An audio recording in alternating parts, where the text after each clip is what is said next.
How to start learning English from zero. The path to developing your English language skills can be enjoyable and dynamic. In this informative video, we will show you in simple steps how to achieve your language goals, as well as a first lesson so you can start learning from scratch. Happy studying! Step 1. Set achievable goals. Begin by setting clear and achievable goals for your English learning journey. Whether it's being to hold a basic conversation, pass a language exam, or pursue higher education in an English-speaking country, having specific goals will help you stay motivated and focused.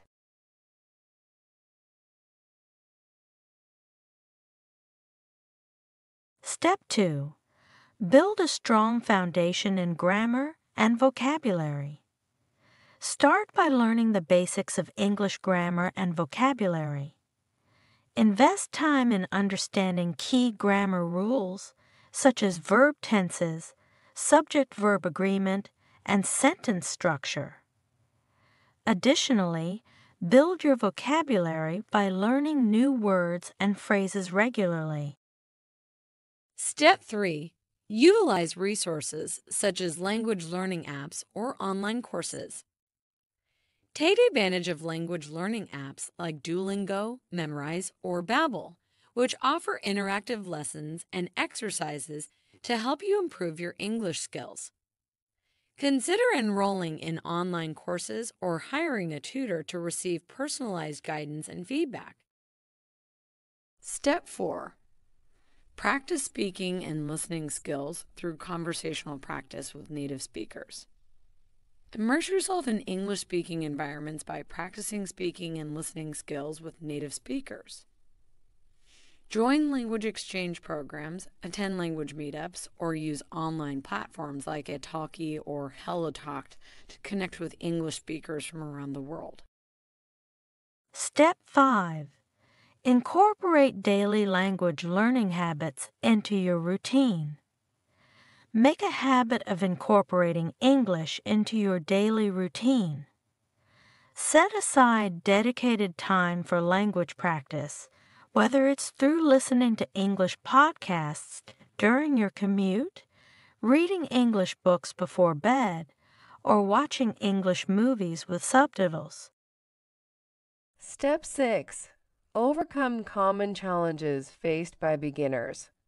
Don't be discouraged by challenges such as making mistakes, feeling overwhelmed, or struggling with pronunciation.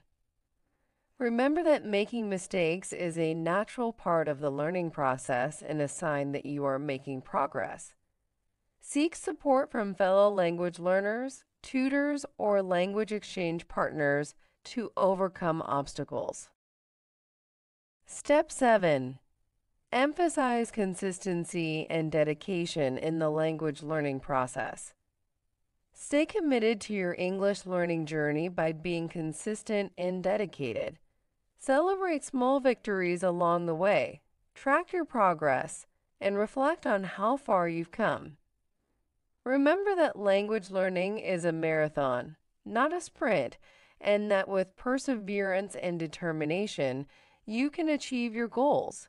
By following these steps and strategies, you can effectively start learning English from scratch and embark on a fulfilling language learning journey. Stay motivated, be resilient, and believe in your ability to succeed.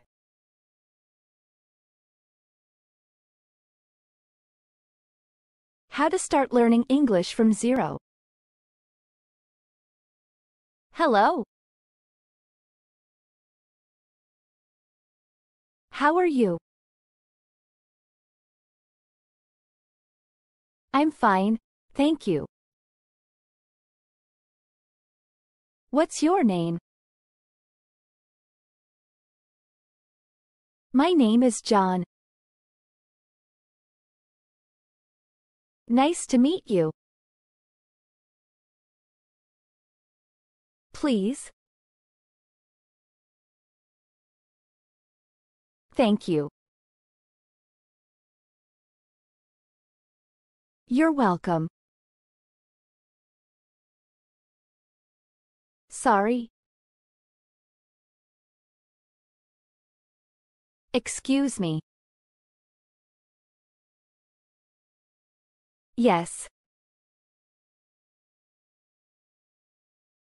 No. Can you help me? I don't understand. Can you repeat that, please? How much does this cost? Where is the bathroom? I need a taxi. What time is it? I'm lost. I would like to order pasta, or I would like to order juice. Do you speak English? I speak a little English.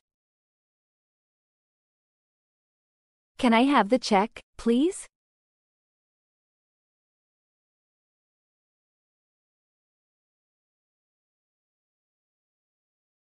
Hello. Hello. How are you? I'm fine, thank you. What's your name? My name is John. And you? My name is Sarah.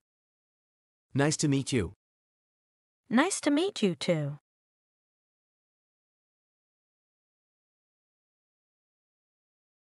Hello. Hello.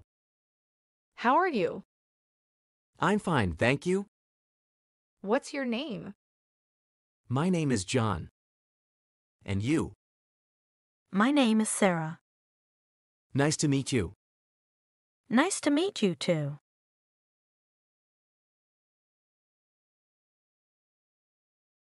My daily wake-up routine. Hello. My name is John. I am 25 years old. I live in a small apartment in the city. Every day, I wake up at 6:30 a.m. My alarm clock rings loudly. I open my eyes slowly. I stretch my arms and yawn. Then, I get out of bed. First, I go to the bathroom. I brush my teeth with mint toothpaste. I wash my face with cold water. It helps me feel more awake. After that, I take a quick shower. The warm water feels nice on my skin. I use soap and shampoo to clean myself. Next, I dry myself with a soft towel. I put on my clothes for the day. I choose a blue shirt and black pants. I comb my hair in front of the mirror. I want to look neat for work. Now it's time for breakfast. I go to the kitchen. I make a cup of coffee. The smell of coffee fills the room. It smells so good. I also prepare some toast with butter and jam. Sometimes, I eat cereal with milk instead. I sit at the table and eat my breakfast slowly. I check my phone while I eat. I read the news and look at my emails. After breakfast, I brush my teeth again. I don't want bad breath at work. Then, I put on my shoes and jacket. I grab my keys and wallet. I make sure I have everything I need for the day. I leave my apartment at 7:45 a.m. I walk to the bus stop near my house. The morning air is fresh and cool. I see other people going to work too. We all wait for the bus together. The bus arrives at 8 a.m. I get on the bus and find a seat. The bus ride takes about 20 minutes. I arrive at my office at 8:30 a.m. I say, "Good morning," to my coworkers. I sit at my desk and turn on my computer. I start my workday feeling ready and alert. This is my typical morning routine. It helps me start each day in a good way. I feel organized and prepared for the day ahead. Having a routine makes my mornings easier and less stressful. Sometimes, my routine changes a little. On weekends, I wake up later. I don't have to go to work, so I can relax more. I might sleep until 8 a.m. or even 9 a.m. On these days, I make a bigger breakfast. I might cook eggs or pancakes. I spend more time reading the newspaper or watching TV in the morning. In the summer, my routine is a bit different. The sun rises earlier, so I often wake up earlier too. I might go for a short walk in the park before breakfast. The fresh morning air and sunshine help me feel energized for the day. When it's cold in the winter, it's harder to get out of bed. I set my alarm clock a little earlier. This gives me time to wake up slowly. I turn on the heater to make my room warm and cozy. I might drink hot tea instead of coffee to warm up. Sometimes, I have trouble falling asleep at night. When this happens, it's harder to wake up in the morning. On these days, I might hit the snooze button on my alarm clock once or twice. But I try not to do this too often. It's important to stick to my routine as much as possible.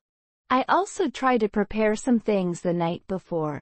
I choose my clothes for the next day. I pack my bag for work. This saves time in the morning. It helps me feel less rushed and stressed. Having a good morning routine is important to me. It helps me start the day in a positive way. I feel more confident and ready to face the challenges of the day. When I follow my routine, I rarely forget important things or arrive late to work. Of course, not every morning is perfect. Sometimes, unexpected things happen. Maybe I oversleep, or I can't find my keys. When this happens, I try to stay calm.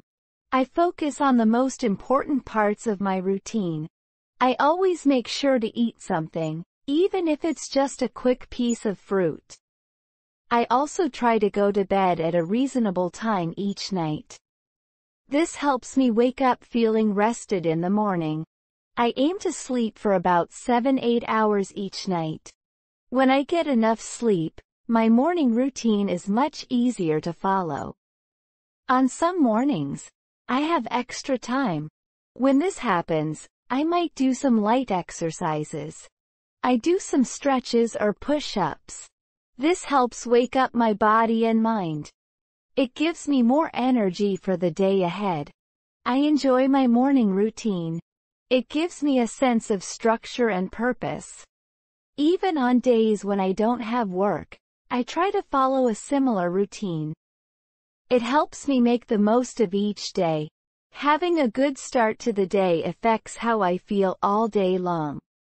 When my morning goes well, I feel more positive and productive. I'm better able to handle stress and solve problems at work. I also have more energy to enjoy my free time after work. I'm always looking for ways to improve my morning routine. Sometimes I try new things, like meditation or writing in a journal. I keep the parts that work well for me and change the parts that don't. In conclusion, my wake-up routine is an important part of my day. It helps me transition from sleep to being awake and ready for the day. While it may seem simple, each step plays a role in preparing me physically and mentally.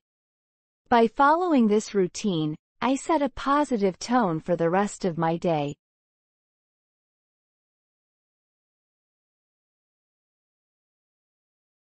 Essential vocabulary. Wake up.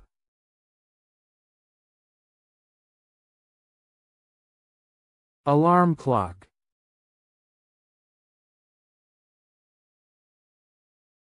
Stretch.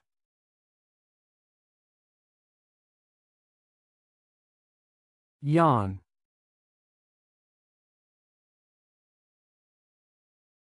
Bathroom.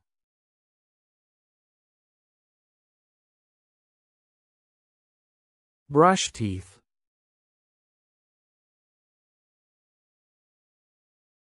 Wash face.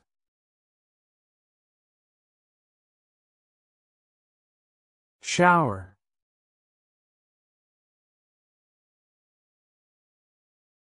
Towel.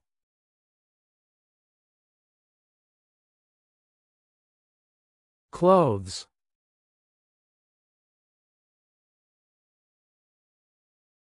Breakfast.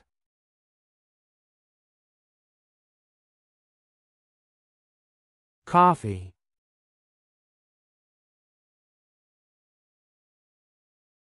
Toast.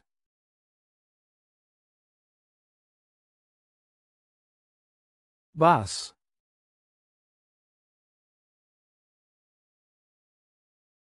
Office.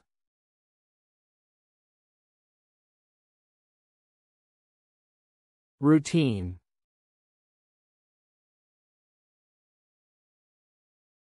Weekends.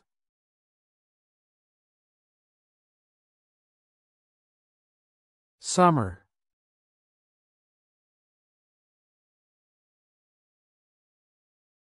Winter.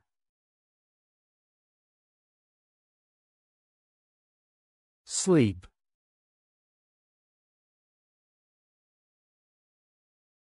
"25 common expressions related to wake-up routines." Rise and shine. Good morning.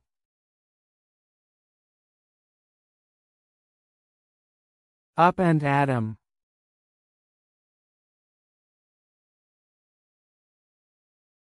Time to face the day.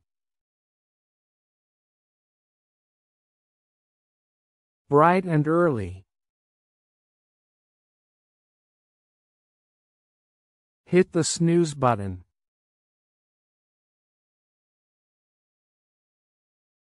Sleep in.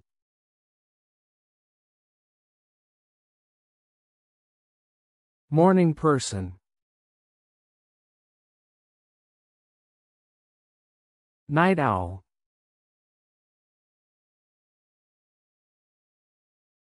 Oversleep.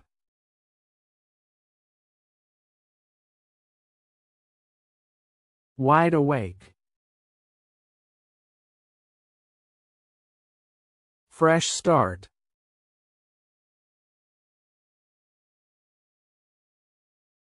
Get a move on.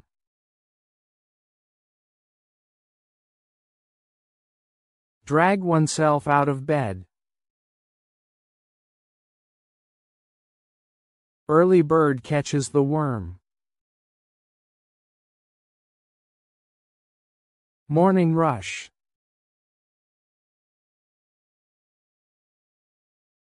Ready to go.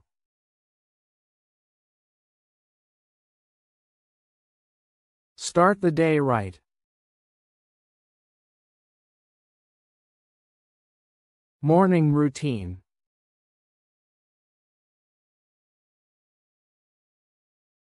Wake up call. Crack of dawn.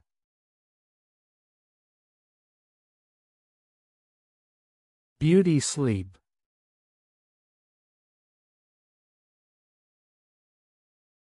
Catch some Z's. Burning the midnight oil. Recharge your batteries.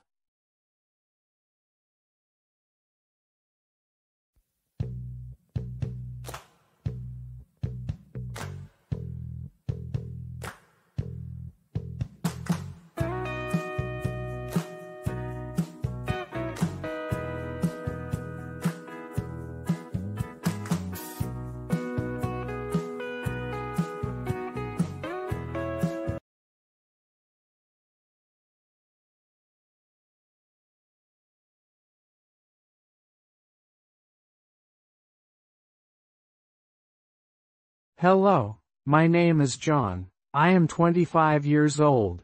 I live in a small apartment in the city. Every day, I wake up at 6:30 a.m. My alarm clock rings loudly. I open my eyes slowly. I stretch my arms and yawn. Then, I get out of bed. First, I go to the bathroom. I brush my teeth with mint toothpaste. I wash my face with cold water. It helps me feel more awake. After that, I take a quick shower. The warm water feels nice on my skin. I use soap and shampoo to clean myself. Next, I dry myself with a soft towel. I put on my clothes for the day. I choose a blue shirt and black pants. I comb my hair in front of the mirror. I want to look neat for work. Now it's time for breakfast. I go to the kitchen. I make a cup of coffee. The smell of coffee fills the room. It smells so good. I also prepare some toast with butter and jam. Sometimes, I eat cereal with milk instead. I sit at the table and eat my breakfast slowly. I check my phone while I eat. I read the news and look at my emails. After breakfast, I brush my teeth again. I don't want bad breath at work. Then, I put on my shoes and jacket. I grab my keys and wallet. I make sure I have everything I need for the day. I leave my apartment at 7:45 a.m. I walk to the bus stop near my house. The morning air is fresh and cool. I see other people going to work too. We all wait for the bus together. The bus arrives at 8 a.m. I get on the bus and find a seat. The bus ride takes about 20 minutes. I arrive at my office at 8:30 a.m. I say, "Good morning," to my coworkers. I sit at my desk and turn on my computer.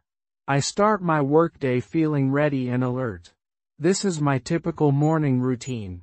It helps me start each day in a good way. I feel organized and prepared for the day ahead. Having a routine makes my mornings easier and less stressful. Sometimes, my routine changes a little. On weekends, I wake up later.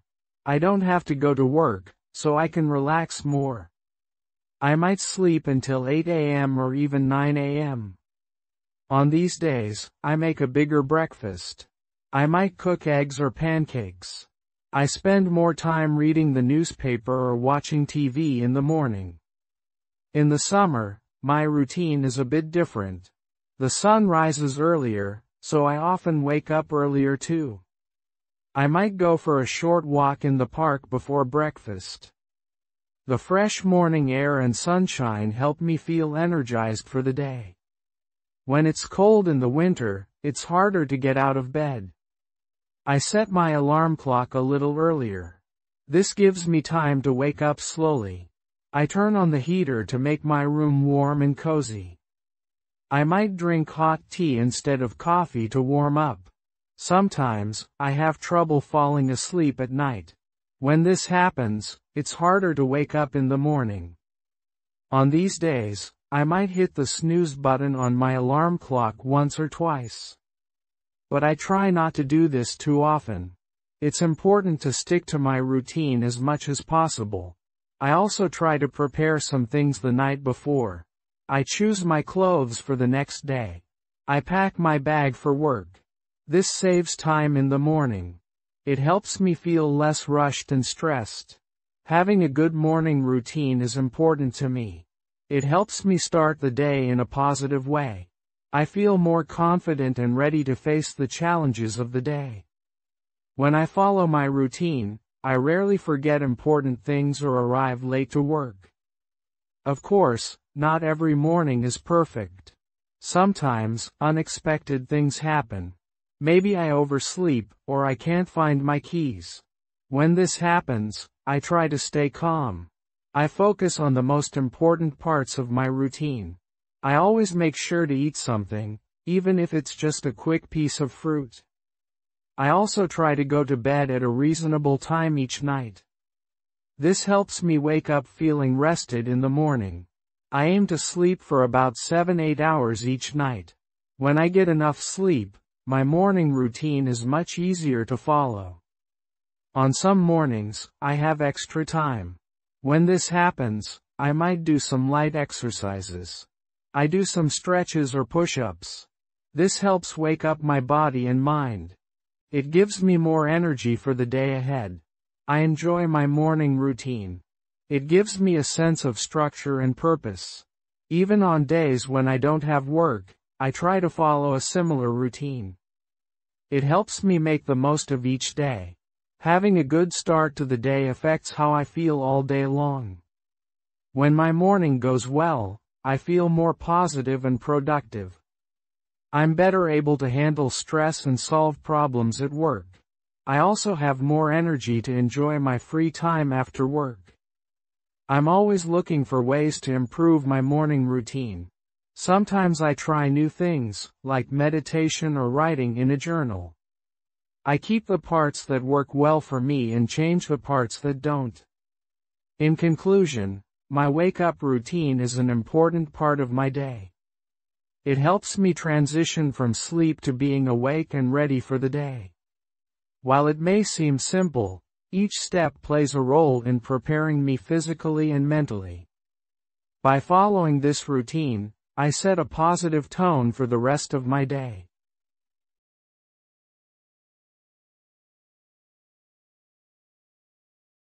When starting to learn English from scratch, beginners should focus on building a strong foundation in the language. Start with mastering the basics of English grammar, including parts of speech, sentence structure, and verb tenses. Setting clear goals is crucial for achieving success.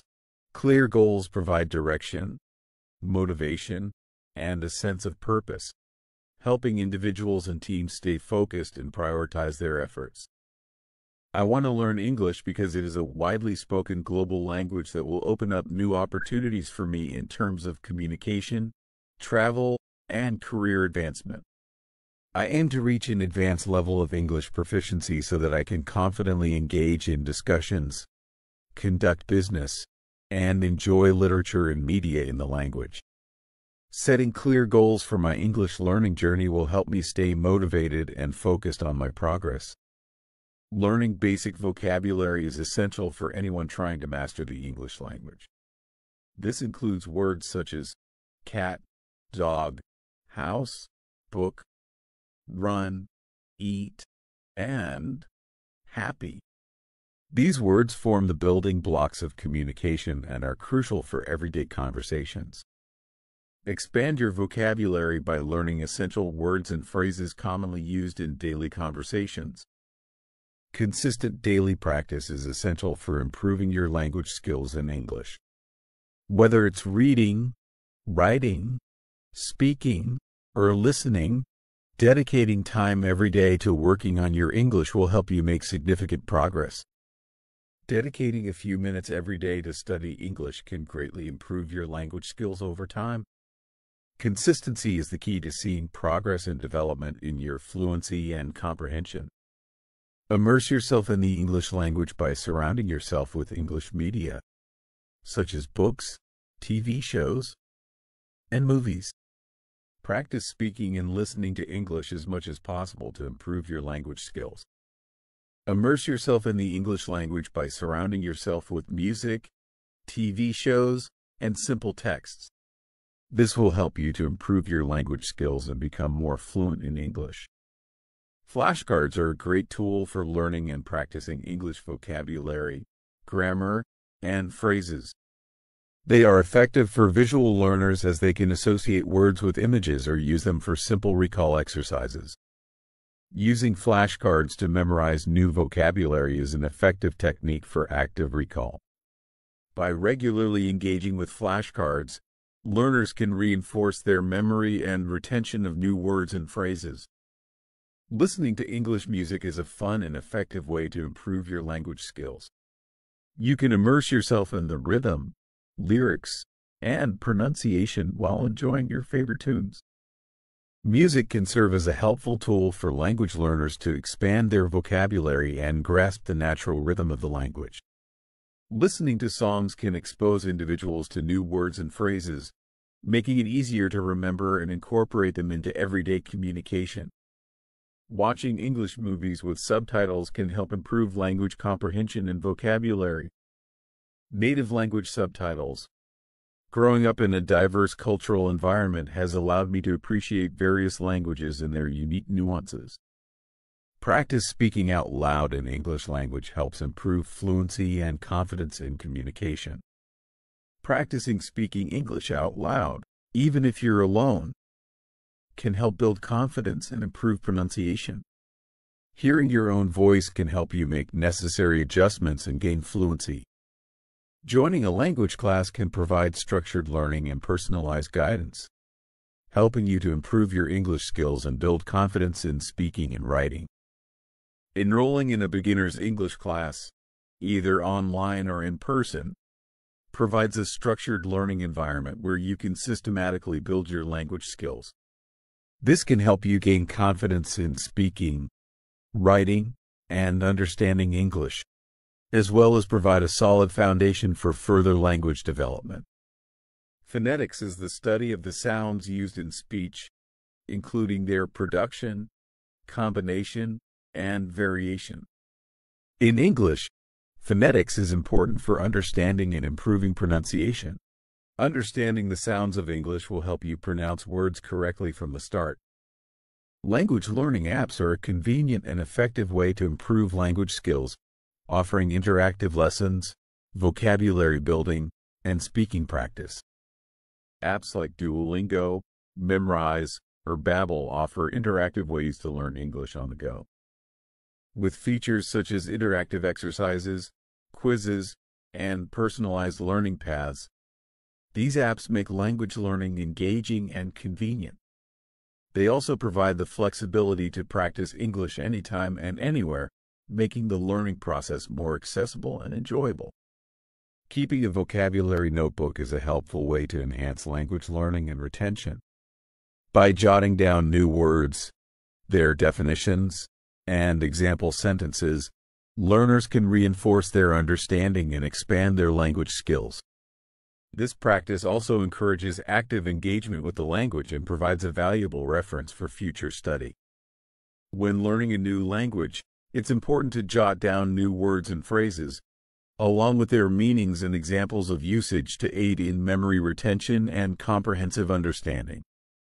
Labeling objects around your home is a great way to improve vocabulary and language skills. It helps you to recognize and remember the names of everyday items, enhancing your communication abilities. Placing labels on items in your house can help you familiarize yourself with everyday vocabulary. It's a great way to improve your language skills and make your daily routine more interactive and educational. Practicing with native speakers is crucial for improving fluency and naturalness in English. Engaging in conversations with native English speakers is a great way to improve your language skills and cultural understanding. Platforms like Tandem or HelloTalk provide opportunities to connect with native speakers from around the world. Understanding and focusing on core grammar rules in the English language is essential for effective communication and writing. Understanding basic grammar rules is essential for mastering a language. By learning sentence structure, tenses, and pronouns, you can improve your communication skills and convey your ideas effectively. Mistakes are a natural part of the language learning process, so don't be afraid to make them. Embracing mistakes can help you improve and grow in your language skills. Making mistakes is a natural part of learning. Don't be discouraged. Learn from them. Learning English pronouns is important for effective communication in the language. Pronouns such as I, you, he, she, it, we, and they are used to replace nouns and avoid repetition in sentences. Understanding and practicing the correct use of pronouns is crucial for effective communication in the English language. Reading children's books in English can help improve language skills and vocabulary. Starting with simple books meant for children is a great way to build your reading skills. These books often have larger print, basic vocabulary, and engaging illustrations that can make learning to read a fun and interactive experience. Engaging in language exchange is a valuable way to improve your proficiency in English. By conversing with native speakers or other learners, you can enhance your speaking, listening, and comprehension skills, as well as learn about different cultures and perspectives. Connect with a language partner who is interested in learning your native language. Exchange lessons and practice conversations to improve language skills together. Improving listening skills in the English language is essential for effective communication and language proficiency. Regular practice and exposure to various forms of spoken English can greatly enhance this skill. Listening to podcasts or audio lessons designed for beginners can greatly improve your understanding of the language. Hearing native speakers use the language in a natural context will help you become more familiar with pronunciation, intonation, and commonly used expressions. When trying to learn a new language, it is helpful to repeat what you hear as it can help in understanding pronunciation and intonation.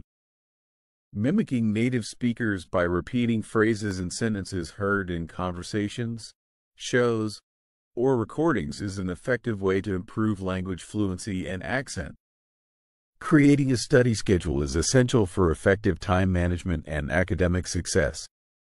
It helps to prioritize tasks, allocate specific time for each subject, and ensure a balanced study routine. Establishing a daily study schedule and committing to it is crucial for maintaining steady academic advancement. Online dictionaries are valuable tools for language learners, providing definitions, pronunciation guides, and usage examples. Cambridge and Merriam-Webster are popular tools that provide definitions, pronunciations, and example sentences for English language learners and speakers. Simple sentences are the building blocks of communication. They are easy to understand and can effectively convey information. Developing the skill to construct simple sentences is crucial for effectively communicating basic ideas or making requests in English. Learning common phrases in English is essential for effective communication in the language. It can help non-native speakers navigate everyday conversations and interactions more confidently. In English language, commonly used expressions like, "How are you?" "Thank you," and "What's your name?" are essential for everyday communication. Joining online forums is a great way to connect with like-minded individuals, share knowledge, and participate in discussions on various topics. Participating in English learning communities on platforms like Reddit or Quora is a great way to ask questions and share experiences with others. Engaging in these communities provides an opportunity to learn from a diverse range of perspectives and receive valuable feedback on language usage and comprehension. Watching English tutorials in the English language and reading the respective script can significantly enhance language proficiency and comprehension. YouTube offers a vast array of English language tutorials, encompassing diverse facets of the language such as grammar, vocabulary, pronunciation, and communication skills. These tutorials cater to learners of all levels, from beginners to advanced speakers. The rich variety of content on YouTube makes it an invaluable resource for anyone seeking to improve their English proficiency. Practicing writing in the English language is essential for improving language proficiency and communication skills. Starting a journal in English, even if it's just a few sentences a day, can be a great way to practice writing and improve language skills. Setting small, achievable goals can help in boosting motivation and reducing feelings of being overwhelmed. Breaking down learning objectives into smaller tasks, such as learning 10 new words a week, can make the learning process more manageable and achievable. Joining a study group or learning with friends can be a fun and effective way to improve your understanding of a subject. Discussing concepts and solving problems together can help reinforce learning and provide different perspectives. Studying with a friend or a group enhances the learning experience by making it more interactive and enjoyable. Sharing knowledge, discussing different perspectives, and quizzing each other helps in better understanding and retention of the material. Group studies also promote effective time management and accountability. Using a grammar book can help improve your English language skills by providing explanations, exercises, and examples of proper grammar usage. Investing in a beginner-friendly grammar book is essential for reference and practicing exercises to improve your language skills. Watching English news channels is a great way to improve your language skills and stay updated with current affairs. Watching news in English can help enhance your listening skills as you get exposed to different accents, speeds, and intonations. Learning the alphabet in the English language can be an exciting and foundational experience for language development. From A to Z, the English alphabet consists of 26 letters, each with its unique sound and written representation. It is the building block for literacy and communication skills. Familiarizing yourself with the English alphabet and its sounds is crucial for laying the foundation of your learning journey. Engaging in role-playing activities can help improve communication skills, problem solving, and creativity. It allows individuals to step into different personas and explore various perspectives, leading to enhanced empathy and understanding. Role-playing different scenarios, such as ordering food or asking for directions, is an effective way to practice English speaking skills in a real-life context. It helps improve vocabulary, pronunciation, and confidence in using the language. Pronunciation is a key aspect of mastering the English language as it greatly impacts effective communication. It is important to pay attention to how words are pronounced in English to improve your language skills. Practice using online tools like Forvo or Google Translate to listen to the correct pronunciation of words and phrases. Asking questions is an essential skill in language learning. It helps you clarify doubts and gather more information. Practice formulating different types of questions such as open-ended, closed-ended, and probing questions to improve your language proficiency. Forming questions in English helps improve communication skills and language proficiency by practicing common questions such as, "What is this?" and "Where's the restroom?"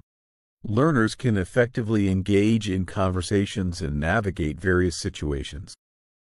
Using English in daily tasks is crucial for fluency and skill development. Whether it's writing emails, making phone calls, or simply reading the news, incorporating English into your routine will help you improve your language abilities. Incorporating English into your daily routine can be a great way to reinforce language use. You can try narrating your daily activities in English, such as describing your morning routine, cooking process, or evening relaxation. Following English blogs can help improve your language skills and stay updated with the latest trends and news. Reading blogs about topics you're interested in can help improve your comprehension and expand your vocabulary. It exposes you to new words and expressions in context, which can enhance your language skills. Tracking progress is essential in any endeavor, including language learning. By keeping track of your language learning progress, you can identify areas of improvement, set new goals, and stay motivated to continue learning. Regularly reviewing what you've learned and assessing your progress can help you stay motivated by acknowledging the growth and improvement you've made. English idioms are an essential part of mastering the language, as they add color and depth to your communication. Understanding common idioms will help you understand native speakers better.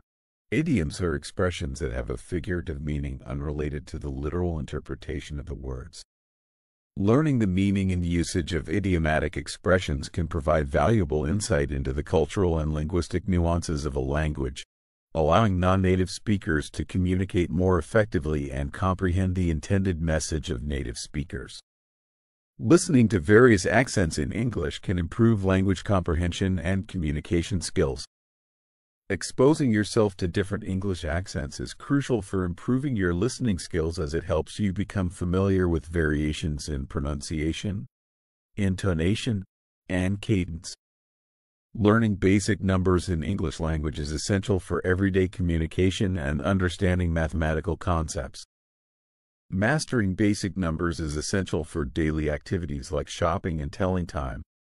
Understanding numbers enables us to navigate through everyday tasks with ease and confidence. Basic tenses in English include present, past, and future. Each tense has its own variations, such as simple, continuous, and perfect tenses.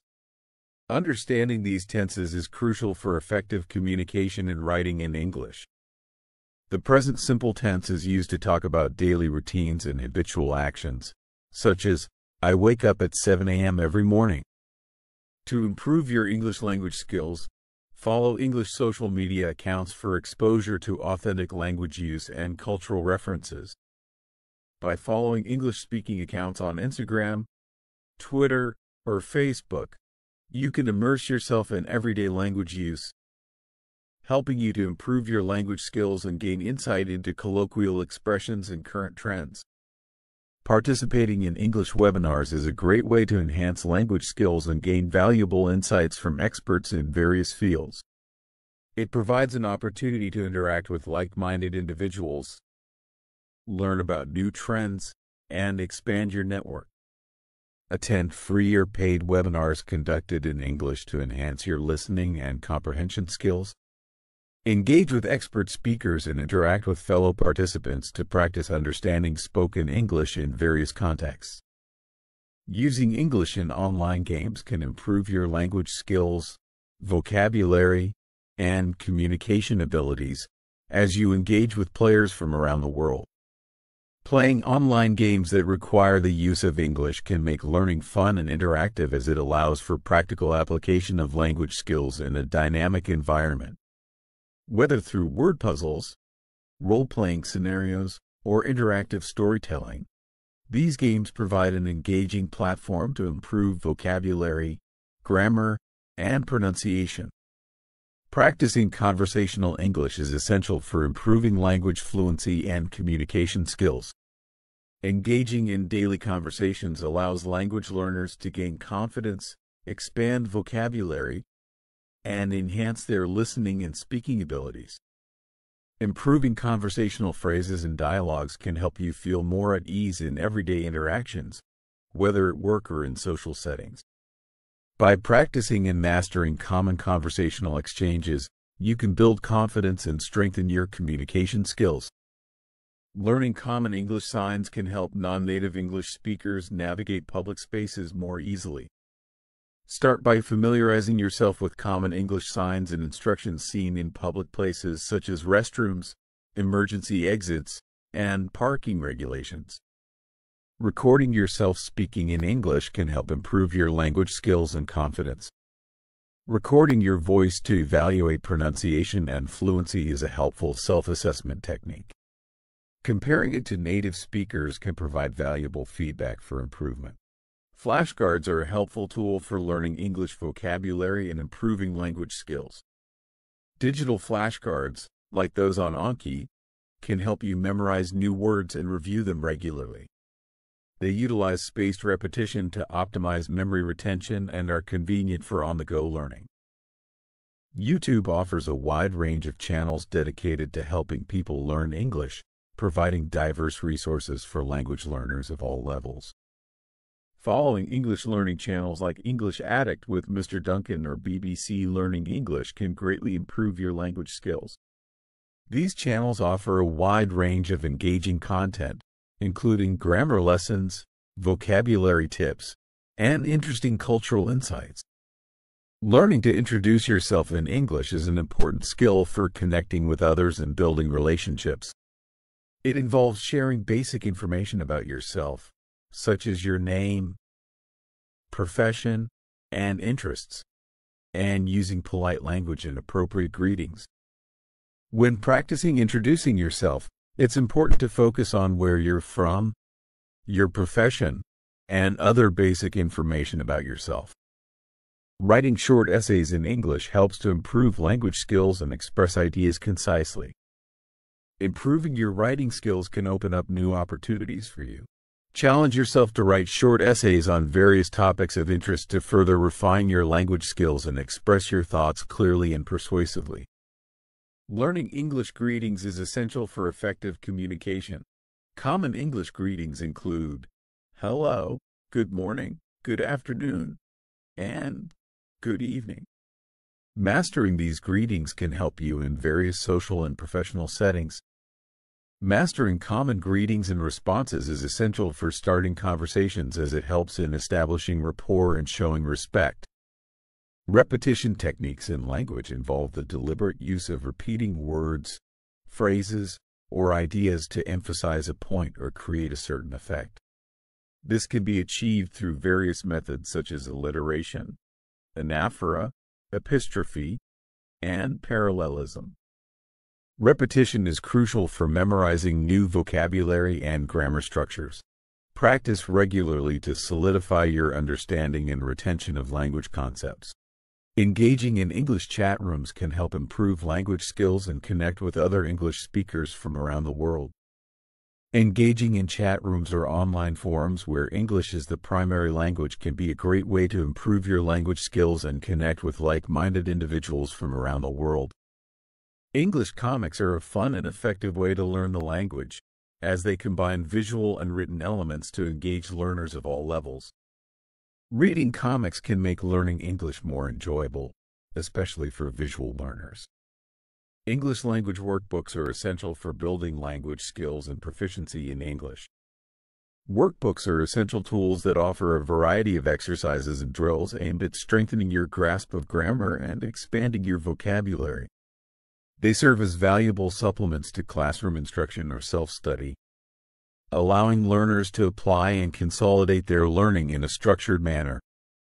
Studying word families in the English language can help improve vocabulary and language skills by learning related words that share a common root. Understanding word families can also aid in recognizing patterns and making it easier to learn new words. Learning related words together, such as run, runner, and running, can greatly enhance your vocabulary skills more efficiently. Taking English quizzes can help improve your language skills by testing your knowledge of grammar, vocabulary, and more. Regularly testing your knowledge with quizzes available online or in learning apps helps to reinforce your learning and identify areas that need further study. Experience the rich history and traditions of English culture, from literature and music to art and architecture. Understanding English-speaking cultures is important to comprehend the context behind certain phrases and idioms. Learning about the traditions, history, and societal norms of these cultures provides valuable insight into the origins and meanings of expressions used in the English language. Understanding basic sentence structure in English is essential for effective communication. It involves knowing the placement of subjects, verbs, and objects within a sentence. When learning a new language, it's important to practice forming simple sentences with a subject, verb, and object to build a strong foundation. English proverbs are an essential part of language learning, offering insights into cultural wisdom and language usage. Learning English proverbs not only improves language skills but also enhances understanding of English-speaking societies. Proverbs are commonly used in conversations, and it is beneficial to be familiar with them. Practicing English at work is essential for effective communication and professional growth. It helps in building rapport with clients, colleagues, and supervisors, and also improves chances of career advancement. Using English in your work environment whenever possible can greatly enhance your professional language skills. It provides opportunities for practicing proper grammar, expanding your vocabulary, and improving fluency. Additionally, communicating in English at work can help you connect with a wider range of colleagues, clients, and business partners, ultimately enhancing your professional network and opening up new career opportunities. Participating in language workshops can greatly improve your English language skills, offering opportunities to practice speaking, writing, and listening in a supportive learning environment. These workshops often focus on grammar, vocabulary, and pronunciation, helping participants gain confidence and fluency in using English. Engaging with other learners and knowledgeable instructors can provide valuable insights and strategies for mastering the language. Attending workshops or seminars focused on English learning provides an opportunity for intensive practice and skill development. Engaging in immersive language activities, such as group discussions, role plays, and language games, can help participants improve their fluency, vocabulary, and pronunciation. English language textbooks are essential for learning proper grammar, vocabulary, and language structure. A good textbook can provide structured lessons and exercises, allowing you to learn at your own pace. Phrasal verbs are an essential part of the English language, consisting of a verb followed by one or more particles, prepositions, adverbs, or both, that together convey a single semantic unit. Learning phrasal verbs can greatly enhance one's language proficiency and ability to communicate effectively in English. Phrasal verbs, which consist of a verb followed by an adverb or preposition, are an integral part of the English language, and mastering them is crucial for effective communication. Understanding phrasal verbs enhances one's ability to express ideas clearly and helps in comprehending the nuances of spoken and written English. Watching cooking shows in English can improve your language skills as well as your culinary knowledge. You can learn new vocabulary related to cooking and food while enjoying entertaining content. Beginners find cooking shows helpful due to their slower and clearer speech, which makes it easier to follow along with the recipes and cooking techniques. Learning synonyms and antonyms in the English language can help expand your vocabulary and improve your language skills. Expanding your vocabulary with synonyms and antonyms helps you understand and express ideas more clearly. Describing pictures is an essential practice for improving communication skills and vocabulary. It helps in articulating visual details effectively and conveying accurate information about the image. Looking at pictures and practicing describing them in English can help improve your vocabulary and descriptive skills. It allows you to learn new words and phrases while also refining your ability to paint a vivid picture with words. Following a language learning blog in English can provide valuable tips, resources, and motivation to enhance your language skills. Following blogs dedicated to language learning can provide valuable tips, resources, and motivation to aid in your language learning journey. These blogs often offer insights from experienced language learners and professionals, as well as access to helpful tools and communities for support. Engaging in English role-playing games can be a fun and effective way to improve language skills, including speaking, listening, and vocabulary. Role-playing games are an enjoyable way to practice speaking and thinking in English, as they provide a fun and interactive context for language practice. By immersing yourself in a fictional world and taking on different characters, you can improve your English communication skills while having a great time. When shopping at the grocery store, it's important to use English to communicate with the staff and understand product labels. You can ask for assistance if needed and read the nutritional information to make informed purchasing decisions. When shopping, using English to read labels and ask for items can improve your language skills and confidence. Exploring word roots can greatly enhance your understanding of English vocabulary and help you learn new words more easily. Understanding the roots of words can help you guess the meaning of unfamiliar words. For example, the root chron means time, so words like chronological and synchronize are related to time. Practicing summarizing in English is essential for improving language skills and comprehension. It helps in condensing information into concise and coherent forms, capturing the main points and ideas effectively.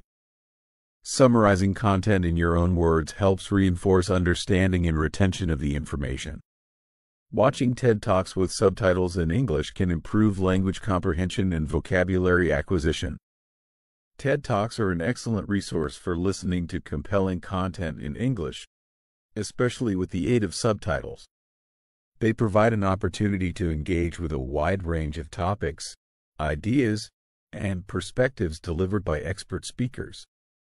Engaging in English discussions can enhance language proficiency and communication skills.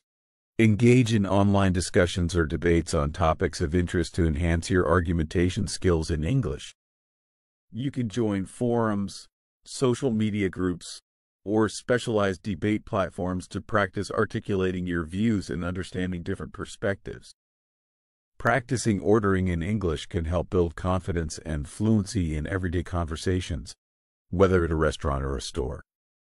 Practicing ordering food or drinks in English is a fun and practical way to improve your language skills. Role-playing with a friend can help you gain confidence and fluency in real-life situations. Setting up your devices in English can help improve your language skills and make it easier to navigate technology in an English-speaking environment. It includes changing the language settings, navigating menus and options, and troubleshooting in case of any issues. Changing the language settings on your phone, computer, and apps to English can help you navigate and understand the interface more easily, and also improve your language proficiency. Practicing English tongue twisters is a fun and effective way to improve pronunciation and fluency in the language. It helps to train the muscles of the mouth and tongue, enhancing speech clarity and diction. Moreover, it can be an entertaining activity for language learners and speakers of all ages. Tongue twisters are a great way to improve pronunciation and fluency in a fun and engaging manner. Reciting these challenging phrases helps to train the muscles of the mouth and tongue, leading to clearer and more accurate speech. Additionally, the repetition of sounds in tongue twisters can aid in mastering difficult phonemes and expanding vocal agility. Learning to describe your day in English can help improve your communication skills and vocabulary. By detailing your daily activities, emotions, and experiences, you can become more proficient in expressing yourself in English. One effective way to improve English speaking and writing skills is by practicing describing your daily routine in English. This not only helps in building language fluency but also enhances vocabulary and grammar. Using English in social media posts can help you reach a wider audience and connect with people from different countries and cultures. Start posting in English on your social media accounts to practice writing and sharing your thoughts. Improving language skills requires a focus on listening and understanding, as it enhances comprehension and fluency. It is important to prioritize understanding spoken English in different contexts before trying to speak fluently.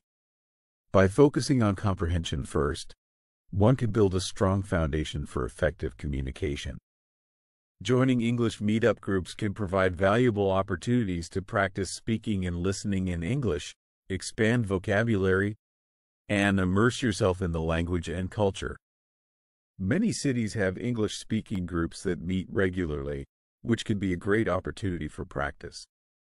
English magazines are a great resource for learning the language, as they provide diverse content and topics to explore. From lifestyle and fashion to current affairs and technology, English magazines offer a wide range of vocabulary and expressions to learn from. Reading simple English magazines can help you learn new vocabulary and understand real-life context. Practicing describing people in English can help improve language skills and expand vocabulary. Expanding your vocabulary in English by learning to describe physical appearance and personality traits is essential for effective communication. When learning a new skill, it's important to focus on one skill at a time in order to master it effectively. By dedicating your time and energy to one skill, you can fully immerse yourself in the learning process and build a strong foundation before moving on to the next skill. Focusing on one language skill, such as speaking, can lead to faster improvement in fluency and confidence. Learning English numbers is an essential skill for language learners, as it helps in daily communication and basic arithmetic. Mastering the use of numbers is essential in various contexts, such as telling time, dates, and quantities. By practicing these skills, one can become proficient in communicating effectively and accurately in everyday situations. Using simple English news websites can help improve language skills and comprehension for non-native English speakers. Websites like BBC Learning English provide news in simplified English, making it an excellent resource for beginners to improve their language skills. Improving language skills through English dictation can enhance listening, spelling, and overall language proficiency. One effective way to improve both listening and writing skills in English is to listen to English sentences and write them down. This helps in practicing comprehension skills and reinforces accurate writing at the same time. Practicing with English subtitles can help improve language skills and comprehension, as it provides visual and written support for spoken dialogue. Watching English videos with subtitles is a great way to reinforce learning by seeing the words as you hear them. This can help improve listening and reading skills simultaneously, making the language learning process more effective and enjoyable. Discover the rich tradition and diversity of English literature, from Shakespearean sonnets to modernist novels. As you progress, start reading simple English literature to immerse yourself in the language. Mind maps are a powerful visual tool for organizing and connecting information in a nonlinear manner. They can be especially useful for language learning, as they allow learners to visually map out vocabulary, grammar rules, and language concepts. Creating mind maps can be a helpful tool for visually representing the connections between related vocabulary, making it easier to understand the links between words and ideas. Learning to express opinions in English is essential for effective communication. When giving opinions in English, it's important to use phrases such as, "I think," "in my opinion," or "from my perspective," to express your viewpoint. Engaging in English storytelling helps improve language proficiency and communication skills. Short stories are a great way to improve your vocabulary and enhance your creative thinking skills in English. By crafting concise and engaging narratives, you can explore new words and expressions while honing your storytelling abilities. Learning to give directions in English is an essential skill for effective communication. Practicing vocabulary and phrases for giving and understanding directions in English is essential for effective communication in various situations such as travel, tourism, and daily life. Practicing describing feelings can help improve communication and emotional intelligence. Improving your vocabulary with words and phrases to express emotions can help you effectively communicate your feelings in English. English language podcasts are a great way to improve your language skills and expand your vocabulary. Whether you're a beginner or an advanced learner, podcasts can provide valuable listening practice and help you familiarize yourself with natural English speech patterns. Explore a variety of beginner-friendly English podcasts designed to teach language skills, covering topics like grammar, vocabulary, pronunciation, and everyday English usage. Weather is a popular topic of conversation, and learning to talk about it in English can help you engage in small talk or make plans with others. You can discuss the current weather conditions, make predictions, or talk about your preferences for different types of weather. Weather is a popular conversation topic, so it's helpful to learn vocabulary and phrases related to it. Understanding terms like sunny, cloudy, rainy, windy, snowy, hot, cold, and phrases such as "the forecast is calling for," "there's a chance of," and "it's going to be," can make it easier to engage in weather discussions. Staying motivated is essential for achieving your goals and overcoming challenges in life. Whether you are pursuing a personal project, advancing your career, or striving for self-improvement, maintaining motivation is the key to success. Learning a language is a marathon, not a sprint. Stay motivated by reminding yourself of your goals and celebrating small victories.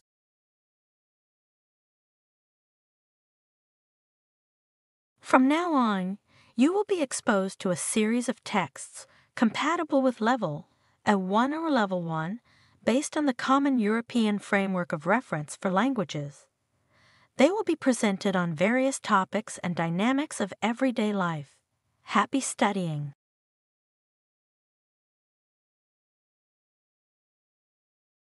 My daily wake-up routine. Hello. My name is John. I am 25 years old. I live in a small apartment in the city. Every day, I wake up at 6:30 a.m. My alarm clock rings loudly. I open my eyes slowly. I stretch my arms and yawn. Then, I get out of bed. First, I go to the bathroom. I brush my teeth with mint toothpaste. I wash my face with cold water. It helps me feel more awake. After that, I take a quick shower. The warm water feels nice on my skin. I use soap and shampoo to clean myself. Next, I dry myself with a soft towel. I put on my clothes for the day. I choose a blue shirt and black pants. I comb my hair in front of the mirror. I want to look neat for work. Now it's time for breakfast. I go to the kitchen. I make a cup of coffee. The smell of coffee fills the room. It smells so good. I also prepare some toast with butter and jam. Sometimes, I eat cereal with milk instead. I sit at the table and eat my breakfast slowly. I check my phone while I eat. I read the news and look at my emails. After breakfast, I brush my teeth again. I don't want bad breath at work. Then, I put on my shoes and jacket. I grab my keys and wallet. I make sure I have everything I need for the day. I leave my apartment at 7:45 a.m. I walk to the bus stop near my house. The morning air is fresh and cool. I see other people going to work too. We all wait for the bus together. The bus arrives at 8 a.m. I get on the bus and find a seat. The bus ride takes about 20 minutes. I arrive at my office at 8:30 a.m. I say good morning to my coworkers.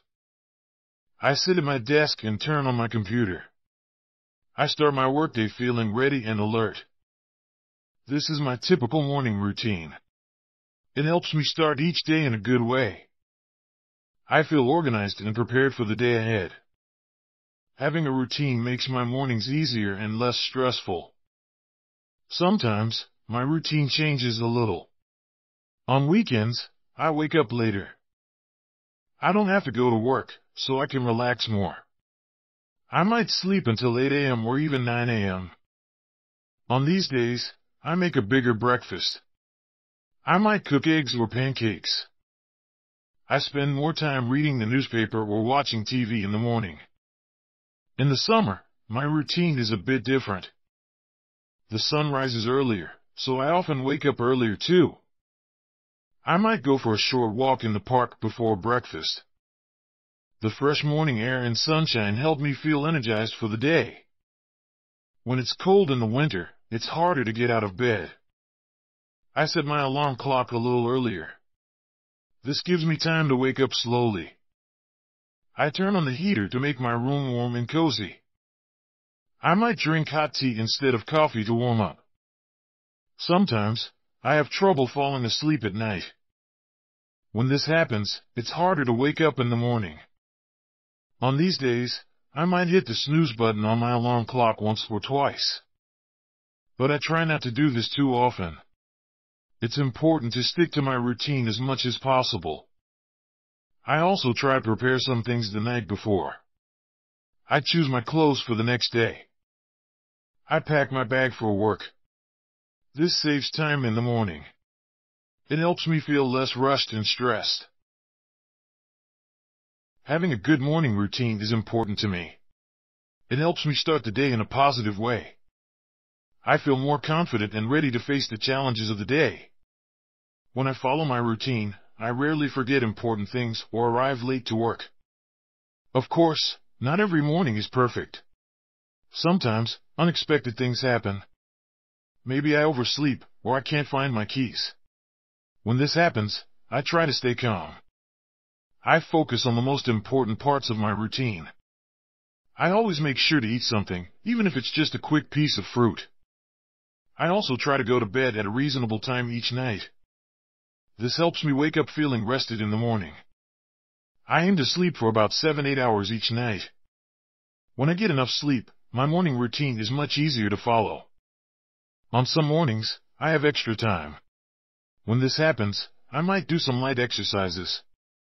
I do some stretches or push-ups. This helps wake up my body and mind. It gives me more energy for the day ahead. I enjoy my morning routine. It gives me a sense of structure and purpose. Even on days when I don't have work, I try to follow a similar routine. It helps me make the most of each day. Having a good start to the day affects how I feel all day long. When my morning goes well, I feel more positive and productive. I'm better able to handle stress and solve problems at work. I also have more energy to enjoy my free time after work. I'm always looking for ways to improve my morning routine. Sometimes I try new things, like meditation or writing in a journal. I keep the parts that work well for me and change the parts that don't. In conclusion, my wake-up routine is an important part of my day. It helps me transition from sleep to being awake and ready for the day. While it may seem simple, each step plays a role in preparing me physically and mentally. By following this routine, I set a positive tone for the rest of my day. Essential vocabulary: wake up, alarm clock, stretch, yawn, bathroom, brush teeth, wash face, shower, towel, clothes, breakfast, coffee, toast, bus, office, routine, weekends, summer, winter, sleep. 25 common expressions related to wake-up routines: rise and shine. Good morning. Up and at 'em. Time to face the day. Bright and early. Hit the snooze button. Sleep in. Morning person. Night owl. Oversleep. Wide awake. Fresh start. Get a move on. Drag oneself out of bed. Early bird catches the worm. Morning rush. Ready to go. Start the day right. Morning routine. Wake up call. Crack of dawn. Beauty sleep. Catch some Z's. Burning the midnight oil. Recharge your batteries.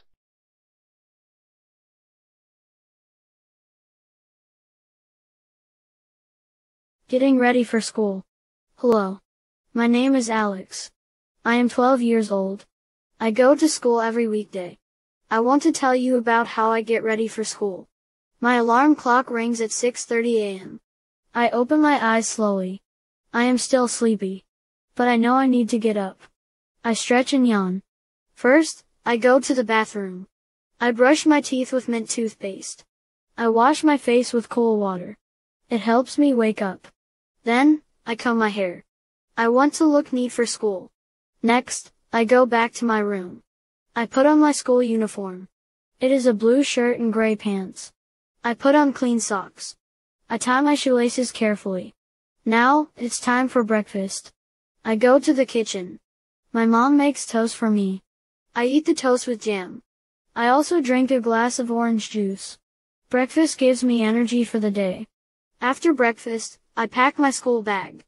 I put in my books and notebooks. I check if I have my pencil case. It has pens, pencils, and an eraser. I also pack my lunchbox. My mom makes a sandwich for me. I look at the clock. It's 7:15 a.m. now. I need to leave soon. I put on my jacket. I pick up my school bag. It feels heavy on my back. I say goodbye to my mom. I give her a hug. Then, I walk to the bus stop. It's near my house. Other kids are waiting there too. We talk and laugh while we wait. The school bus arrives at 7:30 a.m. I get on the bus. I find a seat next to my friend Tom. We talk about our homework. The bus ride takes 15 minutes. We arrive at school at 7:45 a.m. I get off the bus. I walk into the school building. I go to my locker.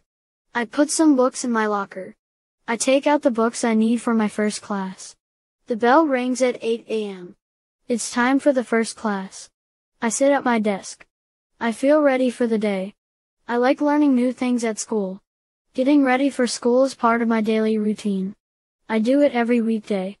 It helps me start my day well. I feel prepared and excited for school. Sometimes, I forget things. Once, I forgot my lunchbox. Another time, I couldn't find my math book.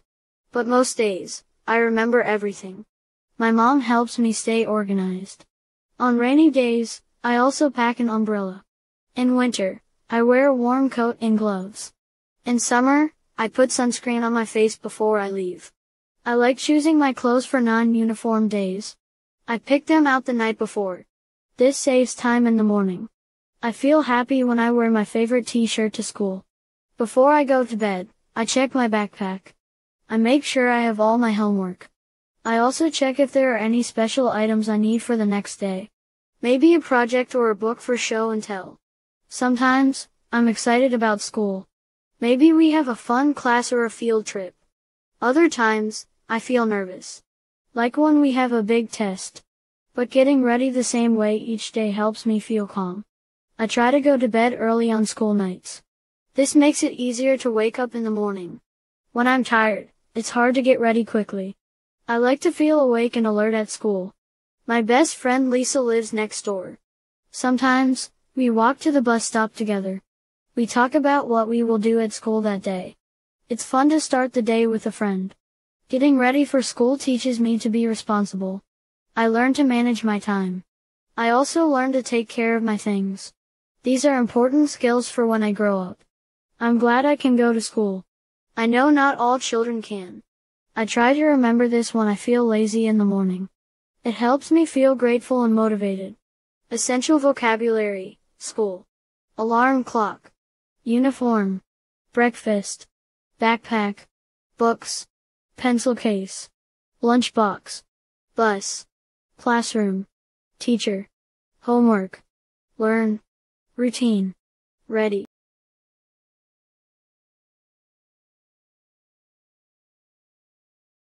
Brushing teeth. Hello, I'm Sarah, and I want to talk about brushing teeth. Brushing teeth is very important. It keeps our mouth clean and healthy. Let me tell you how I brush my teeth every day. I brush my teeth 2 times a day. I brush in the morning when I wake up. I also brush at night before I go to bed. Brushing twice a day is good for our teeth. First, I go to the bathroom. I stand in front of the sink. I look in the mirror. I can see my teeth when I smile. I want to keep them clean and white. I take my toothbrush from the cup on the sink. My toothbrush is blue. It has soft bristles. Soft bristles are gentle on my teeth and gums. I like my toothbrush because it's comfortable to use. Next, I pick up my toothpaste. My toothpaste is in a tube. The tube is white and green. I open the cap of the toothpaste tube. I squeeze a small amount of toothpaste onto my toothbrush. I don't need a lot of toothpaste. A pea-sized amount is enough. Now I'm ready to start brushing. I wet my toothbrush under the tap. The water helps the toothpaste foam up. Then I put the toothbrush in my mouth. I start with my top teeth. I brush the front of my top teeth. I move the brush up and down. I do this gently. I don't brush too hard. Hard brushing can hurt my gums. I make sure to brush all my front teeth. After the front, I brush the back of my top teeth. I use the same up and down motion. I try to reach all the way to my back teeth. Sometimes it's hard to reach, but it's important to brush all my teeth. Then I brush the tops of my teeth. These are the parts we use to chew food. I move my brush back and forth here. I do this for all my top teeth. I count to make sure I brush for enough time.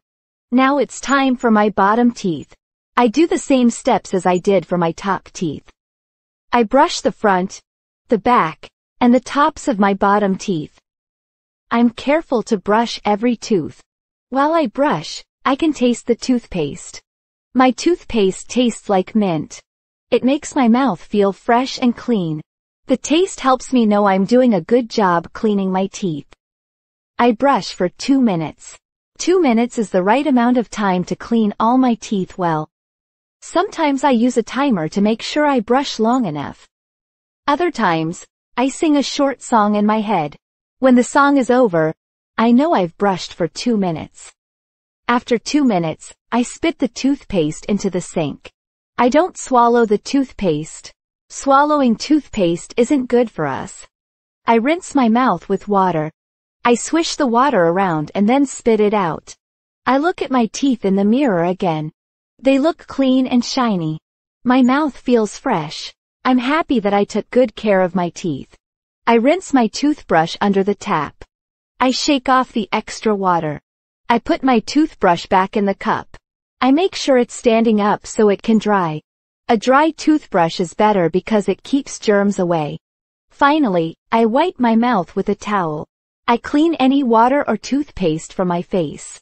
I smile at myself in the mirror. My teeth look great. Brushing teeth is very important for our health. It stops tooth decay and keeps our gums healthy. It also gives us fresh breath. When we brush regularly, we can have a nice smile. Remember to brush your teeth twice a day. Use a soft toothbrush and fluoride toothpaste. Brush for 2 minutes each time.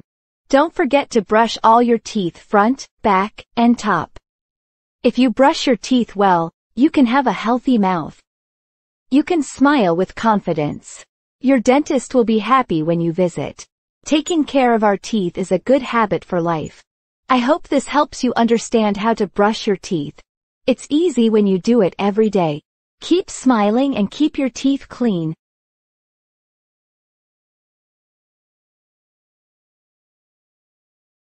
Taking a shower. Hi there, I'm Tom, and I want to tell you about taking a shower.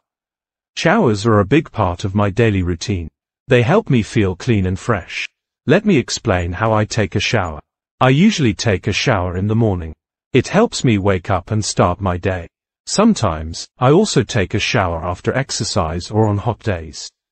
Showers are great for cleaning our bodies. First, I go to the bathroom.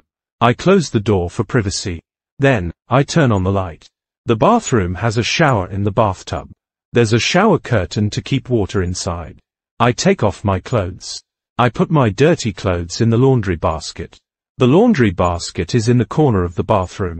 It's where we keep clothes that need washing. Next, I turn on the shower. There are 2 knobs, one for hot water and one for cold water. I turn both knobs to get warm water. I like my shower water to be warm, not too hot or too cold. I put my hand under the water to check the temperature. When it feels right, I step into the shower. I close the shower curtain. The warm water feels nice on my skin. I let the water run over my body. It wets my hair and skin. This helps me get ready to use soap and shampoo. The water also helps me relax. Now it's time to wash my hair. I pick up my shampoo bottle.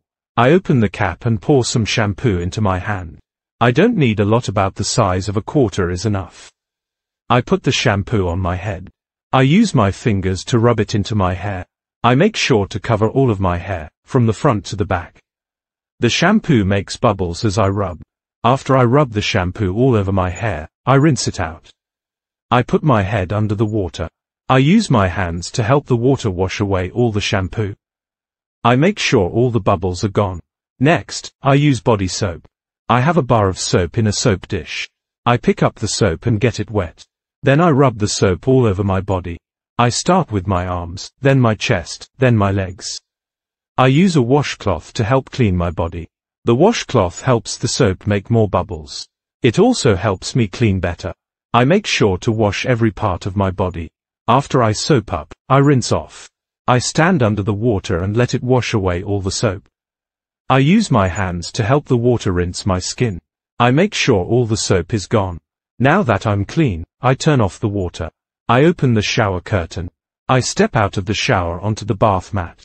The bath mat keeps the floor from getting wet. I grab my towel from the towel rack. My towel is big and soft. I use it to dry my body.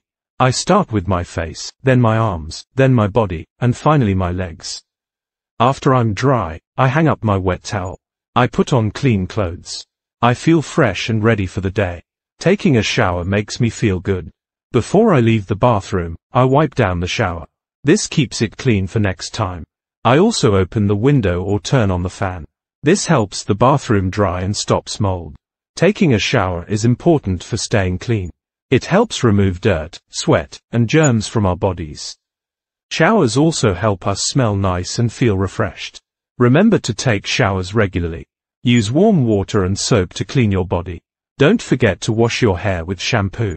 After your shower, dry off well and put on clean clothes.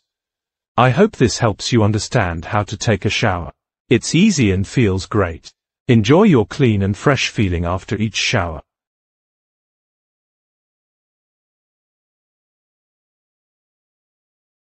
Making breakfast. Hello, I'm Emma, and I want to tell you about making breakfast. Breakfast is the first meal of the day. It's very important. Making breakfast is easy and fun. Let me show you how I make my breakfast. I wake up at 7 o'clock a.m. every day. I'm hungry when I wake up. So, I go to the kitchen to make breakfast. The kitchen is where we prepare food in our home. First, I open the curtains in the kitchen. I like to let in some sunshine. It makes the kitchen bright and cheerful. Then, I turn on the light if it's still a bit dark. I walk to the refrigerator.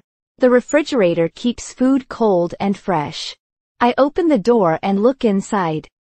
I see many things. Eggs, milk, butter, and fruit. These are good for breakfast. I decide to make toast with eggs. It's a simple and tasty breakfast. I take out 2 eggs and the butter from the refrigerator. I put them on the kitchen counter. Next, I go to the bread box. The bread box keeps bread fresh. I open it and take out 2 slices of bread. I like whole wheat bread. It's healthy and tastes good. Now I need to make toast. I walk to the toaster. The toaster is a small machine that makes bread crispy and warm. I plug in the toaster and put the 2 slices of bread in it. I push down the lever to start toasting. While the bread is toasting, I start to cook the eggs. I take a frying pan from the cupboard. I put the pan on the stove. I turn on the stove to medium heat. I put a little butter in the pan. The butter melts and spreads in the pan. This stops the eggs from sticking. I crack the 2 eggs into the pan. I hear a sizzling sound. It means the eggs are cooking. I like my eggs sunny side up. This means I don't flip them. I let them cook until the white part is firm. The yellow part, called the yolk, stays soft. While the eggs cook, I hear a pop sound. It's the toaster. My toast is ready. I carefully take out the hot toast. I put the toast on a plate. I spread some butter on the warm toast. The butter melts a little. It looks delicious. I put the buttered toast next to the stove. It's ready for my eggs. My eggs are now cooked. I turn off the stove. I use a spatula to lift the eggs out of the pan. I put the eggs on top of my toast. It looks great. I carry my plate to the table. I sit down in my chair. But wait, I forgot something. I need a drink with my breakfast. I get up and go back to the refrigerator. I open the refrigerator and take out the orange juice. I pour some juice into a glass. Orange juice is tasty and has lots of vitamin C. It's good for breakfast. I take my glass of juice to the table. Now I have my toast, eggs, and orange juice. My breakfast is complete. I sit down again and start to eat. I use a knife and fork to cut my toast and eggs. I take small bites and chew slowly. It's important to eat slowly and enjoy our food. The toast is crunchy, and the eggs are soft. It tastes very good. Between bites, I sip my orange juice. The juice is cold and refreshing. It goes well with my warm breakfast. After I finish eating, I feel full and happy. I have energy for the day ahead. Making and eating a good breakfast is a great way to start the day.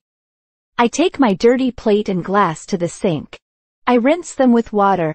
Later, I will wash them properly or put them in the dishwasher. Making breakfast is easy and important. It gives us energy for the morning. We can make many different things for breakfast. Cereal, oatmeal, pancakes, or fruit. The important thing is to eat something healthy. I hope you enjoyed learning about how I make breakfast. Maybe you can try making your own breakfast tomorrow. Enjoy your meal.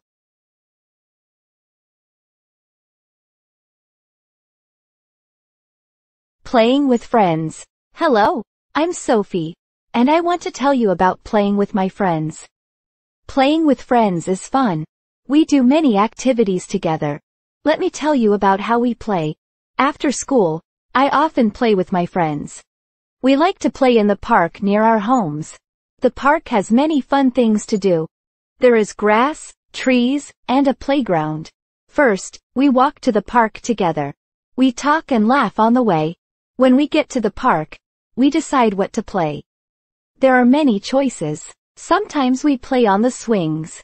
The swings are my favorite. I sit on the swing and my friends push me. Then I swing my legs to go higher. It feels like flying. We take turns pushing each other. Other times, we go to the slides. There are big slides and small slides. We climb up the ladder to the top. Then we sit down and slide to the bottom. It's fast and exciting. We often race to see who can slide down first. We also like to play hide and seek. One person counts with their eyes closed. The rest of us hide behind trees or bushes. The counter tries to find us. It's fun to find a good hiding spot. Sometimes we bring a ball to the park. We kick the ball to each other on the grass. We try to keep the ball in the air. If the ball touches the ground, we start over. It's good exercise and makes us laugh. On hot days, we like to have a water balloon fight. We fill small balloons with water. Then we throw them at each other. When a balloon hits you, it pops and splashes water. It's very refreshing. We also enjoy playing pretend games. Sometimes we pretend to be pirates looking for treasure. Other times we are explorers in a jungle. We use our imagination to create fun stories. When we get tired, we sit under a big tree. We talk about school and tell jokes. Sometimes we bring snacks to share. Eating with friends makes the food taste better. Before we go home, we often play one last game. We like to play tag. One person is it and tries to touch the others. If you get touched, you become it. We run around the park, laughing and having fun. Playing with friends is not just fun, it's also important. It helps us learn to share and take turns. We learn to be kind and help each other. Playing together makes our friendships stronger. Sometimes we disagree about what to play. When this happens, we talk and find a solution. We might take turns choosing games. This helps us learn to solve problems together. After playing, we feel happy and tired. We say goodbye to each other and go home. I always look forward to the next time we can play together. Remember, playing with friends can be done in many ways. You can play outside or inside. You can play sports, board games, or make believe. The important thing is to have fun and be kind to each other. I hope you enjoyed learning about how I play with my friends. Maybe you can invite your friends to play soon. Have fun. Copy retry.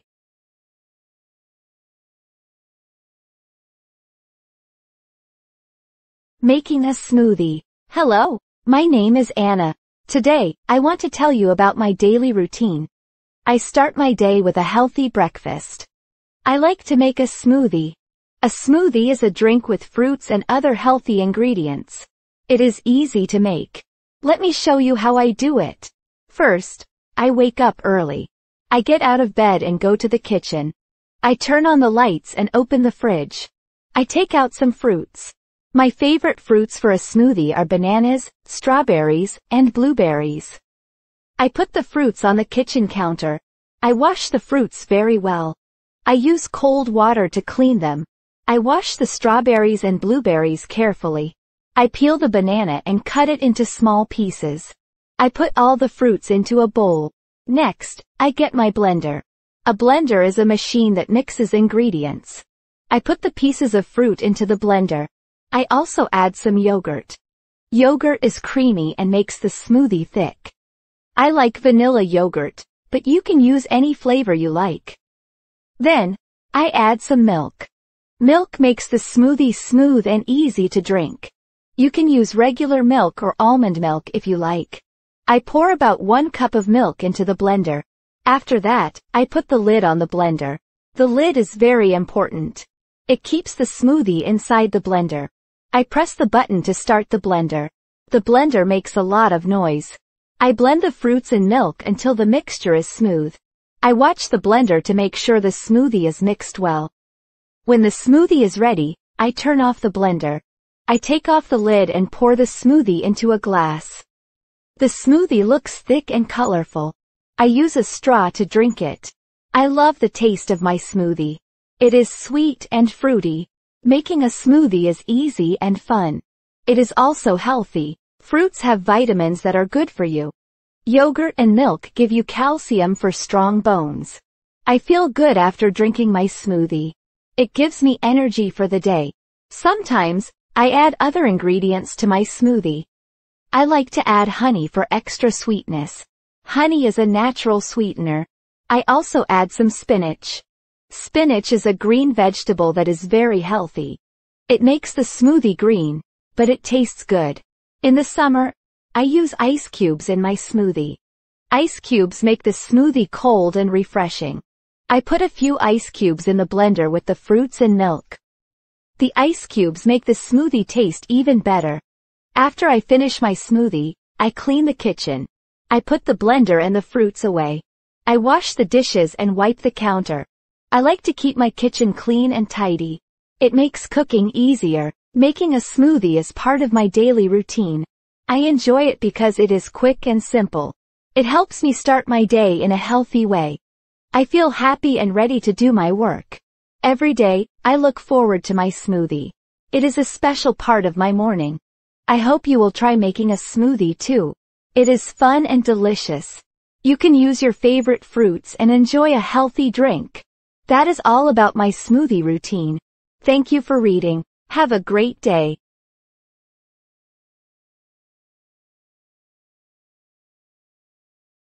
Packing a picnic. Hello, my name is Sarah. Today, I want to tell you about how I pack a picnic. Packing a picnic is a fun and easy way to enjoy a meal outside. I love picnics because they make me happy and relaxed. Let me show you how I pack a picnic step by step. First, I decide where to go for the picnic. I like to go to the park. The park is a nice place with green grass, trees, and sometimes even a lake. I check the weather to make sure it is sunny and warm. It is important to have good weather for a picnic. Next, I prepare the food for the picnic. I want to bring foods that are easy to eat and carry. I usually make sandwiches. Sandwiches are simple and delicious. I use bread, cheese, ham, and some vegetables like lettuce and tomatoes. I put all these ingredients on the table. I start by making the sandwiches. First, I take 2 slices of bread. I spread some butter on 1 slice. Butter makes the bread taste good. Then, I put a slice of cheese on the bread. Next, I add a slice of ham. I like to put some lettuce and a few slices of tomato on top. I cover it with the other slice of bread. I cut the sandwich into 2 halves. I make a few sandwiches so everyone has enough to eat. After making the sandwiches, I prepare some fruit. I like to bring apples, grapes, and strawberries. I wash the fruit very well with cold water. I put the apples and grapes in a plastic container. I put the strawberries in another container. The fruit is fresh and ready to eat. Next, I pack some snacks. I like to bring crackers and cheese. Crackers are crunchy and go well with cheese. I put some crackers in a small bag and some cheese slices in another bag. I also bring some cookies for dessert. Cookies are sweet and everyone loves them. I put the cookies in a container. I don't forget to bring drinks. I like to bring lemonade or iced tea. I put the lemonade in a bottle. I make sure the bottle is tightly closed so it does not leak. I also bring a few bottles of water. Water is important to stay hydrated. Now, I pack everything into a picnic basket. A picnic basket is a special basket for carrying food. I put the sandwiches, fruit, snacks, and drinks into the basket. I also pack some napkins. Napkins are useful for cleaning your hands and face. I put everything neatly into the basket to make sure nothing gets squished. I also pack a blanket. A blanket is important for sitting on the grass. It makes the picnic more comfortable. I fold the blanket and put it on top of the food in the basket. I check to make sure I have everything. I have sandwiches, fruit, snacks, drinks, napkins, and a blanket. Everything is ready for the picnic. Before I leave, I make sure to bring some trash bags. It is important to clean up after the picnic. I put the trash bags in the basket. After the picnic, I can use the trash bags to throw away any garbage. It helps keep the park clean. I carry the picnic basket to the car. I drive to the park and find a nice spot. I find a place with shade from the trees. I spread the blanket on the grass and take out the food. I arrange the sandwiches, fruit, snacks, and drinks on the blanket. It looks very inviting. I sit on the blanket with my family or friends. We enjoy eating the food and talking together. The sandwiches are tasty, the fruit is refreshing, and the snacks are delicious. We drink lemonade and water to stay cool. We have a great time at the picnic. After we finish eating, we relax on the blanket. We can play games, read a book, or just enjoy the sunshine. When it is time to go home, we clean up. We put all the trash in the trash bags and fold the blanket. We pack everything back into the basket and carry it to the car. Packing a picnic is easy and fun. It is a wonderful way to enjoy a meal outside and spend time with loved ones. I always feel happy after a picnic. It is a special time to relax and enjoy nature. I hope you will try packing a picnic too. It is a great activity for a sunny day. You can choose your favorite foods and enjoy a meal in the park or at the beach. Have a wonderful picnic. That is all about packing a picnic. Thank you for reading. Enjoy your day and happy picnicking.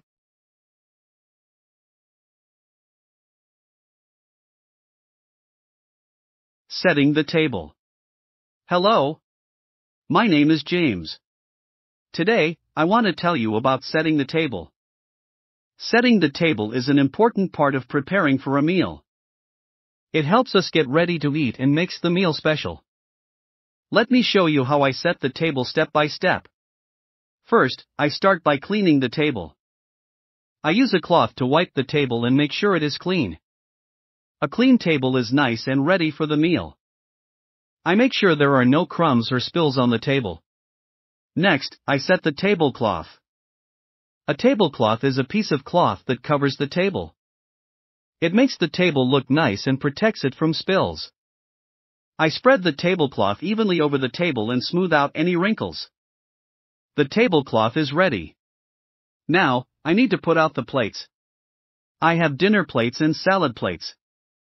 I put one dinner plate in front of each chair. The dinner plate is big and is used for the main course. I place the salad plate on top of the dinner plate. The salad plate is smaller and is used for salad. After placing the plates, I put out the cutlery. Cutlery includes forks, knives, and spoons. I place a fork on the left side of each plate. The fork is used for eating the main course. I place a knife on the right side of each plate. The knife is used for cutting food. I put a spoon next to the knife if we are having soup or dessert. Next, I put out the glasses. Glasses are used for drinking. I put one glass above the knife and spoon. The glass is used for water or juice. If we are having wine, I place a wine glass next to the water glass. The wine glass is smaller and has a stem. I also need to set out the napkins. Napkins are used to clean our hands and mouth. I fold each napkin and place it on the salad plate. Sometimes, I fold the napkin in a special way to make it look nice. Napkins make the table look elegant. Now, I put out the salt and pepper shakers. The salt and pepper are used to add flavor to the food. I place the salt and pepper shakers in the middle of the table. This makes them easy to reach for everyone. Finally, I add some extra touches. I might put a small vase with flowers in the center of the table. Flowers make the table look pretty and special. I also might light a candle if it is a special occasion. The candle adds a nice glow and makes the meal feel festive. When everything is ready, I check the table to make sure I have not forgotten anything. I make sure the plates, cutlery, glasses, and napkins are all in the right place. I adjust the tablecloth and make sure the table looks neat and tidy. Setting the table is an important part of making a meal enjoyable. It helps everyone know where to sit and what to use. A well-set table makes the meal feel special and shows that you care about the guests. When it is time to eat, we all sit down at the table. We use the cutlery, glasses, and napkins that are set out. We enjoy our meal together, and the table setting helps make the meal pleasant and organized. After the meal, I clean up the table. I take away the plates, cutlery, and glasses. I remove the tablecloth and wash it if needed. I put away the salt and pepper shakers and any other items used during the meal. I make sure the table is clean and ready for the next time. Setting the table is a simple task, but it makes a big difference. It shows that you are ready for a meal and helps create a nice atmosphere. I enjoy setting the table because it makes the meal feel special and organized. I hope you find this guide helpful. Setting the table can be fun and easy. You can use your own style and ideas to make the table look beautiful. Enjoy your meals and have a great time setting the table. That is all about setting the table. Thank you for reading. Have a wonderful day and happy dining.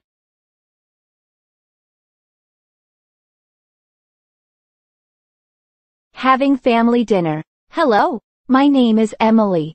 Today, I want to tell you about having a family dinner.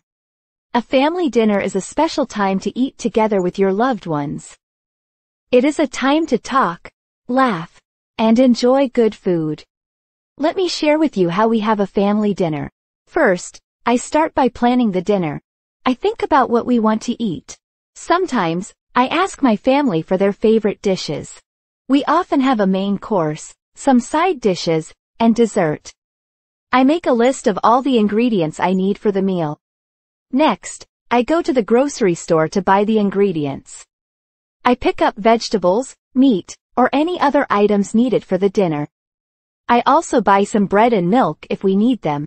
I check my list to make sure I have everything. When I get home, I start preparing the food. I wash and cut the vegetables. I cook the main course, such as chicken, pasta, or fish. I also prepare some side dishes, like rice or salad. I set the table with plates, cutlery, and glasses. I make sure everything is clean and ready for the meal. While I am cooking, I often listen to music or a podcast.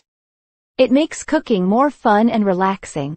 I check the recipe to make sure I am following all the steps. Cooking can take some time, but it is worth it for a delicious meal. When the food is ready, I call my family to the table. Everyone comes to the dining room and takes their seats. We sit together and say, "Thank you," for the meal. It is a nice way to show appreciation for the food and for each other. We start eating the meal. We use our forks, knives, and spoons to enjoy the food. We talk about our day and share stories.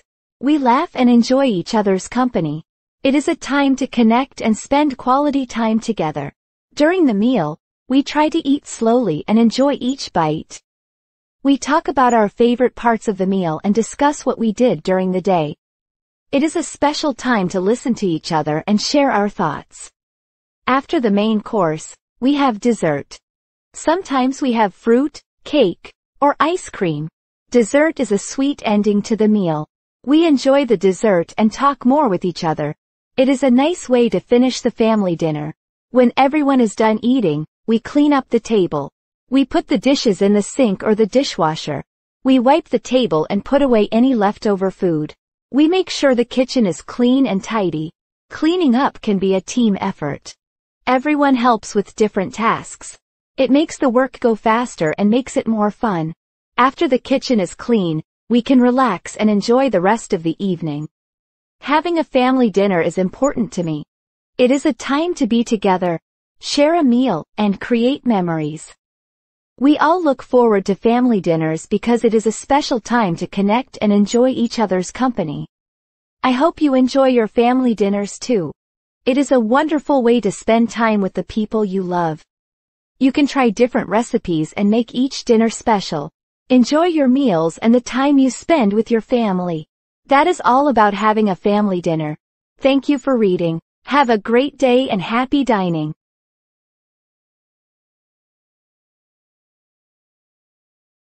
Having a picnic. Hello, my name is Lisa.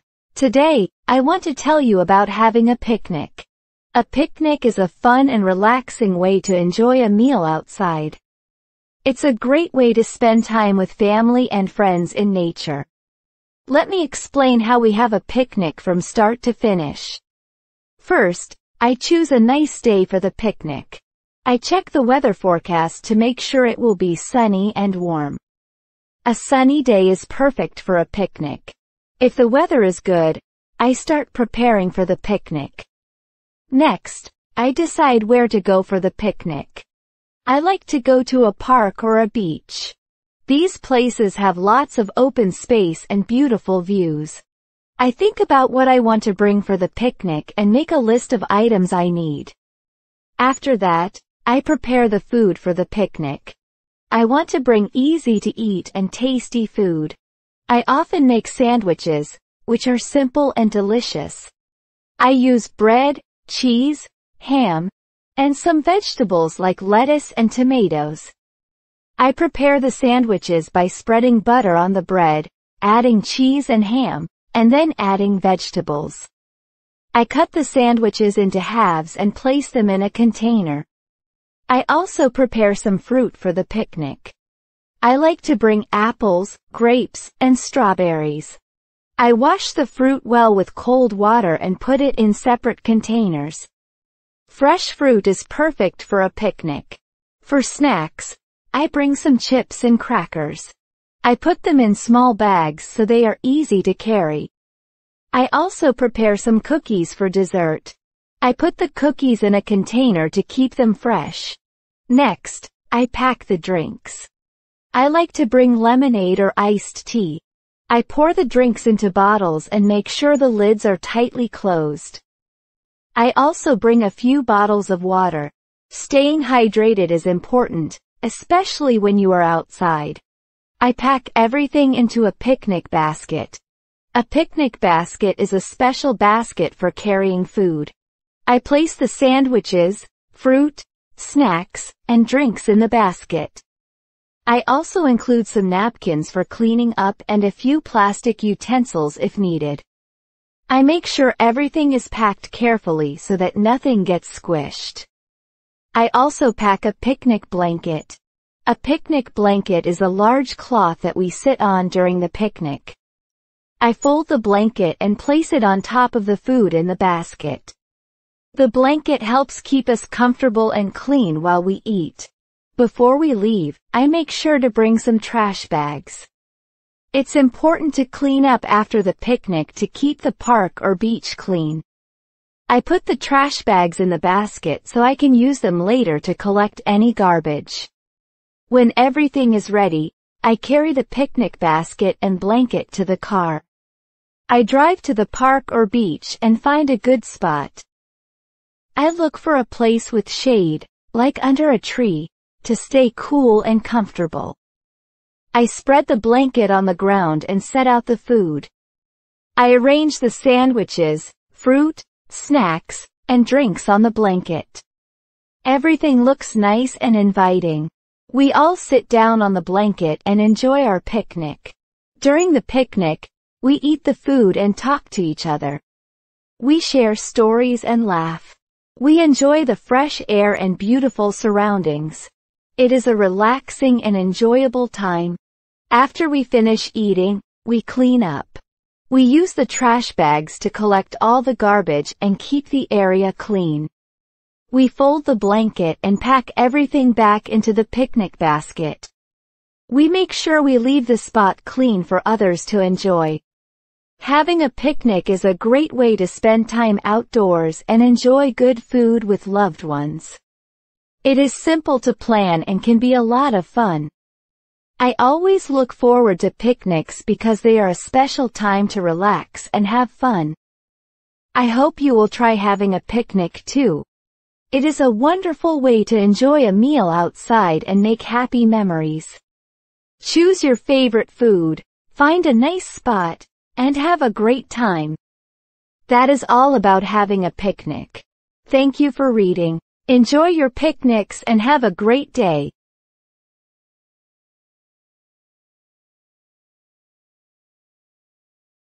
Baking cookies. Hello, my name is Casey. Today, I want to tell you about my routine for baking cookies. Baking cookies is one of my favorite activities because it's fun and results in delicious treats. Let me explain how I go about baking cookies from start to finish. I usually start baking cookies on a weekend afternoon, around 2 o'clock p.m. First, I make sure I have all the ingredients and tools I need. I check my recipe to see what is required. If I'm using a new recipe, I gather all the ingredients and kitchen tools. Before I begin, I wash my hands and preheat the oven to the temperature specified in the recipe. I usually set the oven to 350 F 175 C, but this can vary depending on the recipe. Preheating the oven ensures that it is at the right temperature when the cookies are ready to bake. Next, I prepare my ingredients. This usually involves measuring out ingredients like flour, sugar, butter, eggs, and baking powder. I also gather any additional ingredients, such as chocolate chips, nuts, or spices, if the recipe calls for them. I start by mixing the dry ingredients. I sift the flour and baking powder into a bowl to ensure they are well combined. If the recipe includes spices, like cinnamon or nutmeg, I add them to the dry mixture. In a separate bowl, cream together the butter and sugar. I use a mixer or a wooden spoon to beat the butter and sugar until they are light and fluffy. Then, I add the eggs one at a time, mixing well after each addition. I also add any vanilla extract or other flavorings at this stage. Once the wet ingredients are mixed, I gradually add the dry ingredients to the bowl. I mix everything together until just combined. If I'm using chocolate chips or nuts, I fold them into the dough last.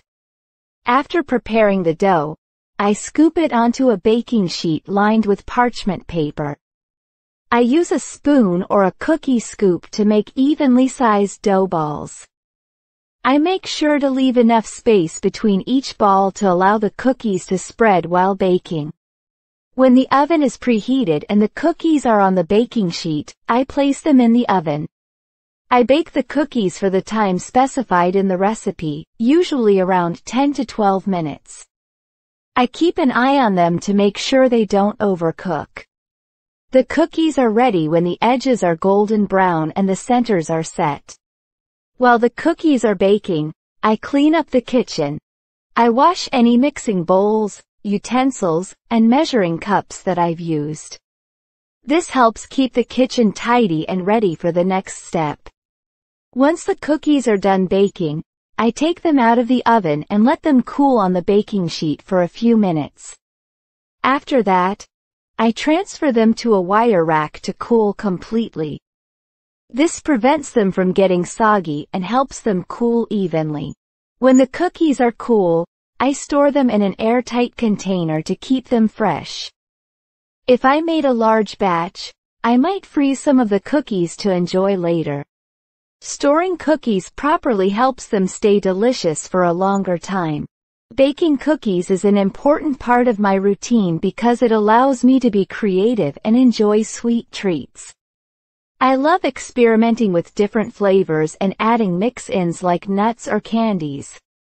Baking also brings a wonderful aroma to the kitchen and makes the house feel warm and inviting. Sometimes, I like to bake cookies with friends or family. It's a fun activity that lets us spend time together and share the results of our baking. I also enjoy giving cookies as gifts or bringing them to events, as they are always a hit with others. I hope you enjoy baking cookies too. It's a great way to have fun, create something delicious, and share with others. You can start with simple recipes and gradually try more complex ones as you gain confidence and experience in the kitchen. That's all about my routine for baking cookies. Thank you for reading. I hope you have a great day and enjoy your baking adventures.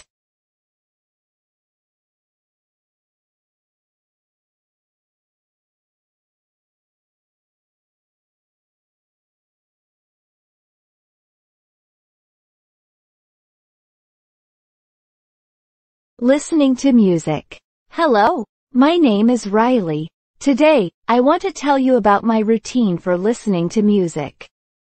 Listening to music is one of my favorite ways to relax, feel energized, and enjoy my free time. Let me explain how I go about it from start to finish.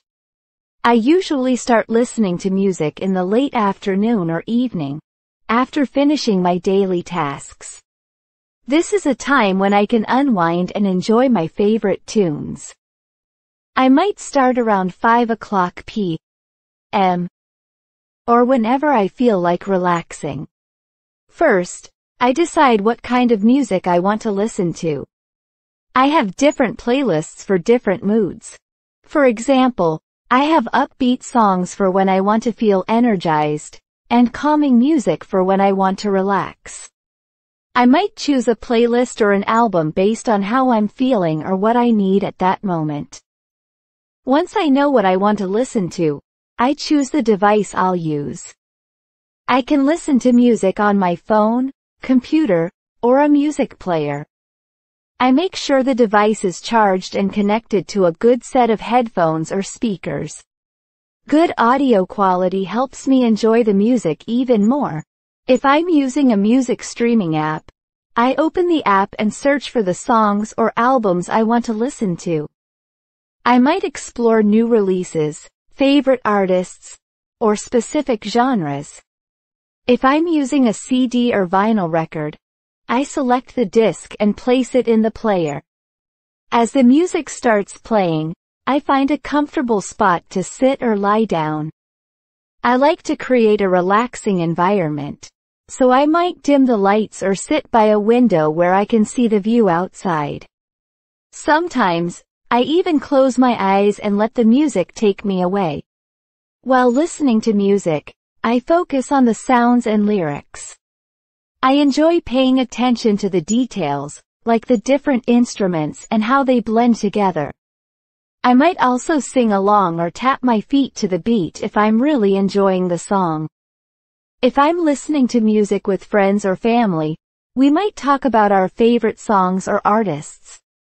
We might share recommendations or discover new music together.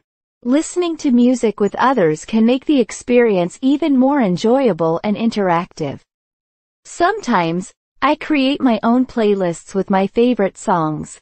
I organize the songs in a way that fits a particular mood or occasion. For example, I might create a playlist for a workout or a relaxing evening. I enjoy curating these playlists and finding the perfect songs to match my feelings. After a while, I might change the music or explore different genres. I like to switch things up and keep the experience fresh. I might go from listening to pop music to classical or jazz, depending on my mood. When I'm finished listening to music, I make sure to close the app or stop the music on my device. I put away any headphones or other equipment I used. If I discovered any new songs or artists I like, I might make a note to check them out further later. Listening to music is an important part of my routine because it helps me relax, feel motivated, and enjoy my free time. Music has a powerful way of affecting my mood and providing a sense of comfort. I find it enjoyable and enriching, whether I'm listening alone or with others. Sometimes, I like to attend live music events or concerts. Experiencing music in a live setting is a special and exciting way to connect with the artists and the music. It's a memorable experience that adds to my enjoyment of music. I hope you enjoy listening to music too. It's a wonderful way to relax, explore new sounds, and express yourself. You can start with your favorite songs and explore different genres to find even more music that you love. Listening to music is a great way to add joy and energy to your day. That's all about my routine for listening to music. Thank you for reading. I hope you have a great day and enjoy your musical adventures.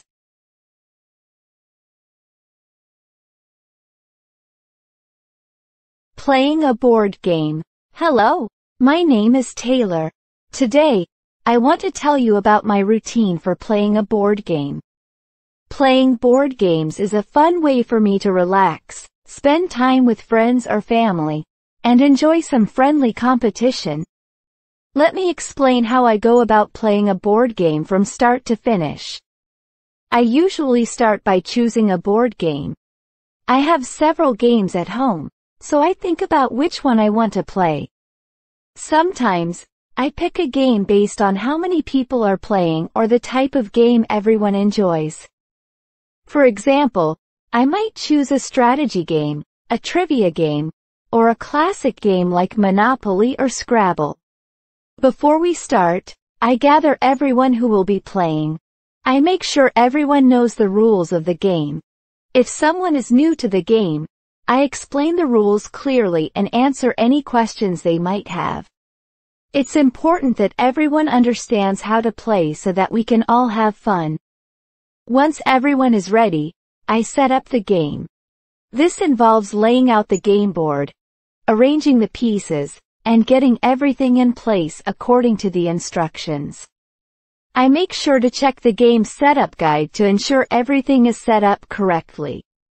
If there are cards or tokens, I place them where everyone can easily reach them. After setting up, we start the game. We take turns according to the game's rules, and I make sure to keep track of turns and any special rules. If the game has a timer, I set it up so that we can keep the game moving at a good pace. I try to keep the atmosphere friendly and enjoyable, regardless of who is winning or losing. During the game, we follow the rules and try to play our best. We might laugh, talk, and cheer each other on. Board games are a great way to bond and have fun together. If there are any disputes or questions about the rules, we refer to the rulebook or come to a fair agreement. As the game progresses, I keep track of our scores or progress. I might use a score sheet or simply keep track in my head, depending on the game. If there are any special events or moments in the game, we take note and enjoy them. The excitement of the game adds to the fun. When the game is finished, we tally up the scores or determine the winner. We congratulate the winner and thank everyone for playing. I like to take a moment to reflect on the game and discuss any memorable moments or strategies we used. This can be a fun way to end the game and share our thoughts. Afterwards, I clean up the game. I carefully put all the pieces, cards, and tokens back into their boxes and store them in a safe place. I make sure to keep the game organized so it's ready for the next time we play. Cleaning up helps keep everything in good condition and makes it easier to set up the game in the future. Playing board games is an important part of my routine because it's a great way to have fun, relax, and connect with others. I enjoy the challenge and the opportunity to spend quality time with friends or family. It's a nice break from everyday activities and provides a chance for some enjoyable competition. Sometimes, I like to try new board games or revisit old favorites. Exploring different games keeps things interesting and helps me discover new favorites. I also enjoy hosting game nights and inviting friends over for a fun evening of games and laughter. I hope you enjoy playing board games too. They're a fantastic way to have fun, challenge yourself, and enjoy time with others. You can start with simple games and gradually explore more complex ones as you get more comfortable and interested in the hobby.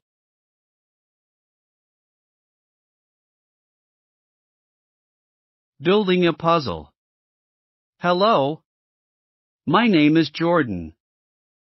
Today, I want to tell you about my routine for building a puzzle. Working on puzzles is a relaxing and enjoyable activity for me. It's a great way to spend time, challenge my mind, and see a beautiful picture come together. Let me explain how I go about building a puzzle from start to finish. I usually start working on a puzzle in the afternoon or evening when I have some free time.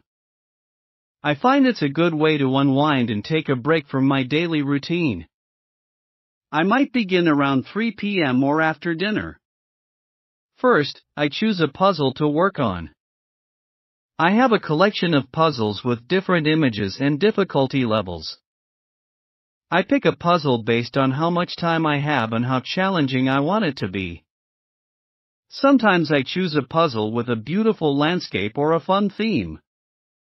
Once I have my puzzle, I find a good place to work on it. I look for a flat surface, like a table or a large desk. I make sure the area is clean and has enough space for all the puzzle pieces. I also get a puzzle mat or a large piece of cardboard to make it easier to move the puzzle if needed. Before I start assembling the puzzle, I open the box and sort the pieces. I spread them out on the table and separate them by edge pieces and center pieces. Sorting the pieces helps me see what I have and makes it easier to find the pieces I need as I work on the puzzle. I begin by assembling the edge pieces to create the border of the puzzle. This helps me get a clear idea of the puzzle's size and shape. Once I have the border completed, I start working on the interior sections. I use the image on the puzzle box as a reference to help me match the pieces and see where they fit. As I work on the puzzle, I look for patterns, colors, and shapes that can help me find where the pieces go. I try to fit pieces together and place them in their correct positions. Sometimes, I need to try different pieces before finding the right fit. If I get stuck or can't find a piece that fits, I take a break and come back later with a fresh perspective. It's normal to feel stuck sometimes, and taking breaks can help me see the puzzle with new eyes. While I work on the puzzle, I enjoy listening to music or having a conversation with friends or family. This makes the process more enjoyable and relaxing. I also like to set small goals, like completing a specific section of the puzzle, to keep myself motivated. As the puzzle starts to come together, I can see the image forming, which is very satisfying. I take my time to carefully place each piece and make sure everything fits well. I also make sure to keep the puzzle pieces organized and avoid losing any pieces. When I finish the puzzle, I take a moment to admire the completed image. It's a great feeling to see all the pieces come together and create a beautiful picture. I might take a photo of the completed puzzle to remember the achievement.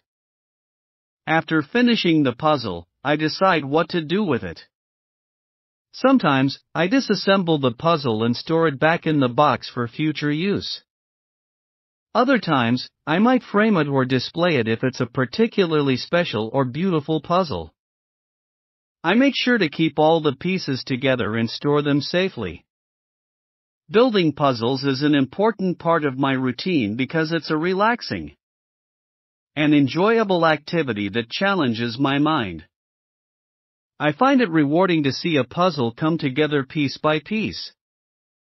It's also a great way to spend time alone or with others and to enjoy a sense of accomplishment. Sometimes, I like to try puzzles with different themes or difficulty levels. Exploring new puzzles keeps the activity interesting and helps me improve my puzzle building skills. I hope you enjoy building puzzles too. It's a wonderful way to relax, challenge yourself, and create something beautiful. You can start with simple puzzles and gradually try more complex ones as you gain experience and confidence.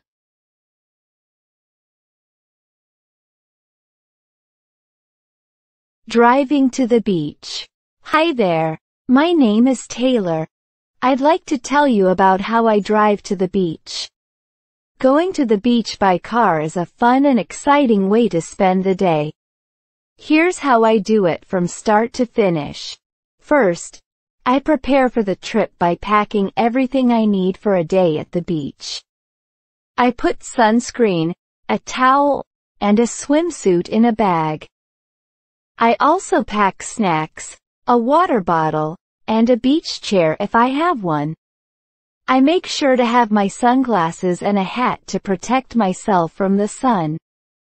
Before I leave the house, I check that my car is ready for the trip. I make sure there is enough gas in the tank. I also check the car's condition, like the tires and brakes, to make sure everything is working properly. When everything is ready, I get in the car and start driving towards the beach. I use a GPS or a map to help me find the best route. I follow the directions and drive safely. I make sure to obey all traffic signs and signals. As I drive, I enjoy the scenery along the way. I might see different neighborhoods, parks, or interesting places. Sometimes, I play music to make the drive more enjoyable. I also keep an eye on the road and watch for other drivers. If I need to stop for a break, I find a safe place to pull over. I might stretch my legs, get a snack, or use the restroom. After the break, I get back in the car and continue driving towards the beach. When I get close to the beach, I follow the signs to find parking. I look for a parking spot in the designated parking area. If the parking lot is full, I wait patiently for a spot to open up or find alternative parking nearby. Once I park the car, I gather all my beach items and walk to the beach. I make sure to lock the car and keep my keys with me. I also check that I have everything I need before heading to the beach. At the beach, I find a good spot to set up. I spread out my towel, set up my beach chair, and apply sunscreen. I enjoy the sun, sand, and waves. I might swim, build sandcastles, or just relax and read a book. When it's time to leave the beach, I gather my things and make sure I don't leave anything behind. I walk back to the car, load everything in, and get ready to drive home. I check that I have all my belongings and then start the car. On the way home, I drive safely and follow the road signs. I might take a different route or stop for a meal if I'm hungry. When I arrive back home, I feel happy and relaxed after a great day at the beach. Driving to the beach is a wonderful way to spend a day. I enjoy the freedom of traveling by car and the fun of spending time at the beach. It's a great way to relax and have fun with friends or family. Sometimes, I think about my trip and how much I enjoyed it. I look forward to the next time I can drive to the beach and have another fun day in the sun. I hope you enjoy driving to the beach too. It's a fantastic way to enjoy the outdoors and have a great time. Remember to be prepared, stay safe, and have a wonderful trip. That's all about my routine for driving to the beach. Thank you for reading. I hope you have a fantastic day and enjoy your beach trips.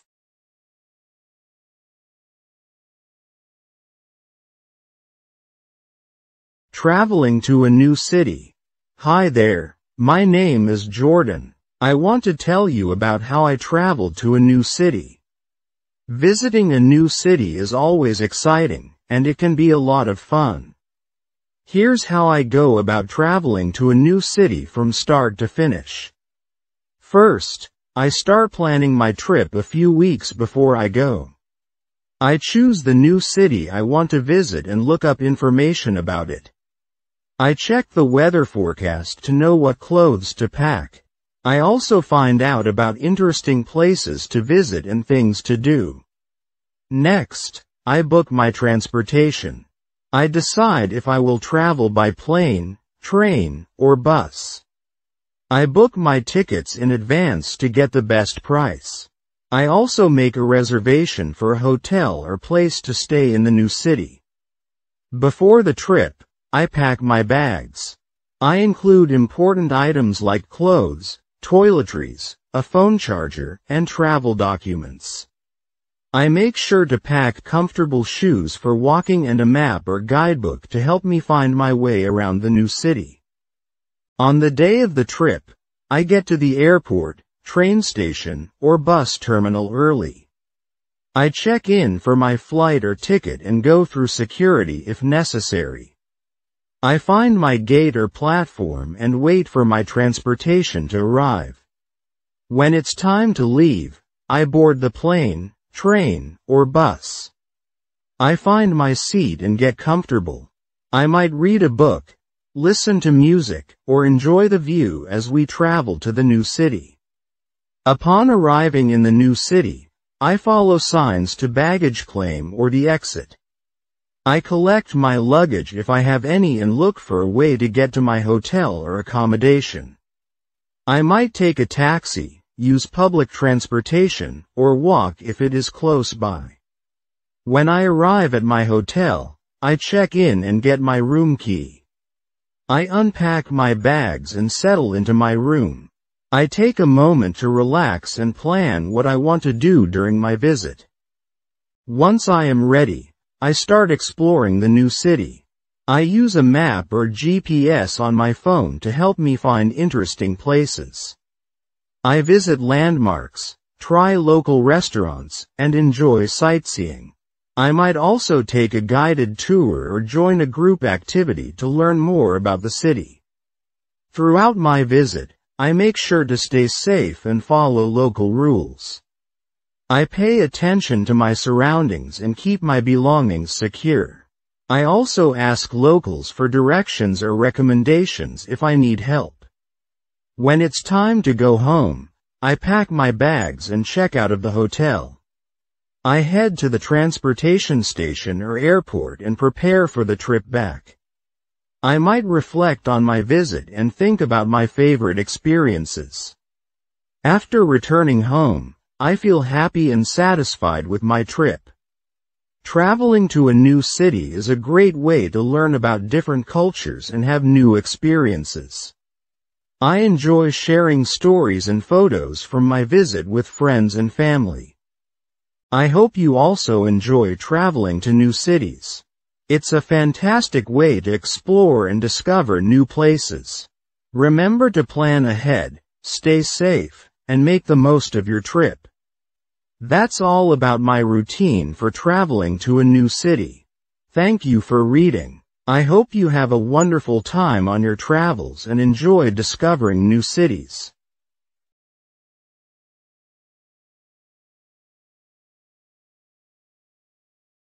Exploring a museum. Hello. My name is Alex. Today, I want to share with you how I explore a museum. Visiting a museum is a fun way to learn about history, art, and science. Here's how I go about exploring a museum from start to finish. First, I plan my visit to the museum. I check the museum's website or call to find out the opening hours and any special exhibitions. I also look for information about ticket prices and whether I need to buy tickets in advance. Sometimes, museums offer discounts or free admission on certain days. Before I leave for the museum, I pack a few things. I bring my ticket or a copy of my reservation.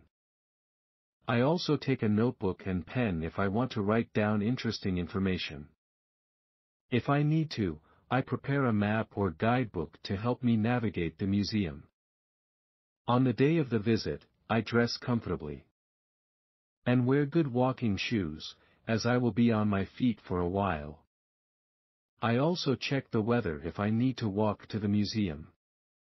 I make sure to have enough time to explore the museum without feeling rushed. When I arrive at the museum, I look for the entrance and find a place to park if I am driving. If the museum has a ticket office, I might need to pick up my tickets or pay for admission.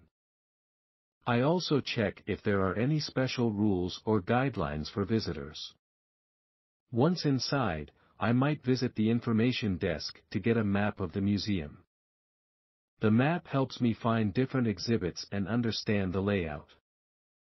I also look for any brochures or guides that provide more details about the exhibits. I start exploring the museum by following the map or my own interests. I look at the exhibits and read the information labels next to them. Museums often have different sections, such as art galleries, historical artifacts, or science displays. I take my time to enjoy each section and learn new things. If the museum offers guided tours or audio guides, I might use them to get more information about the exhibits. Guided tours are a great way to learn more about the museum's collections and hear interesting stories. As I walk through the museum, I might take breaks if I need them. Many museums have seating areas where I can rest and think about what I've seen. I also make sure to stay hydrated and use the museum's facilities if needed. During my visit, I might take photos if allowed.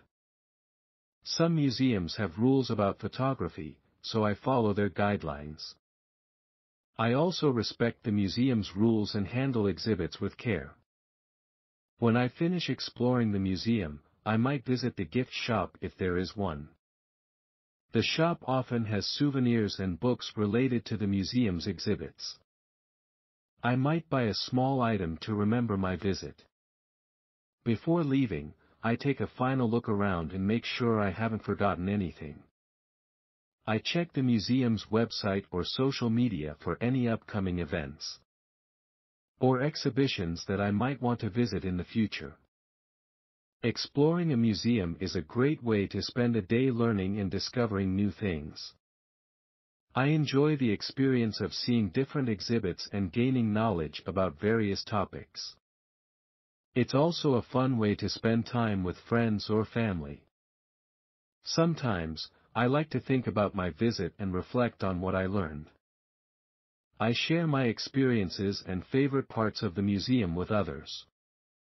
This helps me remember the visit and appreciate the museum even more. I hope you also enjoy exploring museums. It's a wonderful way to learn, have fun, and experience different cultures and ideas. Remember to plan your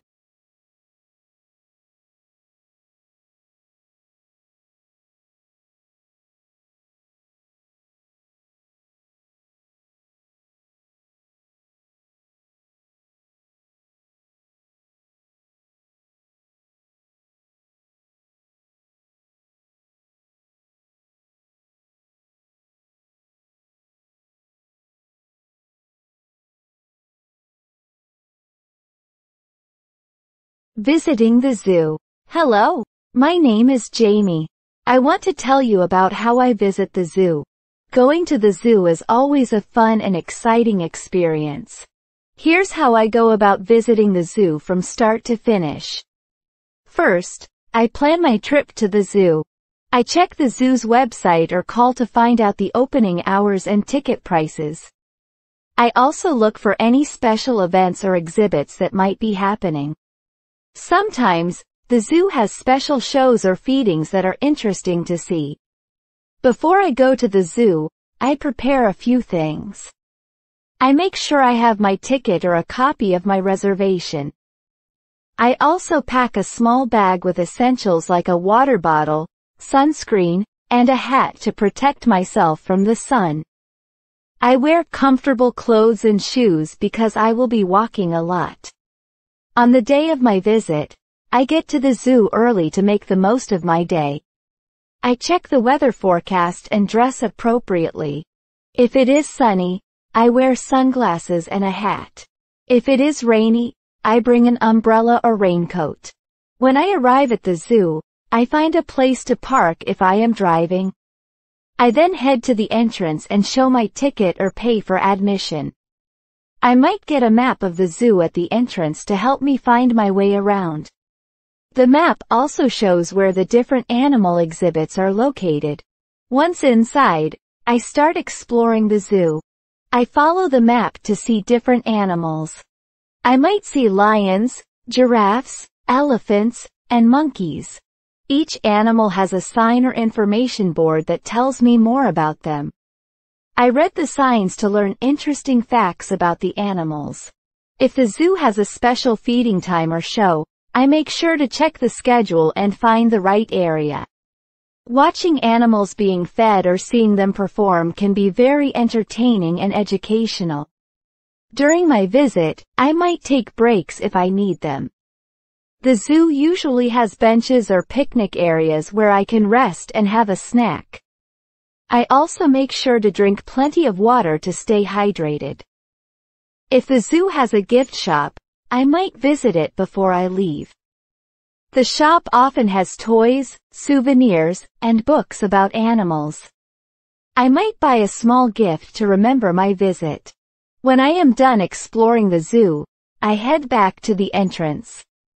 I check my belongings to make sure I have not left anything behind. I also look at any photos I took and think about my favorite parts of the visit. Before leaving, I check the zoo's website or social media for any upcoming events or exhibitions that I might want to visit in the future. I also think about what I learned and enjoyed during my visit. Visiting the zoo is a great way to learn about animals and have a fun day out. I enjoy seeing different species, learning new things, and spending time outdoors. It's also a wonderful activity to do with family or friends. I hope you also enjoy visiting the zoo. It's a fantastic way to explore and appreciate wildlife. Remember to plan your visit, follow the zoo's rules, and have a great time seeing all the amazing animals. That's all about my routine for visiting the zoo. Thank you for reading. I hope you have a fantastic time on your zoo visits and enjoy all the wonderful animals you see.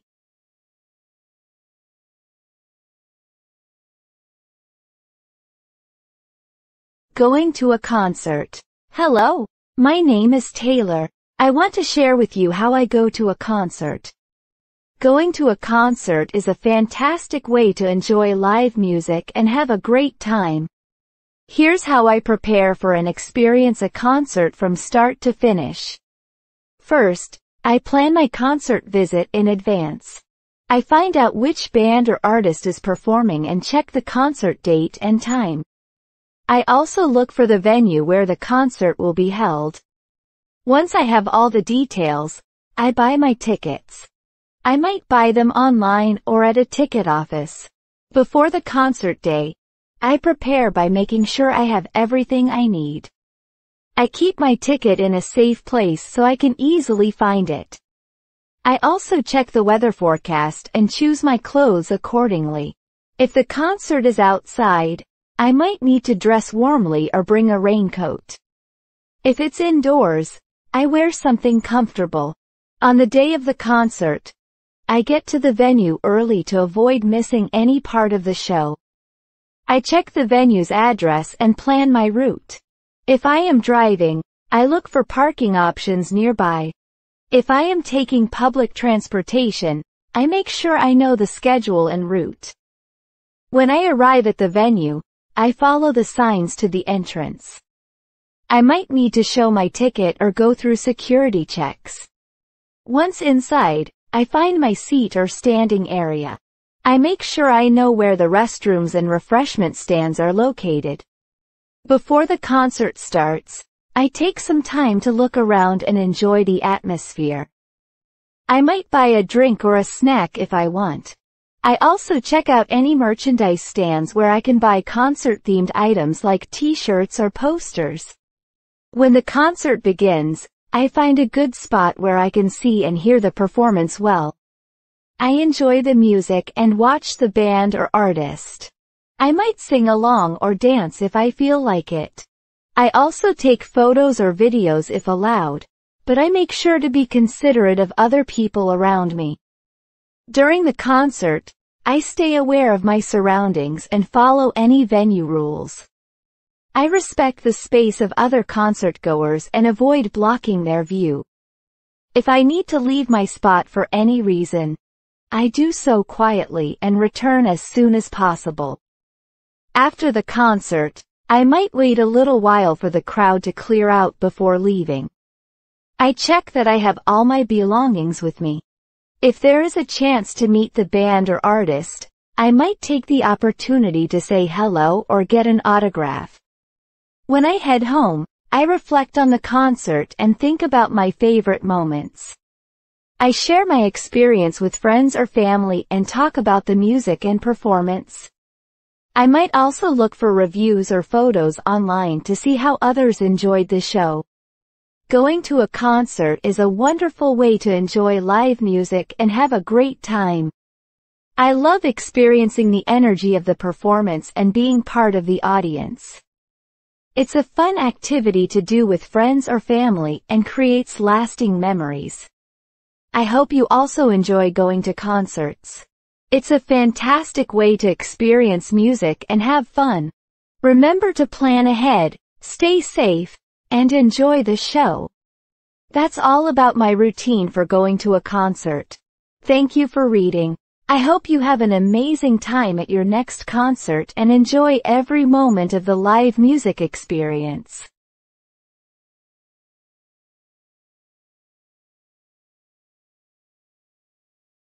Watching a movie. Hello. My name is Sam. I want to share with you how I watch a movie. Watching a movie is a fun way to relax and enjoy a story. Here's how I prepare for and enjoy a movie from start to finish. First, I choose which movie I want to watch. I think about what kind of movie I'm in the mood for. It could be a comedy, drama, action, or animated film. I might ask friends or check online for movie recommendations. Once I decide on a movie, I check where it's available. It could be in a theater, on TV, or a streaming service. Before the movie, I prepare by making sure I have everything I need. If I am going to a movie theater, I buy my ticket in advance or arrive early to buy one at the theater. I also think about what time the movie starts so I can be there on time. If I am watching at home, I make sure I have the movie queued up and ready to go on my streaming service or DVD player. On the day of the movie, I get ready by choosing comfortable clothes to wear. If I'm going to the theater, I make sure I have my ticket and some money for snacks or drinks if I want them. I also check the movie's start time so I know when to leave. When I arrive at the movie theater, I find my seat and get comfortable. I might buy some popcorn, candy, or a drink if I want a snack. I make sure my phone is turned off or set to silent so it does not disturb others during the movie. If I am watching a movie at home, I create a cozy space. I arrange some snacks and drinks, and I set up a comfortable place to sit. I might invite friends or family to join me for the movie. As the movie starts, I pay attention to the story and enjoy the film. I follow along with the plot and listen to the dialogue. I might laugh, cry, or be excited, depending on the movie.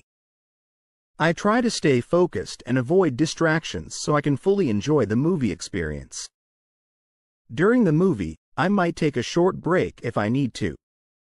I make sure not to disturb others if I am at a theater. If I am at home, I can pause the movie if needed and then continue watching. After the movie ends, I think about what I watched. I might discuss it with friends or family if they were with me. I reflect on what I liked or didn't like about the movie. If it was a good film, I might recommend it to others. If I watched the movie in a theater, I leave the theater and check that I have all my belongings with me. I also make sure to throw away any trash in the proper bins. Watching a movie is a great way to relax and enjoy a good story. I love how movies can make me feel different emotions and transport me to different places. It's also a fun activity to do with friends or family.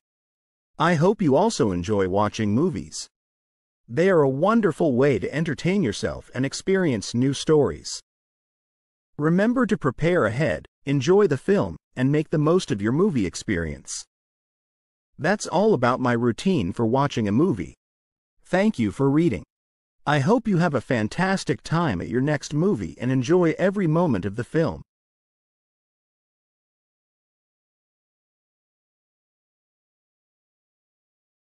Celebrating a birthday. Hello.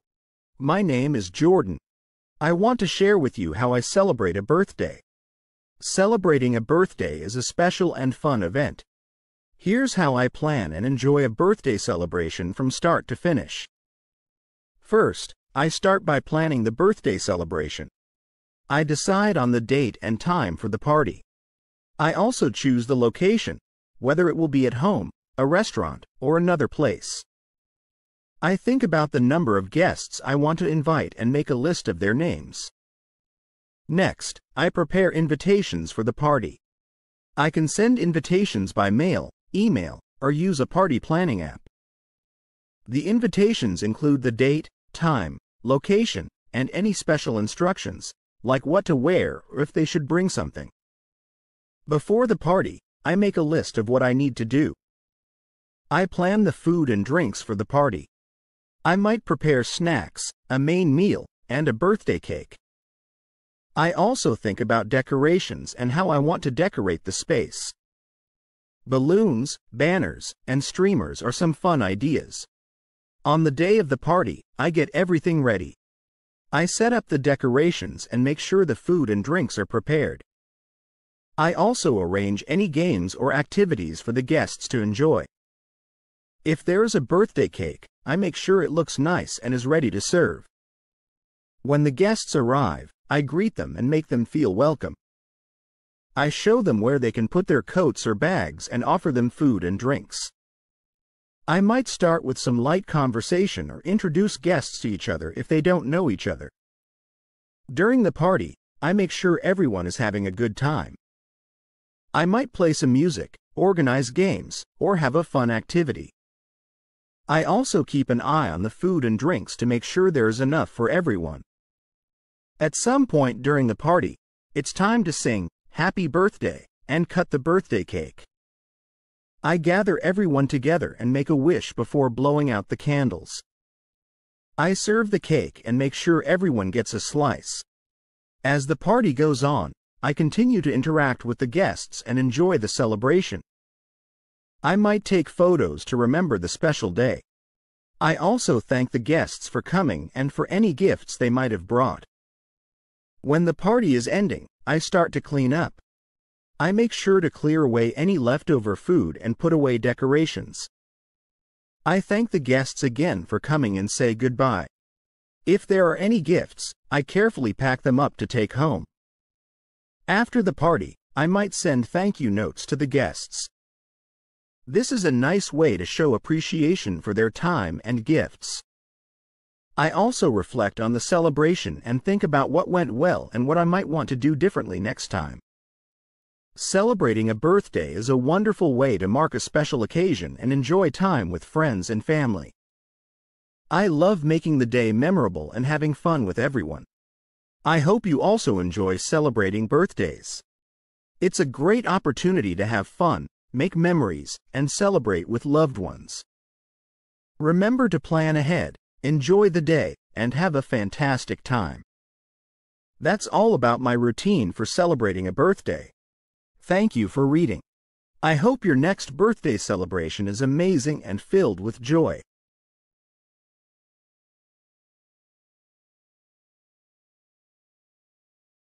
Meal prepping for the week. Hello, my name is Taylor. Today, I want to tell you about my routine for meal prepping for the week. Meal prepping is a great way to save time, eat healthy, and make sure I always have tasty meals ready.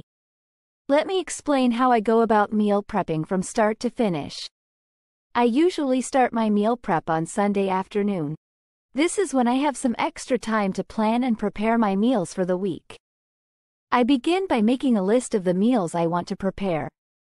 I choose recipes that are easy to make and that I enjoy eating. I also consider the ingredients I already have at home and what I need to buy.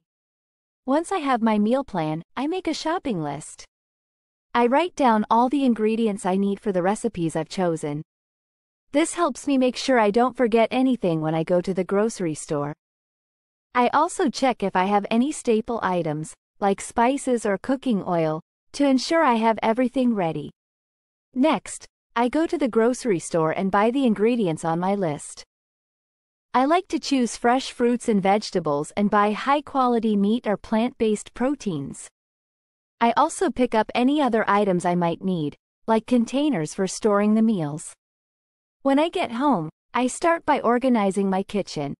I make sure I have all the utensils, pots, and pans I need. I also prepare my work area by cleaning the countertops and getting out all the ingredients and tools I will use. I begin meal prepping by washing and chopping vegetables. I cut up items like bell peppers, carrots, and broccoli.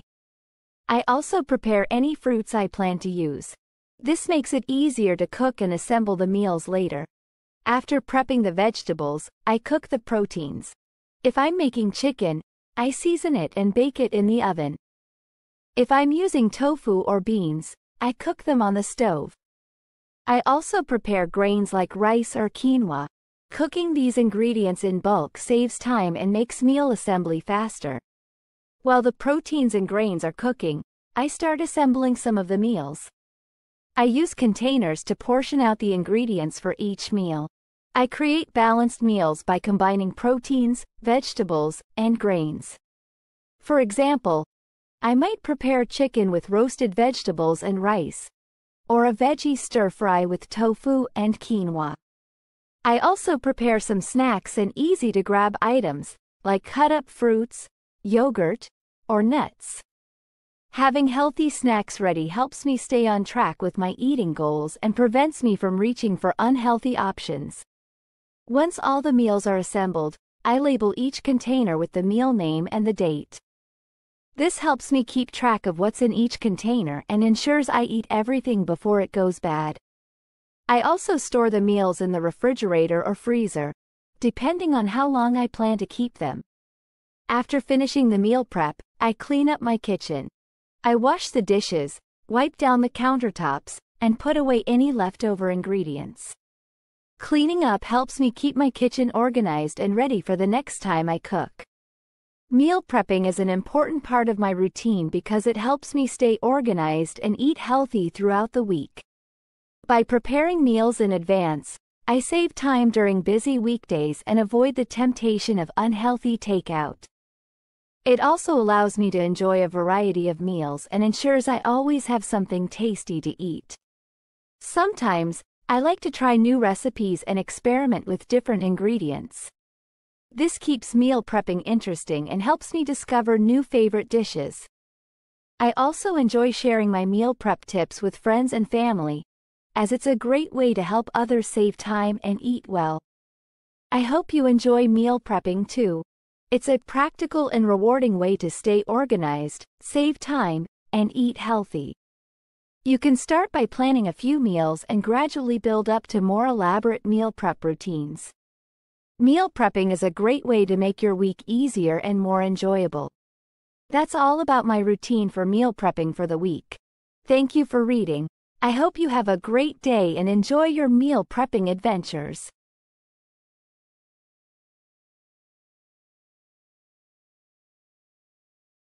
Reading a book. Hello, my name is Jamie. Today, I want to tell you about my routine for reading a book. Reading is one of my favorite activities because it helps me relax, learn new things, and escape into different worlds. Let me explain how I go about my reading routine from start to finish. I usually start my day around 8 a.m. I get up, brush my teeth, and wash my face. After that, I make sure I am comfortable and ready to start my day. I put on some cozy clothes, like a t-shirt and sweatpants, because I like to feel relaxed when I read. Before I begin reading, I choose a book from my collection. I pick a book based on what I am in the mood for. Sometimes, I choose a novel, other times a non-fiction book, or maybe a book of short stories. Picking the right book makes reading more enjoyable. When I have my book, I find a comfortable place to read. I usually sit in my favorite chair or on a cozy couch. I might also use a blanket if I want to be extra comfortable. Having a good reading spot helps me focus and enjoy the book. I start by opening the book and reading the first few pages. I pay attention to the introduction and try to understand the setting and characters. I like to get a feel for the story and see if it grabs my attention. If I am reading a nonfiction book, I might start by looking at the table of contents to see what topics are covered. As I read, I take my time and try to understand the text. I like to visualize the scenes and imagine the characters in my mind. I might also highlight interesting passages or take notes if I am reading something informative. Taking notes helps me remember important details. If I come across any difficult words or sentences, I don't worry. I try to figure out the meaning from the context, and if I need to, I look up the words in a dictionary. Understanding the text helps me enjoy the reading experience more. While reading, I try to stay focused and avoid distractions. I put my phone on silent and find a quiet place where I can concentrate.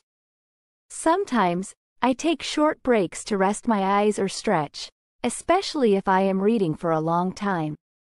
When I reach the end of a chapter or a good stopping point, I take a moment to reflect on what I have read. I think about the story or the information I have learned and how it fits into the bigger picture. Reflecting on the content helps me understand and appreciate the book more. After I finish reading for the day, I mark my place with a bookmark so I know where to start next time. I might also write down my thoughts about the book in a journal or discuss it with friends or family if I am excited about it. Reading is an important part of my routine because it helps me relax and expand my knowledge. I love the feeling of getting lost in a good book and discovering new ideas and perspectives. Reading also helps me unwind after a busy day and provides a nice break from screens and technology. Sometimes, I join book clubs or reading groups where I can talk about books with others.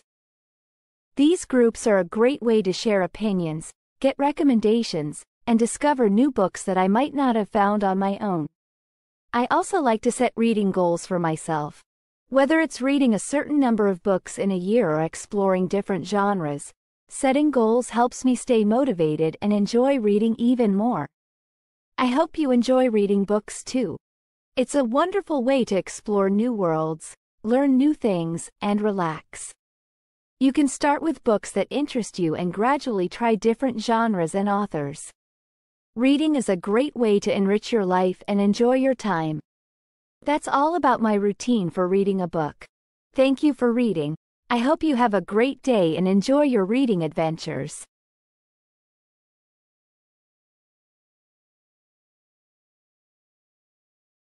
Drawing with crayons. Hello, my name is Taylor. Today, I want to tell you about my routine for drawing with crayons. Drawing with crayons is a fun and creative activity that I really enjoy. Let me explain how I go about my crayon drawing routine from start to finish. I usually start my day around 9 a.m. I get up, brush my teeth, and wash my face. After that, I put on comfortable clothes that I don't mind getting a bit of crayon on. I choose a simple t-shirt and some jeans or shorts. Next, I set up my drawing space. Before I begin drawing, I gather all my supplies. I need crayons, drawing paper, and maybe a pencil if I want to sketch a rough outline first. I also have an eraser and a sharpener handy. Having everything in one place helps me work more smoothly. When I am ready, I start by choosing a subject for my drawing. Sometimes, I draw animals, people, or landscapes. Other times, I might just doodle or create abstract designs. Deciding on what to draw helps me plan my artwork and choose the right colors. If I want to, I start by lightly sketching my subject on the paper with a pencil. This sketch is just a guide, so it doesn't need to be perfect. Once I have my basic outline, I begin to use crayons to add color to my drawing. I choose the crayons I want to use and start coloring. Crayons are great because they are easy to hold and use. I color in broad strokes and fill in the different parts of my drawing. I try to stay inside the lines and blend colors where needed. Crayons are nice because they can be layered to create different effects. While drawing, I think about how I want to use different colors. I might use bright colors for parts of my drawing that I want to stand out, and softer colors for areas that should be more subtle. I enjoy experimenting with mixing colors and creating interesting patterns. If I make a mistake or go outside the lines, I can use an eraser to correct it or adjust my coloring. Sometimes, I use the side of the crayon to cover larger areas or create texture. I also use the tip of the crayon for finer details. As I work on my drawing, I take breaks to step back and look at my progress. This helps me see how the drawing is coming together and whether I need to add more details or make any changes. Taking breaks also helps me stay focused and enjoy the process. When I finish my drawing, I look it over to see if there are any final touches I want to add. I might use different colors to highlight certain areas or add extra details to make the drawing more interesting. Once I am happy with my drawing, I let it sit for a while to make sure the crayon has set properly. I then put my crayons and drawing paper away neatly. I store my crayons in a box or a drawer to keep them organized and ready for next time. Drawing with crayons is an important part of my routine because it allows me to express my creativity and have fun. I enjoy seeing how the colors come together and how my drawing turns out. Crayons are a simple and enjoyable tool for creating art. Sometimes, I share my drawings with friends and family. They always appreciate the effort and creativity I put into my work. It's nice to see their reactions and get positive feedback. I also like to try new drawing techniques and experiment with different styles. I might use different types of paper or try combining crayons with other materials, like markers or colored pencils, to create unique effects. I hope you enjoy drawing with crayons too. It's a wonderful way to explore your creativity and have fun. You can start with simple drawings and gradually try more complex subjects as you get more comfortable. Drawing with crayons is a great way to relax and enjoy yourself. That's all about my routine for drawing with crayons. Thank you for reading. I hope you have a great day and enjoy your crayon drawing adventures.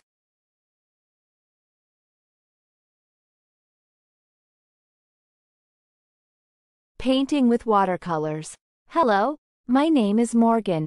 Today, I want to tell you about my routine for painting with watercolors.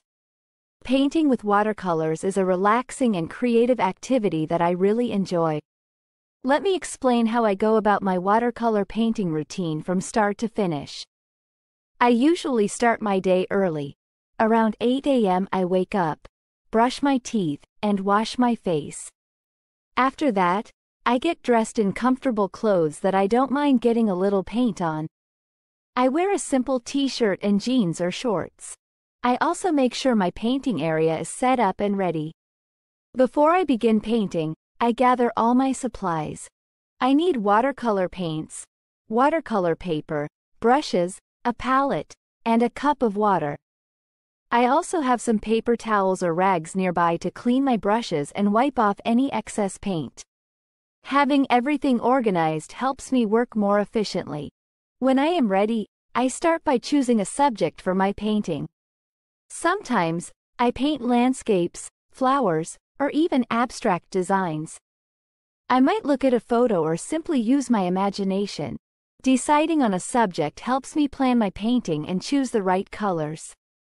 I prepare my watercolor paper by taping it down to my work surface. This prevents the paper from moving around and helps keep it flat while I paint. I then lightly sketch my subject on the paper with a pencil. This sketch is just a guide, so it doesn't need to be perfect. Before I start painting, I mix my colors on the palette. I add a small amount of paint and a little water to create the right shades. Watercolor paints are transparent, so I can adjust the color intensity by adding more or less water. I experiment with different colors and mixtures to get the effects I want. When I start painting, I use a brush and dip it into the water before picking up some paint. I then apply the paint to the paper, using smooth and gentle strokes. I try to work from light to dark colors, layering the paint as needed.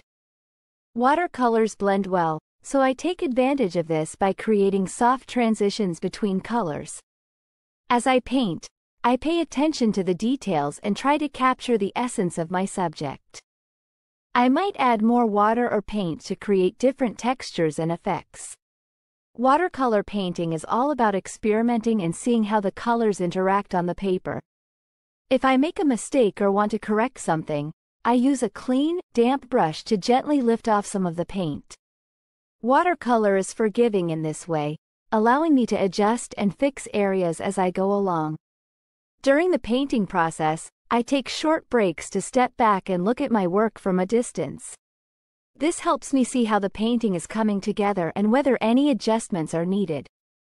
I also make sure to stay relaxed and enjoy the process. When I finish painting, I let my artwork dry completely. Watercolor paintings can take some time to dry, so I usually leave them in a safe place to dry overnight. While the painting dries, I clean my brushes and palette thoroughly. I use water and soap to remove any leftover paint and then let the brushes air dry. Once the painting is dry, I carefully remove it from the tape and evaluate my work. I might make final touches or add details if needed. I also take a moment to appreciate the finished piece and feel proud of my efforts. Painting with watercolors is an important part of my routine because it allows me to express my creativity and relax. I enjoy experimenting with colors and techniques and seeing how the paint transforms on paper. Watercolor painting helps me unwind and brings me joy. Sometimes, I join painting classes or workshops to learn new techniques and improve my skills. Learning from others and practicing different styles helps me grow as an artist and stay inspired. I also like to display my watercolor paintings at home or give them as gifts to friends and family. Sharing my artwork with others is a wonderful way to spread happiness and creativity. I hope you enjoy painting with watercolors too. It's a delightful and rewarding activity that allows you to explore your artistic side and create beautiful works of art. You can start with simple subjects and gradually experiment with different techniques and colors. That's all about my routine for painting with watercolors. Thank you for reading. I hope you have a great day and enjoy your painting adventures.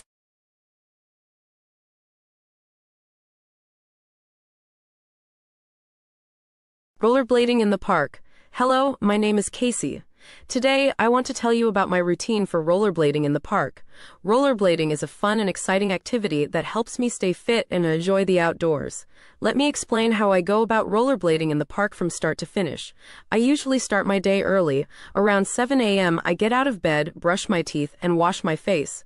After that, I put on comfortable clothes. I wear a t-shirt and shorts, which are good for exercising. I also make sure to wear my rollerblading gear. Rollerblades, knee pads, elbow pads, and a helmet. Safety is very important when rollerblading. Before I leave for the park, I make sure I have everything I need. I pack a small bag with my rollerblades, safety gear, a water bottle, and a light snack, like a banana or some nuts. I also check the weather to make sure it's a good day for rollerblading. If it's sunny, I wear sunscreen to protect my skin. When I arrive at the park, I find a safe place to put on my rollerblades and safety gear. I sit on a bench or a nearby curb, and I put on my knee pads and elbow pads first. Then I put on my helmet and strap it securely. Finally, I lace up my rollerblades tightly to make sure they fit well and are comfortable. Before I start rollerblading, I do a warm-up. Warming up helps prepare my muscles and prevent injuries. I do some light stretching, focusing on my legs, arms, and back. I also do a few gentle movements like leg swings and arm circles to get my body ready. Once I am warmed up, I start rollerblading. I find a smooth and flat path in the park, which is perfect for rollerblading. I begin with a slow pace and focus on my balance. I use my arms to help with balance and make gentle, controlled movements with my legs. As I skate, I enjoy the fresh air and the scenery of the park. I might skate along a path with trees, flowers, and maybe even a pond. Rollerblading in the park is a great way to appreciate nature and get some exercise at the same time. I practice different techniques while rollerblading. For example, I practice stopping and turning smoothly. I also work on maintaining a steady speed and using my arms and legs to keep balance. Sometimes I try to skate in a straight line or do gentle curves. If I need a break, I stop and take a few minutes to rest. I drink some water to stay hydrated and have a light snack if I'm hungry. Taking breaks helps me avoid getting too tired and allows me to enjoy my rollerblading session more. During my rollerblading session, I might see other people in the park, like joggers, cyclists, or fellow rollerbladers. It's nice to see others enjoying the park and being active. Sometimes I wave or say hello as we pass each other. When I finish rollerblading, I do a cool down. Cooling down helps my muscles relax and reduces soreness. I do some gentle stretching to help my legs, arms, and back feel comfortable after exercising. After cooling down, I take off my rollerblades and safety gear. I pack everything back into my bag and make sure I haven't left anything behind. I might take a few moments to sit and relax on a park bench before heading home. Rollerblading in the park is an important part of my routine because it helps me stay active and enjoy the outdoors. I love the feeling of skating and the fun of exploring different paths in the park. It's also a great way to clear my mind and feel refreshed. Sometimes I join rollerblading groups or attend events in the park. These activities are a great way to meet other rollerbladers and have fun together. It's exciting to learn new skills and enjoy the company of others who share the same interest. I hope you enjoy rollerblading in the park too. It's a wonderful way to stay fit, have fun, and enjoy the beauty of nature. You can start with short sessions and gradually explore new paths and techniques. Rollerblading is a great way to stay active and have a good time. That's all about my routine for rollerblading in the park. Thank you for reading. I hope you have a great day and enjoy your time rollerblading.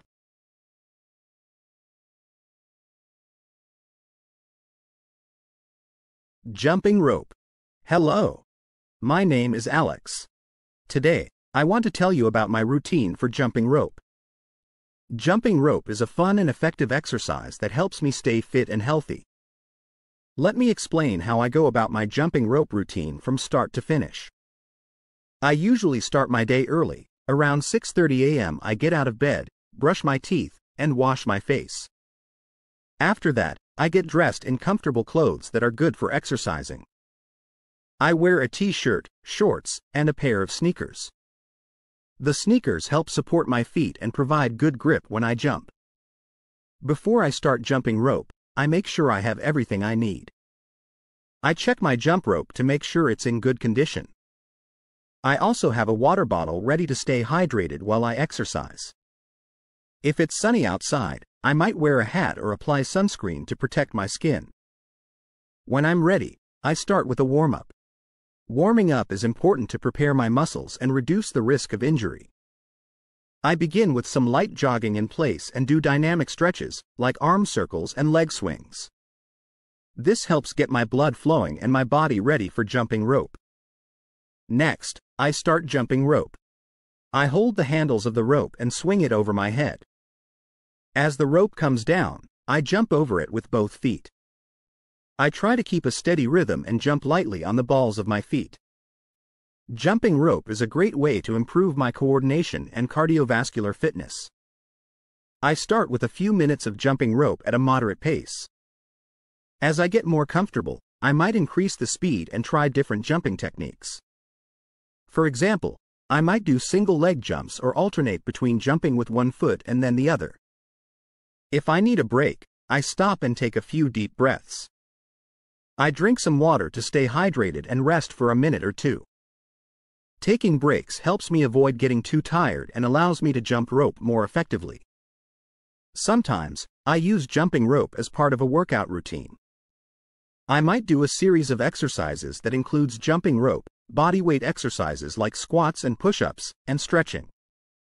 Combining different exercises helps me get a full body workout and keeps things interesting. When I finish jumping rope, I do a cool down. Cooling down helps my muscles relax and recover after exercise. I do some gentle stretching, focusing on my legs, arms, and shoulders. Stretching helps reduce any soreness and keeps my muscles flexible. After cooling down, I drink more water to rehydrate. I might also have a light snack if I'm hungry, such as a piece of fruit or some yogurt. Eating a healthy snack helps my body recover from the workout and gives me energy for the rest of the day. Jumping rope is an important part of my fitness routine. It helps me stay active and improves my cardiovascular health. I enjoy the challenge of jumping rope and the sense of accomplishment when I see improvement. It's also a fun way to exercise and stay fit. Sometimes, I join group fitness classes or follow online workout videos that include jumping rope. These classes and videos provide new ideas and keep me motivated. They also offer a variety of techniques and workouts to keep things fresh and exciting. I hope you enjoy jumping rope too. It's a simple and effective exercise that you can do almost anywhere. You can start with short sessions and gradually increase the time as you get better. Jumping rope is a great way to stay fit, have fun, and improve your coordination. That's all about my routine for jumping rope. Thank you for reading. I hope you have a great day and enjoy jumping rope.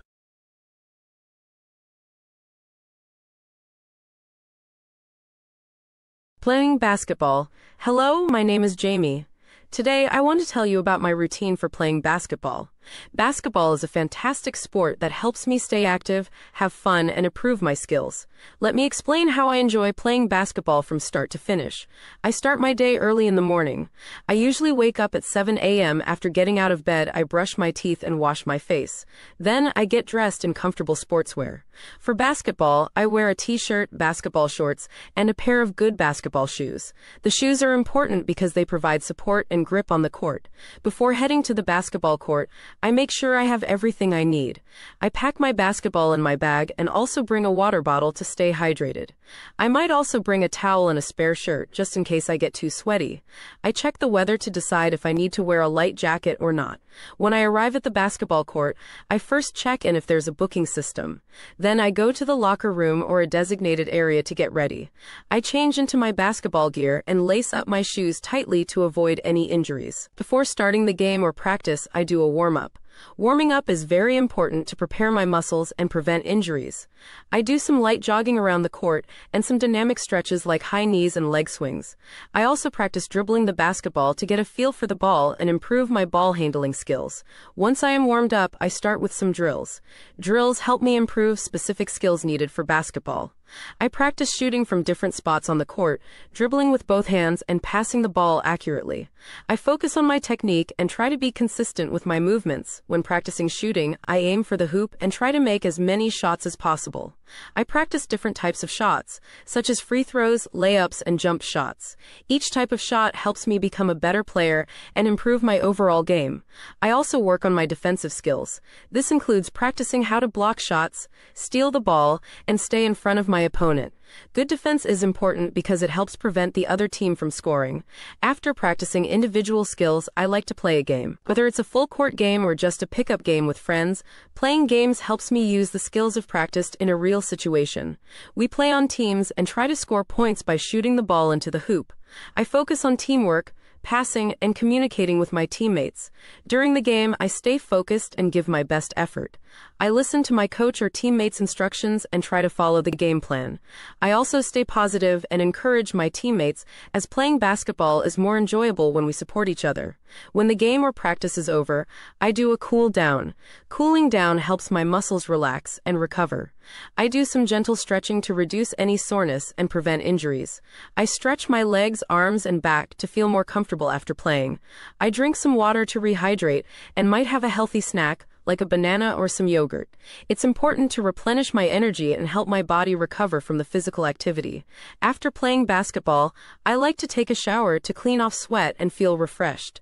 I change back into my regular clothes and take a few moments to relax. I also reflect on the game or practice, thinking about what went well and what I can improve. Playing basketball is an important part of my routine because it helps me stay active and healthy. I enjoy the challenge of the game and the sense of accomplishment when I improve my skills. Basketball also helps me make friends and have fun with others who enjoy the sport. Sometimes, I watch basketball games on TV or online. Watching professional players can give me new ideas and inspire me to try different techniques. It's also a great way to learn more about the game and enjoy watching high-level basketball. I hope you enjoy playing basketball too. It's a fantastic sport that offers a lot of benefits, from staying fit to having fun with friends. You can start by practicing basic skills and gradually move on to playing games. Basketball is a great way to stay active and enjoy the excitement of the sport. That's all about my routine for playing basketball. Thank you for reading. I hope you have a great day and enjoy playing basketball.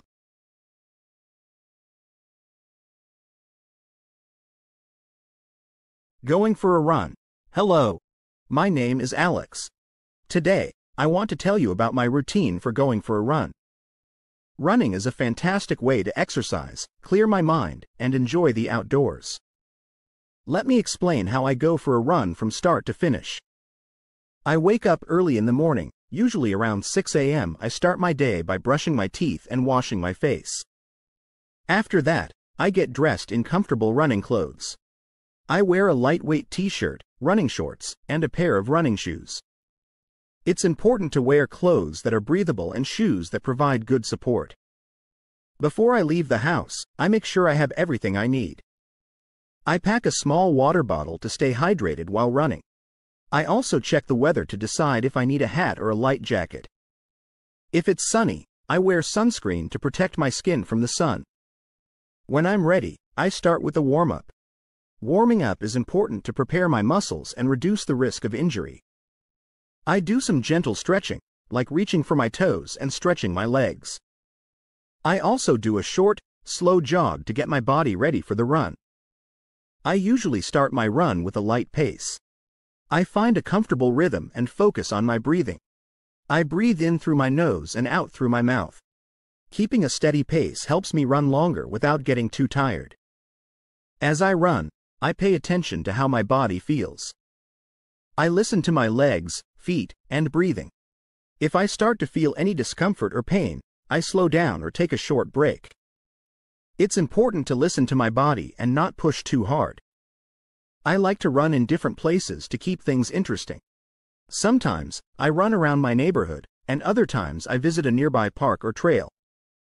Running on different surfaces, like grass or gravel, can be more enjoyable and give my body a different kind of workout. During my run, I might listen to music or a podcast. Music helps me stay motivated and keeps me moving. I create playlists with my favorite songs or listen to interesting podcasts to pass the time. As I near the end of my run, I start to cool down. Cooling down helps my body recover and reduces muscle soreness. I slow my pace and do some light jogging. Afterward, I do some gentle stretching to relax my muscles. When I finish my run, I drink some water to rehydrate. Running can make me sweat a lot, so it's important to drink water to replace lost fluids. I also might have a healthy snack, like a banana or some nuts, to help my body recover. After running, I take a shower to clean off sweat and feel refreshed. I change into comfortable clothes and relax for a bit. I like to take a few moments to stretch and reflect on my run. It feels great to have completed my workout and enjoyed the fresh air. Running is an important part of my routine because it helps me stay fit and healthy. I enjoy the feeling of running and the benefits it provides, like improved mood and energy levels. Running also helps me clear my mind and reduce stress. Sometimes, I join running clubs or participate in local races. Running with others can be a fun way to stay motivated and set new goals. It's exciting to compete and see how much I can improve. I also like to set personal running goals. Whether it's running a certain distance or improving my speed, setting goals helps me stay focused and motivated. I track my progress and celebrate my achievements. I hope you enjoy going for a run too. It's a great way to get exercise, enjoy nature, and feel good. You can start with short runs and gradually increase your distance. Running is a simple and effective way to stay active and healthy. That's all about my routine for going for a run. Thank you for reading. I hope you have a great day and enjoy your running adventures.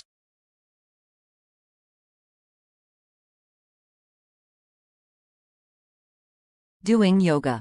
Hello, my name is Taylor. Today, I want to tell you about my daily routine for doing yoga. Yoga is a relaxing and healthy activity that helps me feel good both physically and mentally.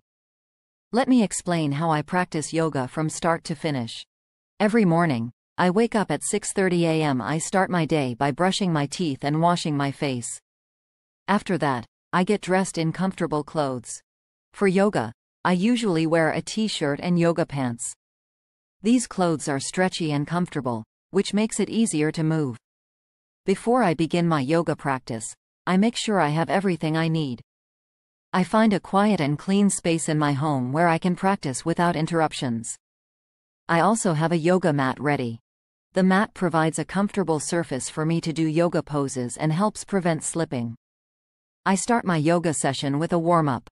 Warming up is important to prepare my body and prevent injuries. I do some gentle stretches, like reaching my arms overhead and bending to touch my toes.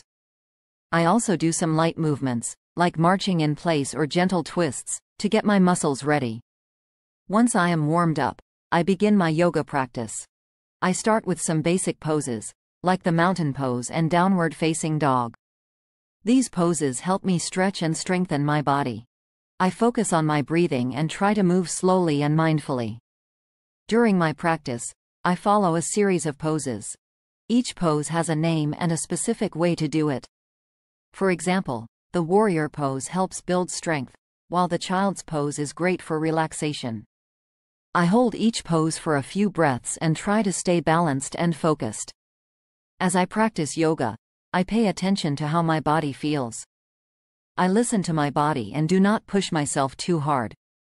If a pose feels uncomfortable, I make adjustments or skip it. Yoga is about finding a balance between effort and ease. I also practice deep breathing during yoga. I take slow, deep breaths in through my nose and out through my mouth. Breathing helps me stay calm and focused. It also helps me relax and enjoy the practice.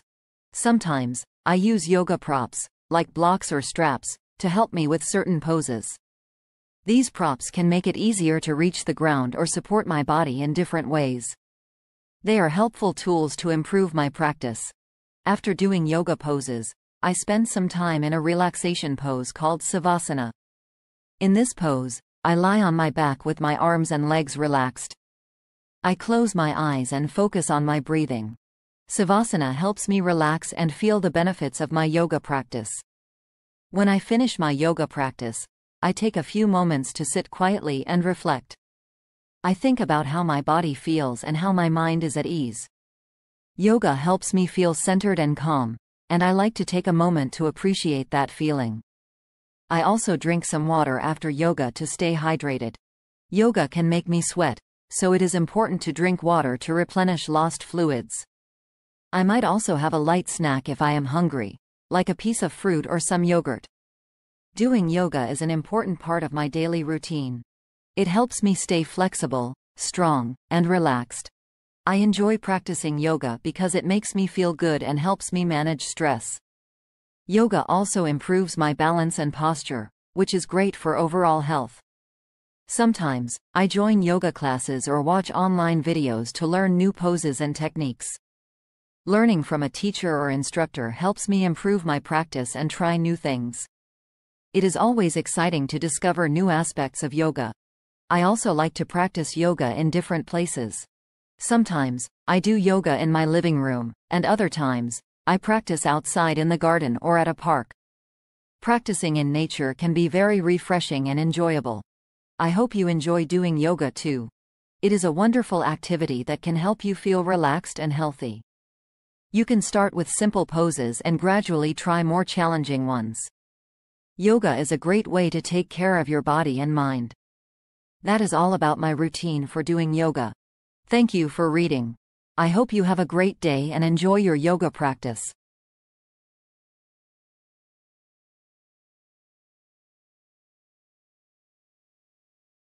Dancing to music. Hello. My name is Jamie. Today, I want to tell you about my routine for dancing to music. Dancing is one of my favorite activities. It is a fun way to exercise and express myself. Let me explain how I enjoy dancing from start to finish. Every day, I wake up around 7 a.m. I start my morning by brushing my teeth and washing my face. After that, I get dressed. I usually wear comfortable clothes like a t-shirt and leggings, which are good for dancing. I also wear sneakers or dance shoes, depending on the type of dance I will do. Before I start dancing, I make sure I have everything I need. I choose my favorite music to dance to. Sometimes, I listen to pop songs, and other times I enjoy classical or dance music. I also have a water bottle nearby to stay hydrated while dancing. When I am ready, I set up my space. I make sure there is enough room to move around safely.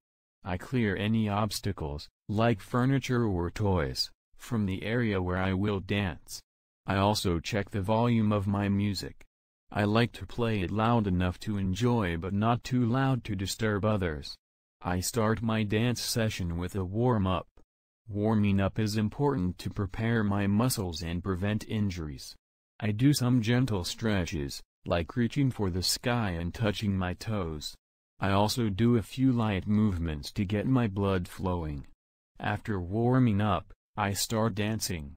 I follow the rhythm of the music and let myself move freely. Sometimes, I practice specific dance moves or routines that I have learned from dance classes or online videos.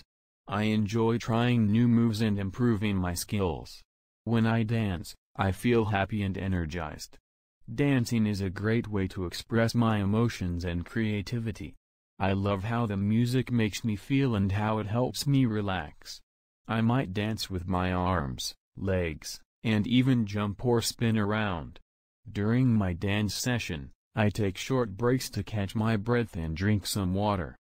Dancing can be quite intense, so it is important to stay hydrated and listen to my body.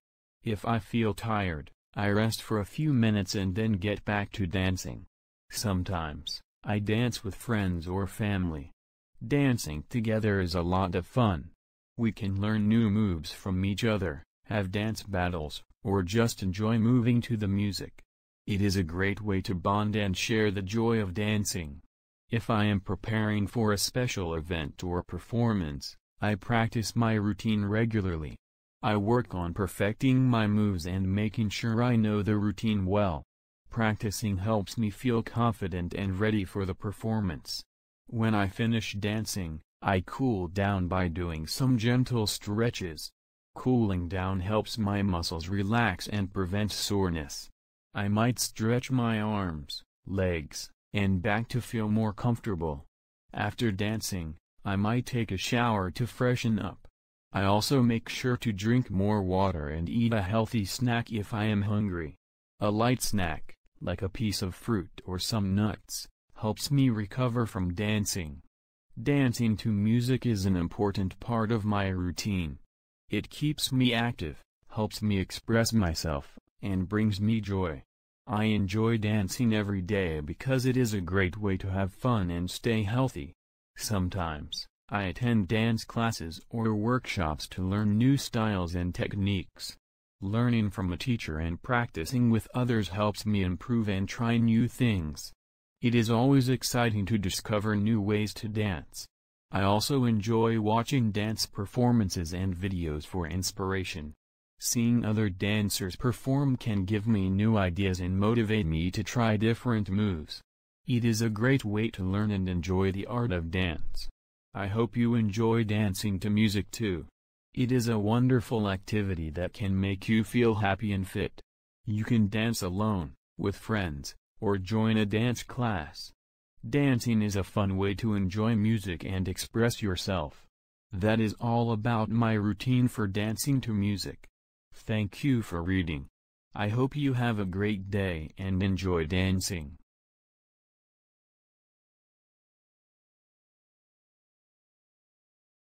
Swimming at the pool. Hello, my name is Sam. Today, I want to tell you about my routine for swimming at the pool. Swimming is one of my favorite activities. It is a great way to exercise, have fun, and relax. Let me take you through my routine for a day at the pool. Every morning, I wake up early. I usually wake up at 7 a.m. I start my day by brushing my teeth and washing my face. After that, I get dressed in comfortable clothes. Since I am going to swim, I wear a swimsuit and bring a towel and some sunscreen. Before I leave the house, I make sure I have everything I need. I pack my swimming bag with my swimsuit, a towel, a pair of goggles, and a swim cap. I also pack some sunscreen to protect my skin from the sun. I put a bottle of water in my bag to stay hydrated. When I am ready, I head to the pool. I usually walk or take a short drive to the local swimming pool.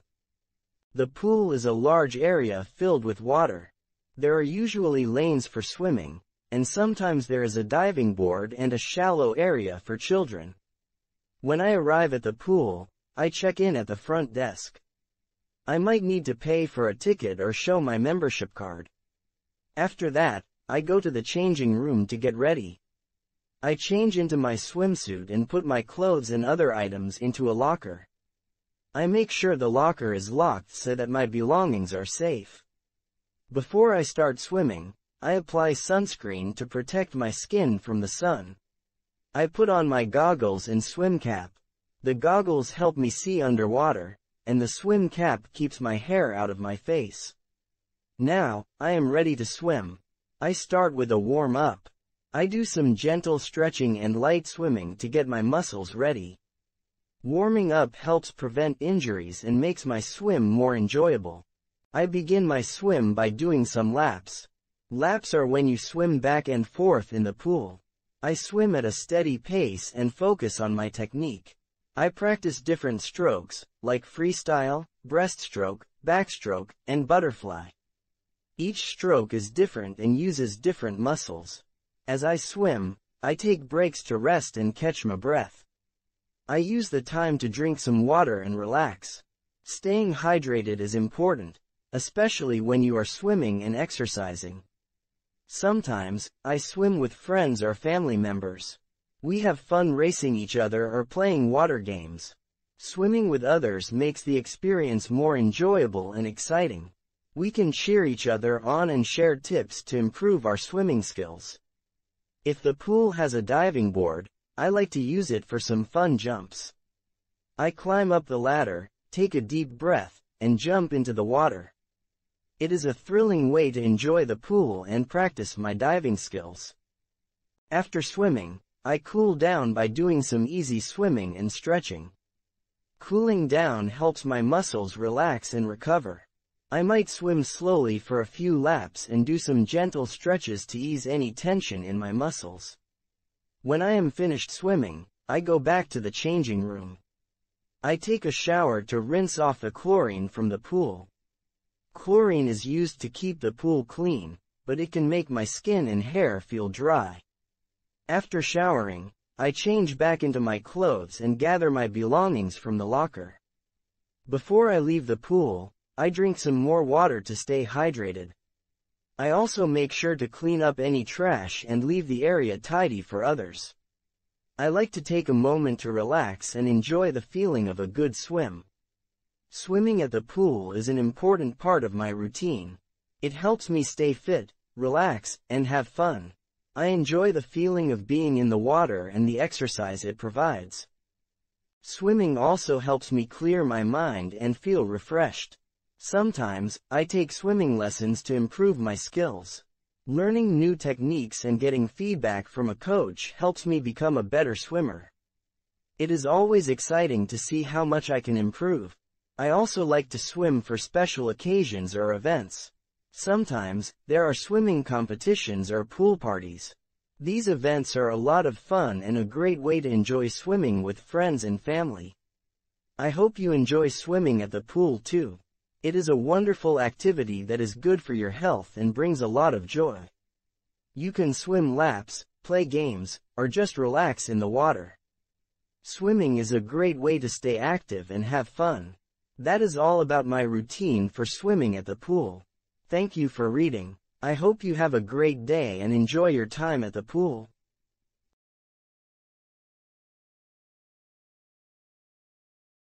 Playing soccer. Hello, my name is Jordan. Today, I want to tell you about my daily routine of playing soccer.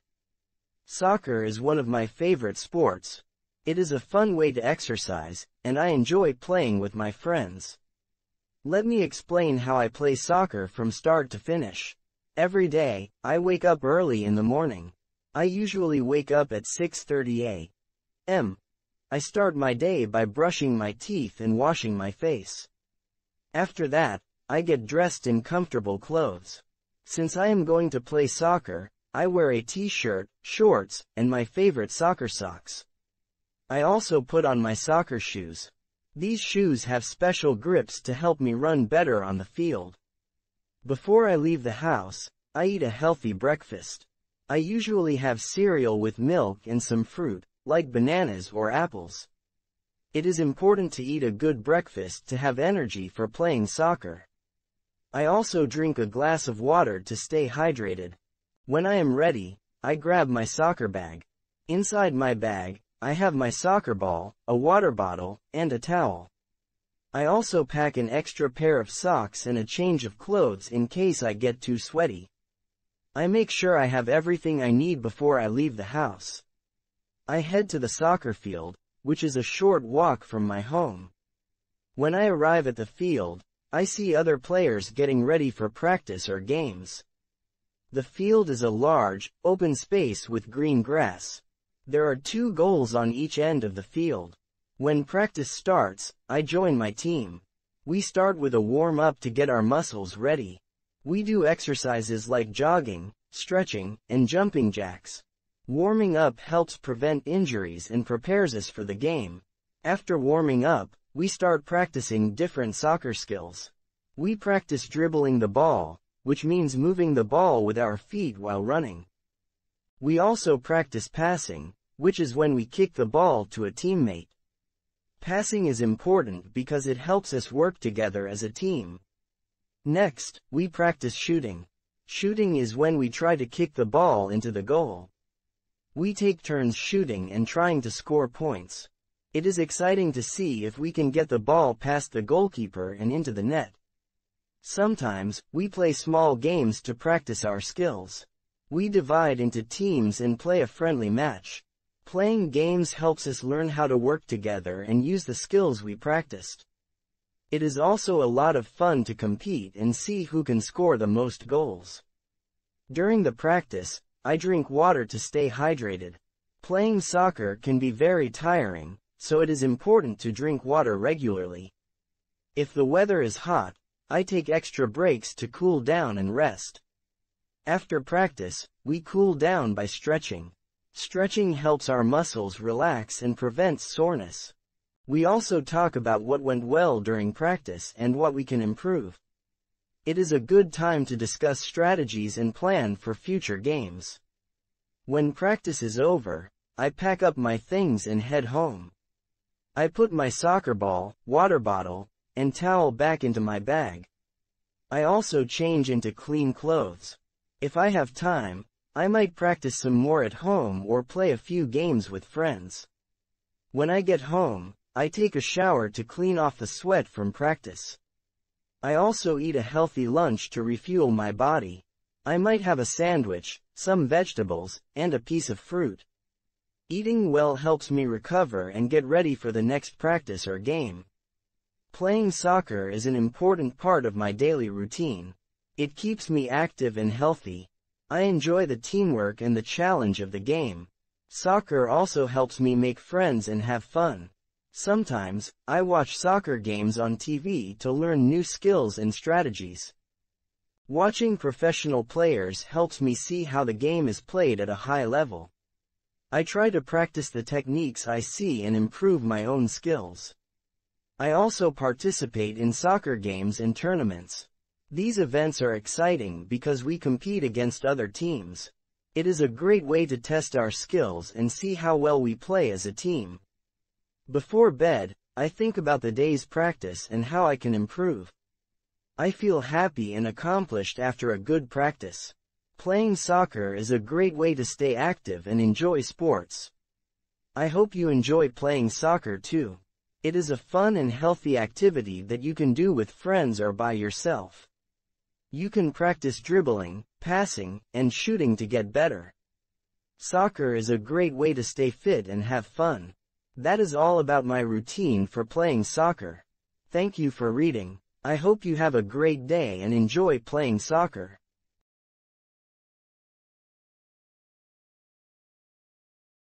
Riding a bike. Hello, my name is Chris. Today, I want to tell you about my daily routine of riding a bike.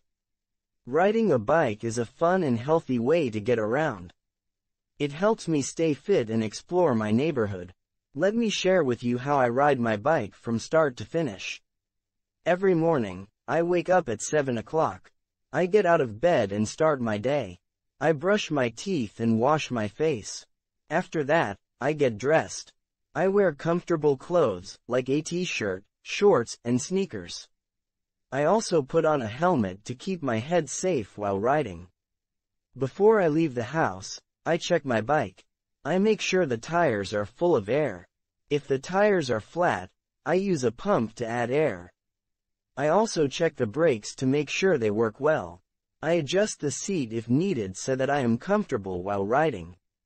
I make sure my bike is clean and ready to go. When my bike is ready, I open the front door and step outside. I grab my bike and roll it to the sidewalk.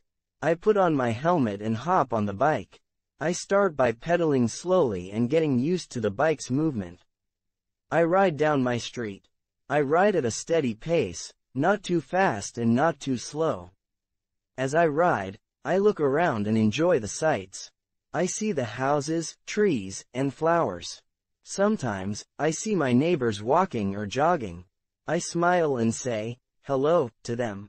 While I ride, I use my bike's bell to signal if I need to pass by someone or if I am approaching a crosswalk. It is polite and helps keep everyone safe. I also follow traffic rules and watch for cars and other bikes. Safety is very important when riding a bike. I have a favorite route for my bike rides. I usually ride to the park near my house. The park has wide paths and is a nice place to ride. There are also areas to rest and enjoy nature. When I reach the park, I ride along the paths. I enjoy the fresh air and the sound of birds singing. Sometimes, I see people walking their dogs or having picnics. The park is a lively and pleasant place. I might ride around the park several times. I like to explore different paths and discover new areas. Sometimes, I find a quiet spot to stop and take a break. I drink some water and rest for a few minutes. It feels good to take a break and relax. After my break, I get back on my bike and continue riding. I might try a different route or explore a new part of the park. Riding a bike is a great way to see new things and enjoy the outdoors. When I finish my ride, I head back home. I ride at a comfortable pace and enjoy the journey. When I get home, I carefully park my bike in the garage or bike rack. I take off my helmet and lock my bike to keep it safe. After riding, I take some time to stretch my legs. I do some simple stretches to relax my muscles and prevent any stiffness. I also drink some more water to stay hydrated. Riding a bike is an important part of my daily routine. It helps me stay active and enjoy the outdoors. I like to ride my bike because it is a fun way to exercise and explore my neighborhood. It also helps me clear my mind and feel good. Sometimes, I ride my bike with a friend or family member. It is fun to ride together and chat while we ride. We can talk about our day and enjoy each other's company. Riding with someone makes the experience more enjoyable. In the evening, if I have time, I might go for another short bike ride. I like to ride in the evening because the weather is cooler and the streets are quieter. I enjoy the calm and relaxing atmosphere. Before I go to bed, I think about my bike ride. I feel happy and satisfied after a good ride. Riding my bike is a simple activity that brings me joy and helps me stay healthy. I hope you enjoy riding a bike too. It is a great way to get exercise, have fun, and see new places. You can ride your bike around your neighborhood, visit a park, or explore new routes. Riding a bike is easy, free, and good for you. That is all about my routine for riding a bike. Thank you for reading. I hope you have a great day and enjoy your bike rides.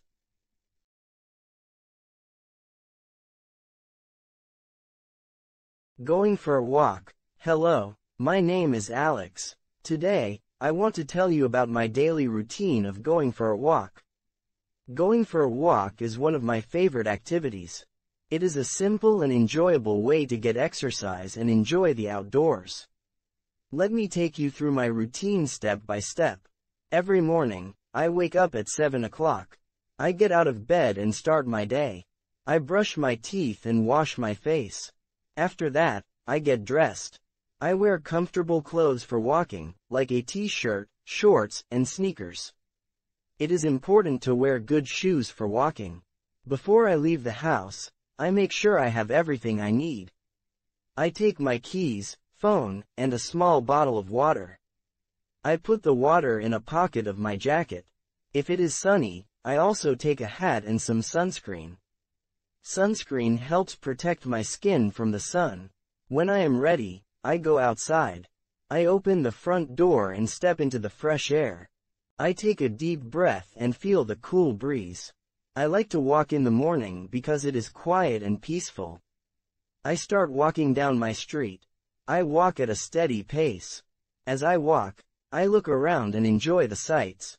I see the trees, flowers, and houses. Sometimes, I see my neighbors walking their dogs or watering their gardens. I smile and say, hello, to them.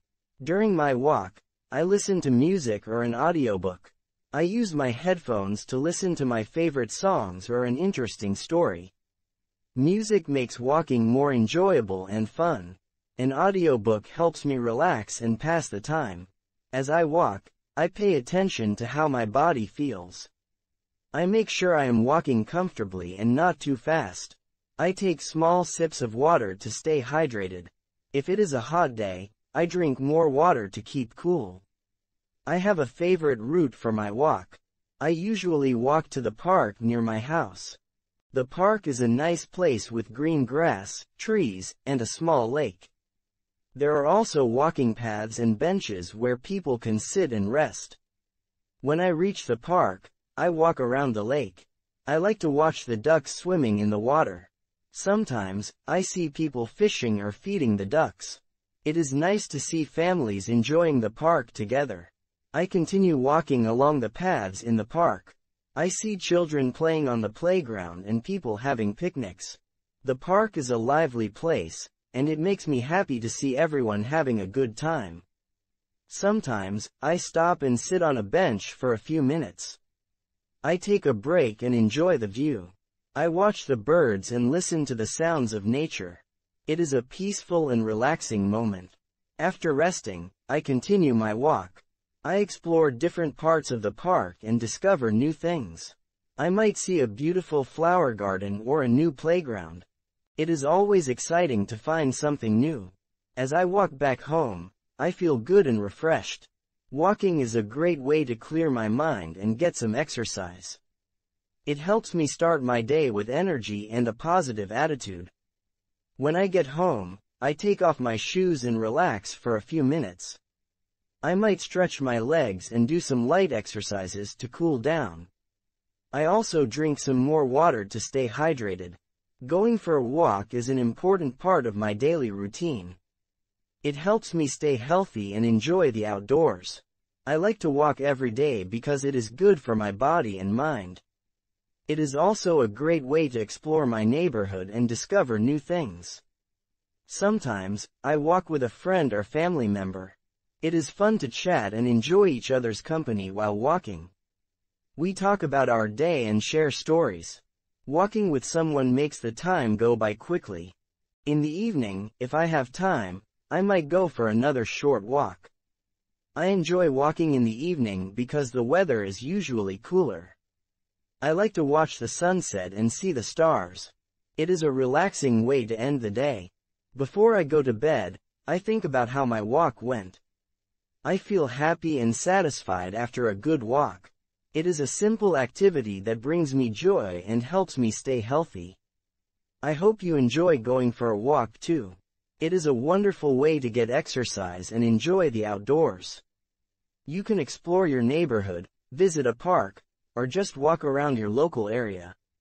Walking is easy, free, and good for you. That is all about my routine for going for a walk. Thank you for reading. I hope you have a great day and enjoy your walks. Now listen to some A1 level texts. At the end of this video, you'll have access to listening exercises with texts at the same language level.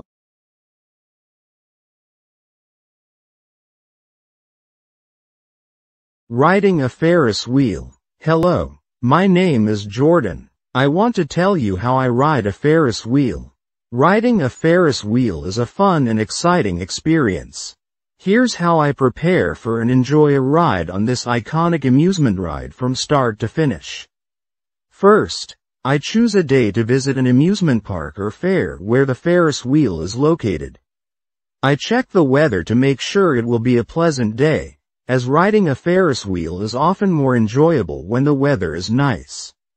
I also check the opening hours of the park to make sure the Ferris wheel is operating when I plan to visit.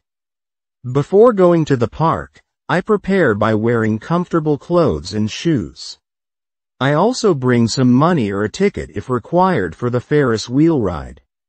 If the ride has a height requirement or any special rules, I make sure to follow them. When I arrive at the amusement park or fair, I head towards the Ferris wheel. I look for signs that guide me to the ride's location. I might also see a line of people waiting to ride the Ferris wheel. I join the line and wait my turn patiently. As I get closer to the front of the line, I can see the Ferris wheel up close. I notice its large, colorful cabins and how it slowly turns in a circle. When it's my turn, I approach the ride operator and show my ticket or pay for the ride if needed. Once it's my turn to board, I wait for the ride to stop and for the operator to open the cabin door. I step inside the cabin carefully and find a seat. If I am riding with others, I make sure everyone is seated comfortably. I also listen to any safety instructions provided by the ride operator. As the Ferris wheel starts to move, I feel the cabin slowly lift off the ground. I look around and enjoy the view as we rise higher and higher. I might see the park, the surrounding area, and sometimes even far-off places if the Ferris wheel is very tall. While riding, I take in the beautiful views and enjoy the feeling of being up high. I might take some photos to remember the experience, but I make sure to do so safely. I also follow any rules about keeping my hands and feet inside the cabin at all times. When the Ferris wheel reaches its highest point, I enjoy the view from above. It's a great opportunity to see everything from a new perspective and appreciate the scenery. I might also share my excitement with friends or family who are riding with me. As the Ferris wheel begins to descend, I prepare to exit the cabin. I make sure to gather any personal belongings and wait for the ride to stop completely. When the cabin door opens, I step out carefully and follow any instructions from the ride operator.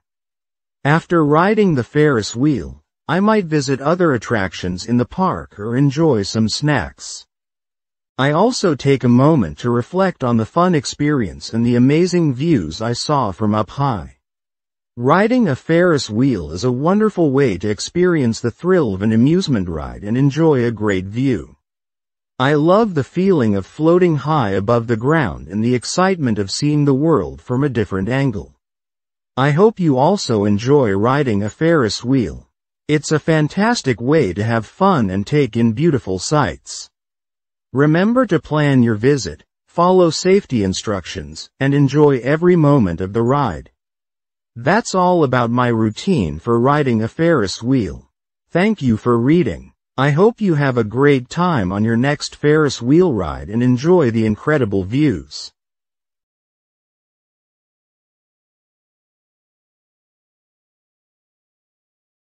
Flying a kite. Hello, my name is Taylor. I want to share with you how I fly a kite. Flying a kite is a fun outdoor activity that you can enjoy on a windy day. Here's how I prepare for and enjoy flying a kite from start to finish. First, I choose a good day for flying a kite. I check the weather forecast to make sure it will be windy enough. A good day for flying a kite is one with a steady breeze but not too strong. I also pick a location, such as a park or open field, where there is plenty of space. Before going out, I prepare my kite. I make sure it is in good condition and that all the parts are ready. I check the kite string to make sure it is not tangled or frayed. I also bring a few extra things like a pair of scissors and a small bag to carry the kite.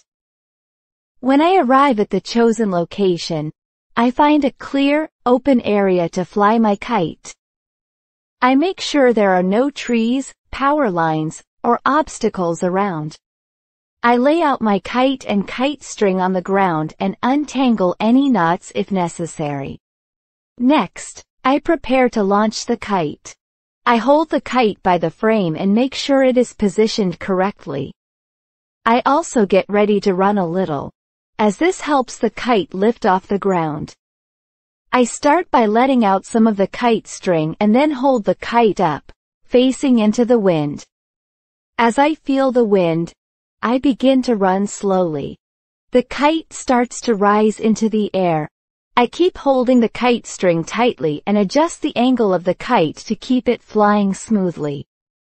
If the kite starts to dive or wobble, I might adjust the string or angle to help it stay in the air. Once the kite is flying high, I enjoy watching it soar and flutter in the sky. I can walk around while holding the kite string and see how the kite moves.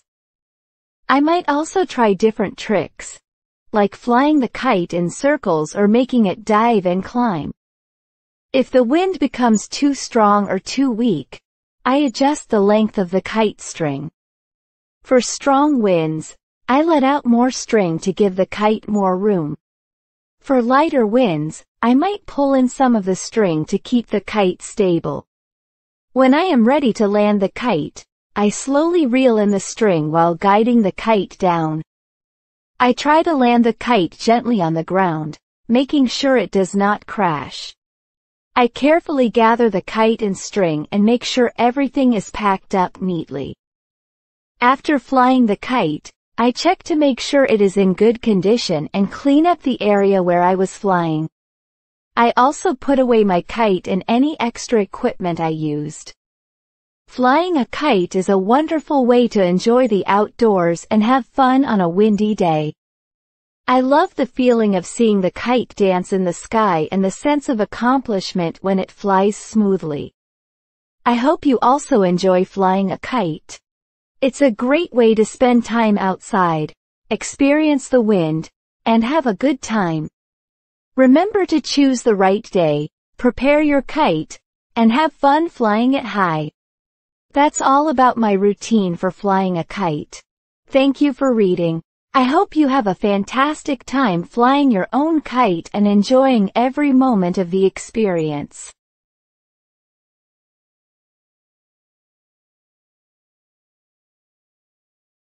Building a sandcastle. Hello, my name is Morgan. I want to tell you how I build a sandcastle. Building a sandcastle at the beach is a fun and creative activity. Here's how I prepare for and build a sandcastle from start to finish. First, I plan my visit to the beach. I check the weather to make sure it will be a good day for building a sandcastle. I also prepare by packing some essential items, like a bucket, a shovel, and a few other tools. I wear comfortable clothes and bring sunscreen, a hat, and water to stay hydrated. When I arrive at the beach, I find a good spot to build my sandcastle. I look for a flat area that is close to the water but not too close. I need enough space to build and decorate my sandcastle. I lay out my blanket or towel nearby to keep my things. Next, I gather sand and water. I use my bucket to collect sand from the beach and mix it with water.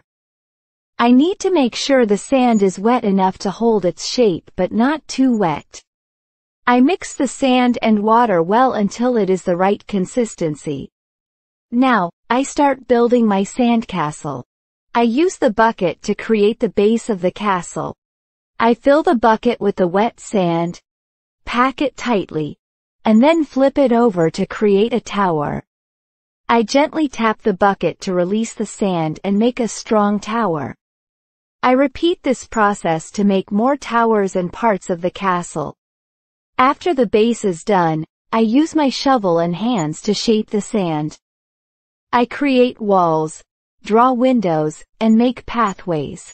I might also use small tools or shells to add details and decorations. I take my time and try to be creative with my design.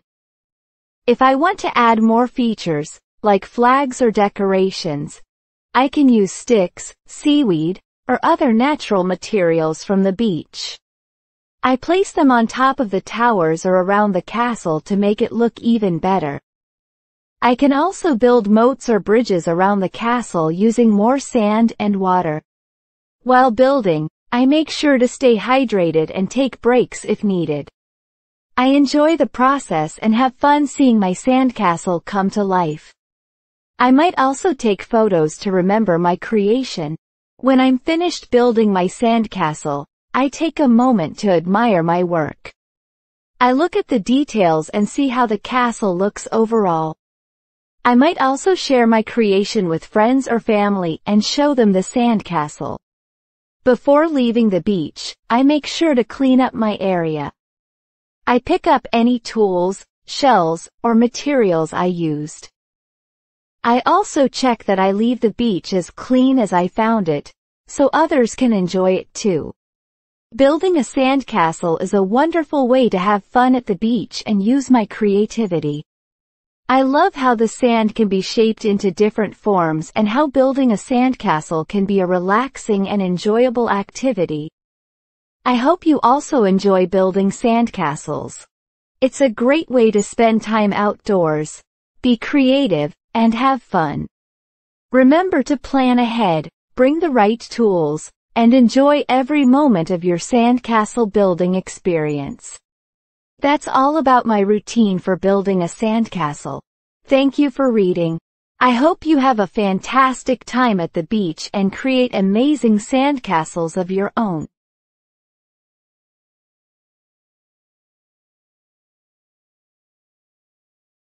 Echoes of Eternity. Part 1. The Ancient Tree. In a peaceful village, there was a very old tree. The tree was huge and ancient. It stood in the middle of a big field. The villagers said the tree was magical. They called it the Eternal Tree. Every day, people visited the tree. They sat under its branches and talked quietly. They believed that the tree could hear their secrets and wishes. One day, a girl named Emma went to see the Eternal Tree. She had heard many stories about it. Emma wanted to know if the stories were true. She walked to the tree with a smile. Part 2. The Mysterious Sound. When Emma arrived at the tree, she sat down under its branches. She closed her eyes and listened. The wind was gentle and cool. She heard a soft, mysterious sound. It was like a whisper. Emma opened her eyes. She looked around, but she didn't see anyone. The field was empty and quiet. The whispering sound continued. It seemed to come from the tree itself. Emma felt curious. She wanted to know more. She put her hand on the tree's trunk and listened carefully. The whispering sound grew louder, like a gentle song. Part 3: The Story of the Echoes. As Emma listened, she heard words from long ago. The tree was telling a story. It spoke of a time when the village was young. The tree had seen many things over the years. The tree spoke of heroes and adventures. It told stories of joy and sorrow. The echoes of the past were like a beautiful melody. Emma felt like she was traveling through time. The tree told her about a brave knight who saved the village. It spoke of a wise woman who healed the sick.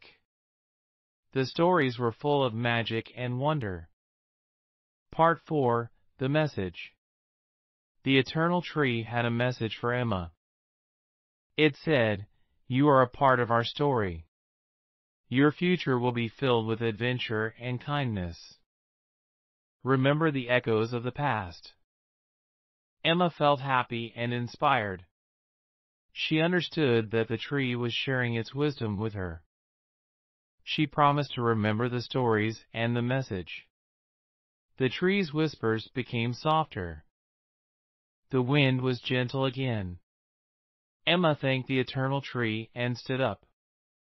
She felt a strong connection to the past and to the future. Part 5: The New Beginning. Emma went back to the village with a smile. She told the villagers about her experience. She shared the stories and the message from the eternal tree. The villagers listened with interest. They were happy to hear the stories of their ancestors. They felt proud of their history and their connection to the past. From that day on, the villagers visited the eternal tree more often. They listened to its whispers and remembered the echoes of eternity. The tree became a symbol of their heritage and their future. Emma continued to live with the wisdom of the eternal tree.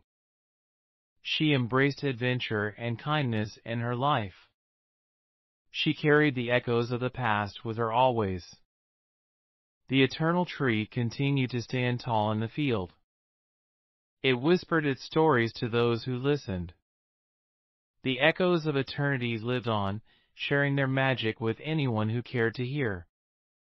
The end.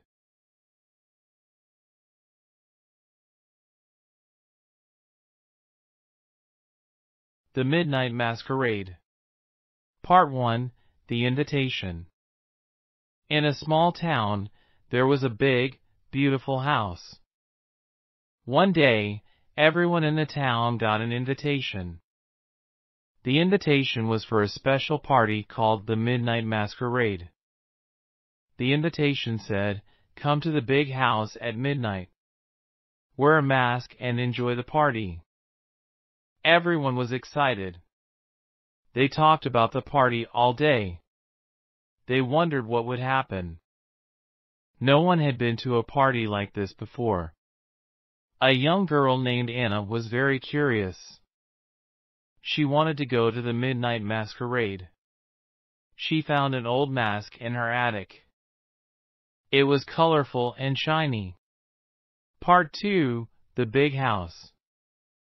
When the clock struck midnight, Anna went to the big house.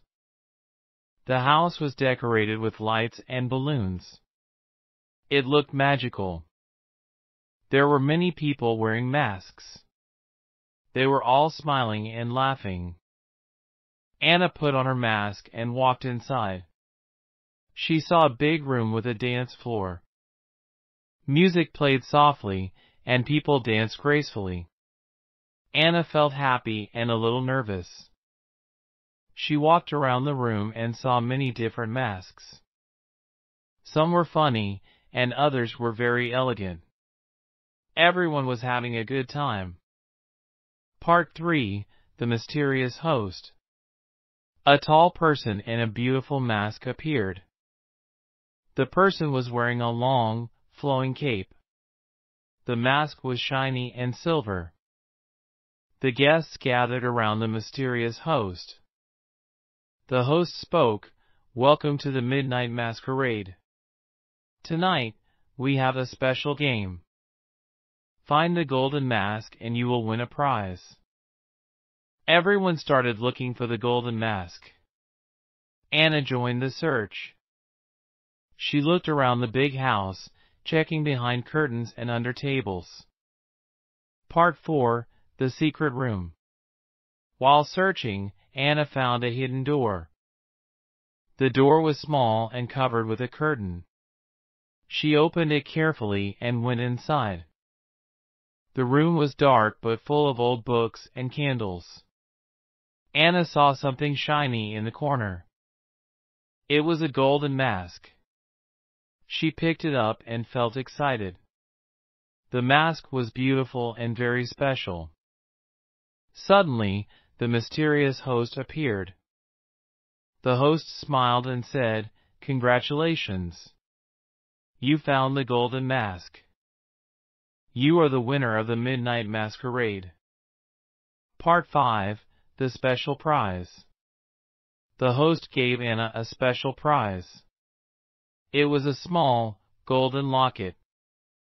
The locket had a picture of the big house inside. The host said, "This locket will remind you of this magical night.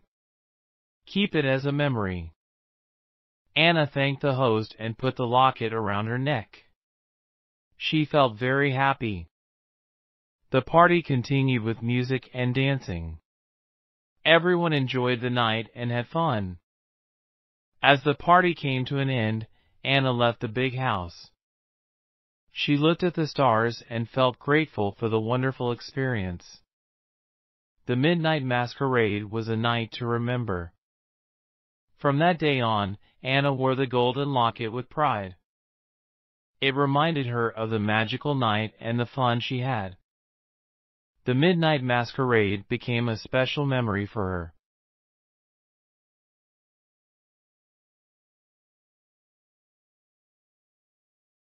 Secrets of the Enchanted Forest. Part 1, The Hidden Forest. In a small village, there was a forest. The forest was very big and very green. The villagers called it the Enchanted Forest. They said it was magical and full of secrets. One day, a curious boy named Max wanted to explore the Enchanted Forest. He had heard many stories about it. Some stories said there were hidden treasures, while others spoke of friendly creatures. Max decided to go into the forest. He packed a small bag with some food and a flashlight. He said goodbye to his family and walked to the edge of the forest. Part 2, The Mysterious Path. As Max entered the forest, he saw tall trees and colorful flowers. The forest was quiet and peaceful. He followed a narrow path. The path was covered with leaves and looked old. Max walked for a while. He saw many interesting things: a bright blue bird, a small creek, and a big, ancient tree. The tree was very old and had a face on its trunk. Max felt excited and a little nervous. Suddenly, Max saw a glimmer of light. The light was coming from behind some bushes. He decided to check it out. He pushed the bushes aside and found a small, hidden path. The path was lit with glowing stones. Part 3, The Magical Glade. Max followed the glowing stones. The path led him to a magical glade.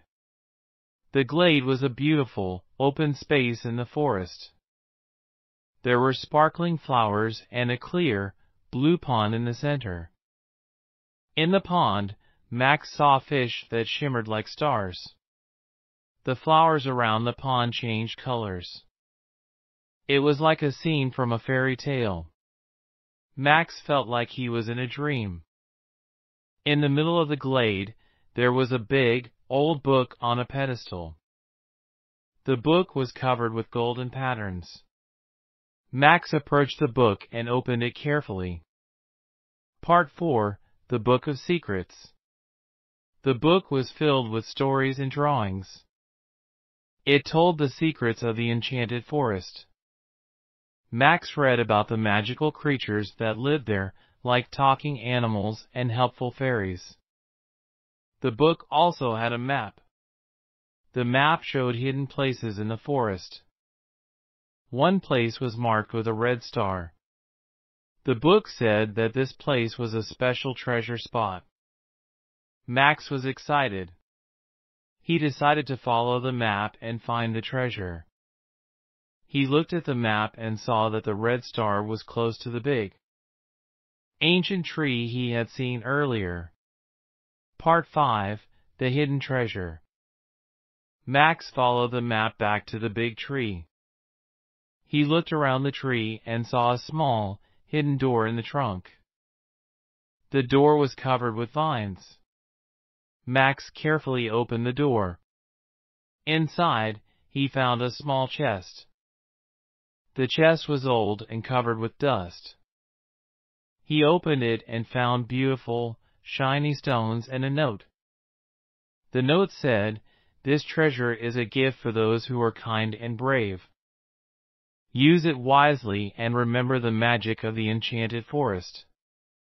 Max felt very happy. He took a few stones and left the rest in the chest. He closed the door and walked back to the village with a smile. When Max returned, he told his family and friends about his adventure. They were amazed by his story. They listened carefully and admired the shiny stones. Max kept the stones as a reminder of his magical adventure. He knew that the enchanted forest was a special place full of secrets and wonders. And so, the secrets of the enchanted forest continued to be discovered by those who were curious and brave. Max's adventure was a story that the villagers would remember for a long time.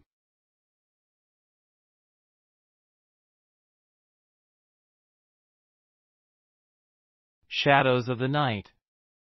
Part 1, The Quiet Village. In a small village, the nights were very quiet. The houses were close together, and there were many trees around. The villagers liked to go to bed early. They said that at night, shadows appeared everywhere. One evening, a young boy named Leo decided to explore the village at night. He had heard many stories about the shadows. Some stories said the shadows were magical, while others said they were just part of the night. Leo put on his warm jacket and took a small flashlight. He said good night to his family and walked outside. The village looked very different at night. The moon was bright, and the shadows were long and mysterious. Part 2, The Shadows Begin. Leo walked slowly down the empty streets. The only sound he could hear was the soft rustling of leaves. The shadows of the trees stretched across the road. They looked like strange shapes. As Leo walked, he noticed that the shadows seemed to move. Sometimes they looked like animals, and other times they looked like people. Leo felt a mix of excitement and nervousness. He followed the shadows with his flashlight. The shadows led him to a large, old oak tree in the center of the village.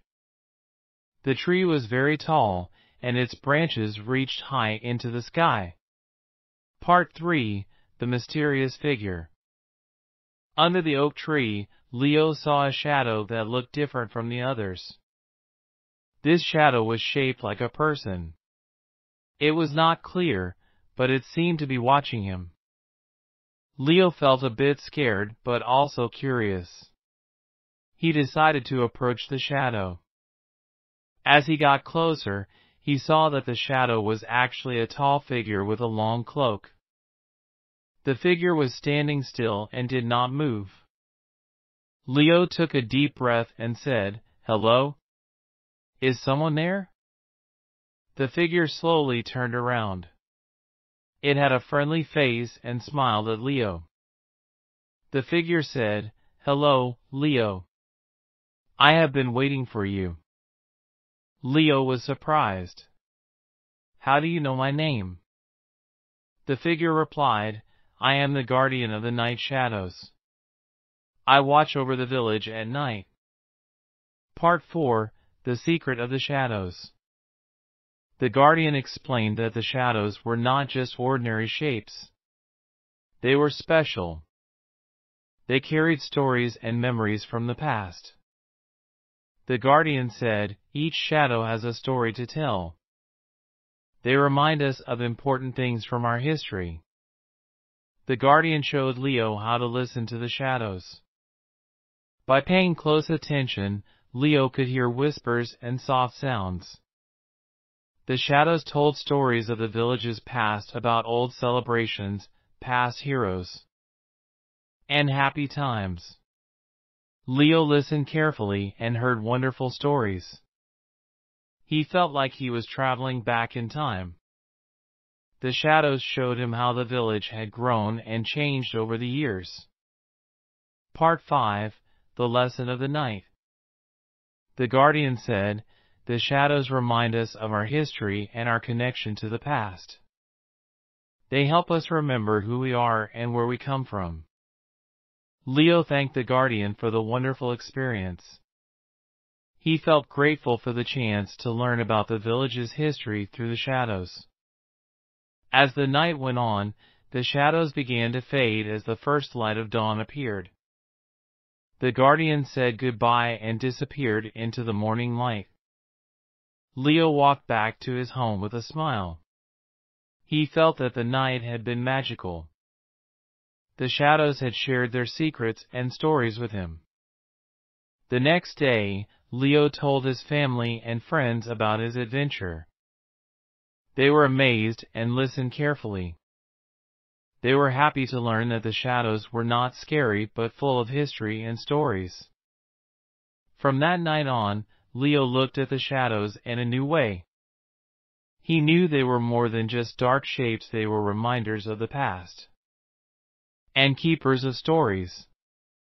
And so, the shadows of the night continued to tell their stories. They reminded everyone in the village of their history and the magic of the night.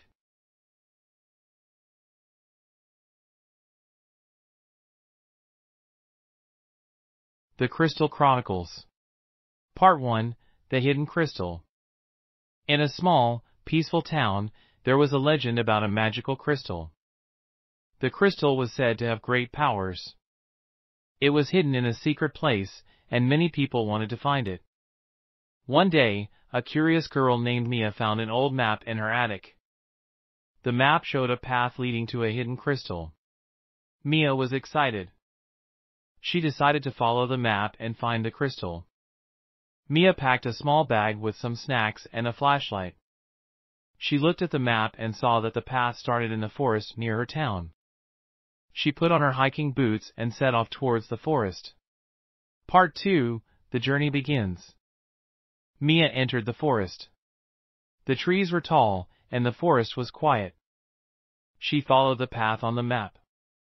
The path was narrow and covered with leaves. Mia used her flashlight to see better. As she walked, she saw beautiful flowers and heard birds singing. The forest was full of life. Mia felt happy and a little nervous. She wanted to find the crystal but also wanted to be careful. After walking for a while, Mia came to a big, old tree. The map showed that the tree was an important landmark. She looked around the tree and saw a small sign hidden under some moss. The sign had strange symbols on it. Part 3, The Secret Door. Mia examined the sign closely.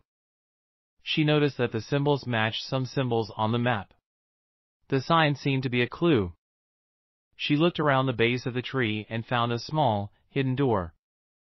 The door was old and covered with vines. Mia pushed the door gently, and it creaked open.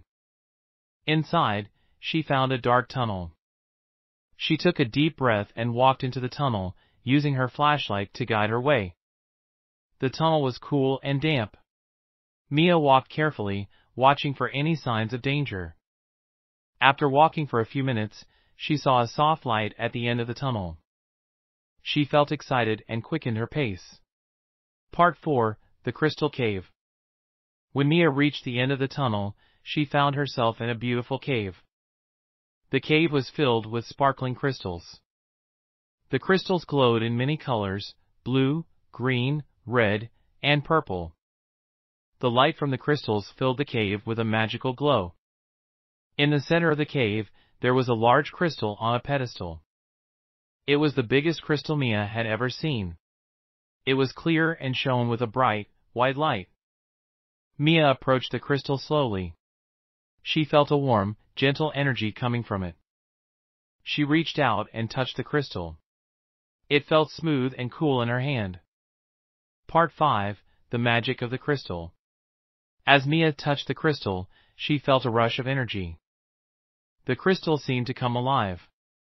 It began to glow even brighter, and the cave was filled with a beautiful, calming light. The crystal started to show Mia images. She saw scenes from the past, the present, and the future. The images were of her town and its people. She saw happy moments and important events. Mia understood that the crystal had the power to show the history and future of the town. It was a magical and powerful object. She felt honored to have found it. Mia carefully placed the crystal back on the pedestal. She knew it was important to keep it safe. She walked back through the tunnel and out of the forest, feeling happy and amazed by her adventure. When Mia returned to her town, she shared her experience with her family and friends. They were excited to hear about the magical crystal and the beautiful cave. They were proud of Mia for finding it. The town decided to protect the crystal and keep it a secret. They wanted to preserve its magic for future generations. Mia was happy to have been a part of such a special adventure. And so, the Crystal Chronicles became a part of the town's history. The crystal continued to shine with its magical light, reminding everyone of the wonders hidden in the world.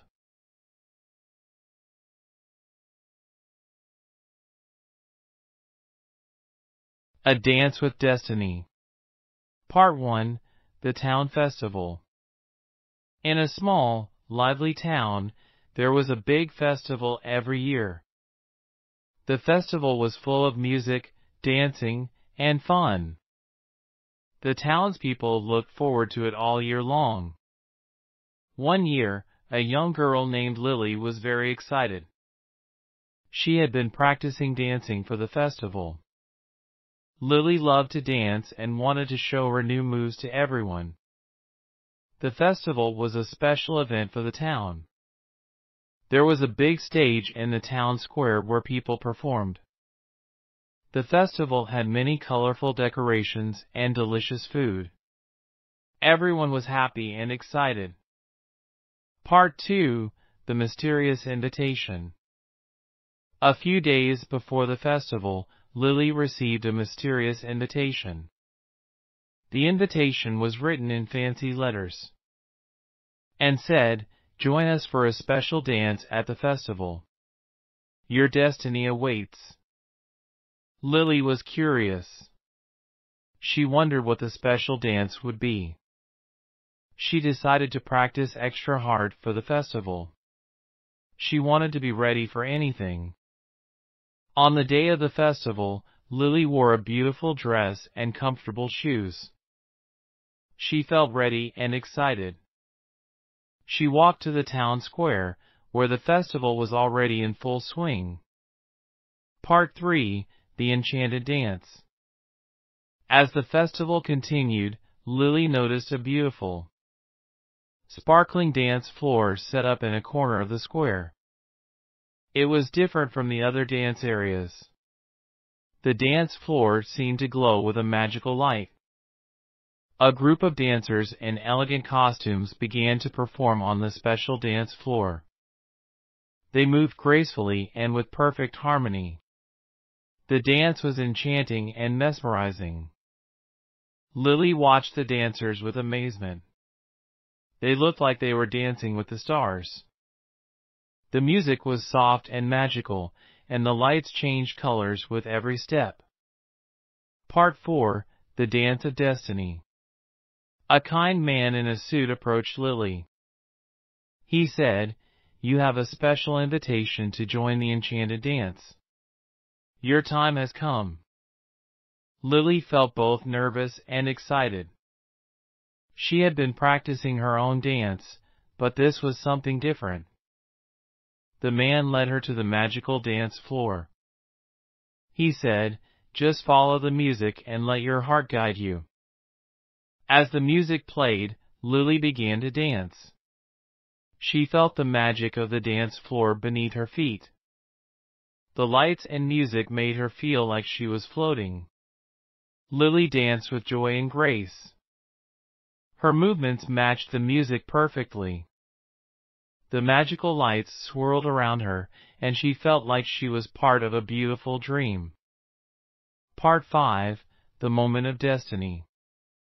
As Lily danced, she noticed that the other dancers were smiling and moving in perfect harmony with her. The dance floor sparkled with every step she took. It was a moment of pure magic. The dance continued for a long time, and Lily felt connected to the music and the magical floor.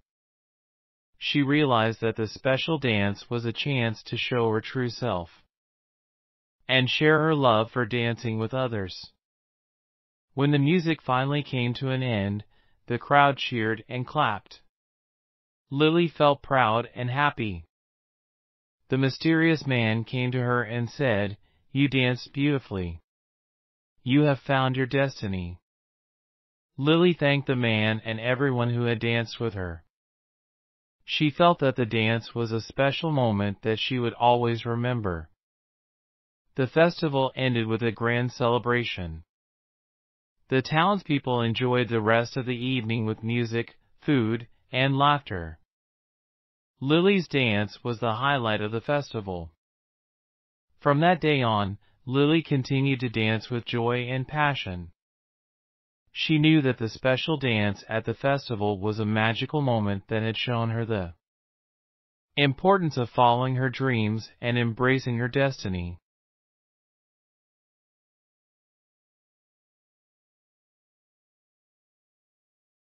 The Chronicles of Evermore.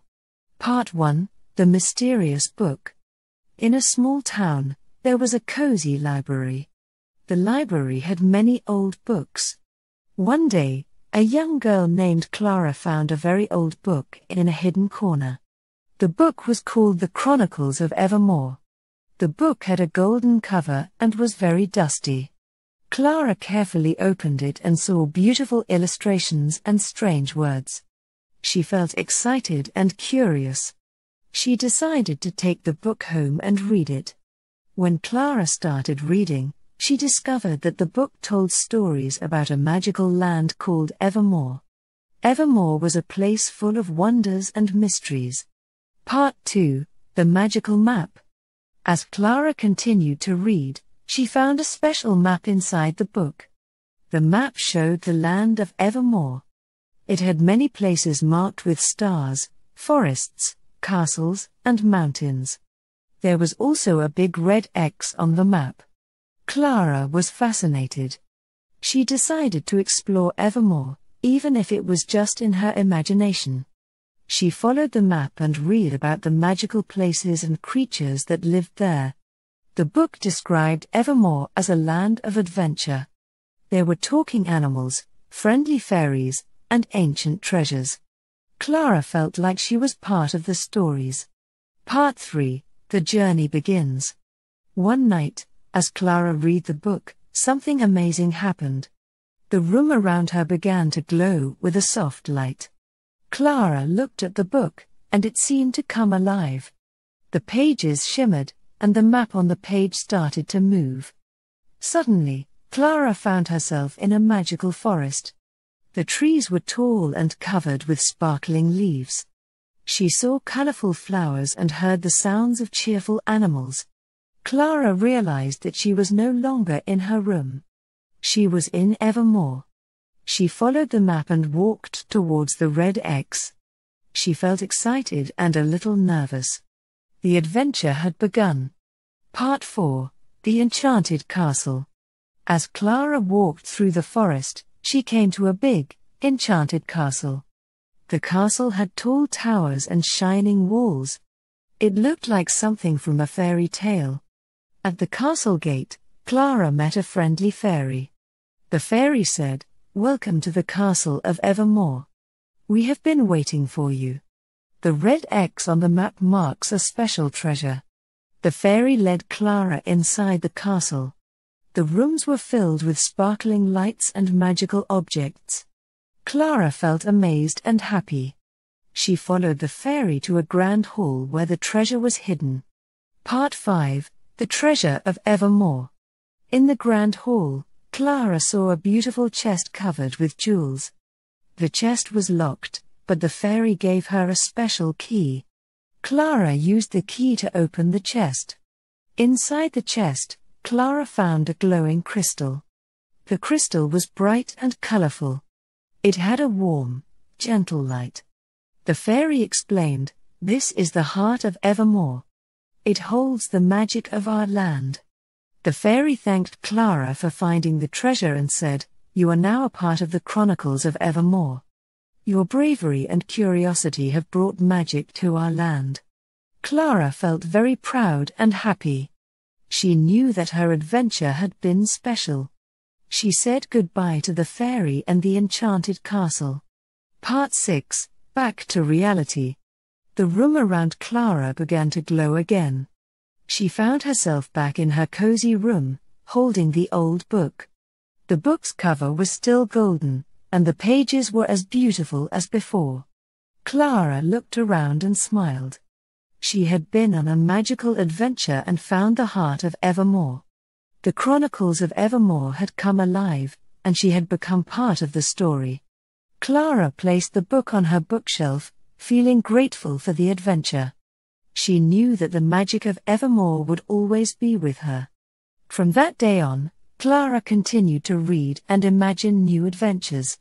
She cherished the memories of her journey to Evermore and the special treasure she had found.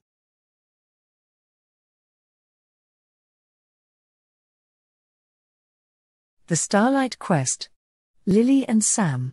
Lily is 8 years old. Sam is 9 years old. They are best friends. They live in a small village. Tonight is special because it is a clear, starry night. Lily and Sam want to go on a starlight quest. "Hi, Sam," says Lily. "Hello, Lily," says Sam. "Do you want to see the stars tonight?" asks Lily. "Yes, I do," answers Sam. "Let's go." Preparing for the quest. Lily and Sam get ready for their quest. They take a flashlight, a map of the stars, and a blanket. "We need to find the Big Dipper," says Lily. "Yes, and we should also look for Orion's belt," says Sam. They leave their homes and walk to a small hill near the village. From the hill, they can see the sky very well. "The stars are beautiful tonight," says Lily. "I can see so many stars," says Sam. Finding the Big Dipper. Lily and Sam sit on the blanket. They look at the map of the stars. "Here is the Big Dipper," says Lily. "It looks like a big spoon," says Sam. They point their flashlight at the stars. They see the 4 stars that make the bowl of the Big Dipper. "Look. There it is," says Lily.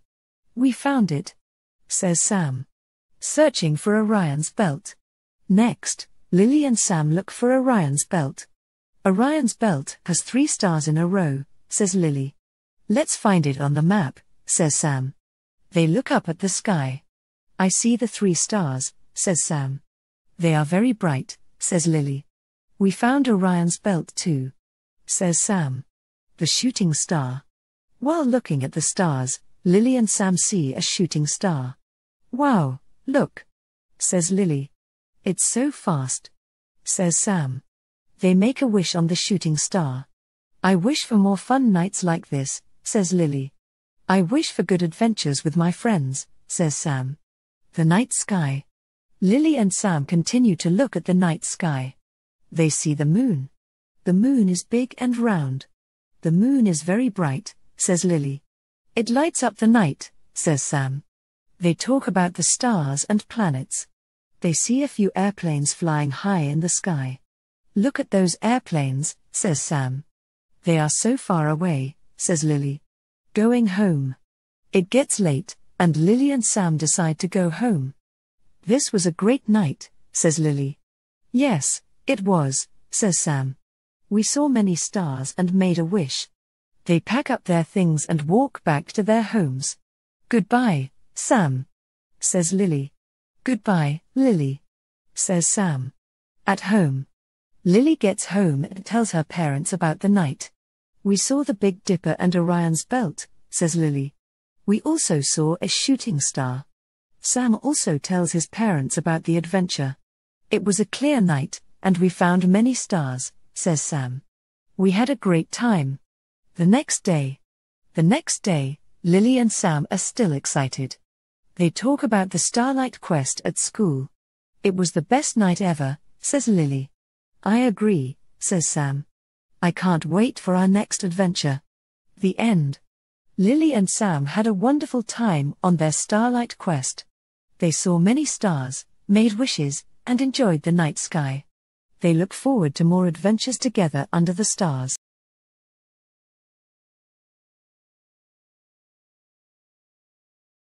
Voyage to the Unknown.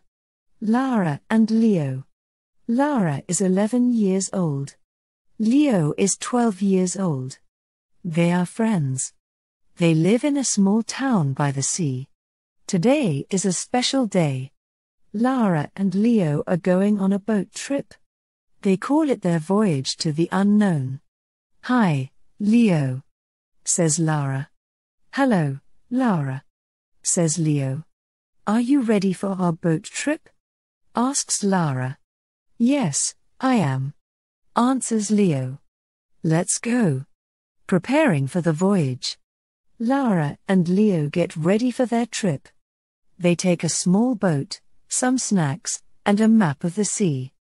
We need to find the small island, says Lara. Yes, and we should also see the lighthouse, says Leo. They get in the boat and start to row. The sea is calm and blue. The water is so clear, says Lara. I can see the fish swimming, says Leo. Sailing to the island. Lara and Leo sail towards the island. They look at the map. The island should be over there, says Lara, pointing. I see it, says Leo. As they get closer, they see palm trees on the island. The island looks beautiful, says Lara. It has white sand and green trees, says Leo. Exploring the island.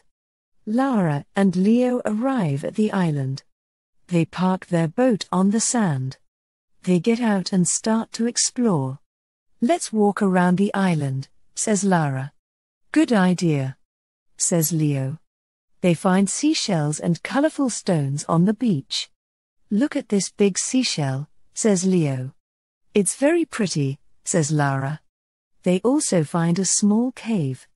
Let's see what's inside, says Lara. They enter the cave and see some bats sleeping. The bats are sleeping, says Leo. They are not dangerous, says Lara. They leave the cave and continue exploring. Finding the lighthouse. After exploring the island, Lara and Leo decide to find the lighthouse. They follow a path through the trees. The lighthouse should be on the top of the hill, says Lara. I can see it, says Leo. They climb the hill and reach the lighthouse. It is tall and white. The view from here is amazing, says Lara. We can see the whole sea, says Leo. They take some photos of the lighthouse. This is a great memory, says Lara. Yes, it is, says Leo. Returning home. It starts to get late. Lara and Leo decide to go back to their boat. It's time to go home, says Lara. We had a great adventure, says Leo. They row back to their town. The sun is setting, and the sky is orange and pink. The sunset is beautiful, says Lara. It is very peaceful, says Leo. At home. Lara and Leo return home and tell their families about their trip. We found a small island and saw a lighthouse, says Lara. We explored the island and found many seashells, says Leo. Their families are happy to hear about the adventure.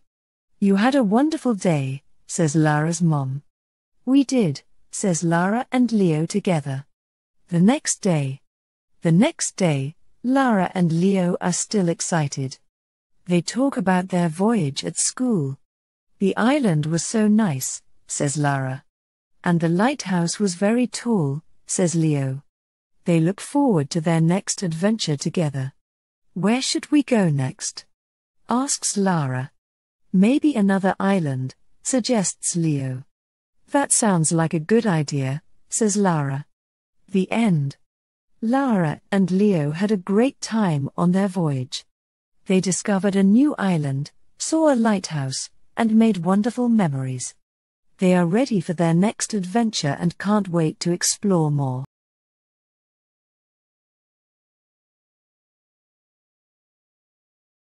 Enigma of the Moon. Sophie and Max. Sophie is 9 years old. Max is 10 years old. They are best friends. They live in a small village. Tonight is special because there is a full moon. Sophie and Max want to solve the enigma of the moon. Hi, Max, says Sophie. Hello, Sophie, says Max. Do you want to look at the moon tonight? Asks Sophie. Yes, I do, answers Max. Let's find out more about it. Preparing for the adventure. Sophie and Max get ready for their adventure. They take a telescope, a notebook, and a flashlight. We need to find the craters on the moon, says Sophie. Yes, and we should also look for the moon's phases, says Max. They go outside and set up their telescope in the backyard. The moon is so bright tonight, says Sophie. It looks like a big, silver ball, says Max. Looking at the moon. Sophie and Max look through the telescope. They see the craters on the moon's surface. Look at these craters, says Sophie. They are big and round, says Max. They draw pictures of the craters in their notebook. The moon has many craters, says Sophie. Yes, and they are different sizes, says Max. Learning about moon phases. Next, Sophie and Max look at the different phases of the moon. The moon changes shape over time, says Max. Tonight, it is a full moon. They see the moon in different phases: new moon, crescent moon, half moon, and full moon. The moon looks different in each phase, says Sophie. It's interesting to see how it changes, says Max. Finding the moon's secrets. Sophie and Max want to find more secrets about the moon. They read a book about the moon. The moon has many mysteries, says Sophie. Yes, it does, says Max. They learn that the moon affects the tides in the ocean. The moon helps the tides go up and down, says Max. That's amazing, says Sophie. Enjoying the moonlight. While looking at the moon, Sophie and Max enjoy the quiet night. The moonlight is very calming, says Sophie. Yes, it makes everything look peaceful, says Max. They see the shadows of trees and houses under the moonlight. The moonlight makes everything look different, says Sophie. It's like a magical world, says Max. Going home. After exploring the moon, Sophie and Max decide to go inside. It's getting late, says Sophie. We had a great time looking at the moon, says Max. They pack up their telescope and notebook. I learned a lot about the moon tonight, says Sophie. Me too, says Max. It was a fun adventure. At home. Sophie and Max go to bed. Sophie dreams about the moon and its craters. Max dreams about the different moon phases. They both feel happy and excited about their adventure. The next day, Sophie and Max talk about the moon at school. We saw craters and learned about moon phases, says Sophie. We also found out how the moon affects the tides, says Max. Their friends are interested in their adventure. You had a great time, says one friend. It sounds like fun, says another. The end. Sophie and Max had a wonderful time solving the enigma of the moon. They learned about craters, phases, and the moon's secrets. They look forward to more adventures and discovering new things.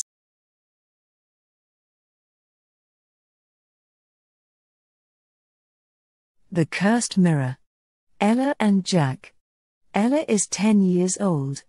Jack is 11 years old. They are friends. They live in a small town. One day, Ella and Jack find an old mirror in Ella's attic. They call it the Cursed Mirror. "Hi, Jack," says Ella. "Hello, Ella," says Jack. "Look at this old mirror I found," says Ella. "It looks strange," says Jack. "Let's find out more about it." Examining the mirror. Ella and Jack examine the mirror. It is dusty and has a big, old frame. "The mirror is very old," says Ella. "Yes, it is," says Jack. They clean the mirror with a cloth. When it is clean, they see strange symbols on the frame. "What do these symbols mean?" asks Jack. "I don't know," says Ella. "Maybe they are part of the curse." The mirror's reflection. Ella and Jack look into the mirror. They notice something strange. The reflection is not clear. "The reflection is fuzzy," says Ella. "It looks different," says Jack. They try to see their faces clearly, but the mirror keeps showing strange shapes. "The mirror is not normal," says Ella. "It might be cursed," says Jack. Finding the secret. Ella and Jack decide to find out more about the mirror. They read old books about curses. "The books say that some mirrors can have magic," says Ella. "Maybe this mirror has magic," says Jack. They find a book about old legends. The book says that the cursed mirror can show hidden things. "Maybe the mirror shows things that are hidden," says Ella. "Let's see if we can find something hidden." The hidden message. Ella and Jack look into the mirror again. They notice that the symbols on the frame are glowing. "The symbols are glowing," says Jack. "Maybe they are a clue." They use a flashlight to look at the symbols. They see a hidden message. The message says, "To break the curse, you must be brave." Breaking the curse. Ella and Jack want to break the curse. They follow the message. "We need to be brave," says Ella. "Let's do it," says Jack. They both look into the mirror and say, "We are brave." The mirror starts to shine. The strange shapes in the reflection disappear. "The mirror is changing," says Ella. "The mirror is cursed no more." The mirror becomes clear again. The symbols on the frame stop glowing. "The curse is broken," says Jack. "The mirror is normal now," says Ella. Ella and Jack are happy. They have solved the mystery of the cursed mirror. "We did it," says Ella. "Yes, we did," says Jack. At home. Ella and Jack put the mirror back in the attic. They are excited about their adventure. "This was a great mystery," says Ella. "I enjoyed solving it," says Jack. They tell their families about the mirror. "We found an old mirror and broke the curse," says Ella. "It was fun," says Jack. The next day, Ella and Jack talk about the mirror at school. "We solved the mystery of the cursed mirror," says Ella. "It was an exciting adventure," says Jack. Their friends are interested in the story. "That sounds like a fun adventure," says one friend. "You are brave," says another. The end. Ella and Jack had an exciting adventure with the cursed mirror. They found out how to break the curse and solved the mystery. They look forward to their next adventure together.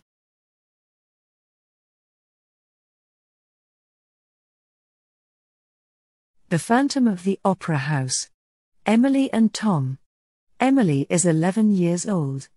Tom is 12 years old. They are friends. They live in a big city. One day, they visit an old opera house. They have heard stories about a phantom who lives there. "Hi, Tom," says Emily. "Hello, Emily," says Tom. "Are you ready to explore the opera house?" asks Emily. "Yes, I am," answers Tom. "Let's go." Exploring the opera house. Emily and Tom enter the opera house. It is grand and beautiful. They see red curtains, big chandeliers, and a stage. "This place is amazing," says Emily. "It's very old," says Tom. They walk through the hallways. They find old paintings and decorations. "Look at these paintings," says Tom. "They are very colorful," says Emily. The Phantom's legend. While exploring, Emily and Tom hear about the phantom. "The legend says that the phantom lives in the opera house," says Tom. "Yes, and he is very mysterious," says Emily. They read a sign on the wall. The sign says, "The phantom is a secretive person who loves music. He lives in the shadows." Hearing strange sounds. Emily and Tom continue their exploration. They hear strange sounds. "Do you hear that?" asks Emily. "Yes, it sounds like music," says Tom. They follow the sound and find a hidden room. Inside, they see a piano and a mask. "The phantom must have played this piano," says Emily. "And this mask might be his," says Tom. Finding the phantom. Emily and Tom decide to find the phantom. They search the opera house. They look in the dark corners and behind curtains. "The opera house is very big," says Emily. "We need to be quiet," says Tom. They hear a soft melody coming from a room. They open the door slowly and see a shadowy figure playing the piano. "Is that the phantom?" whispers Emily. The figure turns and smiles. "Hello," says the phantom. "I am not here to scare anyone. I just love music." Meeting the phantom. Emily and Tom are surprised but not scared. "We wanted to know more about you," says Tom. "We heard the legend about the phantom."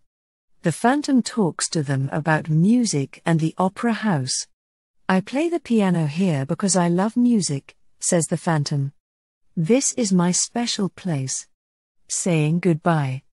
After talking to the phantom, Emily and Tom decide to leave. "Thank you for sharing your story with us," says Emily.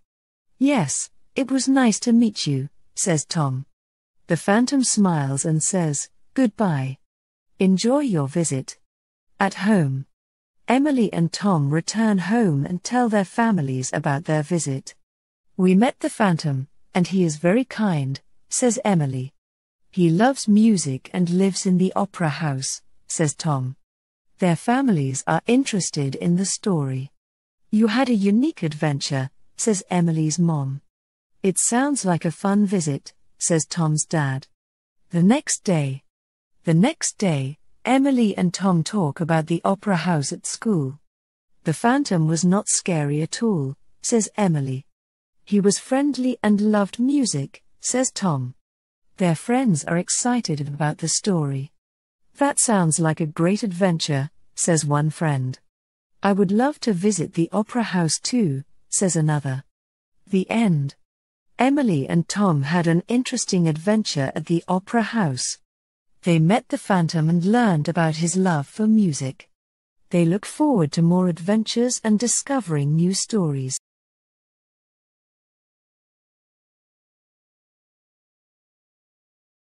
Mystery of the Golden Key. Lily and Ben. Lily is 9 years old.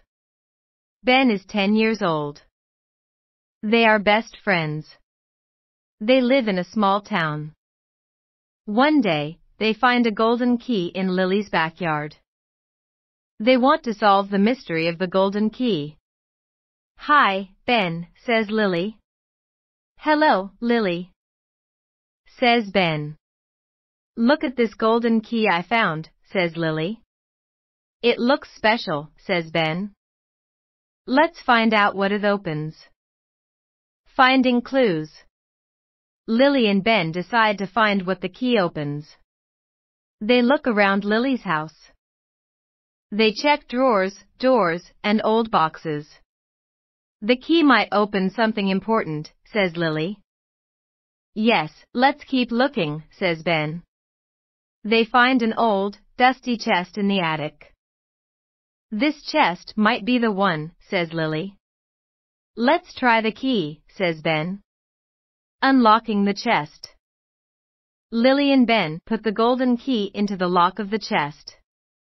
"It fits," says Lily. They turn the key, and the chest opens with a creak. Inside the chest, they find old maps, letters, and a book. "These items look old," says Ben. "Let's look at the book," says Lily. Reading the book. Lily and Ben open the book. The book has stories and drawings about treasure. "This book talks about a hidden treasure," says Lily. "Maybe the treasure is in our town," says Ben. They read more and find a map with a location marked. "This map shows a spot near the old oak tree," says Lily. "Let's go there," says Ben. Searching for the treasure. Lily and Ben follow the map to the old oak tree. They look around the base of the tree. "The map says the treasure is buried here," says Ben. "Let's dig," says Lily. They start digging carefully. After a few minutes, they find a small box buried in the ground. "We found something," says Lily. "Let's open it," says Ben. Discovering the treasure. Lily and Ben open the box. Inside, they find old coins, a locket, and a note. "The coins are shiny," says Ben. "And the locket is beautiful," says Lily. They read the note. The note says, "Congratulations. You have found the hidden treasure. Enjoy the adventure." Sharing the discovery. Lily and Ben are excited. "We found the treasure," says Lily. "It was a great adventure," says Ben. They show the treasure to their families. "We found a hidden treasure with the golden key," says Lily. "It was amazing," says Ben. Their families are impressed and proud of their discovery. "You had a wonderful adventure," says Lily's mom. "This treasure hunt was fantastic," says Ben's dad. The next day. Lily and Ben talk about their adventure at school. "The golden key led us to a real treasure," says Lily. "We followed the map and found coins and a locket," says Ben. Their friends are excited and curious. "That sounds like a fun adventure," says one friend. "I want to go on a treasure hunt too," says another. The end. Lily and Ben solved the mystery of the golden key. They found a hidden treasure and enjoyed their adventure. They look forward to more exciting discoveries in the future.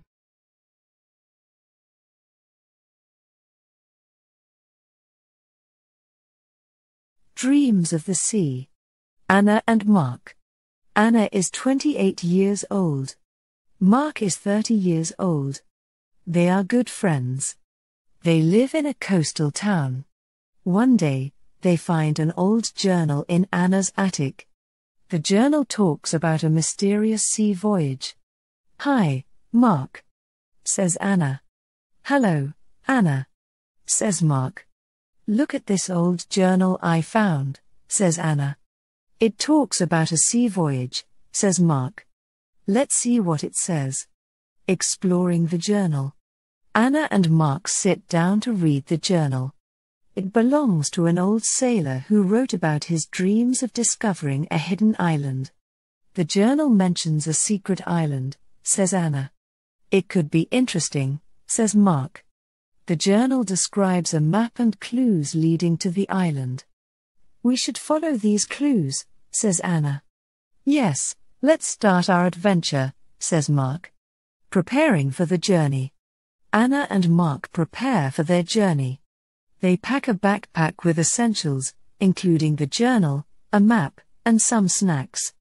We need to follow the clues carefully, says Anna. And we should be prepared for anything, says Mark. They set off in a small boat, following the directions in the journal. The map shows a route through the sea, says Anna. Let's follow it, says Mark. Sailing the sea.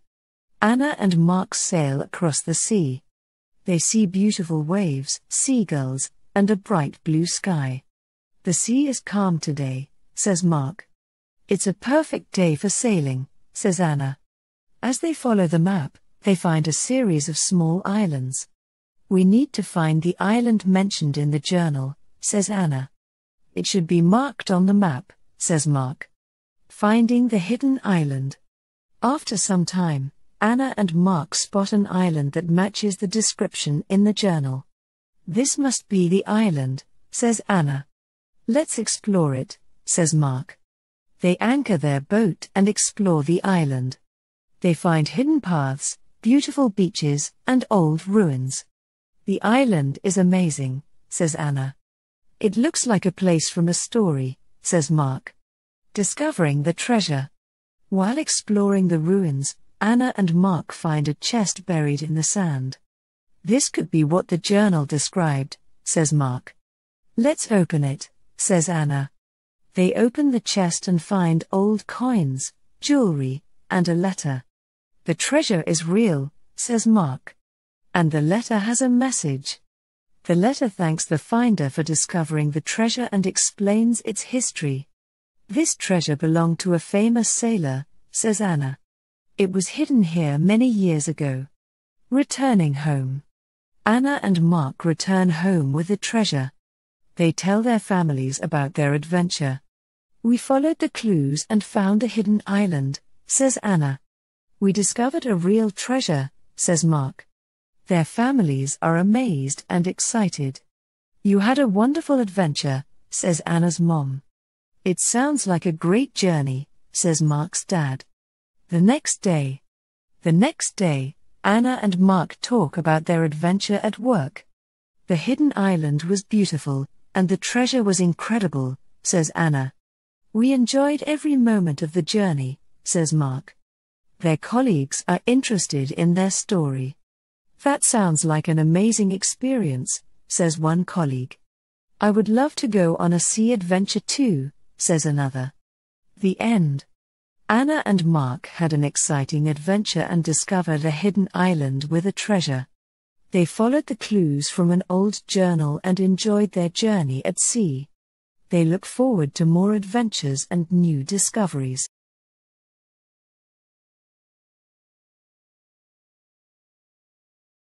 The Alchemist's Secret. Emma and James. Emma is 35 years old. James is 37 years old. They are colleagues and friends. They work in a historical library. One day, they find an old book hidden in a shelf. The book is about an ancient alchemist and his secret. Hi, James, says Emma. Hello, Emma, says James. Look at this old book I found, says Emma. It talks about an alchemist, says James. Let's see what secrets it holds. Exploring the book. Emma and James open the book. It is filled with notes, diagrams, and strange symbols. The book mentions a secret formula, says Emma. It might be hidden somewhere, says James. They read about a hidden chamber where the alchemist kept his secrets. The book describes a location in the old town, says Emma. We should explore that location, says James. Preparing for the search. Emma and James decide to search for the hidden chamber. They gather supplies, a flashlight, a notebook, and the old book. We need to follow the clues carefully, says Emma. And we should be prepared for surprises, says James. They set out to explore the old town. The book mentions an old building that might hold the secret. Let's find that building, says Emma. It should be marked on the map, says James. Searching the old building. Emma and James find the old building. It is a dusty, forgotten place. This looks like the right spot, says Emma. Let's look inside, says James. They enter the building and explore the rooms. They find old furniture, cobwebs, and faded paintings. We need to find any hidden clues, says Emma. Let's check the walls and floors, says James. Discovering the hidden chamber. While exploring, Emma and James find a loose brick in the wall. This brick looks different, says James. Let's see what's behind it. They carefully remove the brick and find a small key hidden inside. This key might open something, says Emma. Let's see if it fits anywhere, says James. They search the building and find a locked door. The key might open this door, says Emma. Let's try it, says James. Unlocking the secret. Emma and James use the key to unlock the door. Inside, they find a hidden chamber filled with old books, potions, and strange equipment. This must be the alchemist's secret chamber, says James. It's incredible, says Emma. They find a book on a pedestal with the alchemist's formula. This book contains the secret formula, says Emma. Let's read it carefully. Learning the secret. Emma and James read the formula. It talks about an ancient elixir that gives wisdom. The formula is fascinating, says James. It describes how to create an elixir, says Emma. They take notes and pictures of the formula. This discovery is amazing, says Emma. We should share it with the historical community, says James. Returning to the library. Emma and James return to their library and show their findings to their colleagues. We found the alchemist's secret chamber and the formula, says Emma. It was an incredible discovery, says James. Their colleagues are excited and impressed. You made a wonderful discovery, says one colleague.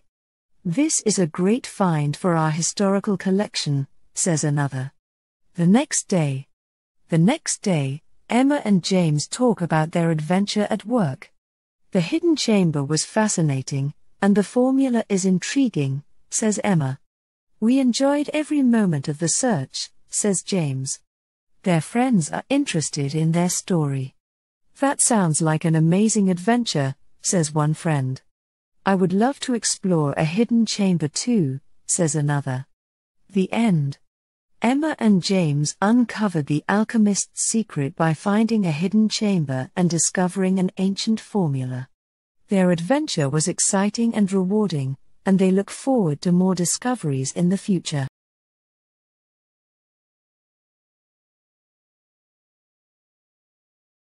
The Enchanted Garden. In a charming village nestled in a lush valley, there was a place known to all but visited by few, the Enchanted Garden. Hidden behind tall hedges and a wrought iron gate covered in twisting vines, the garden was a source of wonder and mystery for the villagers. Stories of its magical properties and the extraordinary beauty within had been passed down through generations. The garden was said to be a realm of wonder where flowers sang, trees whispered secrets, and the air sparkled with enchantment.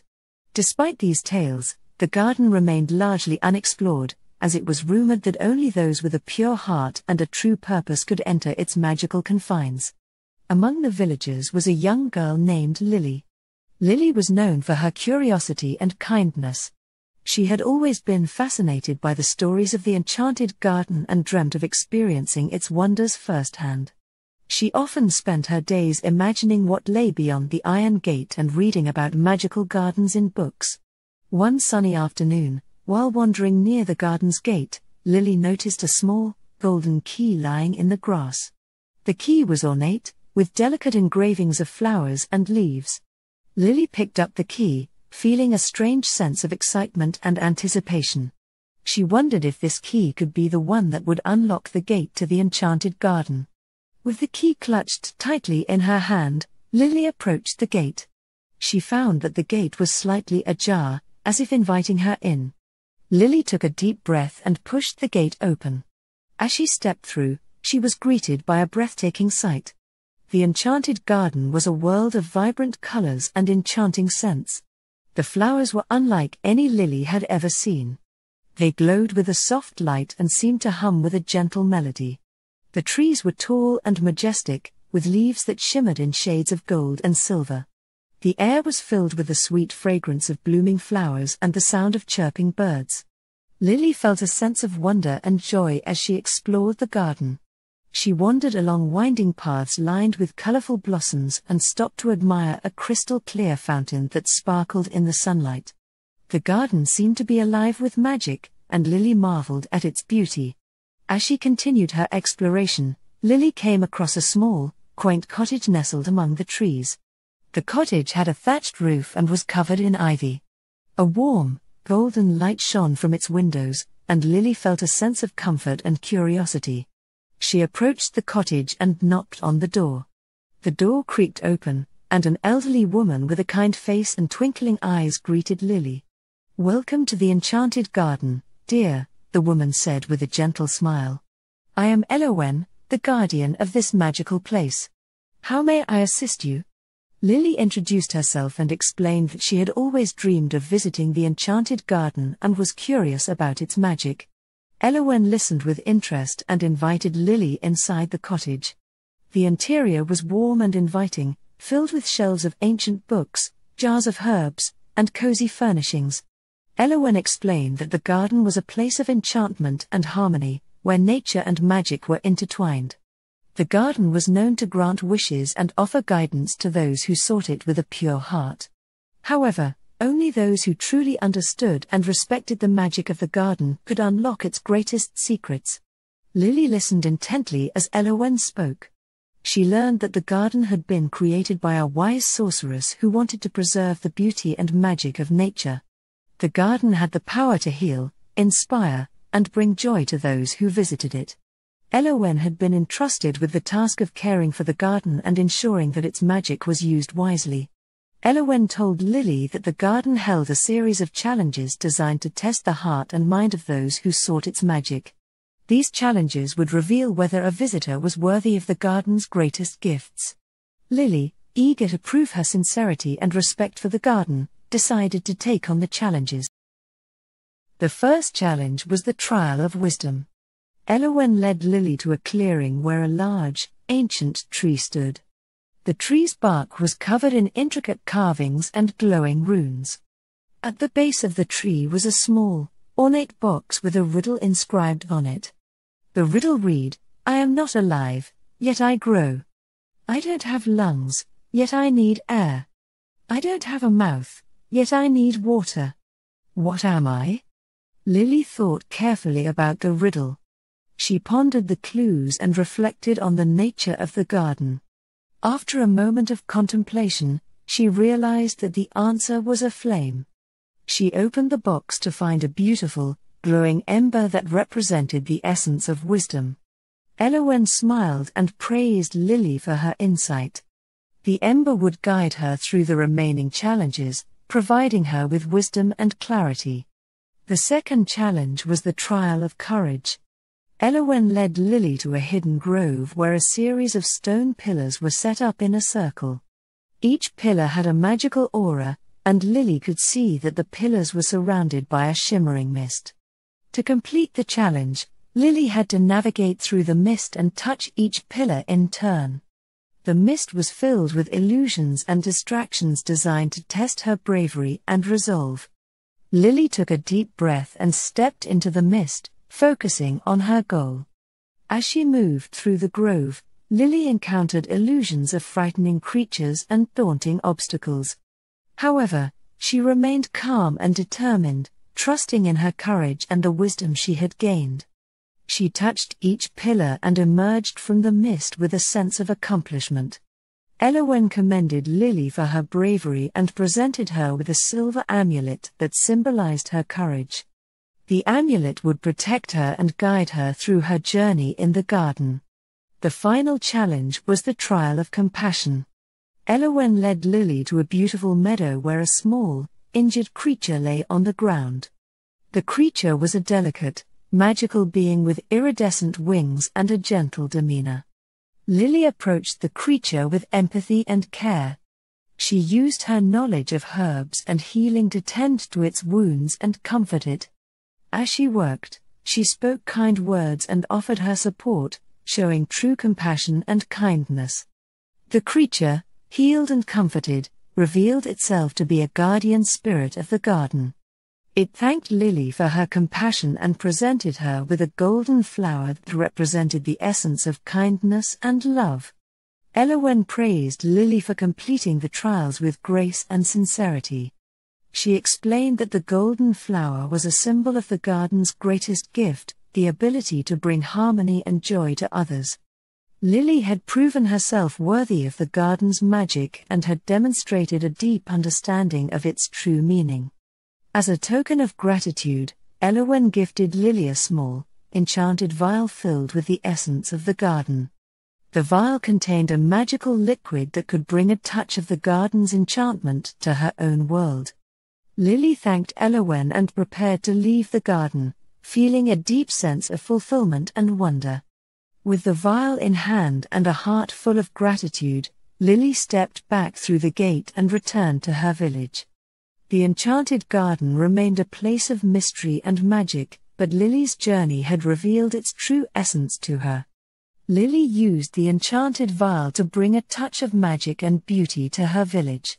She planted the golden flower in the village square, and its vibrant petals began to bloom, filling the air with a sense of wonder and joy. The villagers were amazed by the transformation and marveled at the beauty that had been brought to their world. The story of Lily's adventure in the enchanted garden became a cherished tale in the village.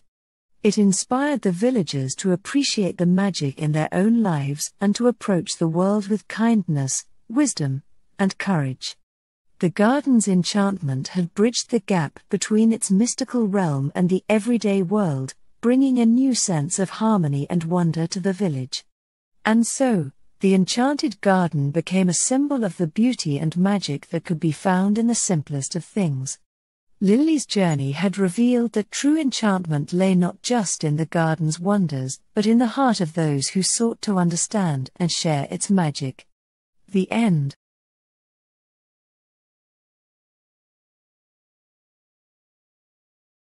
A Pirate's Tale.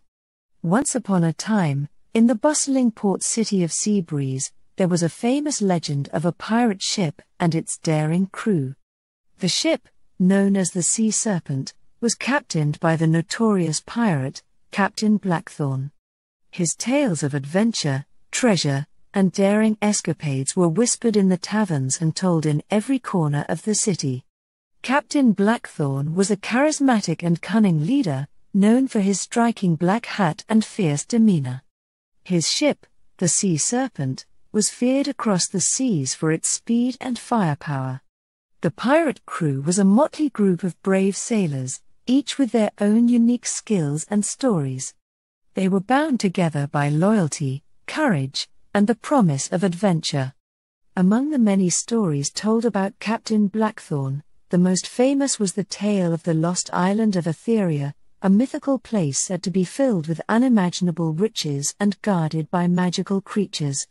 The legend spoke of an ancient map that would lead the way to this hidden island, but the map had been lost for centuries. Many had searched for it, but none had succeeded. One day, a young, ambitious sailor named Finn arrived in Seabreeze. Finn was eager to prove himself and had heard tales of Captain Blackthorn's legendary adventures. He sought out the captain and convinced him to take him on as a member of his crew. Captain Blackthorn was intrigued by Finn's determination and spirit. He agreed to give Finn a chance, and the young sailor joined the Sea Serpent's crew. Finn quickly proved himself to be a skilled and resourceful member of the team, earning the respect of the seasoned pirates. One night, as the sea serpent anchored in a quiet cove, Captain Blackthorn gathered his crew for an important announcement. He revealed that he had come into possession of a fragment of the ancient map to the lost island of Etheria. The fragment was discovered in an old chest found in the ruins of a sunken ship. The crew was thrilled by the news. The prospect of finding the lost island and its treasure was an exciting challenge. Captain Blackthorn explained that the fragment of the map was incomplete, but it contained clues that would lead them to the next piece of the puzzle. The journey to find the lost island would be perilous, but the promise of adventure and treasure was too tempting to resist. Early the next morning, the sea serpent set sail on a new adventure. The crew navigated through treacherous waters, braving storms and battling rival pirates. Finn, eager to prove himself, took on various tasks and demonstrated his bravery and skill. He quickly became an integral part of the crew, earning his place among the seasoned pirates. As they followed the clues from the map fragment, the sea serpent encountered a series of challenges and obstacles. Each clue led them to a new location, where they had to solve riddles, decipher codes, and overcome dangerous traps. The journey tested their wits, courage, and teamwork. One of the most challenging obstacles they faced was the trial of the sea serpent, a labyrinthine underwater cave filled with hidden traps and illusions. The crew had to navigate through the maze while avoiding dangerous creatures and deciphering ancient symbols. Finn played a crucial role in solving the riddles and guiding the crew through the cave. His quick thinking and keen observation helped them find the hidden chamber where the next piece of the map was hidden. The piece of the map they found was adorned with intricate designs and symbols, offering new clues about the location of the lost island. With the new map fragment in hand, the crew continued their journey. They sailed through uncharted waters, following the map's guidance. Along the way, they encountered mythical sea creatures, treacherous reefs, and rival pirates who sought to claim the treasure for themselves. As they approached the final destination indicated by the map, the sea serpent faced its greatest challenge yet. A fierce storm brewed, and the crew had to navigate through dangerous waters to reach the hidden island. The storm tested their resolve and skill, but they persevered and finally reached the shores of the lost island of Etheria. The island was a lush, tropical paradise, filled with exotic plants and vibrant wildlife. The crew explored the island, following the map's final clues to the location of the treasure. They discovered a hidden cave, guarded by magical creatures and ancient enchantments. Inside the cave, they found a magnificent treasure trove filled with gold, jewels, and ancient artifacts. The treasure was even more impressive than they had imagined. However, as they celebrated their discovery, they realized that the true value of their journey was not just the material wealth but the experiences and bonds they had formed along the way. Captain Blackthorn and his crew returned to Seabreeze as heroes, celebrated for their bravery and adventurous spirit. Finn was hailed as a hero and earned a place of honor among the legendary pirates. The story of their adventure became a beloved tale in Seabreeze, inspiring others to seek their own adventures and embrace the spirit of exploration. The legend of Captain Blackthorn and the lost island of Etheria lived on, a testament to the courage, camaraderie, and determination of those who dared to follow their dreams and seek the unknown. And so, the tale of the pirate crew and their epic journey to the lost island of Etheria became a cherished story of adventure, friendship, and the enduring allure of the sea.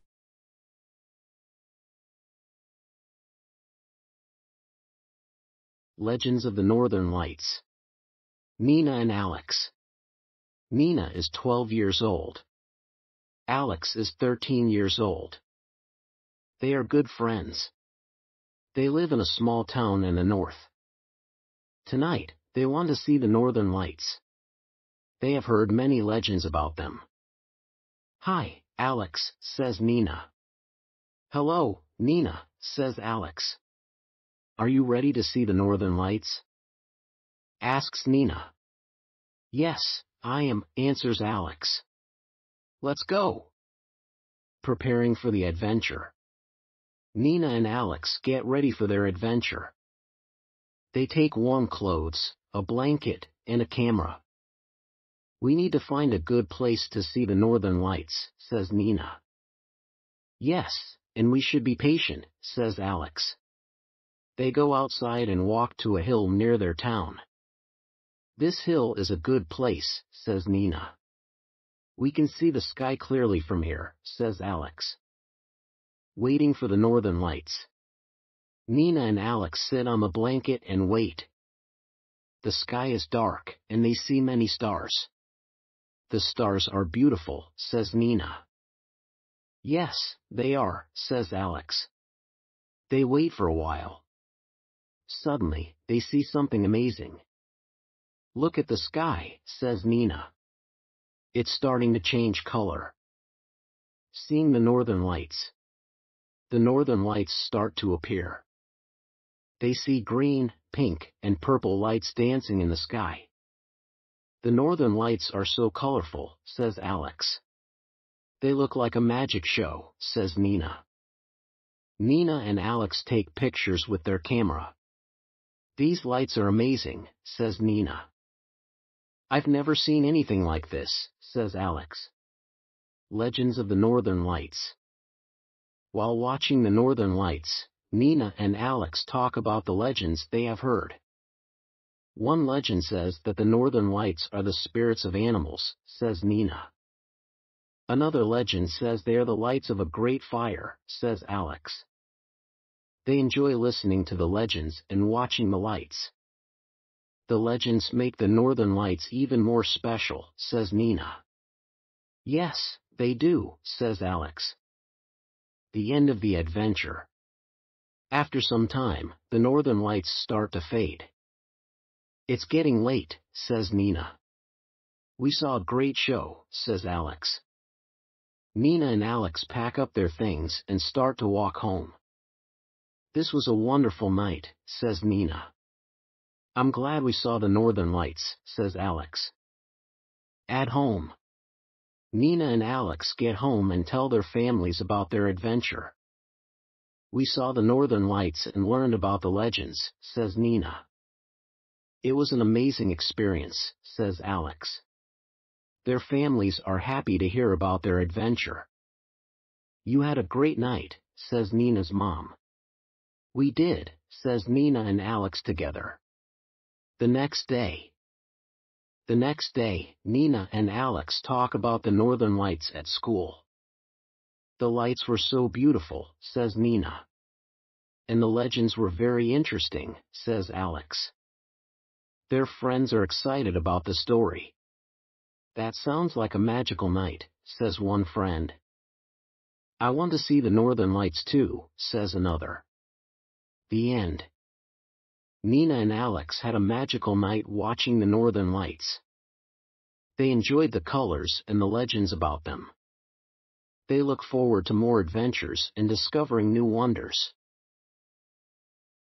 The Fairies of the Amazon Forest. It was the middle of summer in the Amazon forest, and the air was thick with the sounds of birds chirping and the rustle of the leaves in the gentle breeze.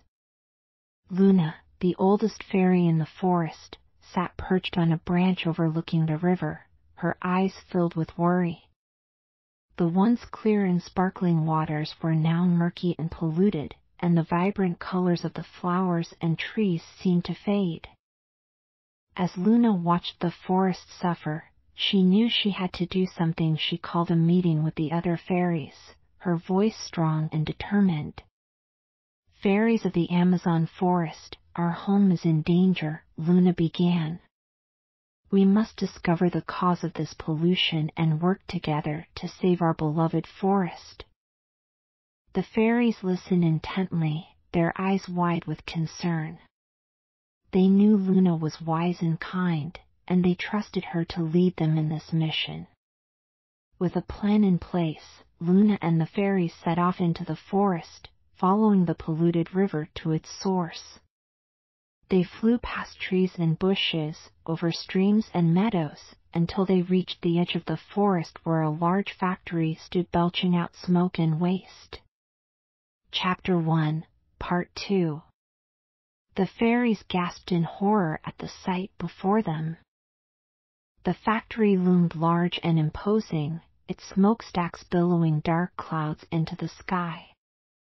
Luna's heart sank, but she knew they had to confront the workers and convince them to change their ways.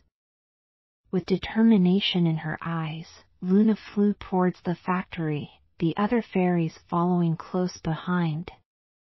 They landed in front of the factory workers, who looked surprised to see the magical creature standing before them. "We are the fairies of the Amazon forest, and we have come to ask for your help," Luna said, her voice strong and unwavering. "Your pollution is destroying our home, and we cannot allow it to continue." The factory workers listened intently, their faces showing a mix of disbelief and shame. But Luna could see a glimmer of something else in their eyes, a spark of understanding and empathy. "We will do whatever it takes to make things right," one of the workers said, his voice filled with determination. And so, with the help of the factory workers, the fairies set out to clean up the pollution, plant new trees, and restore the health and beauty of the Amazon forest. Together, they worked tirelessly, day and night, until the forest once again thrived with life and magic. And as the fairies danced among the flowers and trees, their hearts filled with gratitude and joy, Luna knew that their mission was a success. The Amazon forest was safe once again, thanks to the bravery and determination of a few kind and wise fairies. Chapter 2, Part 1. The fairies of the Amazon forest rejoiced as they saw the vibrant colors return to the trees, the sounds of the animals echoing through the forest once more. Luna watched on with a smile, grateful for the harmony that had been restored to their home. But their work was not yet done. Luna knew that they must continue to care for the forest, to ensure that it remained a magical and thriving place for all its inhabitants. As the days turned to weeks, Luna led the fairies in planting new flowers, tending to the wildlife, and spreading their message of love and respect for the forest. The factory workers joined in the effort, using their skills to create sustainable practices that would protect the environment and ensure a healthy future for the forest. With each passing day, the Amazon forest grew stronger and more beautiful, a testament to the power of cooperation and compassion. The fairies flew through the forest, their wings glittering in the sunlight, spreading joy and hope wherever they went. But just as they thought their troubles were behind them, a new threat emerged. Dark clouds gathered on the horizon, and a wicked sorceress appeared with plans to destroy the forest and claim its magic for herself. Luna knew that they must act quickly to protect their home. She gathered the fairies together, her voice firm and resolute. "We must stand together and defend the Amazon forest against this new danger," Luna declared. "We have the power of love and unity on our side, and together we can overcome any challenge." The fairies nodded in agreement, their hearts filled with courage and determination. They prepared for battle, knowing that their home and their way of life were worth fighting for. And so, with wings outstretched and hearts united, the fairies of the Amazon forest stood ready to face whatever challenges lay ahead, knowing that as long as they had each other, they could overcome any obstacle and protect their magical home. Chapter 2, Part 2. The wicked sorceress descended upon the Amazon forest with a swirl of dark magic, her eyes filled with malice and greed. She unleashed her powers, casting spells that wilted the flowers and poisoned the rivers, seeking to drain the forest of its magic and make it her own. But the fairies stood strong, their hearts filled with determination and love for their home. Luna led the charge, her wisdom and bravery shining through as she confronted the sorceress with a fierce determination. "We will not let you destroy the Amazon forest," Luna declared, her voice resonating with power. "This is our home, and we will protect it with everything we have." The fairies gathered around Luna, their magic intertwining in a brilliant display of light and color. They fought back against the sorceress, their unity and strength overcoming her dark intentions. With each spell cast and each barrier broken, the fairies pushed the sorceress back, defending their home with all their might. The forest echoed with their battle cries and the clash of magic, the ground trembling beneath their feet. And as the sorceress's powers waned and her strength faltered, Luna knew that they had emerged victorious. The sorceress retreated, her dark magic dissipating into the air, leaving the Amazon forest once again safe and protected. The fairies of the Amazon forest celebrated their victory, their laughter and joy filling the air. Luna looked out over the forest, her heart full of pride for her fellow fairies and the resilience they had shown in the face of adversity. As the sun set over the treetops, casting a warm glow over the forest, Luna knew that their home was safe once more. And as the fairies danced among the flowers and trees, their spirits lifted by the magic of the forest, Luna knew that they would always stand together, united in their love for the Amazon forest and the magic that bound them all. Chapter 3, Part 1. As the fairies the Amazon forest basked in the peace and harmony that had returned to their home, Luna noticed a change in the air. A soft, melodic humming filled the forest, a sound that seemed to come from deep within the trees. Curious, Luna followed the sound, her wings fluttering gently as she floated through the forest. She soon came upon a hidden glade where a group of tiny, shimmering fireflies danced in the moonlight, their wings glowing with a gentle radiance. The fireflies greeted Luna with a warm smile, their voices soft and musical. They introduced themselves as the guardians of the forest's light, responsible for guiding lost travelers and illuminating the darkest corners of the Amazon. Luna listened intently as the fireflies told her of a new threat looming on the horizon, a darkness that threatened to engulf the forest and extinguish its magic forever. The fairies knew they had to act quickly to protect their home once again. With a determined spirit, Luna called upon her fellow fairies to join her in a new mission. Together, they set out to uncover the source of the darkness and bring light back to the Amazon forest. Their journey led them deep into the heart of the forest, where ancient trees whispered tales of days long past and hidden creatures watched from the shadows. The fairies faced challenges along the way, but their bond and determination never wavered. And as they approached the source of the darkness, Luna's heart filled with a sense of foreboding.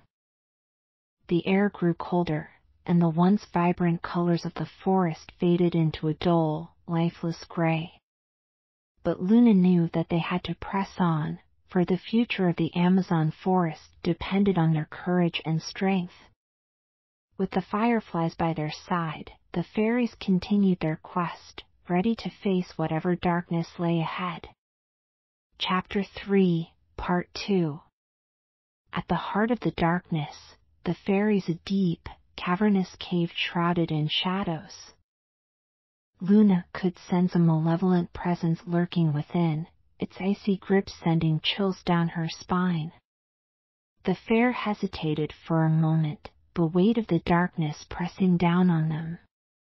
But Luna's determined spirit shone through, and she led her companions into the cavern, their wings aglow with light and hope.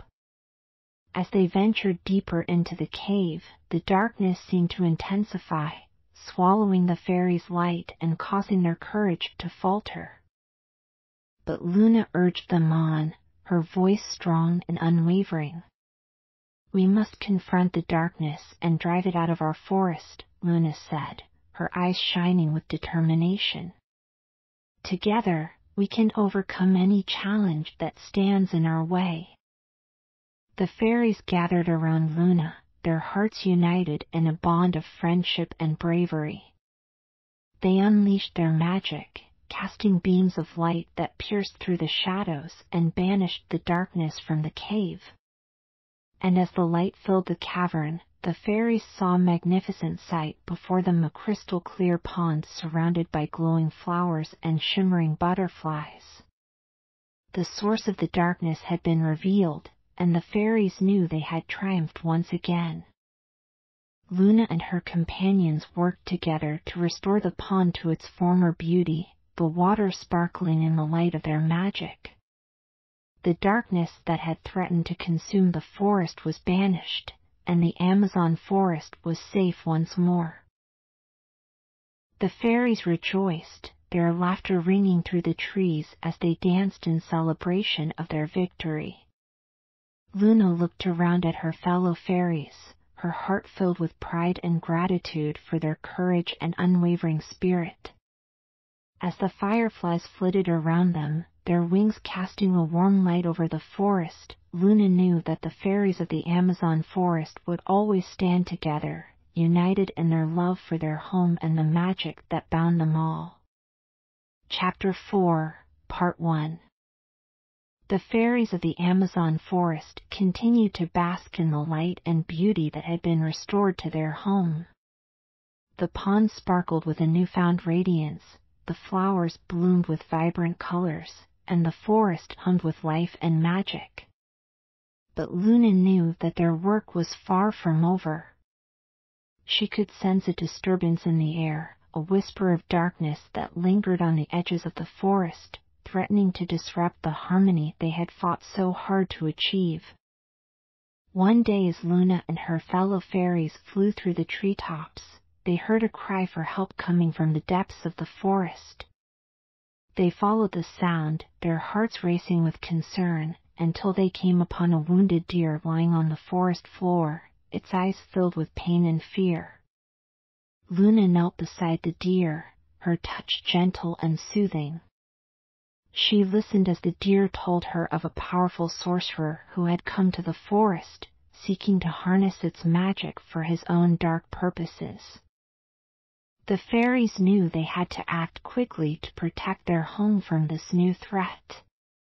Luna called upon her companions, her voice strong and resolute. "We must unite once again to defend the Amazon forest," Luna declared. "Together, we have the power to overcome any challenge that comes our way."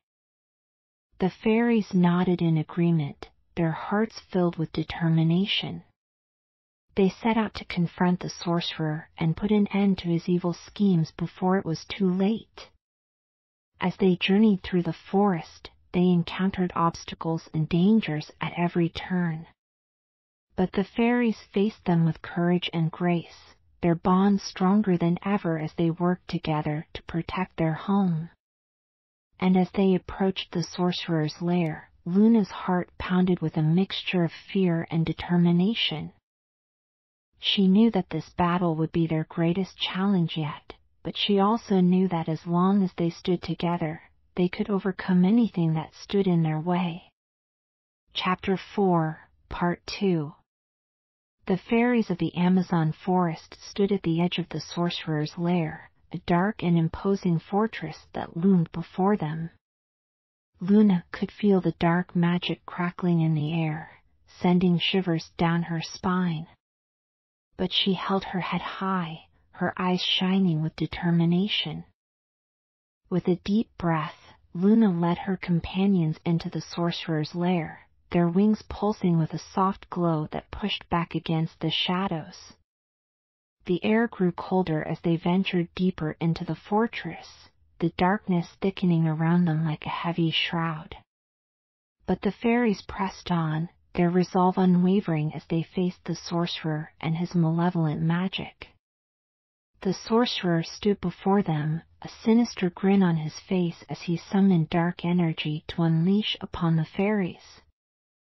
Luna raised her hand, her own magic swirling around her in a protective shield. She called upon the power of the forest, drawing strength from the trees, the flowers, and the animals that lived within it. "We will not let you harm our home," Luna declared, her voice filled with unwavering determination. "The Amazon forest belongs to us all, and we will defend it with everything we have."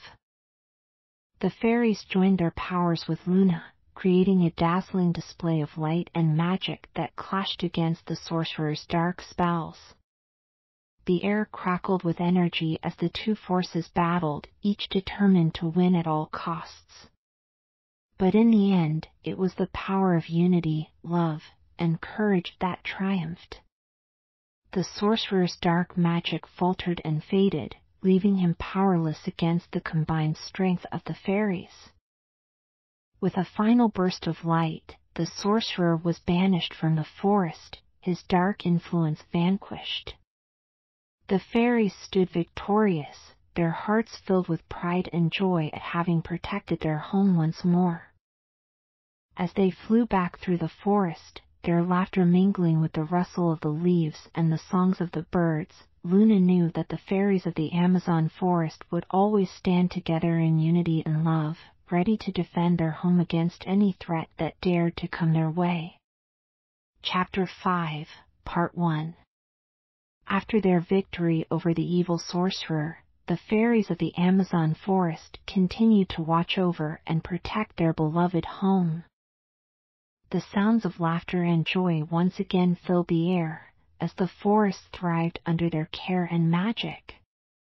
However, Luna sensed a shift in the energy of the forest. A feeling of unease lingered, and she knew that a challenge was on the horizon. One day, as she was tending to the flowers near the river, Luna noticed that the river's water was starting to change color, turning a murky shade of gray. Concerned, Luna gathered the other fairies together to investigate the source of the pollution. They followed the river upstream, their hearts heavy as they saw the once clear waters now tainted by trash and chemicals. As they approached a clearing in the forest, they discovered a group of humans dumping waste into the river from a large pipe connected to a factory. Luna's heart sank as she realized that the Amazon forest was once again under threat from pollution. Determined to save their home once more, Luna called upon the fairies to come up with a plan to stop the pollution and restore the health of the river. Together, they brainstormed ideas and set out to confront the humans responsible for the damage. With unwavering courage, Luna led the fairies to the factory, where they met with the workers and explained the harm their actions were causing to the forest. The fairies spoke of the importance of protecting nature and living in harmony with the environment. To their surprise, the workers listened intently, their faces filled with regret and understanding. They realized the error of their ways and agreed to work with the fairies to clean up the river and implement sustainable practices in the factory. And so, with the cooperation of the humans, the fairies set to work cleaning up the river, removing the pollution and restoring its natural beauty. The once gray waters turned crystal clear once again, and the forest rejoiced as life returned to the river. As the fairies danced among the flowers and trees, their wings shimmering in the sunlight, Luna knew that their unity and determination had once again saved the Amazon forest from harm.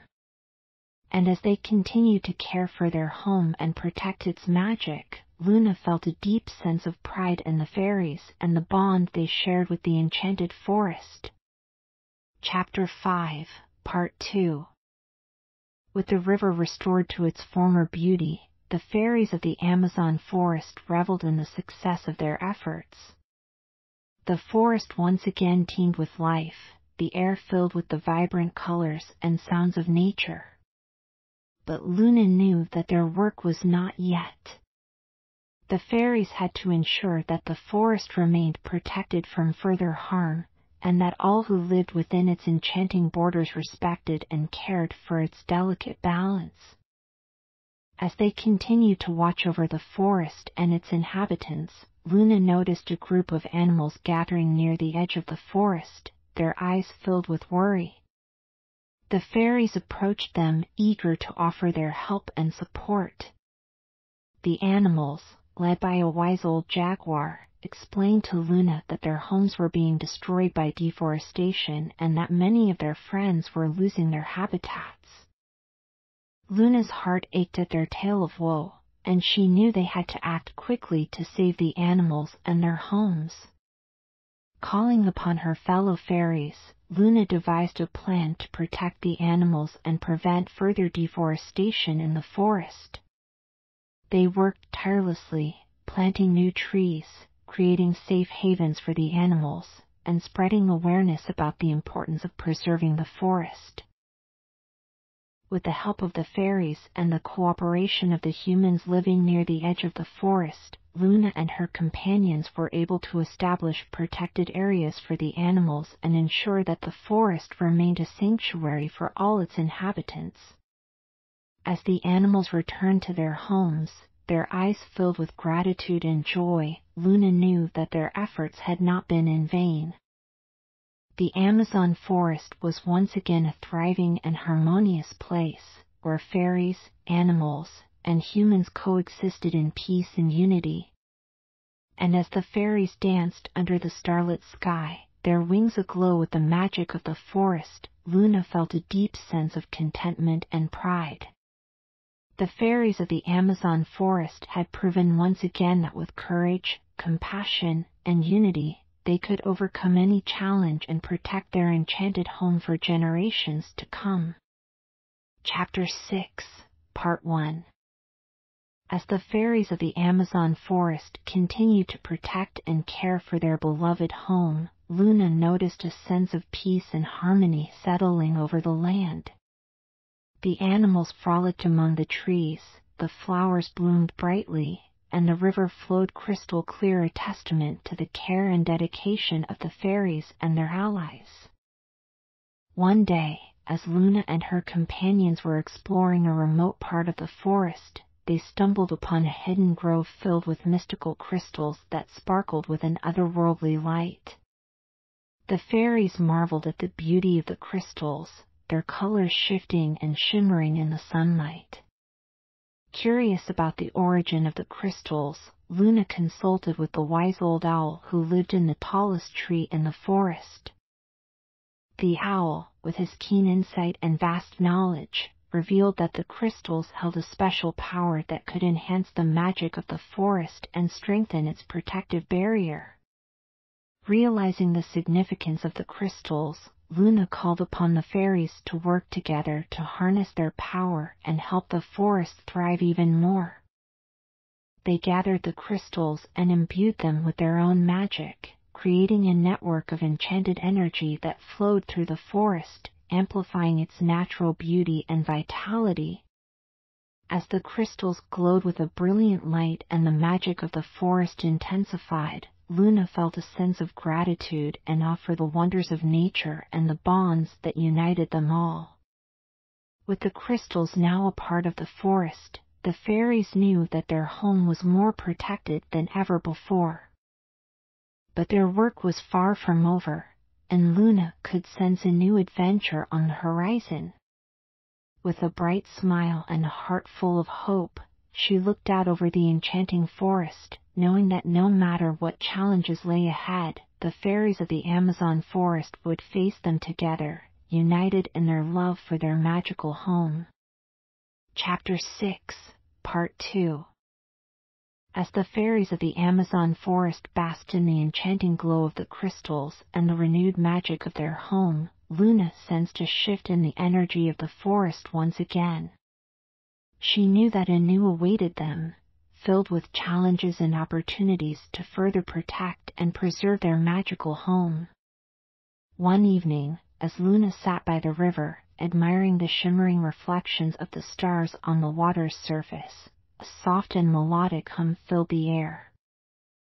The fairies around in wonder, trying to figure out the source of ethereal music that seemed to come from deep within the heart of the forest. Following the enchanting melody, Luna and her companions were led to a hidden waterfall, where a group of ethereal water sprites danced and sang in the moonlight. Their voices were like a hauntingly beautiful symphony, filling the air with a sense of wonder and magic. The water sprites greeted Luna and the fairies with smiles, inviting them to join their dance and revel in the harmony of nature. Luna knew that the presence of the water sprites signaled a new task for the fairies to protect the purity of the forest's water sources and ensure the balance of the elements within the enchanted forest. With the guidance of the water sprites, Luna and the fairies set out to cleanse the rivers, lakes, and streams of any pollutants that threatened to harm the delicate balance of the forest. They worked tirelessly, using their magic and the healing powers of the crystals to restore the water sources to their natural purity and vitality. As the fairies danced and sang with the water sprites, their spirits lifted by the magic of the forest and the unity of their mission, Luna knew that their bond and determination would see them through any challenge that awaited them. The fairies of the Amazon forest were ready to protect their home once again, standing as guardians of the enchanted land with love, courage, and unwavering dedication. Chapter 7, Part 1. The fairies of the Amazon forest their tireless efforts to protect and preserve their home, guided by the wisdom of Luna and the harmonious energy of the crystals and water sprites. The forest thrived under their care, its vitality growing stronger with each passing day. One morning as Luna and her companions were tending to the flowers in the meadow, a gentle breeze carried a message from ancient trees at the heart of the forest. The trees spoke of a mysterious illness affecting the wildlife, causing sickness and imbalance in the delicate ecosystem. Concerned for their friends in the animal kingdom, Luna called upon the fairies to investigate the source of the illness and find a way to heal the forest's inhabitants. They journeyed deep into the heart of the forest, where they discovered a dark and shadowy presence lurking among the trees. The fairies followed the shadows to a clearing where they found a wounded unicorn, its once golden mane tarnished and its eyes dull with fatigue. The unicorn told them of a malevolent spirit that had invaded the forest, spreading illness and despair wherever it went. Determined to rid the forest of this dark force, Luna and the fairies joined forces with the water sprites and the ancient trees, gathering their combined magic to confront the malevolent spirit.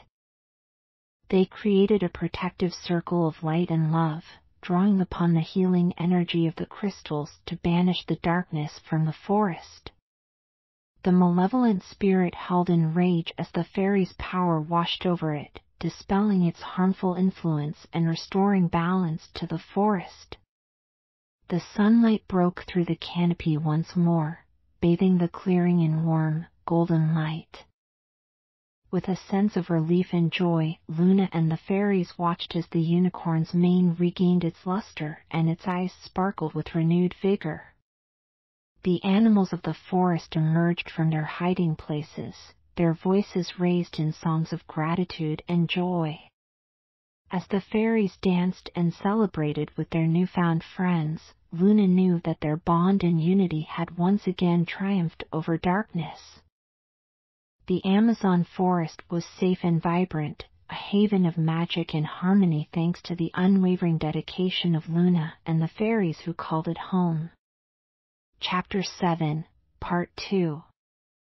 The fairies and the creatures of the Amazon forest celebrated their victory over the male spirit, their laughter and songs filling the air with joy and gratitude for the restoration of balance and harmony in their home. Luna watched with a warm smile, her heart full of pride for her fellow fairies and the unity they had shown in the face of adversity. However, Luna could sense that their work was far from over. As she gazed out over the forest, her eyes fell upon a clearing where the trees were slowly withering and their leaves turning brown. She knew that a new challenge awaited them, one that would test their resolve and determination once more. Gathering the fairies together, Luna shared her concerns about the ailing trees and the threat to the forest's vitality. They embarked on a journey to the heart of the clearing, where they discovered a group of tree spirits, their once vibrant energy dimmed by a mysterious force draining the life from them. Determined to save the trees and restore balance to the forest, Luna and the fairies worked together, using their magic and the healing powers of the crystals to rejuvenate the ailing tree spirits. They danced and sang under the canopy of branches, infusing the clearing with light and life. As the tree spirits began to glow with renewed vitality, the forest around them seemed to breathe a sigh of relief. The leaves regained their lush green color, the flowers bloomed with newfound vibrancy, and the air was filled with the sweet scent of rejuvenation. With a sense of accomplishment and joy, Luna and the fairies looked out over the revitalized clearing, their hearts filled with gratitude for the magic and beauty of the Amazon forest. The once withering trees now stood tall and strong, their branches swaying in the gentle breeze, a testament to the power of unity and harmony that bound them all together. As the fairies continued to protect and care for their magical home, Luna knew that no challenge or obstacle could stand in their way as long as they stood united in their love for the enchanted forest. And with a renewed sense of purpose, they looked to the future with hope and determination to keep the Amazon forest safe, thriving, and full of magic for generations to come. Chapter 8, Part 1. With the Amazon forest restored to its full vitality and magic, Luna and the fairies continued their role as protectors of their beloved home. The trees rustled with the whispers of ancient wisdom, the animals roamed freely, and the river flowed clear and pure, a testament to the perseverance and dedication of the fair. Despite the peace that now enveloped the forest, Luna knew that challenges would always arise, requiring the fairies to remain vigilant and united. One evening, as she walked along the riverbank, Luna noticed a group of pixies fluttering nervously near a mysterious portal that had appeared overnight. Curious and wary of the unknown, Luna approached the portal, her senses tingling with a strange energy that emanated from its shimmering surface. The pixies told her that the portal was a gateway to another realm, one filled with unknown dangers and mysteries. Feeling a sense of responsibility to protect the Amazon forest from any potential threats, Luna called upon the fairies to join her in exploring the portal and discovering its purpose. Together, they passed through the swirling vortex and entered a world unlike any they had ever seen. The new realm was a place of dazzling colors, strange creatures, and magical wonders beyond imagination. Luna and the fairies marveled at the beauty and enchantment of this mysterious world, but they also sensed an undercurrent of danger lingering just beneath the surface. As they journeyed deeper into the realm, Luna and the fairies encountered a group of mischievous imps who seemed intent on causing chaos and mischief wherever they went. The imps' pranks and tricks threatened to disrupt the harmony of the forest, causing plants to wither and animals to flee in fear. Determined to restore peace and balance to this strange new realm, Luna and the fairies worked together to outsmart the imps and show them the importance of kindness and cooperation.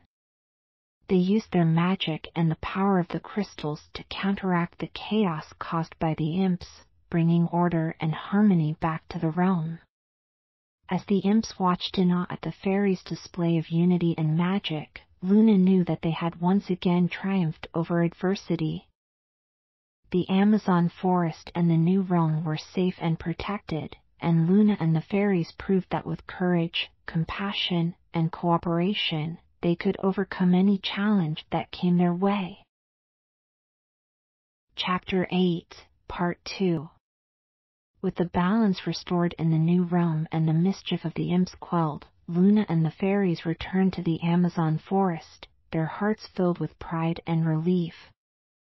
The crystals twinkled with a renewed energy, a reflection of the harmony and unity that now permeated their enchanted home.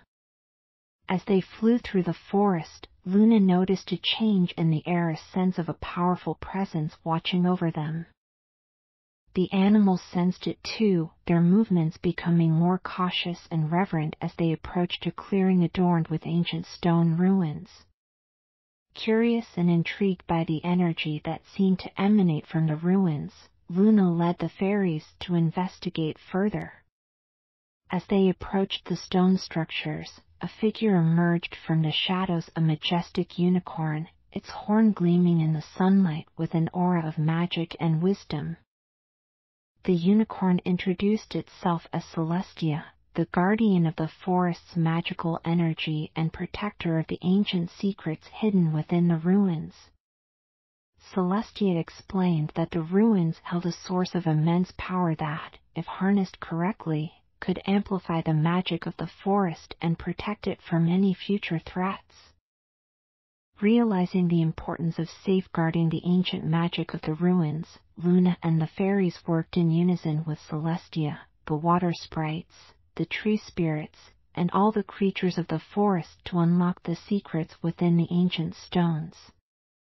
They danced and sang under the watchful eye of Celestia, their magic intertwining with the ancient energy of the ruins. As the stones began to glow with a radiant light, a wave of energy pulsed through the forest, enveloping everything in a brilliant aura of protection and enchantment. The trees swayed in unison, the animals frolicked in joy, and the river sparkled with a renewed vigor. With a sense of awe and wonder, Luna and the fairies knew that they had unlocked the true potential of the Amazon forest, tapping into its ancient magic and giving it a new life and vitality. They stood in unity, surrounded by the beauty and power of the forest, grateful for the bond they shared and the magic that bound them all together. As they looked out over the rejuvenated forest, Luna felt a deep sense of peace and fulfillment, knowing that the fairies of the Amazon forest would always stand together to protect their home and ensure that its magic and beauty endured for generations to come. And with a renewed spirit of unity and harmony, they continued their journey as the guardians of their enchanted land, forever bonded by love and magic. Chapter 9, Part 1. The fairies of the Amazon forest stood united under the radiant glow of the ancient ruins, their hearts filled with awe and gratitude for the magic and protection that surrounded them. Luna looked out over the forest, feeling a deep sense of peace and connection to the land that she had sworn to protect. As the fairies continued their watch over the forest, a new challenge from the depths of the Amazon.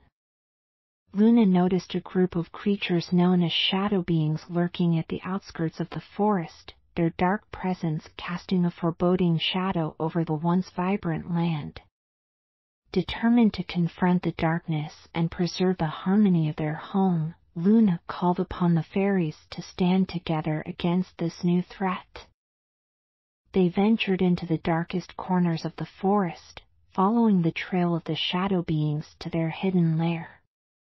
In the heart of the dense and shadowy grove, Luna and the fairies faced the shadow beings, their eyes filled with malice and intent to bring chaos to the forest. Luna's heart was heavy with the weight of this dark energy, but she knew that they must stand strong and united to protect their home. With a deep breath, Luna raised her hand, calling upon the power of the crystals and the ancient magic of the ruins. She radiated a brilliant light, pushing back against the darkness that sought to envelop them. The fairies followed suit, their magic interweaving with Luna's to create a protective barrier of light. The battle between light and shadow raged on, the forest echoing with the clash of magic and the flickering of ethereal energy.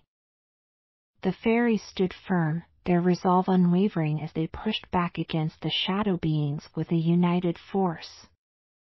As the light of the fairies grew stronger, the shadow beings began to retreat, their dark forms dissipating into nothing more than shadows on the forest floor. Luna and her companions watched as the darkness receded, content in the knowledge that their unity and magic had once again triumphed over the forces of chaos and destruction. With the forest once again bathed in light and peace, Luna and the fairies embraced each other, their bond stronger than ever before. The Amazon forest was safe, protected, and alive with magic, a beacon of hope and unity for all who called it home. Chapter 9, Part 2. With the shadow beings banished from Amazon forest and the light once again shining brightly, Luna and the fairies continued to watch over their enchanted home with a renewed sense of purpose and determination. The ancient ruins glowed with a gentle aura, a reminder of the magic and unity that protected the forest from any darkness that sought to invade it. As they patrolled the forest's borders, Luna noticed a group of lost travelers stumbling through the dense underbrush. The travelers looked weary and disoriented, their eyes filled with a mix of fear and wonder at the sight of the magical realm they had stumbled upon. Luna approached the travelers with a warm smile, offering her guidance and assistance. She explained the importance of respecting and preserving the delicate balance of the forest and its inhabitants, teaching the travelers about the magic and beauty that surrounded them. The travelers listened intently, their hearts touched by Luna's words and the wonder of the forest that unfolded before them. They expressed their gratitude for the fairies' protection and care, promising to spread the message of harmony and reverence for nature wherever their journey took them. With the travelers safely guided out of the forest, Luna and the fairies returned to the heart of the Amazon, filled with a sense of peace and fulfillment. The forest hummed with life and magic, the animals roamed free, and the river flowed with a gentle tranquility. As they danced among the flowers and trees, their wings shimmering in the dappled sunlight, Luna knew that their bond and unity had once again proven to be the greatest source of strength and magic in the Amazon forest. The fairies stood together, ready to face any challenge that came their way, knowing that as long as they stood united in love and harmony, their enchanted home would flourish and thrive for generations to come. Chapter 10, Part 1. The fairies of the Amazon forest continued to protect and care for their enchanted home with unwavering dedication and love. The magic of the forest flowed freely, its vibrant energy pulsating through every leaf, every flower, and every creature that called it home. One day, as Luna and the fairies gathered in the heart of the forest, a sense of tranquility filled the air. The animals frolicked in the meadows, the birds sang melodies of joy, and the trees whispered ancient tales of wisdom and unity. In the midst of this peaceful harmony, Luna noticed a gentle rainbow forming in the sky, its colors weaving a tapestry of light and magic above the treetops. Curious, she followed the rainbow's arc to a shimmering clearing, where a group of benevolent spirits floated among the glimmering colors. The spirits introduced themselves as the guardians of the elements, ancient beings who watched over the balance of nature and the harmony of the world. They spoke of a new challenge looming on the horizon, a test of courage and wisdom that would require the fairies to unlock their true potential and embrace the magic within them. With a sense of anticipation and excitement, Luna and the fairies accepted the challenge laid before them by the guardians of the elements. They embarked on a journey through the elemental realms, each one representing a different aspect of nature: earth, water, air, and fire. In the realm of earth, Luna and the fairies encountered towering mountains and lush forests, each pulsating with the energy of growth and stability. They learned the importance of grounding and connecting with the natural world, finding strength in the solidity of the earth beneath their feet. In the realm of water, they dove into the depths of crystal-clear lakes and flowing rivers, experiencing the fluidity and adaptability of the water element. They learned to flow with the currents of life, letting go of fears and doubts in order to embrace the unknown. In the realm of air, they soared through the endless sky, feeling the exhilaration of freedom and movement. They embraced the power of communication and clarity, learning to trust in their own intuition and inner guidance. And in the realm of fire, they danced among the flames of passion and transformation, feeling the heat of creative energy and the power of renewal. They harnessed the fiery energy within them, using it to ignite their inner strength and drive. As they journeyed through the elemental realms, Luna and the fairies discovered new facets of themselves and the magic that bound them to the forest. With each challenge overcome and each lesson learned, they grew stronger, wiser, and more attuned to the rhythms of nature that surrounded them. And as they emerged from the elemental realms, their spirits ablaze with a newfound sense of purpose and unity, Luna knew that the fairies of the Amazon forest were ready to face whatever challenges lay ahead, united in love, magic, and harmony. Chapter 10, Part 2. Empowered by their journey through the elemental realms and the lessons learned from the guardians of the elements, Luna and the fairies returned to the Amazon forest with renewed spirits and a deeper connection to the magic that flowed within them. The air was charged with anticipation and excitement, as if the forest itself awaited their return with eager anticipation. As they gathered in the heart of the forest, Luna felt a sense of unity and purpose among the fairies. They stood together, their wings shimmering with the energy of the elements, ready to face any challenge that came their way and protect their enchanted home with all their might. Suddenly, a powerful rumble echoed through the forest, shaking the ground beneath their feet and causing the trees to sway in the wind. A dark cloud loomed overhead, swirling with malevolent energy and threatening to engulf the forest in shadows. Luna knew that this was the ultimate test of their unity, courage, and magic. With a resolute determination, she called upon the fairies to join their powers, combining the elemental energies they had harnessed in their journey to create a protective barrier against the darkness. The fairies linked hands and hearts, their combined magic blazing with a brilliant light that pushed back against the encroaching shadows. Their unity was their greatest strength, their love and connection to the forest forming an unbreakable bond that defied the darkness. As the shadows faltered before the radiant glow of the fairies' magic, a figure emerged from the darkness, a majestic phoenix with wings of flame and eyes that blazed with determination.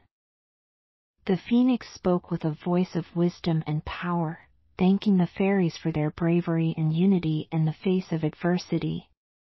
With a burst of fiery energy, the phoenix soared into the sky, its radiant light dispelling the shadows and illuminating the forest with a warm, golden glow. Luna and the fairies watched in awe as the phoenix circled above them, its presence a symbol of hope, renewal, and transformation. As the darkness receded and the light of the phoenix filled the forest, Luna felt a deep sense of pride and gratitude for the fairies and the magic that bound them together. The Amazon forest was safe once more, protected by the strength, unity, and love of its guardians. And as they danced and celebrated under the watchful gaze of the phoenix, Luna knew that the fairies of the Amazon forest would always stand united in love, magic, and harmony, ready to face any challenge and protect their enchanted home with all the power and courage within them. And so, they continued their journey as guardians of the forest, forever bonded by the magic and beauty of the Amazon. As the fairies of the Amazon forest rejoiced in their victory over the darkness, a sense of peace and tranquility settled over the land. The trees whispered words of gratitude, the animals frolicked with renewed vigor, and the river glistened in the sunlight, a reflection of the harmony and magic that filled the forest. Luna and the fairies danced among the flowers and trees, their spirits lifted by the radiant presence of the phoenix and the strength of their unity. Their wings sparkled with a shimmering light, a symbol of the magic and love that bound them together as protectors of the enchanted land. As they gathered in a circle under the canopy of ancient trees, Luna spoke words of gratitude and unity to her fellow fairies. She thanked them for their courage, their kindness, and their unwavering dedication to the forest and its inhabitants. "We are the guardians of the Amazon forest," Luna proclaimed, her voice filled with pride and love. "Together, we have faced challenges, overcome obstacles, and protected our home with all the magic and strength within us. Let us continue to stand united and vigilant, ready to face whatever challenges the future may bring."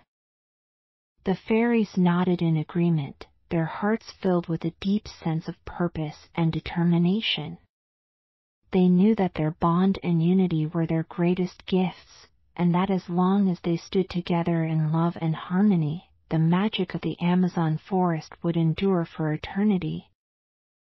Suddenly, a soft, melodic hum filled the air, drawing the fairies' attention to a beautiful rainbow arcing across the sky. The colors danced and shimmered, weaving a tapestry of light and magic that stretched from one end of the forest to the other. Luna and the fairies followed the rainbow's arc to a clearing where a magnificent tree stood, its branches reaching towards the sky and its leaves shimmering with a golden glow. The tree radiated an aura of ancient wisdom and power, inviting the fairies to approach and bask in its light. As they gathered around the tree, Luna felt a surge of energy and connection coursing through her veins. The tree spoke to her in a language of the forest, filling her with visions of the past, present, and future of the Amazon forest. With tears of gratitude in her eyes, Luna turned to her fellow fairies and spoke with a voice filled with emotion. "This tree is the heart of the Amazon forest," she said. "It is a symbol of our unity, our love, and our connection to this enchanted land. Let us vow to protect and cherish it always, for it is the source of our magic and the essence of our home."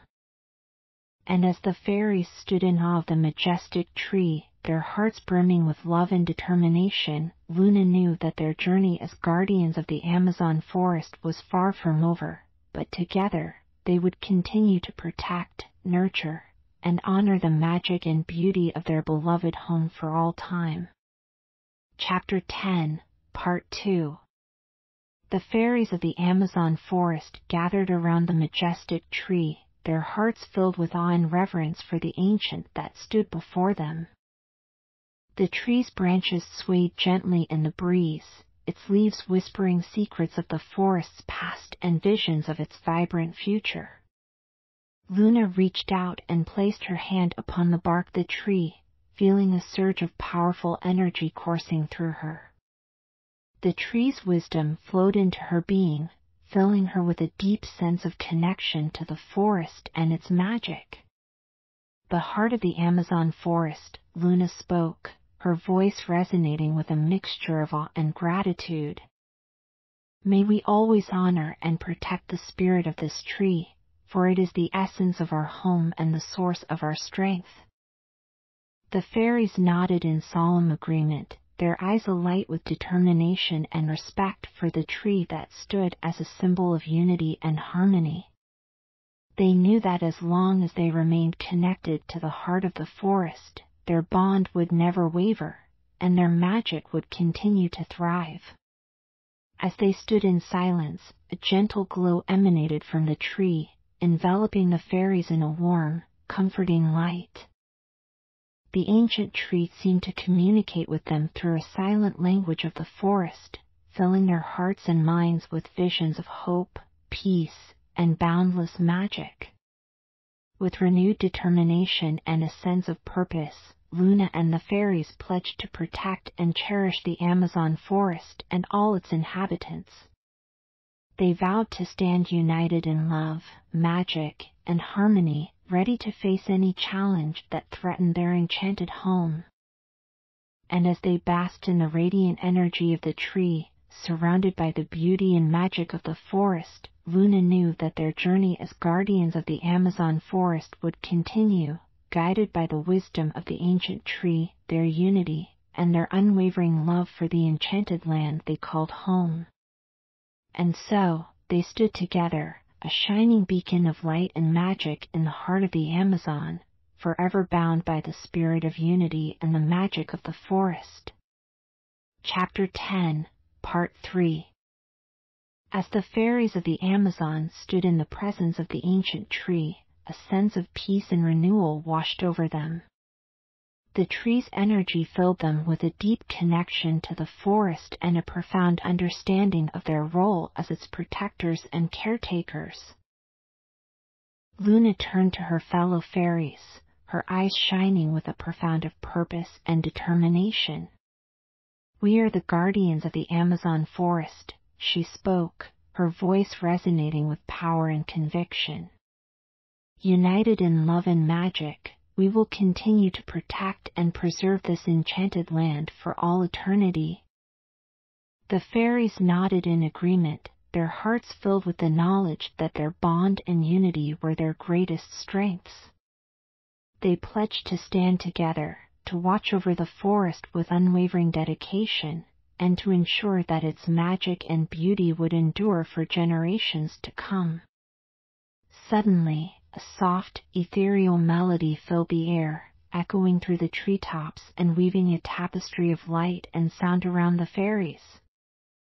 They looked up to see a group of luminescent beings descending from the sky, the spirits of the forest, ancient and wise, who had watched over the Amazon for centuries.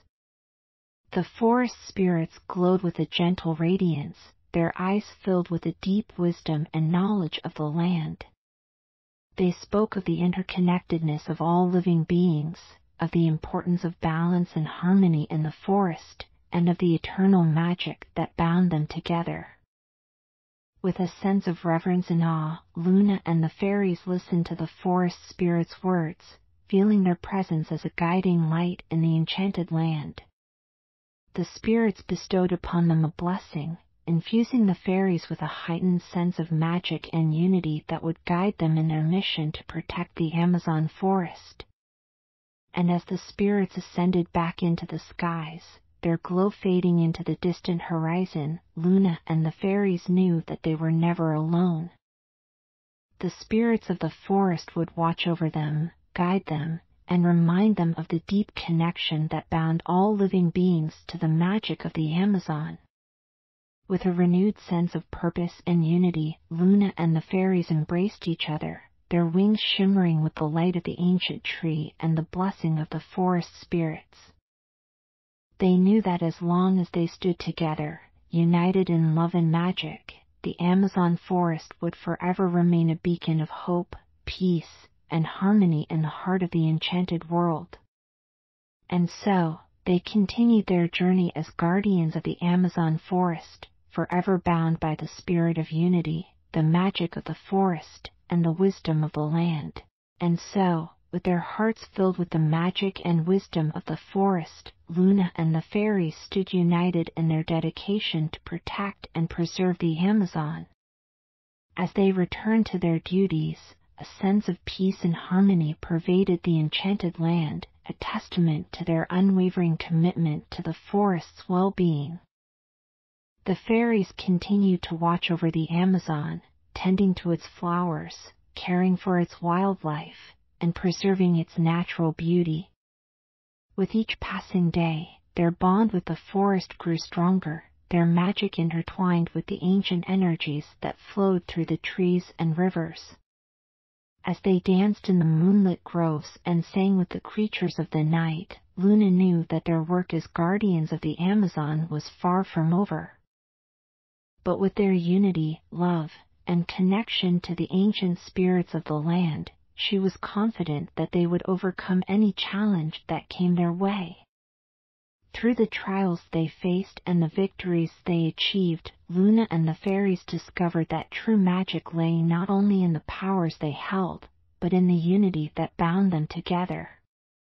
The Amazon forest thrived under their care, a testament to the enduring strength of their bond and the eternal beauty of nature's enchantment.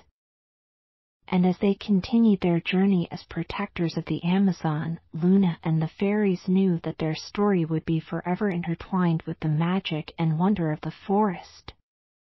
Their legacy would live on in the songs of the birds, the rustle of the leaves, and the whispers of the spirits, a testament to the power of unity, love, and harmony that protected the enchanted land for generations to come.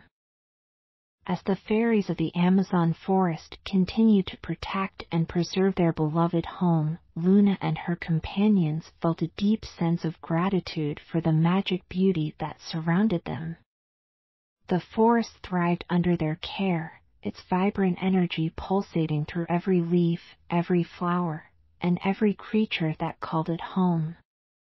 Through their unity and dedication, Luna and the fairies cultivated a thriving ecosystem that harmoniously coexisted with the natural world around them. The animals roamed freely, the river flowed clear and pure, and the trees whispered tales of ancient wisdom and survival. Under Luna's guidance, the fairies set out on new adventures, discovering hidden wonders within the forest and forging deeper connections with its inhabitants. They cared for the creatures, tended to the flowers, and sang songs of gratitude to the spirits of the land. With each passing day, Luna and her companions grew stronger in their bond, their magic intertwined with the energies of the forest. They danced under the canopy of trees, their wings shimmering in the sunlight, a testament to the unity and harmony that guided their every move. As the seasons changed and the forest transformed with the passage of time, Luna knew that their journey as guardians of the Amazon forest would be eternal. With their love, magic, and dedication, they would continue to protect and nurture the enchanted land, ensuring that its beauty and magic endured for generations to come.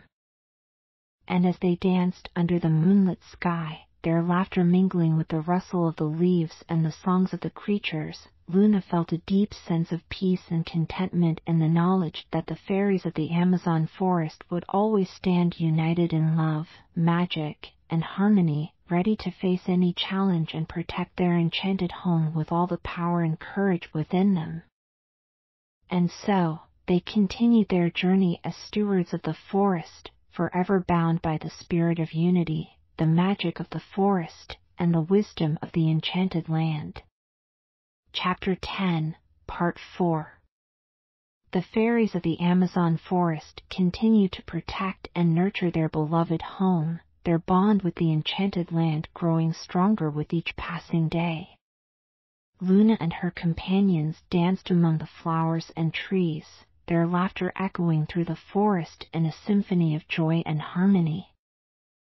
With a deep connection to the magic and wisdom of the forest, Luna knew that their journey as guardians would be an ongoing one, filled with challenges, triumphs, and the enduring power of unity. They would forever stand united in their commitment to protect the Amazon and ensure its beauty and magic thrived. One day, as Luna sat by the river, watching the sunlight dance on the water's surface, a soft voice whispered through the trees. The voice belonged to the ancient spirit of the Amazon, a wise and gentle presence that had watched over the forest since time immemorial. The spirit spoke of the fairies' unwavering dedication to the Amazon and the bond that connected them to the land. It praised their courage, kindness, and love for the enchanted world, and bestowed upon them a gift of eternal protection and guidance. Moved by the spirit's words, Luna and the fairies bowed their heads in gratitude, their hearts brimming with appreciation for the wisdom and energy that enveloped them. With the spirit's blessing, they knew that they were never alone in their journey as protectors of the Amazon. As they danced under the starlit sky, their wings glittering with the magic of the forest, Luna felt a profound sense of peace and connection to the land. The fairies' love and unity had become a beacon of light and hope in the heart of the Amazon, a testament to the enduring power of harmony and magic that bound them together. With the spirit's guidance and the fairies' unwavering dedication, Luna knew that the magic of the Amazon forest would live on, forever protected, nurtured, and cherished by those who called it home. And so, they continued their journey as stewards of the enchanted land, forever bound by love, magic, and the spirit of unity that guided their every step. Chapter 10, Part 5. Enveloped in the wisdom and protection of the ancient spirit, Luna and the fairies of the Amazon forest felt a deep sense of gratitude and reverence for the land they called home. The energy of the forest hummed with a vibrant pulse, echoing the unity and harmony that the fairies embodied in their every action. As they danced and sang among the ancient trees, the fairies felt a new power coursing through their veins, a reminder of the sacred bond they shared with the Amazon. The spirit's blessing filled them with strength, courage, and a profound connection to the magic that pulsed through the heart of the forest. With each beat of their wings and each shimmer of their magic, Luna and the fairies vowed to protect and preserve the enchanted land for all time. They knew that their journey as guardians would be filled with challenges and triumphs, but with their unity and love, they were ready to face whatever adventures awaited them. As the sun dipped below the horizon, casting a golden glow over the treetops, Luna raised her voice in a song of gratitude and hope. The forest spirits joined in, their ethereal voices harmonizing with the fairies' melodies, creating a symphony of love and magic that filled the air.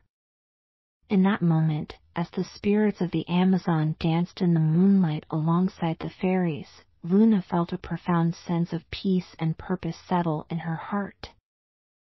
The magic of the forest, the wisdom of the spirits, and the unity of the fairies became a tapestry of light and energy that illuminated the land with a radiant glow. And so, under the watchful gaze of the ancient spirit and the guidance of the forest's magic, Luna and her fellow fairies continued their journey as guardians of the Amazon forest, forever bound by love, unity, and the eternal enchantment of the enchanted land they called home. With each step they took and each dance they shared, they were reminded of the enduring power of harmony and magic that would forever guide their path through the wondrous realms of the Amazon forest. As Luna and the fairies danced in harmony with the forest spirits, a sense of unity and purpose enveloped them. The melodies of the spirits intertwined with the fairies' songs, creating a symphony of magic and enchantment that echoed through the ancient trees.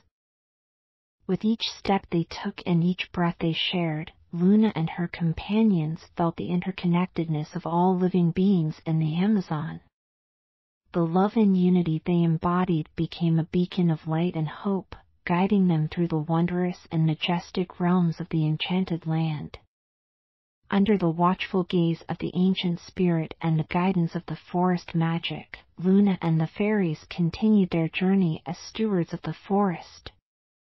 They tended to the flowers, cared for the creatures, and sang songs of gratitude to the spirits of the land, nurturing the harmony and balance that thrived within the Amazon. Through their dedication, love, and unwavering bond, Luna and the fairies ensured that the magic and beauty of the Amazon forest endured for generations to come. The enchantment they protected was a testament to the power of unity, harmony, and love that bound them together as the guardians of the enchanted land. As they danced under the starlit sky, their wings shimmering with the light of the forest, Luna and the fairies felt a deep sense of peace and fulfillment. The Amazon forest thrived under their care, a testament to the enduring strength of their unity and the eternal beauty of nature's enchantment. And so, upheld by their bond and dedication, Luna and the fairies continued their journey through the ancient and mystical realms of the Amazon. Together, they traversed the forests, rivers, and mountains, their spirits intertwined with the magic and wonder that surrounded them, forever bound by the unity, love, and harmony that guided their every step. Chapter 10, Part 6. As Luna and the fairies ventured the ancient and mystical realms of the Amazon, their spirits remained intertwined with the magic and wonder that surrounded them. They traversed the forests, rivers, and mountains, guided by the unity, love, and harmony that bound them together as guardians of the enchanted land. In the heart of the forest, Luna discovered a hidden grove where the trees whispered secrets of ancient knowledge and the earth hummed with the energy of creation. The fairies gathered in reverence, feeling the ancient wisdom washing over them as they listened to the tales of the land. The spirits of the forest joined them, their ethereal presence shimmering in the dappled sunlight. They spoke of the interconnectedness of all living beings and the importance of balance and harmony within the natural world. Luna and the fairies absorbed their words with reverence, knowing that they held the key to protecting and preserving the Amazon. With each word spoken and each lesson learned, Luna and the fairies felt a deep sense of gratitude and responsibility towards the enchanted land. They vowed to honor the wisdom of the spirits, to care for the creatures and plants, and to ensure that the magic of the forest remained vibrant and pure for all eternity. As the sun set over the horizon, casting a warm glow over the treetops, Luna raised her voice in a song of gratitude and unity. The fairies joined in, their voices blending with the melodies of the spirits, creating a harmonious symphony that echoed through the forest. In that moment, surrounded by the ancient wisdom and magic of the Amazon, Luna knew that their journey as guardians would be everlasting. With their love, unity, and dedication, they would continue to protect, nurture, and honor the enchanted land, ensuring that its beauty and magic thrived for generations to come. And so, as they danced in the moonlit grove, their wings shimmering with the light of the forest, Luna and the fairies embraced the eternal magic and wisdom of the Amazon. Their journey as guardians had only just begun, but with their love and unity as their guide, they knew that the enchanted land would forever flourish under the care of those who cherished it with all their hearts.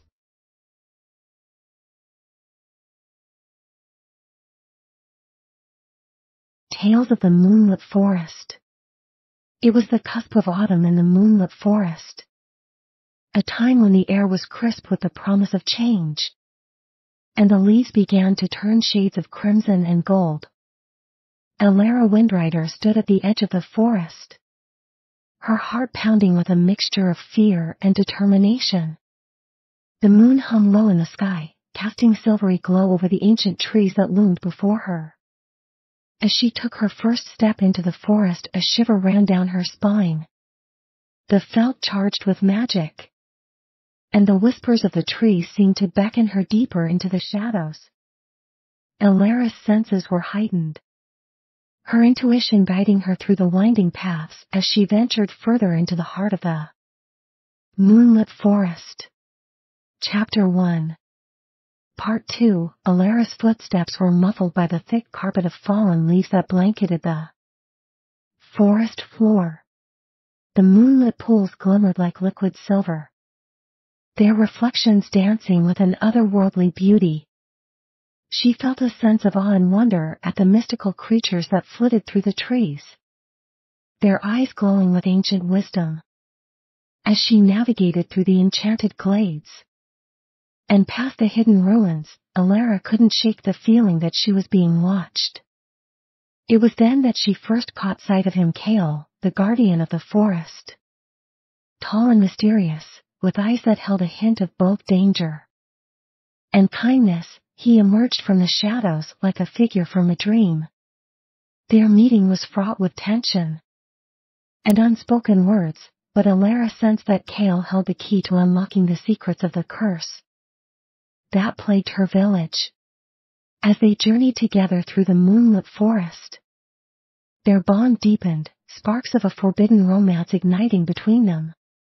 But as they delved deeper into the heart of the forest, they uncovered dark truths and ancient betrayals that threatened to tear them apart. Alara's compassion and determination were put to the test as she faced unimaginable challenges, her bravery shining through in the face of overwhelming odds. As the moon reached its zenith, casting a silver halo around them, Alara and Kale stood side by side, ready to confront the dark force that threatened to consume the forest. With her gifts as a gifted herbalist and her connection to the magic of the moonlit forest, Alara was poised to fulfill her destiny and lift the curse that had haunted her village for so long. And as the final battle raged under the moonlit sky, Alara and Kale stood together, united in their love and their determination to save not just the forest, but each other. The mysteries of the moonlit forest were unraveled, the curse broken, and a new dawn of hope and possibility bloomed on the horizon. Chapter 2, Part 1. The aftermath of the battle left the moonlit forest transformed, the air tinged with a sense of renewal and peace. Alara and Kale stood amidst the ancient trees, their hands clasped together, their hearts intertwined in a bond that transcended time and space. The curse had been lifted, and this magic shimmered with new vitality. As they basked in the glow of their victory, Alara and Kale knew that their journey was far from over. The mysteries of the moonlit forest still beckoned, and there were secrets left to uncover and truths left to unravel. But with each step they took together, their love deepened and their connection grew stronger. Chapter 2, Part 2. As the days turned into weeks, Alara and Kale delved deeper into the heart of the moonlit forest, exploring its hidden corners and uncovering its long-forgotten secrets. They encountered mythical creatures that were now more welcoming, wise old spirits that shared their knowledge freely, and fairies that danced in the moonlight with joy. But amidst the beauty and wonder of the forest, there were still shadows lurking in the corners, remnants of the dark force that had nearly destroyed everything they held dear. Alara's compassionate heart ached for those who had been affected by the curse, and Kale's protective instincts flared as he vowed to keep her safe at all costs. As they journeyed together, Alara and Kale's love blossomed like the flowers that dotted the forest floor, their connection becoming a beacon of light in the darkness. And as they stood on the brink of a new adventure, their eyes filled with determination and hope, they knew that whatever lay ahead, they would face it together, bound by the magic of the moonlit forest and the strength of their love. Chapter 3, Part 1. The bond between Alara and Kale grew stronger with each passing day, their love blooming like the petals of a rare flower that only blossomed under the light of the full moon. As they continued to explore the depths of the moonlit forest, Alara's intuitive gift and Kale's vigilant protection proved to a formidable combination. Their adventures led them to the heart of the forest, a hidden grove awaited them. In the center of the grove stood a magnificent tree, its branches reaching up the sky like fingers ping for the heavens. The tree emanated a powerful energy, pulsing with ancient magic that resonated with Alara's very soul. Chapter 3, Part 2. As Alara approached the tree, she felt a surge of energy coursing through her veins, filling her with a sense of purpose and clarity. The tree seemed to speak to her, its whispers echoing in her mind with cryptic messages and secrets long forgotten. Kale stood by her side, his presence a grounding force that anchored her in the moment. Together, they uncovered the truth behind the curse that had plagued the moonlit forest for centuries. They learned of a betrayal fueled by jealousy and greed, of a darkness that had threatened to consume the magic of the forest and all who dwelled within it. And as they delved deeper into the mysteries of the grove, they discovered a way to restore balance and harmony to the land. With a deep breath and a shared look of determination, Alara and Kale set out to perform a powerful ritual that would cleanse the forest of the lingering darkness and restore its magic to its former glory. As the moon rose high in the sky, casting its silvery light over the grove, they called upon the forces of nature and the ancient spirits of the forest to aid them in their quest. And as the ritual reached its peak, a brilliant light illuminated the sky, washing away the shadows and purifying the land. The moonlit forest seemed to draw a collective breath, the air filled with a sense of peace and renewal. Alara and Kale gazed at each other, their hearts overflowing with love and gratitude for the journey they had shared and the bond that had deepened between them. In that moment, under the watchful gaze of the moonlit sky, Alara and Kale knew that their love was a force of magic in itself, a power that could overcome any darkness and conquer any obstacle. And as they walked hand in hand, their footsteps echoing in harmony with the whispers of the trees, they knew that their story was far from over, it was only just beginning. Chapter 4, Part 1. As Alara and Kale emerged from the grove, the moonlit forest seemed to glow with a newfound brilliance, as if thanking them for their courage and dedication. The ancient trees whispered words of gratitude, and the mystical creatures rejoiced in the restoration of balance and harmony. But amidst the celebration, a new mystery began to unfold. Strange occurrences started happening in the village near the forest, a dark force stirring once again. Alara's heart clenched with worry, knowing that their work was not yet done. Together with Kale, she set out to investigate the source of the disturbances, determined to protect her home and the forest they both loved.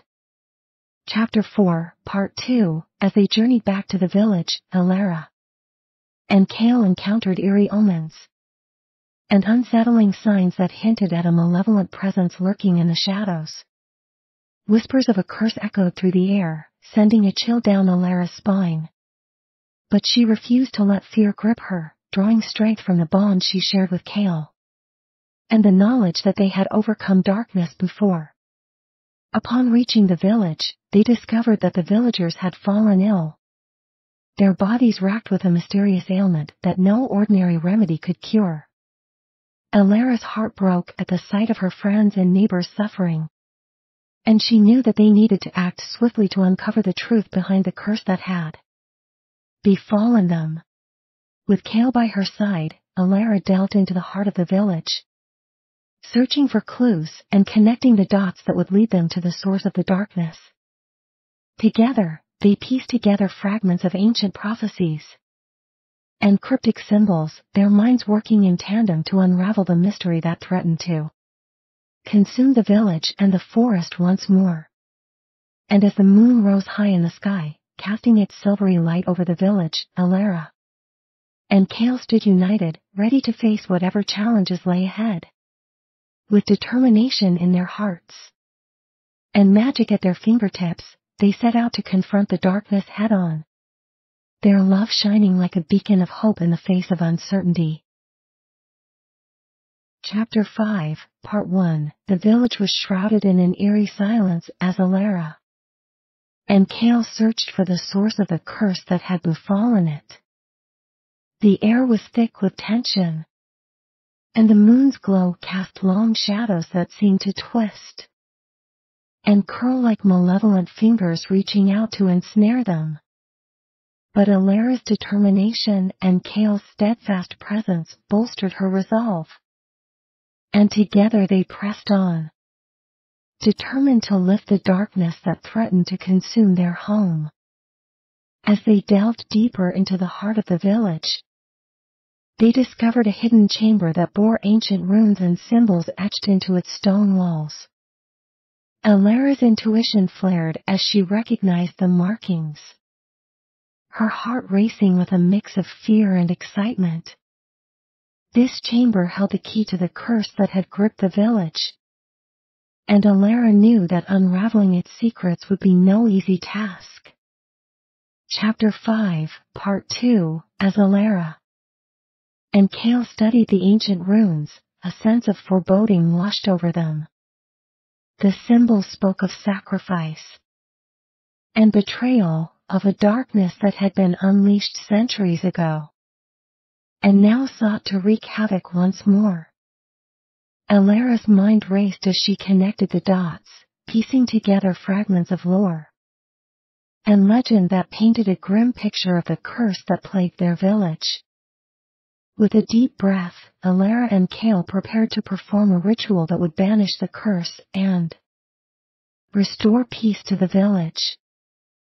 The moon hung low in the sky, casting its silvery light over the chamber like a spectral guardian, watching over them as they called upon the elemental forces and ancient spirits to aid them in their task.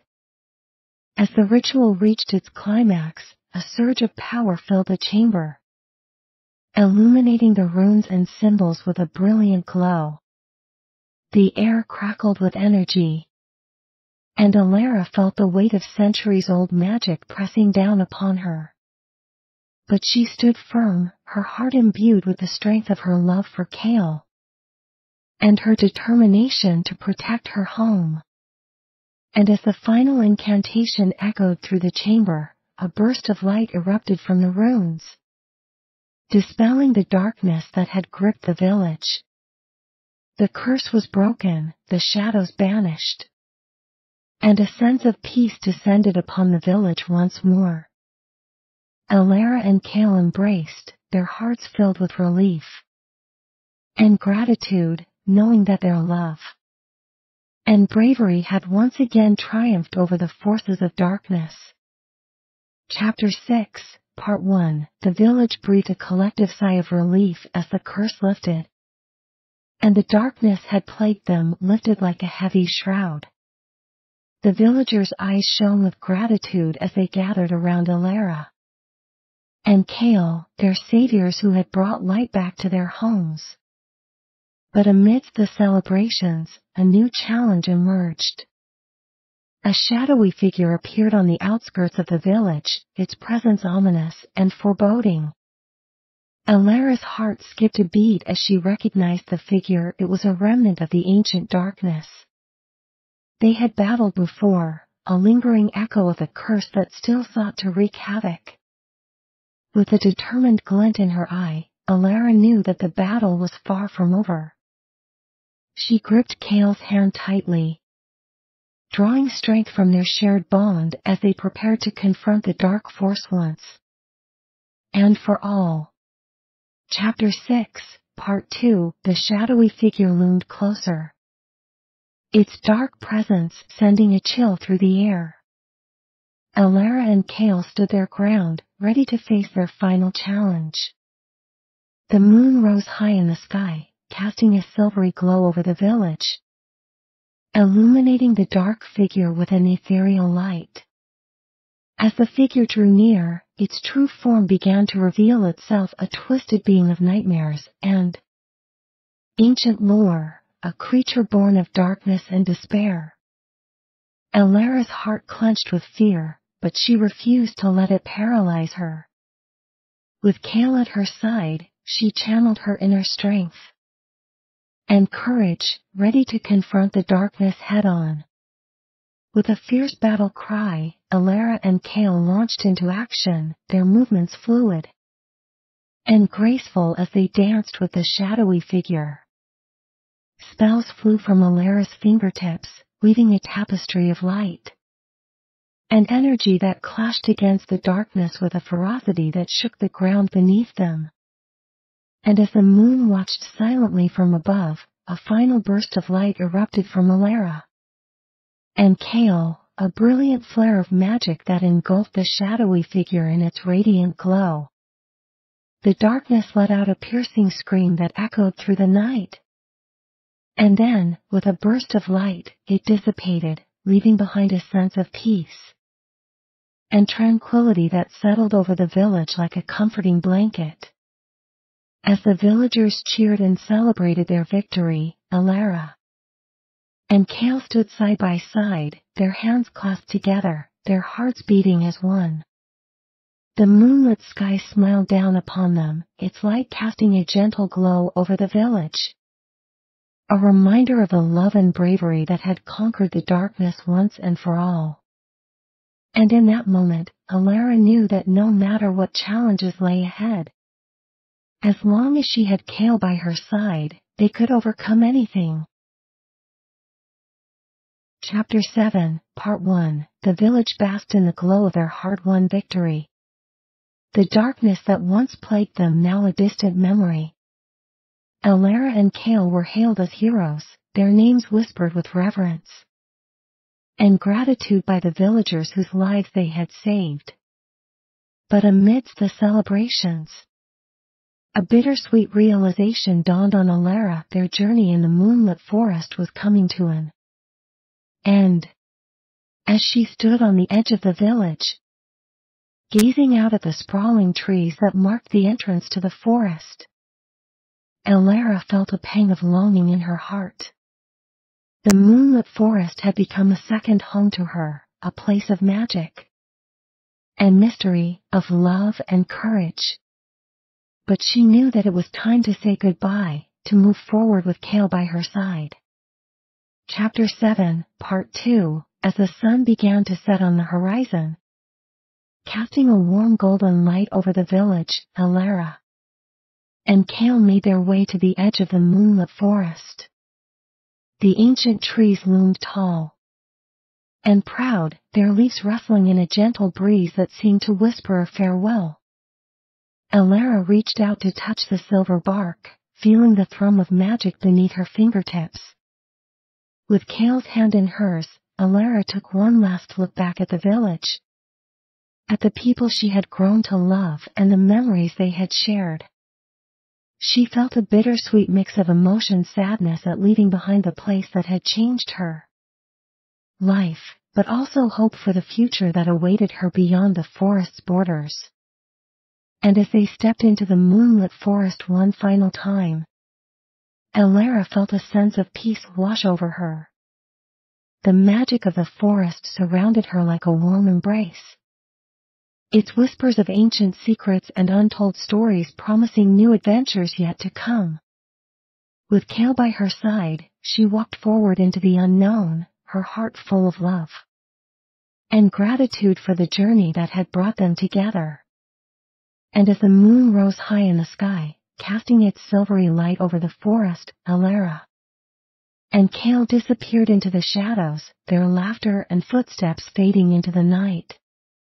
The moonlit forest watched over them, its ancient magic shimmering in the darkness, a silent guardian of their love and their legacy that would live on forever in the hearts of those who had witnessed their tale of mystery, romance, and adventure. Chapter 8, Part 1. As Alara and Kale ventured deeper into the moonlit forest, the ancient trees seemed to whisper a farewell, their leaves shimmering in the moonlight as a gentle dance through the branches. The forest welcomed them one last time, its magic tingling in the air like a bittersweet melody. Alara's heart swelled with gratitude for the wonders they had experienced and the love they had shared in this enchanted. With each step, memories of their journey flooded back, the battles they had fought, the mysteries had unraveled, and the moments of quiet intimacy that had bound them together. Alara turned to Kale, her eyes shining with unspoken words of love and gratitude, knowing that their bond would only grow stronger with each passing day. Chapter 8, Part 2. As they reached a clearing bathed in the soft glow of the moon, Alara and Kale paused, the forest around them hushed in reverent silence. The ancient magic of the moonlit forest seemed to pulse with a farewell, a whispered promise that their memories would be forever cherished in its roots and branches. Alara took Kale's hands in hers, their gaze locking in a shared moment of understanding and love. No words were needed as they stood together in the embrace of the forest, their hearts beating as one, their souls intertwined in a bond that transcended time and space. With a final glance around the clearing, Alara and Kale turned to each other, their love shining like a beacon in the night. And as they shared a silent vow to carry the magic of the moonlit forest in their hearts forever, they walked hand in hand into the darkness, guided by the light of their love and the whispers of the ancient trees. And so, as the moon watched over them with a gentle smile, Alara and Kale disappeared into the shadows of the moonlit forest, their souls forever united in a tale of mystery, romance, and adventure that would be sung by the wind and remembered by the stars for eternity. Chapter 9, Part 1. The moonlit forest embraced Alara and Kale as they ventured deeper into its mystical depths, their footsteps soundless on the forest floor as they moved the silvery shadows. The ancient trees seemed to bow in silent reverence, their whispers carrying the echoes of their journey through the enchanted woodland. As they walked, memories of their adventures played out like a vivid tapestry in Alara's mind, the trials they had faced, the mysteries they had unraveled, and the love that had blossomed between them. Each forward felt like a step deeper into the heart of the forest, their connection to its magic growing stronger with each passing moment. And so, under the watchful gaze of the moonlit sky, their love shone brightly, a testament to the enduring power of hope, magic, and the bond that would carry them through any challenge and illuminate their way for all eternity. Chapter 9, Part 2. As they reached the heart of the moonlit forest, Alara and Kale stood together in a tranquil grove bathed in moonlight, their hearts intertwined in a bond that defied time and space. The air hummed with ancient magic, swirling around them like a gentle embrace as they breathed in the essence of the forest that had become their sanctuary. In the soft glow of the moon, Alara and Kale shared a quiet moment of reflection, their eyes meeting in a silent exchange of love and gratitude. The forest seemed to hold its breath, as if honoring the love that had blossomed amidst its ancient boughs, a love that had triumphed over darkness and forged a bond that would never falter. With a deep breath, Alara turned to Kale, her voice soft yet resolute. "This forest has been our home, our sanctuary, our refuge," she whispered. "And though we must now leave its embrace, its magic will always live on within us, guiding us on our journey together." And as they walked hand in hand out of the moonlit forest, the ancient trees whispered their final farewell, their branches reaching out in silent blessing. The moon shone down upon them in a gentle benediction, its light illuminating the path ahead as Alara and Kale stepped into the world beyond, their hearts intertwined in a love that would endure forever in the echoes of the moonlit forest. Chapter 10, Part 1. As Alara and Kale emerged from the moonlit forest, they were met by the soft glow of dawn painting the sky in hues of pink and gold. The world outside the forest felt both familiar and new, a place of endless possibilities and adventures waiting to be discovered. The magic of the moonlit forest lingered within them, guiding their steps as they ventured into the unknown. They walked hand in hand through the hills and verdant meadows, their spirits soaring like the birds that soared above them. The bond they shared was unbreakable, forged in the crucible trials and triumphs that had woven their lives together into a tapestry of love and courage. Chapter 10, Part 2. As they journeyed onward, Alara and Kale encountered new lands and encountered new people, spreading the light of their love and the tales of their adventures. Everywhere they went, their names were whispered in awe and admiration, their story a beacon of hope and inspiration for all who heard it. Through valleys and mountains, across rivers and plains, Alara and Kale traveled, never forgetting the moonlit forest that had been their sanctuary and their proving ground.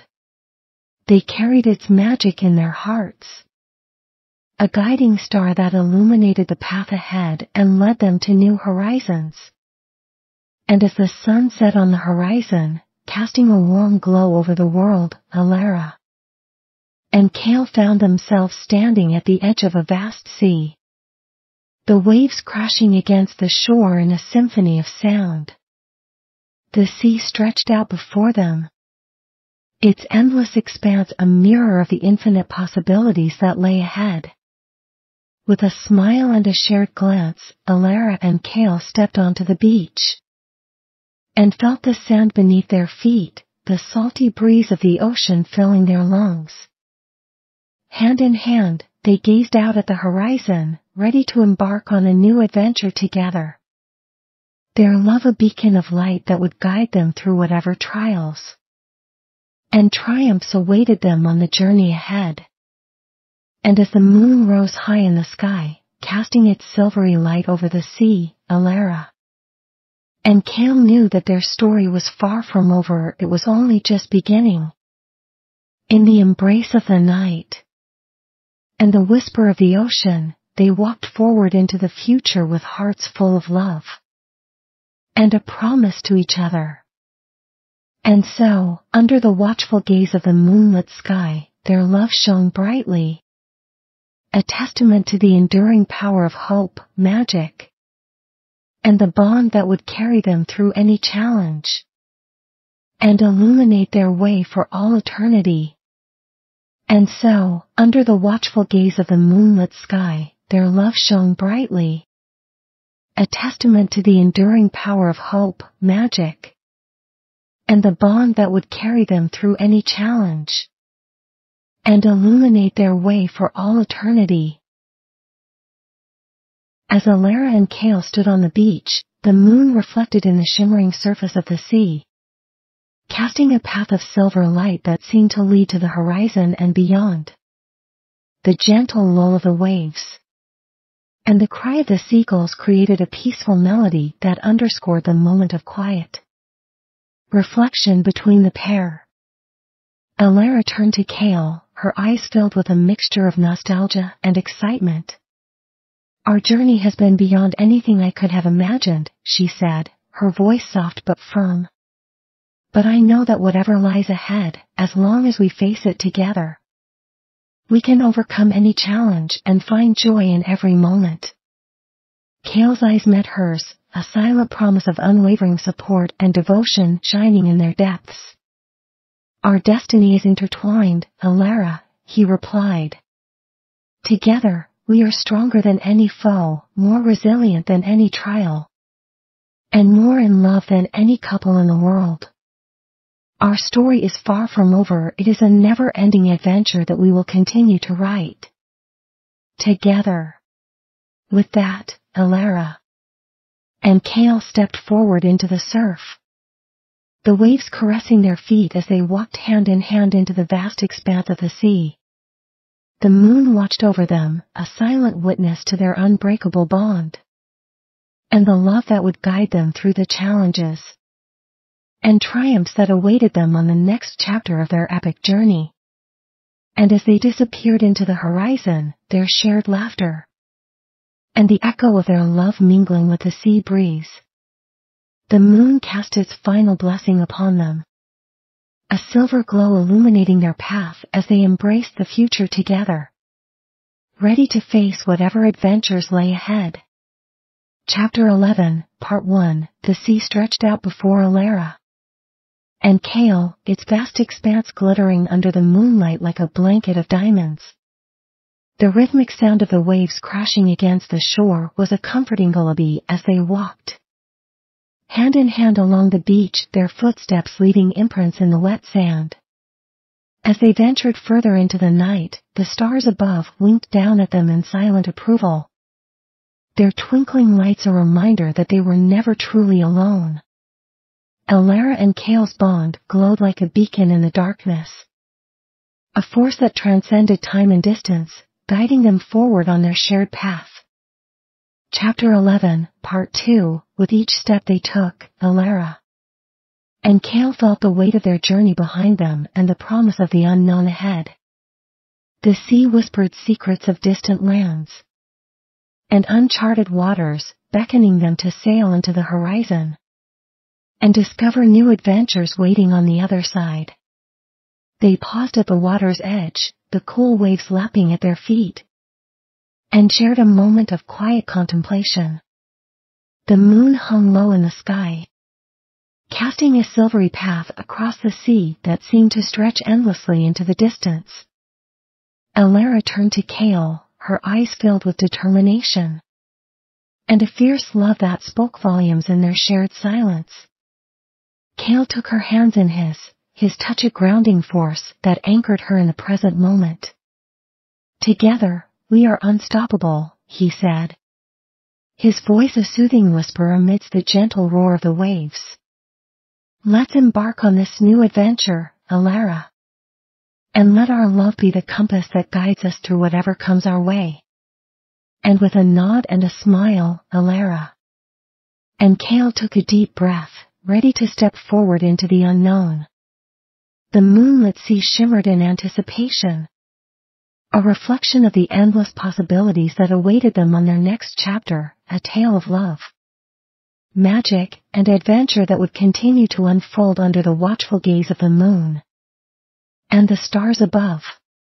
Chapter 12, Part 1. The moon cast its silvery light over the vast expanse of the sea as Alara Kale set sail into the shimmering waters. The night air was cool and filled the intoxicating scent of salt and adventure, their hearts filled with excitement for the journey ahead. The ship cut through the waves, leaving a trail of froth in its wake as they ventured into the unknown. As the moon hung high in the sky, the only witness to their departure, Alara and Kale stood at the bow of the ship, their eyes shining with anticipation and a shared sense of purpose. The world lay spread out before them, a canvas waiting to be painted with the colors of their love and their adventures.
The moonlight bathed them in its ethereal glow, casting a halo around their figures as they stood together in silent companionship. Alara turned to Kale, her eyes reflecting the shimmering light of the moon. Together, we have faced challenges and triumphs, navigated the depths of the moonlit forest. And now, we embark on a new adventure across the sea, she said, her voice filled with determination. Our love has carried us through it all, and I have no doubt it will continue to guide us on this journey. Kale's eyes met hers, a silent promise of unwavering support and unwavering devotion shining in their depths. Our love is a beacon of light in the darkness, a compass that guides us through the trials and tribulations that lie ahead, he replied, his voice steady and sure. No matter what storms may come, I will always be by your side, Alara, ready to face them together. And as the ship sailed on, carried by the winds of fate and the currents of destiny, Alara and Kale embraced the unknown with open hearts and unwavering spirits. The moon watched over them, its gentle light a reminder of the magic that bound them together. A love that would endure through all the challenges and adventures that awaited them on the vast expanse of the sea. Chapter 15, Part 1. The days turned into nights and nights into days as Alara and Kale sailed across the vast expanse of the sea. The sun rose and set, painting the sky in hues of pink, gold, and lavender, a breathtaking spectacle mirrored in the endless horizon of water that surrounded them. The rhythm of the waves became a soothing melody, a constant companion on their journey into the unknown. As the ship glided through the sea, Alara and Kale faced each new day with a sense of wonder and excitement. The wind whispered secrets of distant lands, and the sea nymphs frolicked in the foamy wake, their laughter carrying on the salty breeze. Every moment was a new adventure, every discovery a treasure to be cherished. Chapter 15, Part 2. On a calm evening as the moon rose in the velvet sky, Alara and Kale found themselves standing on the deck of the ship, gazing out at the shimmering expanse of the sea. The stars twinkled above, each one a beacon of hope and guidance as they navigated the waters. The moonlight cast a silvery veil over the deck, illuminating their faces in its ethereal glow. Alara turned to Kale, her eyes bright with a mixture of gratitude and love. The sea has been our teacher, our ally, and our home, she began, her voice carrying the weight of their shared experiences. And as we sail further into the unknown, I am filled with a sense of awe and gratitude for the adventures we have shared and the love that has bound us together. Kale reached out and took her hand, his touch grounding her in the present moment.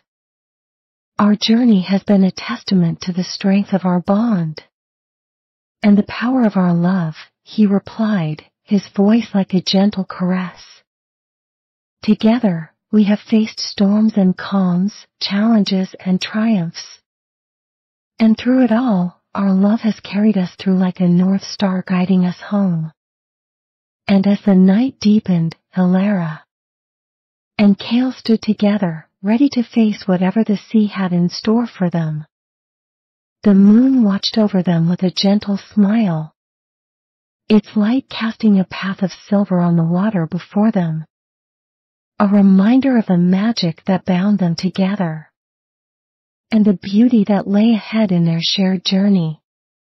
Chapter 16, Part 1. As the moon continued to cast its very light over the tranquil sea, Alara and Kale found themselves enveloped in a sense of peace and unity. The ship glided through the water with a gentle grace, the only sound the soft lap of waves against the hull. The stars above sparkled like diamonds in the vast expanse of the night sky. A silent witness to the love and bond that illuminated the deck where they stood. In the stillness of the night, Alara and Cale shared a moment of quiet reflection, the moon light them in its ethereal glow. The sea stretched out before them, a boundless expanse of mystery and wonder, beckoning them to sail further into the unknown. Each wave carried with it the promise of new adventures and challenges, but they faced the future with hearts full of courage and love. Chapter 16, Part 2, Alara turned to Cale, her eyes shimmering in the moonlight. The sea has a way of reminding us of the vastness of the world and the depth of our own spirits, she said, her voice carrying a sense of wonder and gratitude. Together, we have explored its mysteries and navigated its challenges, and our bond has only grown stronger with each passing day. Cale met her gaze, his expression filled with love and admiration. Our journey across the sea is a testament to the unbreakable bond that binds us together, he replied, his voice low and reassuring. No matter what lies ahead, Alara, know that my love for you will always be a guiding light, leading us through the darkest nights and the stormiest seas. And as they stood together on the deck of the ship, the moon above and the sea below, Alara and Cale felt the gentle embrace of the night, a reminder of the magic and beauty that surrounded them. With hearts full of love and determination, they embraced the unknown, ready to face whatever adventures awaited them on the vast expanse of the sea. United in their love and bound by the unbreakable thread of their shared destiny. Chapter 17, Part 1, As the nights turned into days and the days turned into nights, Alara Cale sailed onward through the uncharted waters, their spirits buoyed by the endless possibilities that lay ahead. The rose in a blaze of golden light, painting the sky in vibrant hues, while the wind filled the sails of their ship, propelling them forward on their journey of exploration and discovery. Each day brought new encounters and adventures, playful dolphins leaping alongside the ship, distant islands looming on the horizon, and storms that tested their courage and fortitude. Through it all, Alara and Cale faced the challenges with unwavering determination, their love a beacon that guided them through the ever-changing tides of the sea. Chapter 17, Part 2, One evening, as the sun dipped below the horizon in a symphony of colors, Alara and Cale found themselves standing at the bow of their ship, watching as the last rays of light disappeared over the edge of the world. The sea was calm, a mirror reflecting the vibrant hues of the sky, while the stars began to twinkle above like distant lanterns guiding them home. Alara turned to Cale, a smile playing on her lips. The sea has been both a formidable challenge and a source of wonder, she said, her voice filled with awe. And through it all, our love has remained steadfast, a source of strength and comfort in the face of every storm and every calm. Cale gazed at her with unwavering devotion. Our journey across the sea has tested us, shaped us, and brought us closer than ever before, he replied, his voice a gentle murmur. As we journey forward, Alara, know that my love for you will be a lighthouse in the darkness, a constant presence to guide us through the unknown waters that lie ahead. And as the moon rose in the night sky, casting its silvery light over the sea, Alara and Cale stood together at the edge of the ship, their hearts united in love, and their spirits intertwined in a bond that would carry them through every voyage, every adventure, and every challenge that awaited them on the endless expanse of the sea. Chapter 18, Part 1, Under the watchful gaze of the moon and the glimmering stars, the ship sailed onward through the night. Alara and Cale stood side by side, their silhouettes by the moonlight as they gazed out at the vast expanse of the sea before them. The waves whispered secrets of far-off lands, and untold adventures, their rhythms lulling them into a sense of tranquility. As the night deepened, Alara felt a sense of wonder and gratitude for the journey they had embarked upon. The sea had become their companion, their guide, and their teacher, revealing the beauty and vastness of the world around them. Each passing moment brought new revelations and treasures, deepening their bond and strengthening their resolve. Chapter 18, Part 2. In the hushed stillness of the night, with only the sounds of the sea and the whisper of the wind to accompany them, Alara turned to Kale, her eyes alight with a quiet intensity. The sea has shown us the power of resilience and the beauty of the unknown, she said, her voice soft yet determined. And through it all, our love has remained a constant, guiding us through the challenges and triumphs of our journey. Kale met her gaze, his expression a mirror of love and admiration. Our voyage across the sea has been a testament to the depth of our connection and the strength of our bond, he replied, his voice carrying a sense of reverence. No matter what lies ahead, Alara, know that my love for you will weather every storm and illuminate the path forward. As they stood together on the deck of the ship, beneath the shimmering moonlight and the twinkling stars, Alara and Kale embraced the spirit of the unknown with open hearts and unwavering faith. The sea loomed before them, a vast expanse of endless possibilities and uncharted territories waiting to be explored. Their love a guiding light that would lead them through every adventure and every challenge that awaited them on their journey across the sea. Chapter 19, Part 1. The ship sailed through the night, hull cutting through the water with a smooth, steady grace. Alara and Kale stood at the bow, their hearts intertwined as they gazed out at the moonlit sea. The soft glow of the moon illuminated their faces, casting an ethereal light on their journey of love and adventure. The night was filled with a sereneness, broken only by the gentle sound of the waves and the distant of seabirds. Alara and Kale felt a sense of peace wash over them, a feeling of unity and harmony as they allowed the ebb and flow of the ocean to carry them forward. Chapter 19, Part 2. As the moon continued to cast its silver light upon the sea, Alara turned to Kale with a soft smile. The sea is like a mirror, reflecting the beauty and strength of our love, she said, her voice a gentle melody in the night. Through the trials and triumphs, the calm and the storm, our bond has remained unbreakable and true. Kale's eyes glistened with affection as he took Alara's hands in his. The sea has been a testament to the power of our love, guiding us and supporting us through every challenge, he replied, his voice filled with warmth. And as we sail into the unknown, know that my heart will always be your compass, leading us through the vast expanse of the sea and the depths of our shared destiny.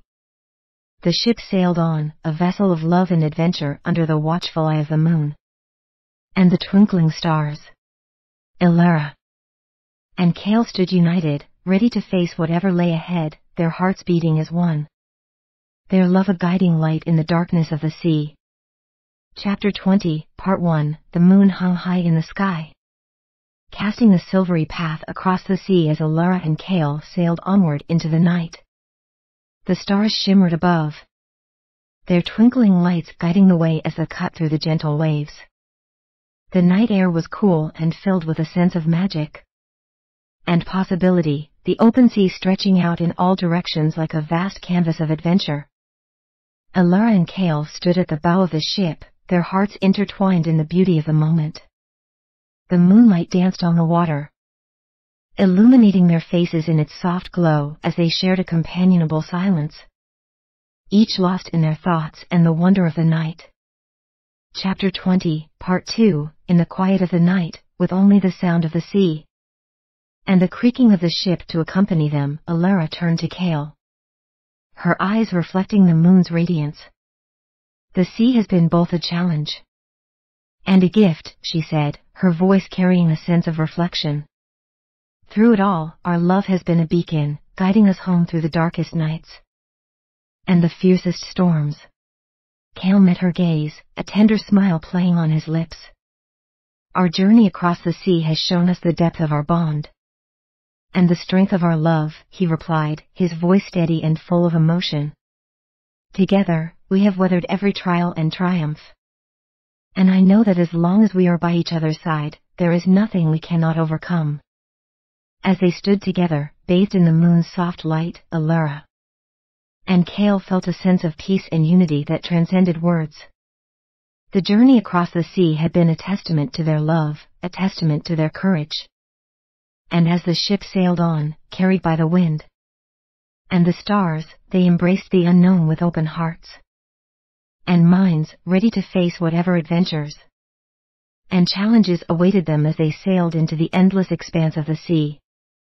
Chapter 21, Part 1, as the ship sailed on under the watchful gaze of the moon and the stars, Allura and Cale found themselves enveloped in a sense of peace and tranquility. The gentle lull of the waves and the rhythmic sound of the ship cutting through the water created a soothing to their journey. Through the night, the sea stretched out before them, vast and mysterious, full of untold wonders waiting to be discovered.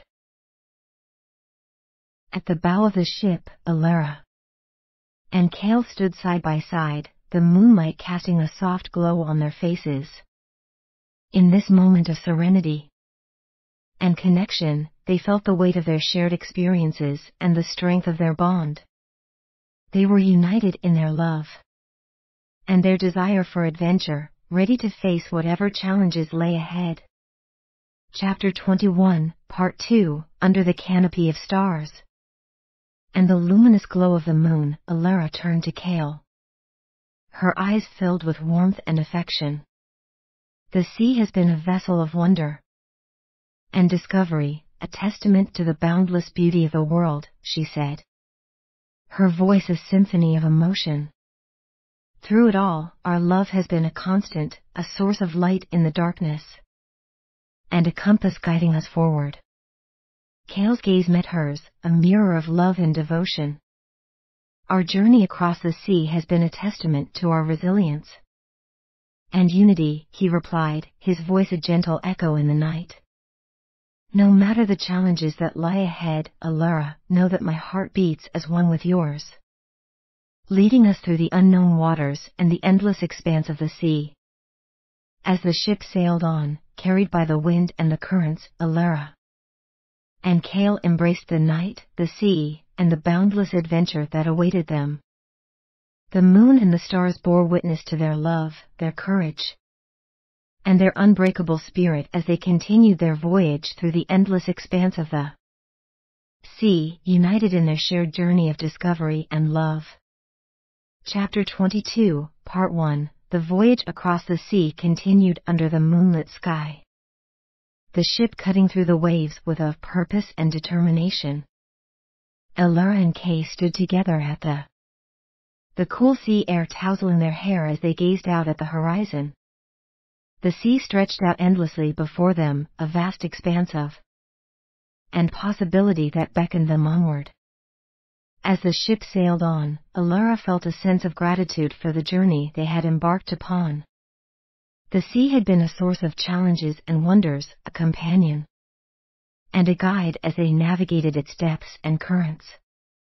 Each wave brought a new experience, a new discovery, and a new opportunity to strengthen their bond and explore the beauty of the world around them. Chapter 22, Part 2, In the quiet beauty of the night, Allura turned to Cale, her eyes shining with a mixture of love and admiration. The sea has taught us so much about strength, resilience, and the power of love, she said, her voice a soft melody in the night. Through every challenge and every triumph, our connection has remained steadfast and true, guiding us through the unknown waters of the sea. Cale met her gaze with unwavering devotion. Our journey across the sea has been a testament to the depth of our love and the strength of our bond, he replied, his voice filled with warmth. As we sail on into the unknown, Allura, know that my heart will always be by your side. A beacon of light leading us through the uncharted waters and towards our shared destiny. And as the ship sailed on, the moonlight dancing on the water, and the stars shimmering above, Alara and Kale stood together, united in their love and their shared sense of adventure. The sea carried them forward on their journey, its currents and tides shaping their path as they ventured into the boundless expanse of the ocean, their hearts filled with anticipation, and their spirits entwined in a tapestry of love, courage, and unbreakable bond. Chapter 23, Part 1. As the ship sailed onward through the moonlit sea, Alara and Kale found themselves in a moment of quiet contemplation. The gentle sounds of the water lapping against the hull and the sing of the ship provided a soothing backdrop to their thoughts. The night was alive with the song of the ocean, a symphony of waves and whispers that carried them further into the unknown. The sea stretched out before them, vast and mysterious, an endless expanse of possibility. Elle felt a sense of wonder and anticipation as they continued their journey, her heart filled with a sense of adventure and excitement for the experiences that lay ahead. Chapter 23, Part 2. Under the ethereal glow of the moon, Alara turned to Kale, her eyes reflecting the silver light of the night. The sea has been our guide, our companion, and our mirror, she said, her voice filled with gratitude. Through every trial, every triumph, every moment of stillness, and every storm, our love has been the anchor that has kept us steady on our path. Chapter 24, Part 1. The ship glided through the velvety water, the moon casting a shimmering pathway across the ocean's surface. Alara and Kale stood at the bow of the vessel, their figures silhouetted against the night sky. The air was filled with the scent salt and adventure, carrying with it the promise of new horizons and unseen wonders. As they sailed onward into the night, the rhythm of the waves and the gentle creaking of the ship became a comforting backdrop to their thoughts. Alara's heart swelled with gratitude for the journey they had embarked upon, the challenges they had faced, and the love that had carried them through it all. Chapter 24, Part 2. In the tranquil embrace of the night, Alara turned to Kale, her eyes shimmering with quiet intensity. The sea has shown us the beauty of resilience and the strength of love, she said, her voice a reverent whisper in the night. Through every ebb and flow, every calm and storm, our bond has remained unbreakable and true, guiding us through the vast unknown. Kale met her gaze with a look of unwavering devotion. Our voyage across the sea has been a testament to the depth of our connection and the power of our love, he replied, his voice filled with warmth. No matter what lies ahead, Alara, know that my heart beats in harmony with yours, leading us through the uncharted waters and guiding us towards the endless expanse of the sea. As they stood together, bathed in the moon's luminous glow, Alara and Kale felt a sense of peace and unity that transcended words. The journey across the sea had been a testament to their love, their courage.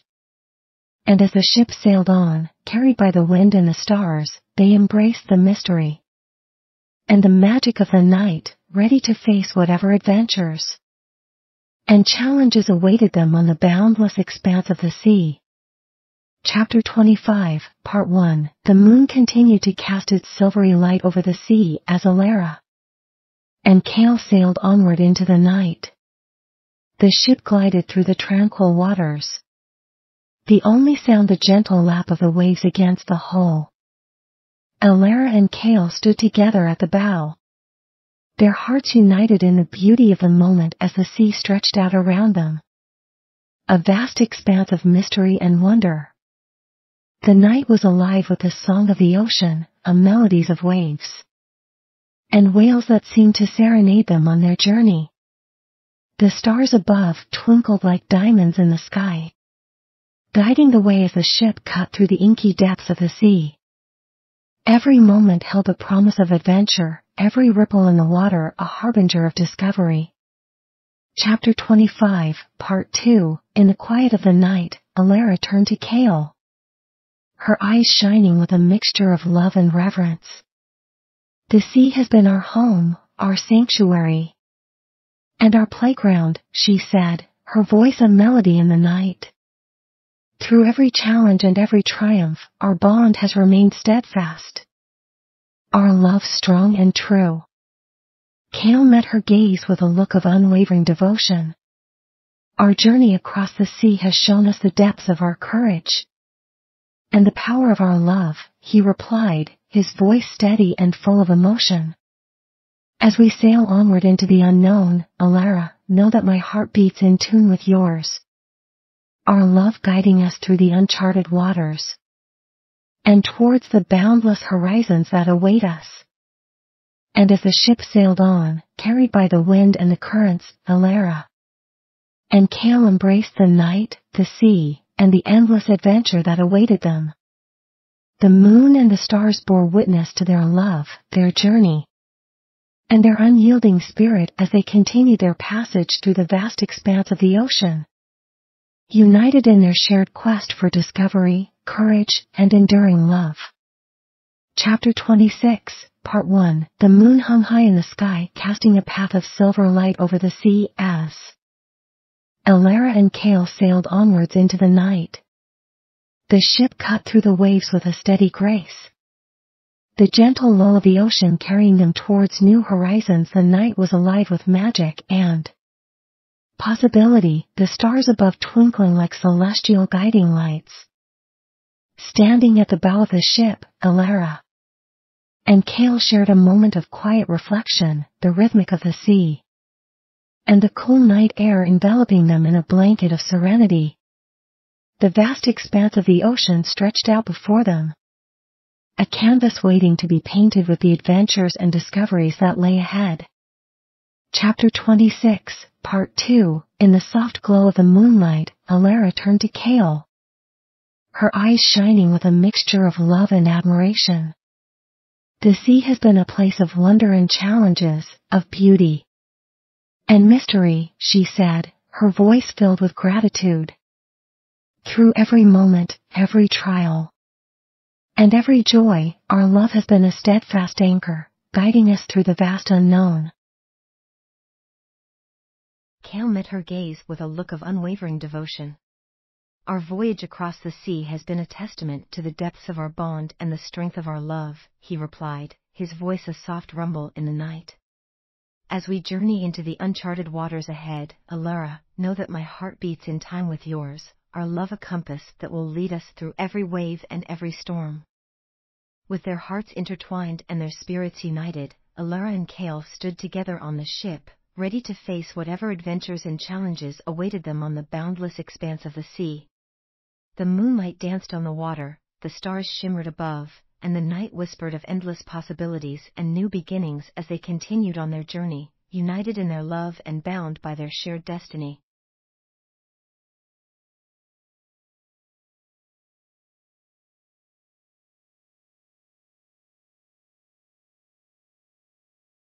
In this part of the video, you'll listen to audio of several stories without subtitles. The goal is to help you develop your listening skills right from the start of your English language learning journey. Happy studying! Having dinner. Hello, I'm Ryan, and I want to tell you about having dinner. Dinner is the last big meal of the day. It's a special time when families often eat together. Let me tell you about how I have dinner with my family. In our house, we usually have dinner at 6:30 p.m. This is when everyone is home from work and school. My mom or dad cooks dinner most nights. Sometimes, we all help to make the meal together.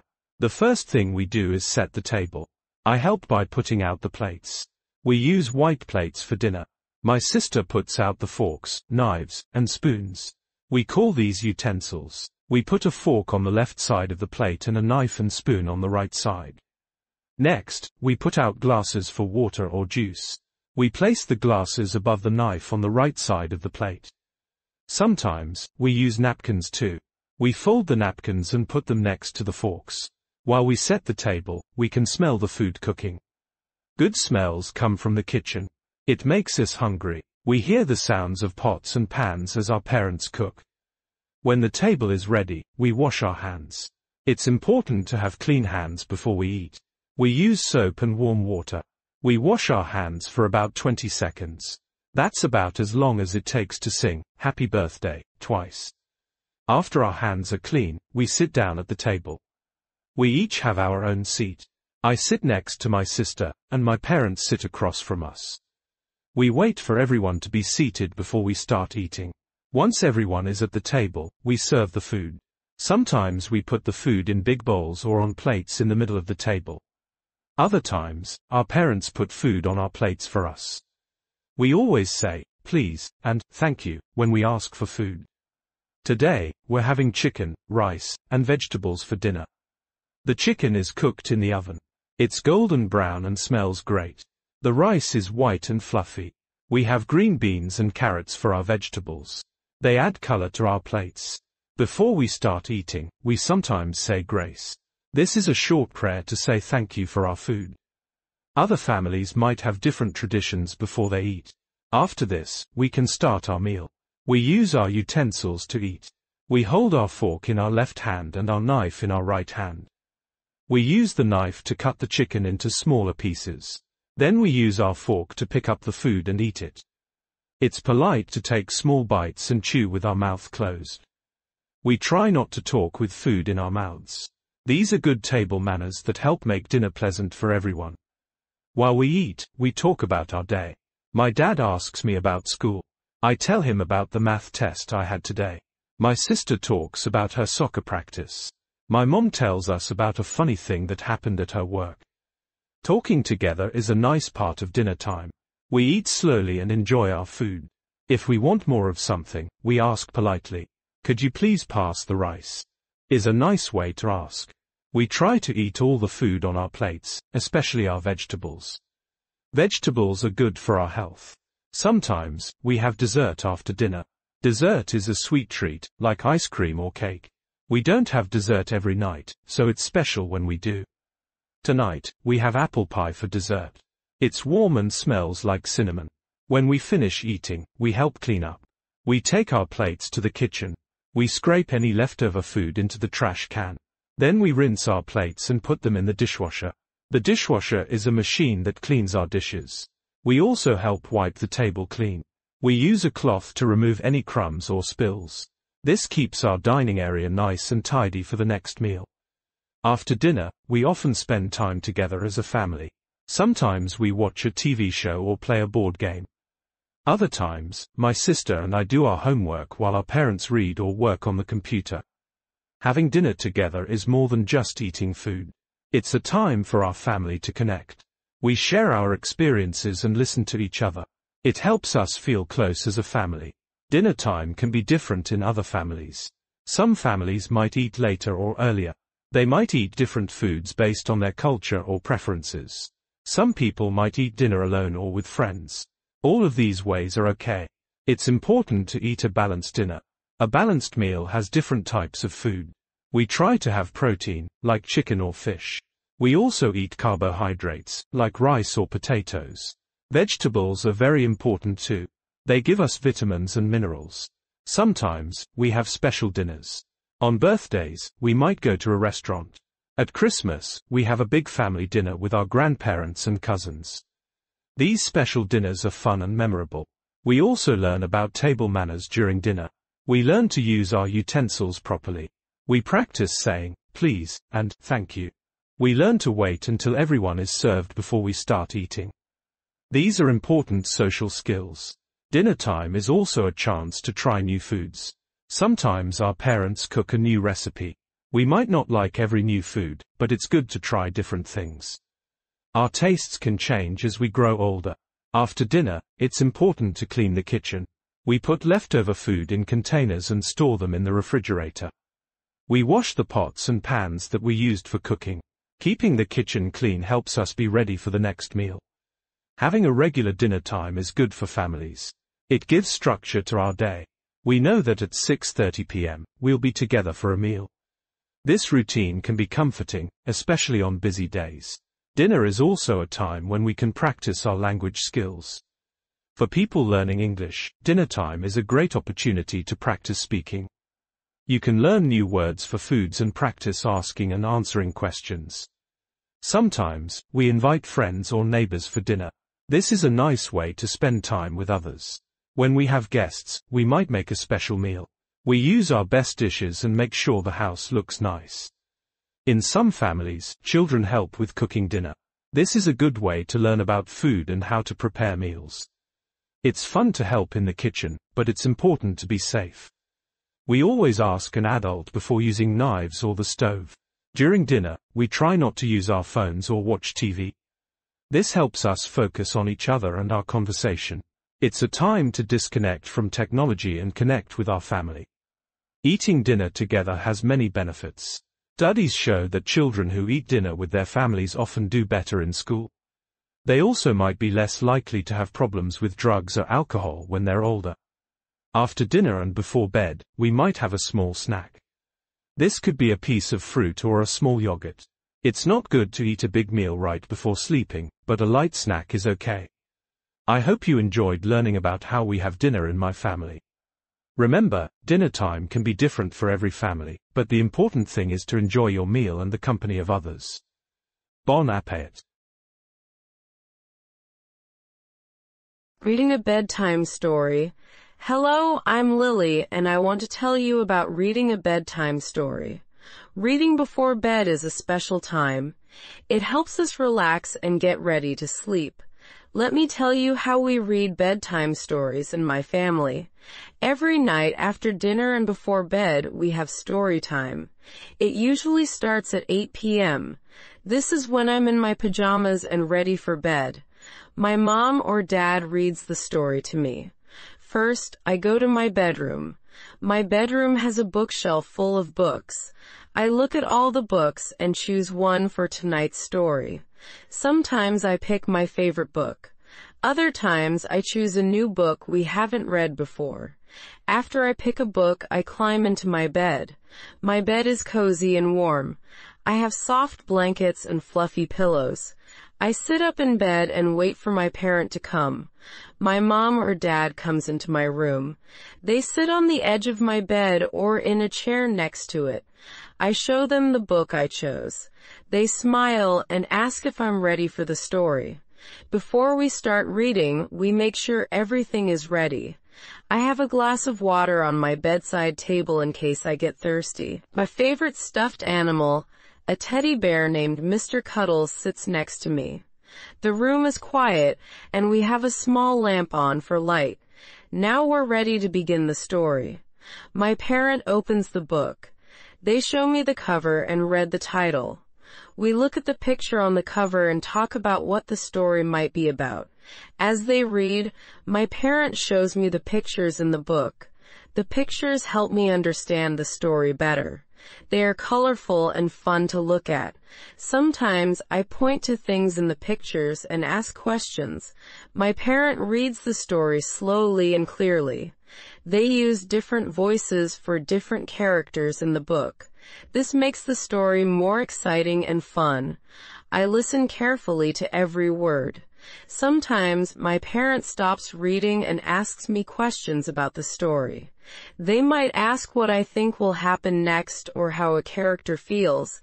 This helps me think about the story and use my imagination. If there are words I don't understand, I ask what they mean. My parent explains the new words to me. This helps me learn new vocabulary. Learning new words is one of the best things about reading stories. As we read, I feel calm and happy. The story takes me to different places and introduces me to new characters. I might imagine being a princess in a castle or an astronaut in space. Stories help me dream and be creative. Sometimes I get sleepy while we're reading. My eyes might start to feel heavy. This is okay because bedtime stories are meant to help us relax and get ready for sleep. When we finish the story, my parent closes the book. We talk about what we liked in the story. I might tell them my favorite part or ask to read the same book again tomorrow night. After the story, it's time to go to sleep. My parent tucks me into bed. They pull the blankets up and make sure I'm comfortable. They give me a goodnight kiss and turn off the lamp. As I lie in bed, I think about the story we just read. I imagine the characters and what might happen next if the story continued. These thoughts help me have good dreams. Reading bedtime stories is more than just fun. It helps me learn new things. I learn about different people, places, and ideas. It helps me understand the world better. Bedtime stories also help me become a better reader. The more stories I hear, the more I want to read on my own. Sometimes I try to read parts of the story to my parents. Every night, we try to read for about 15 to 20 minutes. This is a good amount of time for a bedtime story. It's long enough to enjoy the story, but not so long that I get too tired. We have many types of books for bedtime stories. Some are fairy tales with princesses and dragons. Others are about animals or children having adventures. We also have books that teach us about science or history. Sometimes, instead of reading from a book, my parents tell me a story they make up. These stories are special because they're just for me. I love hearing new stories that no one else has heard before. Reading bedtime stories is a tradition in many families. It's a quiet time when parents and children can be close and share something together. It helps create strong bonds between us. I look forward to bedtime stories every night. Even on busy days, we always make time for a story. It's a calm and happy way to end the day. As I get older, I'm starting to read some of the stories by myself. But I still love when my parents read to me. Their voices and the way they tell the stories make them special. Bedtime stories help me have a good night's sleep. They calm my mind and help me forget about any worries from the day. When I sleep well, I feel better the next day. I hope you enjoyed learning about how we read bedtime stories in my family.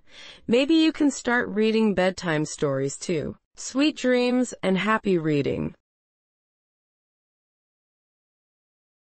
Going to sleep. My name is Emma. I want to tell you about my daily routine before I go to sleep. Every day, I have a routine that helps me relax and get ready for bed. I start this routine in the evening when the day is ending. Evening time. At around 6 p.m., I finish my work or school. I put away my books and papers. I like to have dinner with my family. We sit together at the table and eat our meal. I often eat rice, vegetables, and chicken. After dinner, I clean my plate and put it in the dishwasher. Relaxing time. After dinner, I like to relax. I watch TV or read a book. Sometimes, I listen to music. My favorite music helps me feel calm. I usually sit on the sofa and enjoy my time. I try to stay away from my phone because the light can make it hard to sleep. Preparing for bed. Around 8:30 p.m., I start to get ready for bed. I go to the bathroom to brush my teeth. I use a toothbrush and toothpaste. I brush my teeth for 2 minutes to make sure they are clean. After brushing my teeth, I wash my face with water. I use a gentle face wash to keep my skin clean. Changing clothes. Next, I change into my pajamas. I put on comfortable clothes that help me feel cozy. My pajamas are soft and warm. I like to wear them because they make me feel relaxed. Sometimes, I also put on warm socks if it is cold. Bedtime routine. After changing clothes, I go to my bedroom. I make my bed and fix my pillows. I like my bed to be tidy and comfortable. I then turn off the lights in the room. I use a small lamp on my nightstand if I need some light. Getting into bed. At about 9 p.m., I climb into bed. I pull the blanket over me and get comfortable. I like to read a book before sleeping. I choose a book that is interesting but not too exciting. This helps me feel sleepy. Thinking about the day. Sometimes, I think about my day. I think about what I did and what I will do tomorrow. I feel grateful for the good things that happened. I also think about things that I want to do better the next day. Falling asleep. When I feel sleepy, I close my book and turn off my lamp. I turn off my phone and put it away. I try to relax and clear my mind. I take deep breaths and think about nice things. I think about my family, my friends, and happy moments. Sleeping. I sleep for about 8 hours every night. I need this time to rest and recharge my body. When I sleep, my body and mind get ready for the next day. I wake up feeling refreshed and ready to start a new day. Going to sleep is an important part of my daily routine. It helps me feel good and stay healthy. I follow my routine every night to make sure I get enough rest. By having a calm and relaxing bedtime routine, I can sleep well and wake up happy. Waking up early. Hi, my name is Sarah. I want to tell you about how I wake up early every morning. Waking up early helps me start my day in a good way. Here's what I do to wake up early and have a great day. Getting ready for bed. Before I go to sleep, I make sure I am ready for bed early. I try to go to bed around 10 p.m. This helps me wake up early the next day. I avoid using my phone or computer before bed because the light can make it hard to sleep. Instead, I read a book or listen to soft music to help me relax. Setting an alarm. I set my alarm clock before I go to bed. I choose a time to wake up, usually around 6 a.m. I put the alarm clock across the room from my bed. This way, I have to get out of bed to turn it off. I also set my alarm to a gentle sound, like a bird singing, to wake up slowly. Going to sleep. When I am in bed, I try to go to sleep quickly. I make my room dark and quiet. I use a sleep mask if there is too much light. I also use earplugs if there is too much noise. I find a comfortable position in my bed and close my eyes. I take deep breaths and think about happy things to help me fall asleep. Waking up. When my alarm rings in the morning, I get out of bed right away. I stretch my arms and legs to wake up my body. I turn off the alarm clock and open the curtains to let in the sunlight. The sunlight helps me feel more awake and alert. Morning routine. After I wake up, I go to the bathroom. I brush my teeth with a toothbrush and toothpaste. I wash my face with cold water to help me feel refreshed. I then get dressed in comfortable clothes for the day. Healthy breakfast. I like to have a healthy breakfast to start my day. I eat foods like fruits, yogurt, or cereal. A good breakfast gives me energy for the morning. I also drink a glass of water to stay hydrated. Planning the day. After breakfast, I make a plan for my day. I write down the things I need to do and the places I need to go. This helps me stay organized and make the most of my day. I also take a few minutes to set my goals for the day. Getting started. Once I am ready, I start my day with a positive attitude. I feel happy because I woke up early and had a good start. I can do my tasks and enjoy my day because I have had a good morning routine. Waking up early is important to me because it helps me start the day well. By preparing for bed, setting an alarm, and following a morning routine, I wake up feeling refreshed and ready. I hope you enjoyed learning about how I wake up early and start my day. Waking up early. Hi, my name is Sarah. I want to tell you about how I wake up early every morning. Waking up early helps me start my day in a good way. Here's what I do to wake up early and have a great day. Getting ready for bed. Before I go to sleep, I make sure I am ready for bed early. I try to go to bed around 10 p.m. This helps me wake up early the next day. I avoid using my phone or computer before bed because the light can make it hard to sleep. Instead, I read a book or listen to soft music to help me relax. Setting an alarm. I set my alarm clock before I go to bed. I choose a time to wake up, usually around 6 a.m. I put the alarm clock across the room from my bed. This way, I have to get out of bed to turn it off. I also set my alarm to a gentle sound, like a bird singing, to wake up slowly. Going to sleep. When I am in bed, I try to go to sleep quickly. I make my room dark and quiet. I use a sleep mask if there is too much light. I also use earplugs if there is too much noise. I find a comfortable position in my bed and close my eyes. I take deep breaths and think about happy things to help me fall asleep. Waking up. When my alarm rings in the morning, I get out of bed right away. I stretch my arms and legs to wake up my body. I turn off the alarm clock and open the curtains to let in the sunlight. The sunlight helps me feel more awake and alert. Morning routine. After I wake up, I go to the bathroom. I brush my teeth with a toothbrush and toothpaste.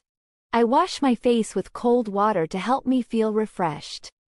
I then get dressed in comfortable clothes for the day. Healthy breakfast. I like to have a healthy breakfast to start my day.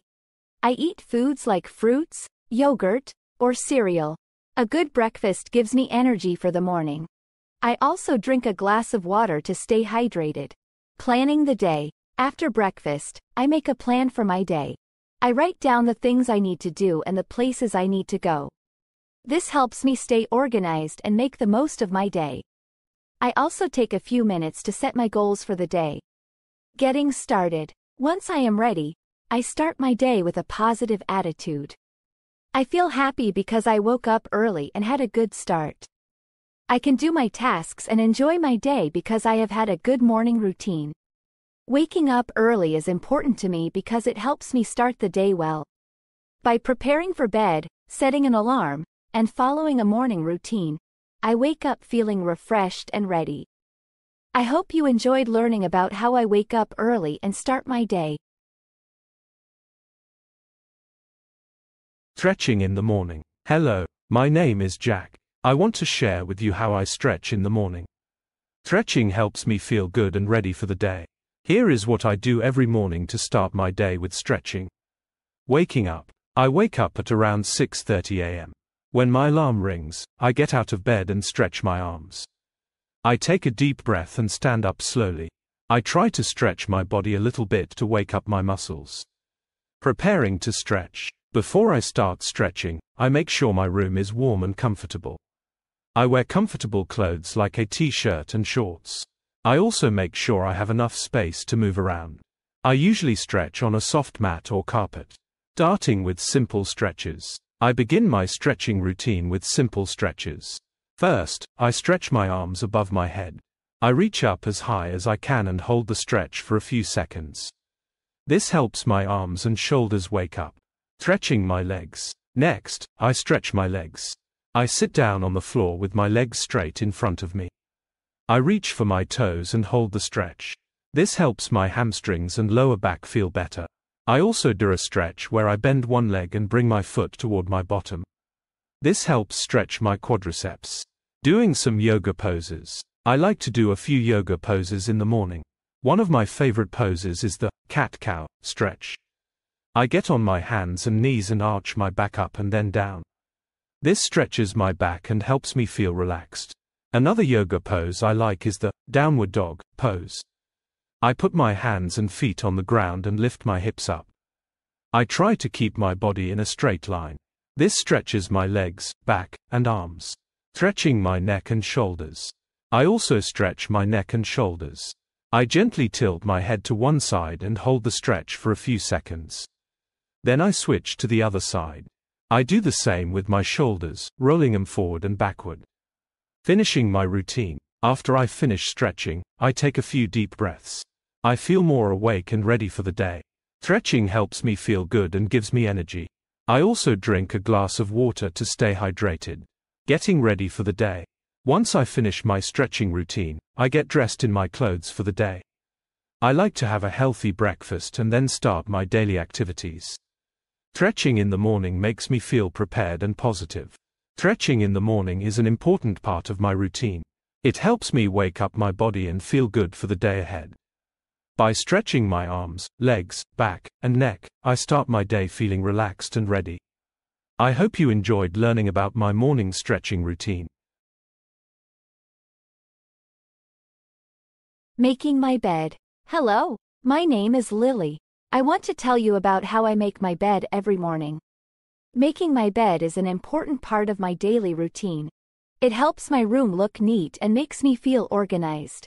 Here is what I do to make my bed each day. Waking up. I wake up at 7 a.m. every morning. When my alarm rings, I get out of bed and stretch a little. I start my day by making my bed. This is the first thing I do after I wake up. Clearing the bed. First, I remove all the pillows and blankets from my bed. I put the pillows on one side and the blankets on the other side. I need to clear the bed so I can make it look neat.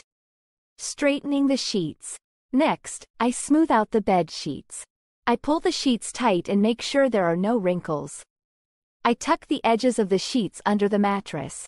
This helps the bed look tidy and comfortable. Arranging the blankets. After straightening the sheets, I spread out the blankets. I make sure the blankets are even on both sides of the bed. I smooth out any lumps or bumps. I like to make sure the blankets cover the whole bed. Placing the pillows. Once the blankets are in place, I put the pillows back on the bed. I start with the big pillows. I place them neatly at the head of the bed. I then arrange any smaller decorative pillows on top of the big pillows. This makes my bed look cozy and inviting. Adjusting the bedspread. If I use a bedspread or a comforter, I spread it over the bed. I make sure it covers the entire bed and looks smooth. I pull the bedspread up to the top of the pillows. This gives the bed a finished look. Final touches. I do a final check to make sure everything looks nice. I smooth out any wrinkles in the blankets or bedspread. I make sure the pillows are placed neatly. I also check that the bed is tidy and looks inviting. Enjoying a tidy room. When my bed is made, my room looks clean and organized. It makes me feel good to start the day with a neat room. Making my bed helps me feel more organized and ready for the day ahead. Making my bed is an important part of my morning routine. It helps my room look tidy and makes me feel prepared for the day. By clearing the bed, straightening the sheets, arranging the blankets, and placing the pillows, I make my bed look nice and comfortable. I hope you enjoyed learning about how I make my bed each morning. Doing laundry. Hello, my name is Anna. I want to share with you how I do the laundry every week. Doing laundry is an important task that helps keep my clothes clean and fresh. Here is what I do to take care of my laundry. Sorting the clothes. First, I sort the clothes into different piles. I separate them by color and type. I put white clothes in one pile and colored clothes in another pile. I also make a pile for delicate items like sweaters or dresses.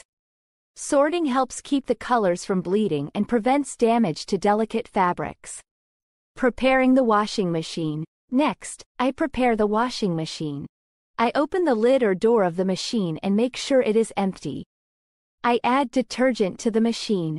I use a measuring cup to pour the right amount of detergent into the machine. I also check if the machine needs any fabric softener and add it if needed. Loading the washing machine. I start loading the washing machine with the sorted clothes. I put the white clothes in first and then add the colored clothes. I make sure not to overload the machine so that the clothes can wash properly. I close the lid or door of the machine tightly. Setting the washing cycle. After loading the machine, I set the washing cycle. I choose the right settings based on the type of clothes. For example, I use a normal cycle for everyday clothes and a gentle cycle for delicate items. I also set the water temperature. Usually, I use cold water for colored clothes and warm water for white clothes. Starting the machine. Once I have set the cycle, I start the washing machine. I press the start button and wait for the machine to finish the cycle. While waiting, I can do other tasks around the house or relax. Drying the clothes. When the washing machine is done, I take the clothes out and prepare them for drying. I check if any clothes need special care, like air drying. I put the rest of the clothes in the dryer. I set the dryer to the appropriate settings, like regular for everyday clothes and low heat for delicate items. Removing and folding the clothes. Once the dryer is finished, I take the clothes out and fold them. I sort the clothes into different piles again, like shirts, pants, and towels. I fold each item neatly and place it in a pile. I also check if any clothes need ironing and do it if necessary. Putting away the clothes. After folding, I put the clothes away in their proper places. I place shirts in the closet, pants in drawers, and towels in the bathroom. I make sure everything is put away neatly. Doing laundry is an important task that helps keep my clothes clean and organized. By sorting the clothes, preparing the washing machine, and properly drying and folding the clothes, I make sure everything is ready for the next wear. I hope you enjoyed learning about how I do the laundry each week. Washing the dishes. Hello, my name is Lily. I want to tell you how I wash the dishes every day. Washing the dishes is an important task that keeps my kitchen clean. Here is what I do to wash the dishes. Clearing the table. First, I clear the table after a meal. I put all the dirty dishes, cups, and utensils into the sink. I also scrape off any leftover food from the dishes into the trash can. This helps to keep the sink clean and prevents clogging. Preparing the sink. Next, I prepare the sink for washing. I fill the sink with warm water. I add a small amount of dish soap to the water. The soap helps to clean the dishes and remove grease. I make sure the water is not too hot to avoid burning my hands. Washing the dishes. I start by washing the dishes. I usually begin with the glasses and cups. I scrub each one with a sponge or dishcloth to remove any food or stains. I rinse them under clean water to remove all the soap. Then, I put them on a drying rack to air dry. Next, I wash the plates and bowls. I use the same sponge or dishcloth to clean them, paying attention to any sticky or greasy spots. After rinsing, I place them on the drying rack with the glasses. After that, I wash the utensils like forks, knives, and spoons. I clean each utensil carefully and rinse it well. I add them to the drying rack. Cleaning the pots and pans. If there are pots and pans, I wash them last. I fill them with warm, soapy water and let them soak for a few minutes. This makes it easier to remove any stuck on food. I scrub each pot and pan with a brush or sponge. After rinsing, I place them on the drying rack. Rinsing and drying. Once all the dishes are washed, I rinse the sink with clean water to remove any soap and food residue. I wipe the sink dry with a clean cloth or towel. The dishes on the drying rack can air dry, or if I need them quickly, I can use a clean dish towel to dry them by hand. I make sure to dry each dish thoroughly before putting them away. Putting away the dishes. After the dishes are dry, I put them away. I place the glasses and cups in the cabinet. I put the plates and bowls in their proper places. I also store the utensils in their drawer. Pots and pans go back in their cabinet or on their shelf. Final check. I do a final check to make sure everything is clean and in its place. I make sure the kitchen counter is clear of any soap or water. I also check that the sink is clean and dry. Washing the dishes is an important part of keeping the kitchen clean. By clearing the table, preparing the sink, washing and drying the dishes, and putting them away, I keep my kitchen neat and organized. I hope you enjoyed learning about how I wash the dishes each day. Sweeping the floor. Hello, my name is Oliver. I want to tell you how I sweep the floor to keep my home clean. Sweeping the floor is an important task that helps remove dirt and dust. Here is what I do to sweep the floor. Preparing to sweep. First, I gather the tools I need. I use a broom and a dustpan. I also wear comfortable clothes and shoes that I don't mind getting dirty. I make sure the room is clear of any obstacles like toys or furniture so I have enough space to sweep. Clearing the room. Before I start sweeping, I clear the floor of any large items. I pick up any toys, papers, or other objects that are on the floor. I put these items away in their proper places. This makes it easier to sweep the entire floor. Starting to sweep. I begin sweeping in one corner of the room. I use the broom to gather dust and dirt into a pile. I hold the broom with both hands and sweep in short, gentle strokes. I work my way across the room, making sure to cover every area. Sweeping the corners. I pay special attention to the corners of the room. Dust and dirt often collect in the corners, so I sweep them carefully. I use the broom to get into the edges and gather the dust. Collecting the dust. Once I have swept the entire room, I use the dustpan to collect the dust and dirt. I place the dustpan on the floor next to the pile of dirt. I use the broom to sweep the dust into the dustpan. I make sure to get all the dust and dirt into the pan. Emptying the dustpan. After collecting the dust, I carefully lift the dustpan and carry it to the trash can. I empty the dustpan into the trash can. If there is any dirt left in the dustpan, I wipe it out with a cloth or a paper towel. Final check. I do a final check to make sure the floor is clean. I look for any missed spots or dust piles. If I find any, I sweep them up and add them to the dustpan. I also check the corners again to make sure they're clean. Cleaning up. After sweeping, I clean up my tools.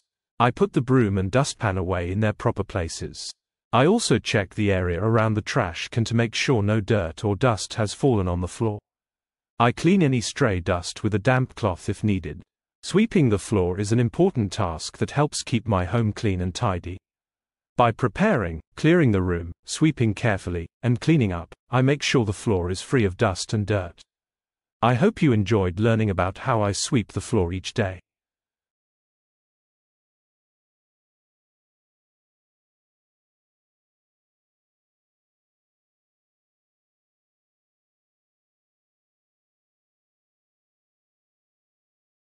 Taking out the trash. Hello, my name is Mia. I want to tell you how I take out the trash every week.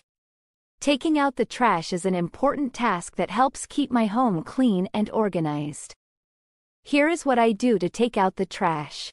Checking the trash. First, I check the trash cans in my home.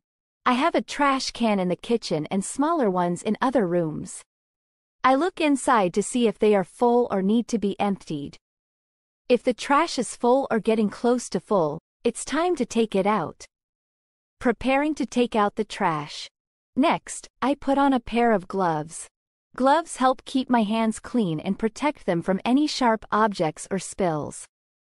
I also make sure to have a trash bag ready. If the trash bag in the can is full, I need to replace it with a new one. Removing the trash bag. I start by removing the full trash bag from the trash can. I carefully lift the bag out, making sure not to spill any trash. If the bag is heavy or bulky, I might need to hold it from the top and sides to prevent it from tearing. I tie the bag securely to prevent any odors from escaping. Replacing the trash bag. Once I have removed the full trash bag, I put a new trash bag into the empty trash can.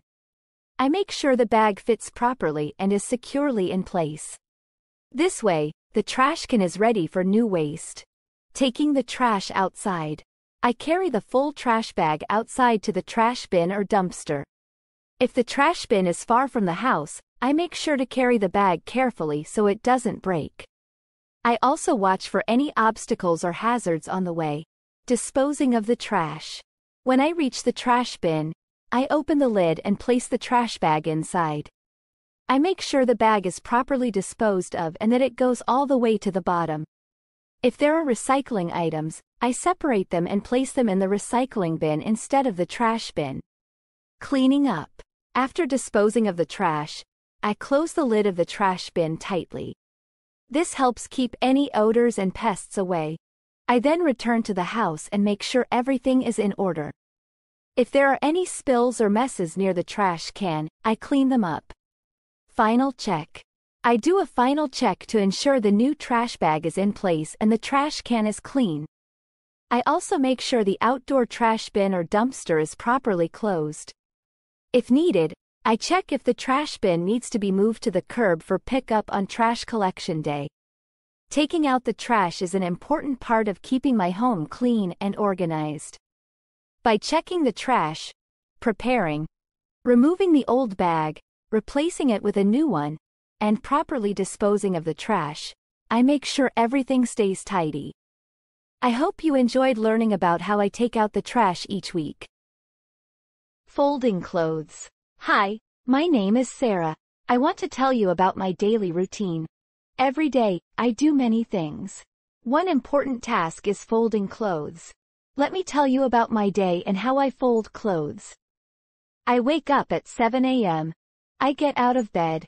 I stretch my arms. I yawn. I am still sleepy. I go to the bathroom. I brush my teeth. I wash my face. I feel more awake now. I go to the kitchen. I make breakfast. I like toast and eggs. I drink orange juice. It's tasty. After breakfast, I get dressed. I put on jeans and a t-shirt. I brush my hair. I look in the mirror. I'm ready for the day. Now it's time to tidy up. I look at my bedroom. There are clothes on the floor. There are clothes on the chair. I need to fold them. Folding clothes is important. It keeps my room clean. It keeps my clothes nice. I start with the clothes on the floor. I pick up a shirt. It's wrinkled. I shake it out. I lay it flat on my bed. I fold one side to the middle. Then I fold the other side. I fold the bottom up. Now the shirt is a neat square. I put it in my dresser. Next, I find a pair of pants. I hold them by the waist. I fold them in half. The legs are together. I fold them in half again. Now they are a rectangle. I put them on a shelf in my closet. I see some socks on the floor. I pick them up. I match them in pairs. I fold the tops down. I put them in my sock drawer. It's easy to find matching socks now. There's a sweater on my chair. I lay it flat. I fold the arms in. I fold it in half. Then I fold it in half again. It's a small square now. I put it with my other sweaters. I find some underwear. I fold it in half. I fold it in half again. I put it in my underwear drawer. It's quick and simple. Now I see a dress. I hang dresses in my closet. I put it on a hanger. I hang it up. Dresses don't need folding. They stay nice on hangers. I look around my room. The floor is clear. The chair is empty. All the clothes are put away. My room looks much better. I feel good. Folding clothes is satisfying. It's 9 a.m. now. I need to go to work. I grab my bag. I put on my shoes. I leave the house. I walk to the bus stop. I wait for the bus. The bus comes at 9:15 a.m. I get on the bus. I sit down. I look out the window. I arrive at work at 9:45 a.m. I work in an office. I say hello to my coworkers. I sit at my desk. I turn on my computer. I check my emails. I answer phone calls. I type on the keyboard. I have meetings with my team. At 12:30 p.m., it's lunchtime. I eat a sandwich. I have an apple too. I talk with my friends at work. We laugh and share stories. Lunch is a nice break. After lunch, I work more. I finish my tasks for the day. At 5 p.m., it's time to go home. I pack my bag. I say goodbye to everyone. I leave the office. I take the bus home. I get home at 5:45 p.m. I'm tired but happy. I change into comfortable clothes. I put my work clothes in the laundry basket. Tomorrow, I will wash them. I make dinner. I cook pasta. I add tomato sauce. I eat at the table. After dinner, I wash the dishes. I wipe the counters. The kitchen is clean now. I sit on the couch. I watch TV for a while. I like funny shows. They make me laugh. At 9 p.m., I turn off the TV. It's time to get ready for bed. I go to the bathroom. I brush my teeth again. I wash my face. I put on my pajamas. My pajamas are soft and cozy. I fold my clothes from the day. I put them away. I get into bed. I set my alarm for 7 a.m. tomorrow. I read a book for a few minutes. Reading helps me relax. At 10 p.m., I turn off the light. I close my eyes. I go to sleep. The next morning, I wake up. It's a new day. I start my routine again. I get out of bed. I stretch. I yawn. I go to the bathroom. I brush my teeth. I wash my face. I make breakfast. Today, I have cereal and milk. I drink some coffee too. After breakfast, I get dressed. I put on a skirt and a blouse. I brush my hair. I put on some lip gloss. I look at my room. There are no clothes on the floor today. I smile. Folding clothes yesterday was a good idea. My room is tidy. I feel happy and organized. I leave for work. The day is similar to yesterday. I work at my desk. I have meetings. I eat lunch with friends. After work, I come home. When I get home, I see the laundry basket. It's full now. It's time to do laundry. I take the basket to the washing machine. I sort the clothes. I put dark clothes in one pile. I put light clothes in another pile. I put the dark clothes in the washing machine. I add detergent. I turn on the machine. While the clothes wash, I make dinner. I have a salad and chicken. It's healthy and tasty. After dinner, the washing machine beeps. The clothes are clean now. I take them out. I put them in the dryer. I turn on the dryer. The clothes will be dry soon. I watch TV while I wait. When the dryer beeps, I take out the clothes. They are warm and soft. Now it's time to fold again. I follow the same steps as before. I fold shirts into squares. I fold pants into rectangles. I match socks. I hang up dresses. As I fold, I think about my day. Folding clothes is a small task. But it's important. It keeps my clothes nice. It keeps my room tidy. It makes me feel organized. I'm glad I learned how to fold clothes well. I finish folding. I put everything away. My drawers and closet look neat. I feel proud of my work. Now I can relax for the evening. I sit on the couch. I call my friend on the phone. We talk about our day. We make plans for the weekend. After the call, I read my book.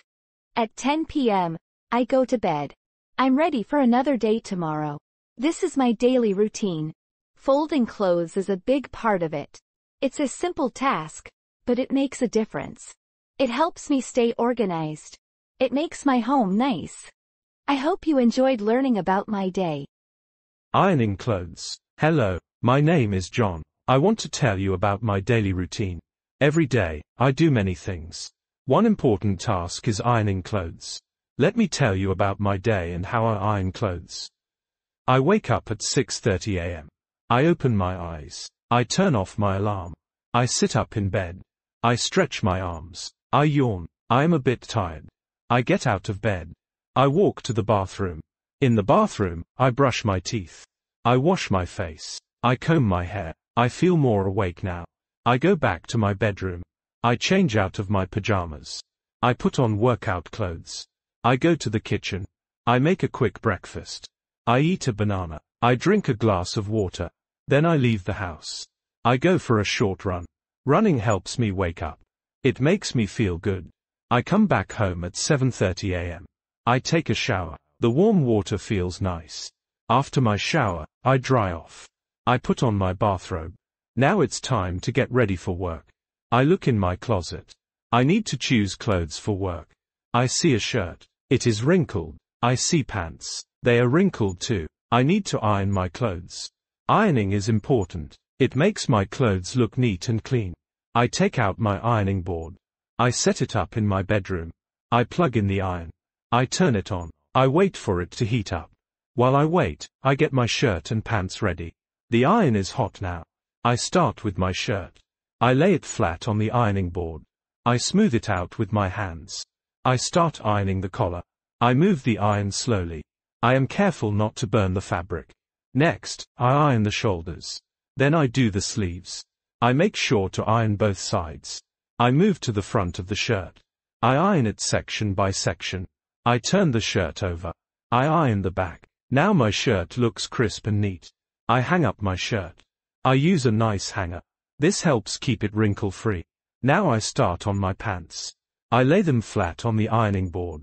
I smooth them out. I start at the waist. I iron the top of the pants carefully. Then I move down one leg. I make sure to iron both the front and back. I do the same for the other leg. I pay extra attention to the creases. Sharp creases make pants look very neat. When I finish ironing, I hang up my pants.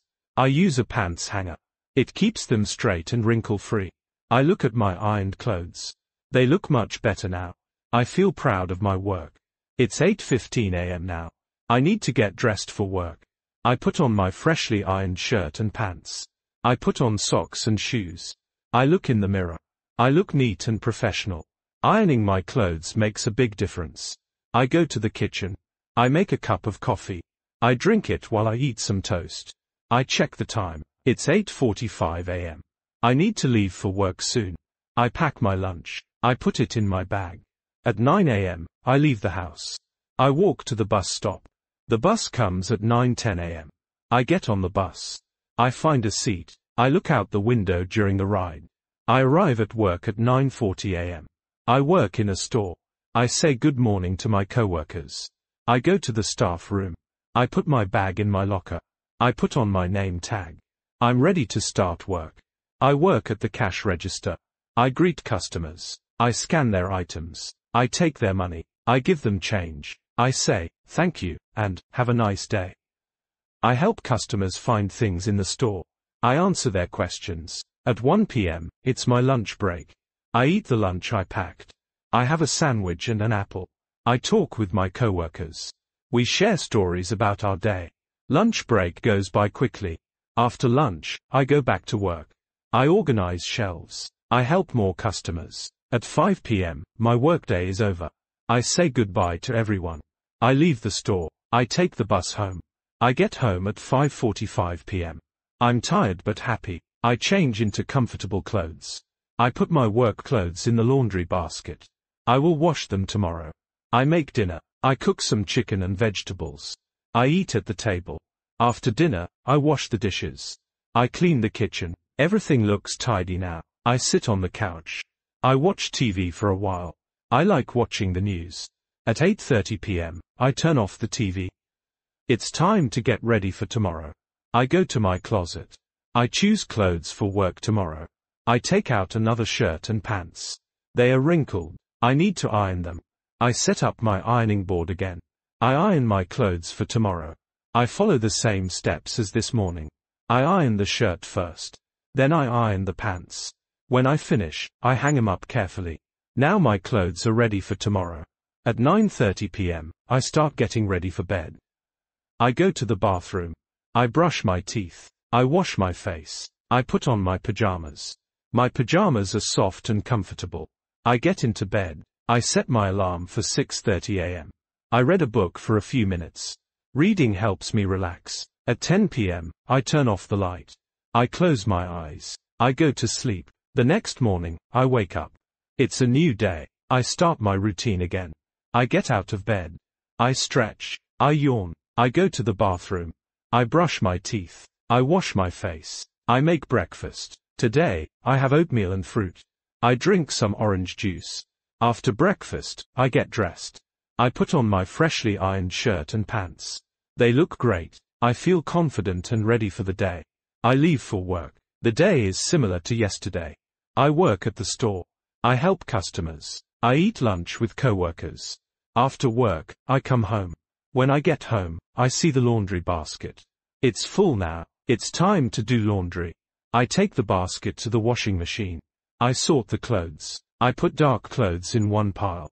I put light clothes in another pile. I put the dark clothes in the washing machine. I add detergent. I turn on the machine. While the clothes wash, I make dinner. I have a salad and soup. It's simple and tasty. After dinner, the washing machine beeps. The clothes are clean now. I take them out. I put them in the dryer. I turn on the dryer. The clothes will be dry soon. I watch TV while I wait. When the dryer beeps, I take out the clothes. They are warm and soft. Some clothes need ironing. I will iron them tomorrow. As I fold the other clothes, I think about my day. Ironing clothes is a small task.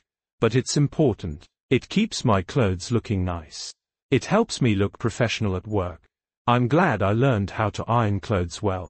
I finish folding. I put everything away. My drawers and closet look neat. I feel proud of my work. Now I can relax for the evening. I sit on the couch. I call my sister on the phone. We talk about our week. We make plans for the weekend. After the call, I read my book. At 10 p.m., I go to bed. I'm ready for another day tomorrow. This is my daily routine. Ironing clothes is a big part of it. It's a simple task, but it makes a difference. It helps me look my best. It makes me feel prepared. I hope you enjoyed learning about my day. Cleaning the bathroom. Hi there, my name is Lisa. I want to tell you about my daily routine. Every day, I do many things. One important task is cleaning the bathroom.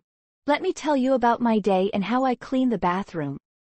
I wake up at 7:30 a.m. I open my eyes. I turn off my alarm.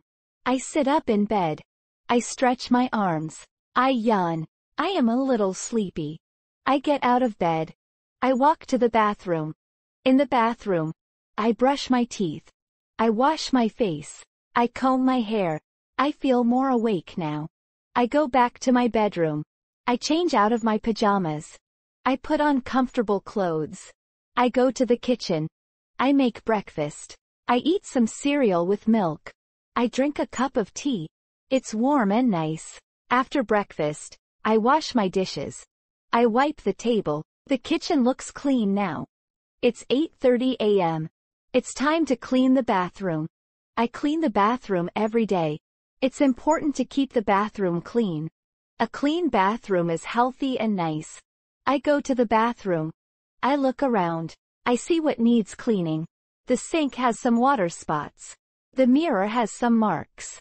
The toilet needs cleaning. The floor needs mopping. I open the cabinet under the sink. I take out my cleaning supplies. I have a sponge, a cloth, cleaning spray, and toilet cleaner. I also get a mop and a bucket. I start with the sink. I wet the sponge. I put some cleaning spray on it. I wipe the sink. I clean around the faucet. I rinse the sink with water. It looks shiny now. Next, I clean the mirror. I use a glass cleaner and a soft cloth. I spray the mirror. I wipe it in circles. I make sure there are no streaks. Now I can see myself clearly in the mirror. I move to the toilet. I put on rubber gloves. I pour toilet cleaner into the bowl. I let it sit for a few minutes. While I wait, I wipe the outside of the toilet. I use a disinfectant spray and a cloth. After a few minutes, I scrub the inside of the toilet bowl. I use a toilet brush. I scrub all around the bowl. I flush the toilet. The water rinses away the cleaner. The toilet looks clean and fresh. Now it's time to clean the shower. I spray the walls with bathroom cleaner. I use a sponge to wipe them down. I clean the shower head and faucet. I rinse everything with water. The shower looks sparkling clean. I look at the floor. It needs mopping. I fill a bucket with warm water. I add some floor cleaner. I dip the mop in the bucket. I squeeze out extra water. I start mopping from one corner of the bathroom. I mop in straight lines. I make sure to clean all areas. I move the trash can and clean under it. I mop around the toilet and sink. The floor starts to look clean and shiny. When I finish mopping, I empty the bucket. I rinse the mop. I hang it up to dry. I put away all the cleaning supplies. I look around the bathroom. It looks great now. It smells fresh and clean. I wash my hands. I feel good about my work. Cleaning the bathroom is hard work, but it's important. A clean bathroom makes me feel happy and healthy. It's 9:45 a.m. now. I have finished cleaning the bathroom. I decide to take a short break. I go to the living room. I sit on the couch. I read a book for 15 minutes. At 10 a.m., I start my other tasks for the day. I do some laundry.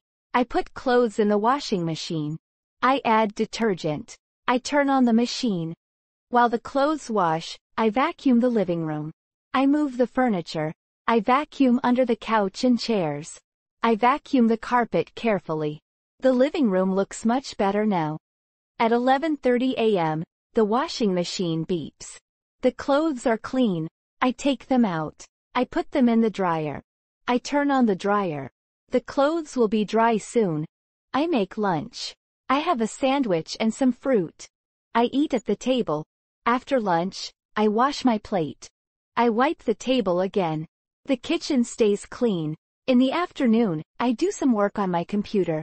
I answer emails. I make some phone calls.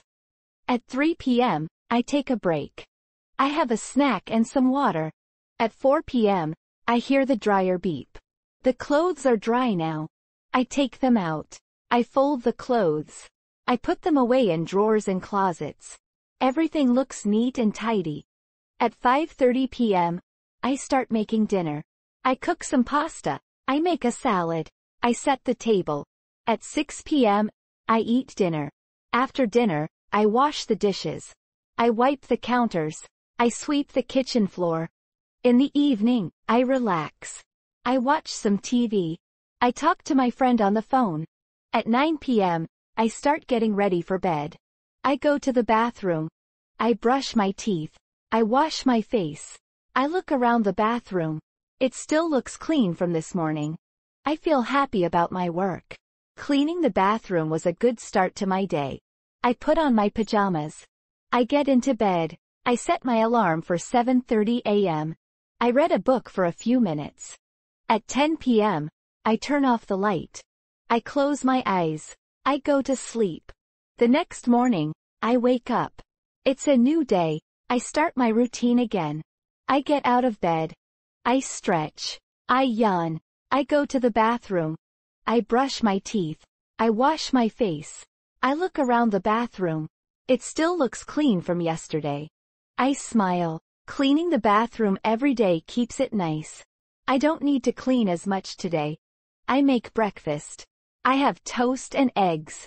I drink some coffee. After breakfast, I get dressed. I put on jeans and a t-shirt. I brush my hair. I'm ready for the day.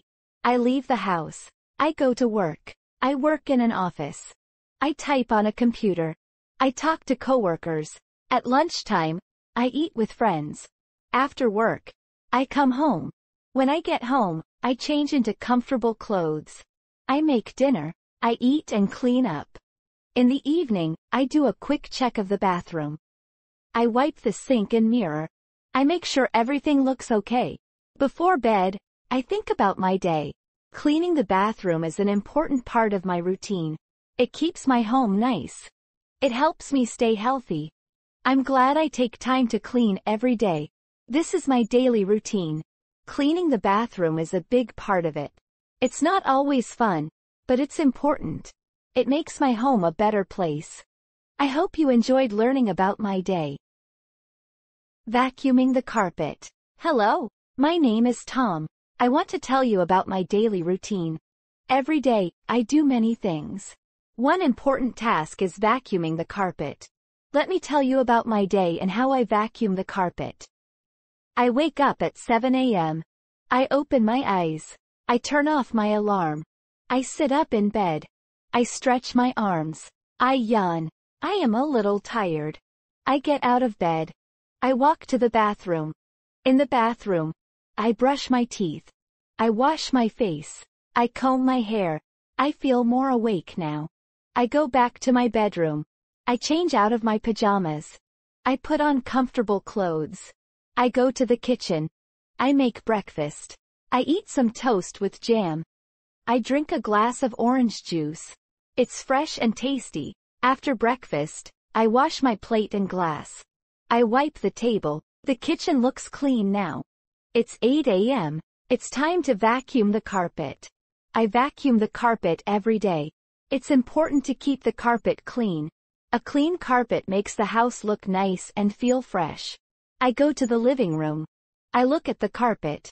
I see some dirt and crumbs. The carpet needs vacuuming. I go to the closet. I take out the vacuum cleaner. I plug it into the wall. Before I start vacuuming, I pick up things from the floor. I put magazines on the table. I move small chairs.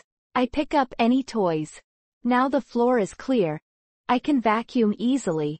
I turn on the vacuum cleaner. It makes a loud noise. I start in one corner of the room. I push the vacuum forward and back. I vacuum in straight lines. I make sure to cover all the carpet. I vacuum under the couch. I move the coffee table. I vacuum where the table was. I vacuum along the walls. I am careful around table legs and chair legs. I see a spot on the carpet. It looks like a stain. I vacuum over it many times.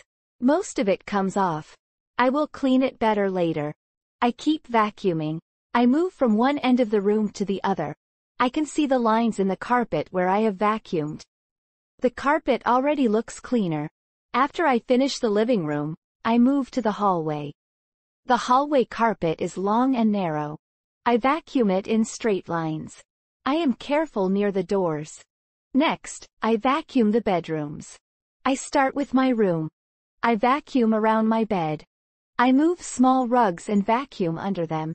I vacuum in the corners. Dust often collects in corners. I go to the other bedroom. I vacuum it the same way. I am careful around the furniture. I make sure to vacuum under the bed. Dust bunnies like to hide under beds.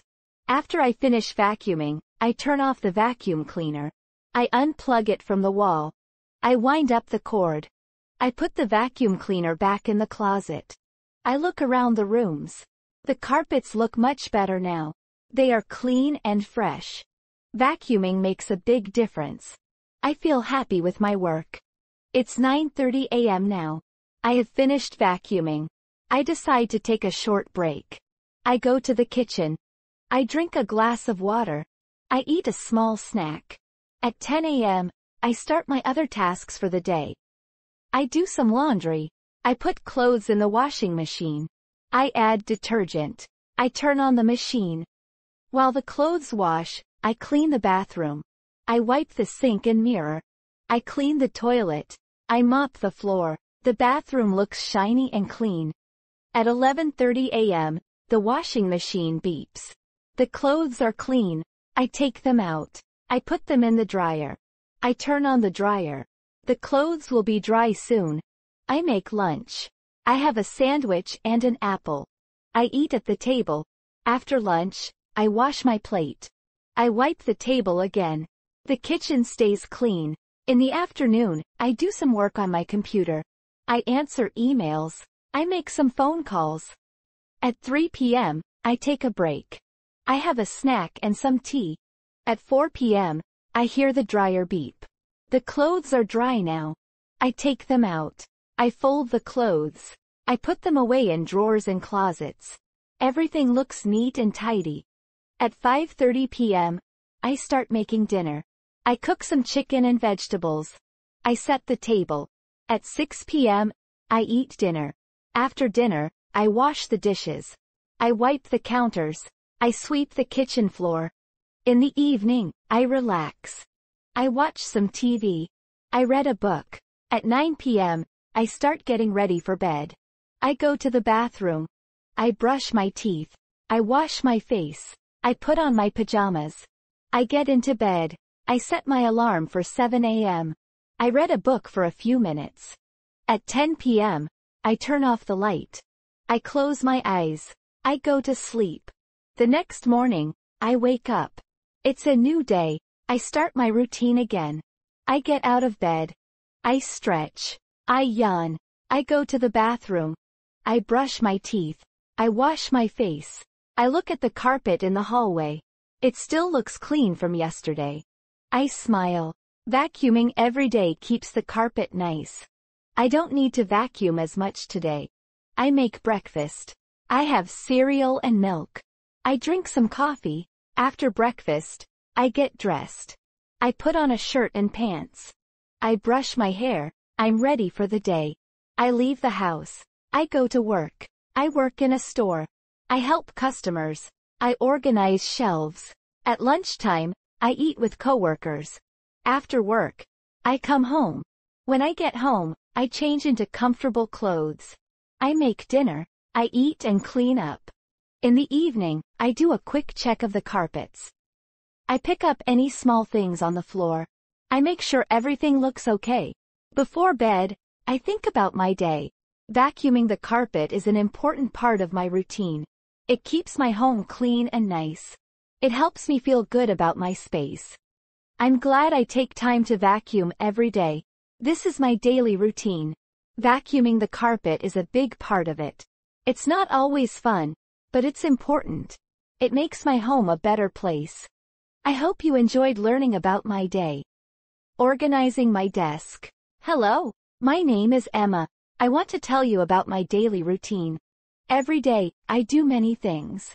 One important task is organizing my desk. Let me tell you about my day and how I organize my desk. I wake up at 6:30 a.m. I open my eyes. I turn off my alarm. I sit up in bed. I stretch my arms. I yawn. I am a bit sleepy. I get out of bed. I walk to the bathroom. In the bathroom, I brush my teeth. I wash my face. I comb my hair. I feel more awake now. I go back to my bedroom. I change out of my pajamas. I put on comfortable clothes. I go to the kitchen. I make breakfast. I eat some yogurt with fruit. I drink a cup of coffee. It's hot and nice. After breakfast, I wash my bowl and spoon. I wipe the table. The kitchen looks clean now. It's 7:30 a.m. It's time to organize my desk. I organize my desk every day.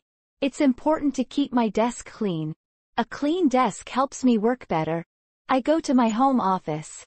I look at my desk. I see many things. There are papers, pens, books, and my computer.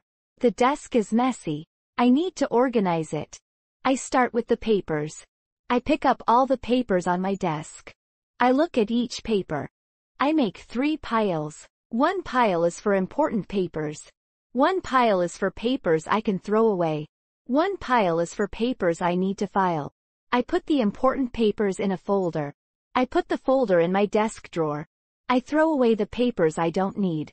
I put the papers to file in a special box. Next, I look at my pens and pencils. I have many pens on my desk. I pick them up. I test each pen. If a pen doesn't work, I throw it away. I put the good pens in a pen holder. I put the pen holder on my desk. I see some books on my desk. I pick up the books.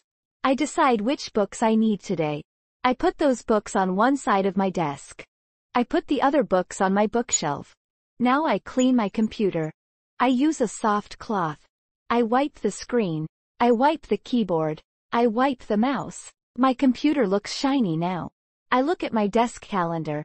I check the date. I cross off yesterday's date. I look at my tasks for today. I write down any new tasks. I see some sticky notes on my desk. I read each note. If the note is old, I throw it away. If the note is important, I write it in my notebook. I put the notebook on my desk. I look in my desk drawers. I organize things inside. I put similar things together. I close the drawers. Everything is in its place now.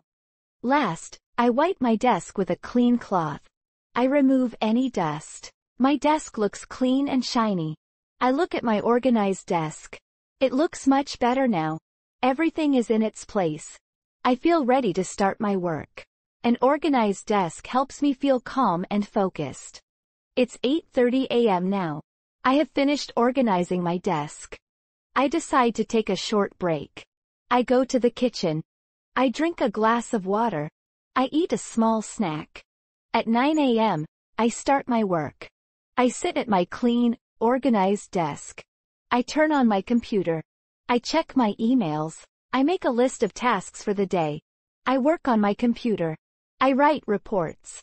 I make phone calls. At 12 p.m., it's time for lunch. I go to the kitchen.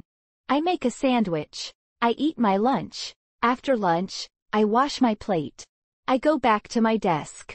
In the afternoon, I have a video meeting. I talk to my coworkers on the computer. We discuss our projects. After the meeting, I write some notes. I put the notes in my desk drawer. At 3 p.m., I take a break. I stand up from my desk. I stretch my arms and legs. I walk around the room. I drink some water, then I go back to work.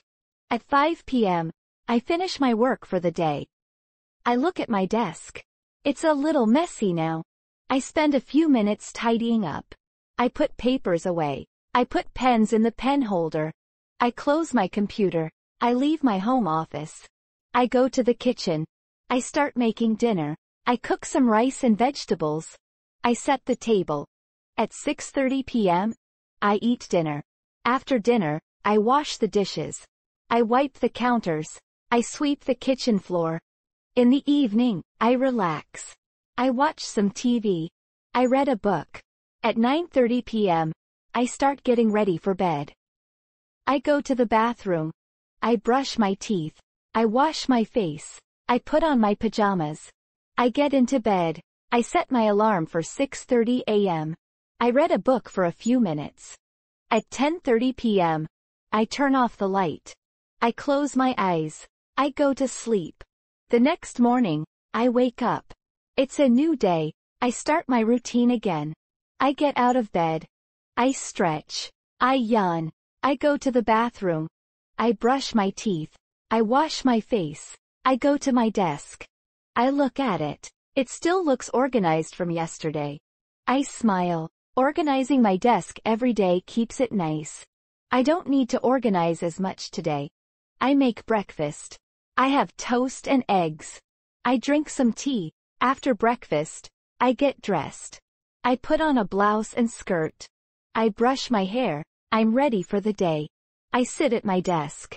I start my work. Having an organized desk makes me feel good. It helps me work better. I'm glad I take time to organize my desk every day. This is my daily routine. Organizing my desk is a big part of it. It's a simple task, but it's important. It helps me be more productive. It makes my workspace better. I hope you enjoyed learning about my day. Watering the garden. Hi. My name is Mark. I want to tell you about my daily routine. Every day, I do many things. One important task is watering the garden. Let me tell you about my day and how I water the garden. I wake up at 6 a.m. I open my eyes. I turn off my alarm. I sit up in bed. I stretch my arms. I yawn. I am a little sleepy. I get out of bed. I walk to the bathroom. In the bathroom, I brush my teeth. I wash my face. I comb my hair. I feel more awake now. I go back to my bedroom. I change out of my pajamas. I put on comfortable clothes. I go to the kitchen. I make breakfast. I eat some oatmeal with banana. I drink a glass of milk. It's cold and tasty. After breakfast, I wash my bowl and glass. I wipe the table. The kitchen looks clean now. It's 7 a.m. It's time to water the garden. I water the garden every day. It's important to keep the plants healthy. A well-watered garden looks beautiful and grows well. I go outside to my garden. I look at the plants. I see flowers, vegetables, and small trees. Some plants look a little dry.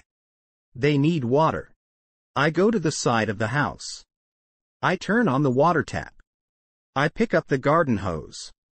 I carry the hose to the garden. I turn on the water. Water comes out of the hose. I start with the flowers. I water the roses first. I hold the hose near the ground. I water the soil around the roses. I don't water the flowers directly. This helps the roots get water. Next, I water the vegetable plants. I have tomatoes, lettuce, and carrots. I water each plant carefully. I make sure the soil gets wet. The vegetables need a lot of water to grow big. I move to the small trees. I water around the base of each tree. I count to 20 for each tree. This gives them enough water. Trees need deep watering to grow strong. I see some potted plants on the patio. I water these plants too. I water them until I see water come out of the bottom of the pots. This means they have enough water. I walk around the garden. I look for any dry spots. If I see a dry area, I water it. I make sure all parts of the garden get water. As I water, I look at my plants. I check for any problems. I see if there are any yellow leaves. I look for bugs on the plants. If I see a problem, I make a note to fix it later. I finish watering the garden. I turn off the water. I roll up the hose. I put the hose back by the water tap. I look at my garden. It looks fresh and green now. The plants look happy. It's 8 a.m. now. I have finished watering the garden. I go back inside. I wash my hands. Gardening makes hands dirty. I decide to take a short break. I sit on the porch. I drink a glass of water. I look at my garden. I feel happy. My plants are growing well. At 8:30 a.m., I start my other tasks for the day. I clean the house. I vacuum the floors. I dust the furniture. I make the beds. At 12 p.m., it's time for lunch. I make a salad. I use lettuce from my garden. It tastes fresh and good. After lunch, I wash the dishes. I wipe the kitchen counters. In the afternoon, I do some work on my computer. I answer emails. I pay some bills online. At 3 p.m., I take a break. I have a snack and some tea.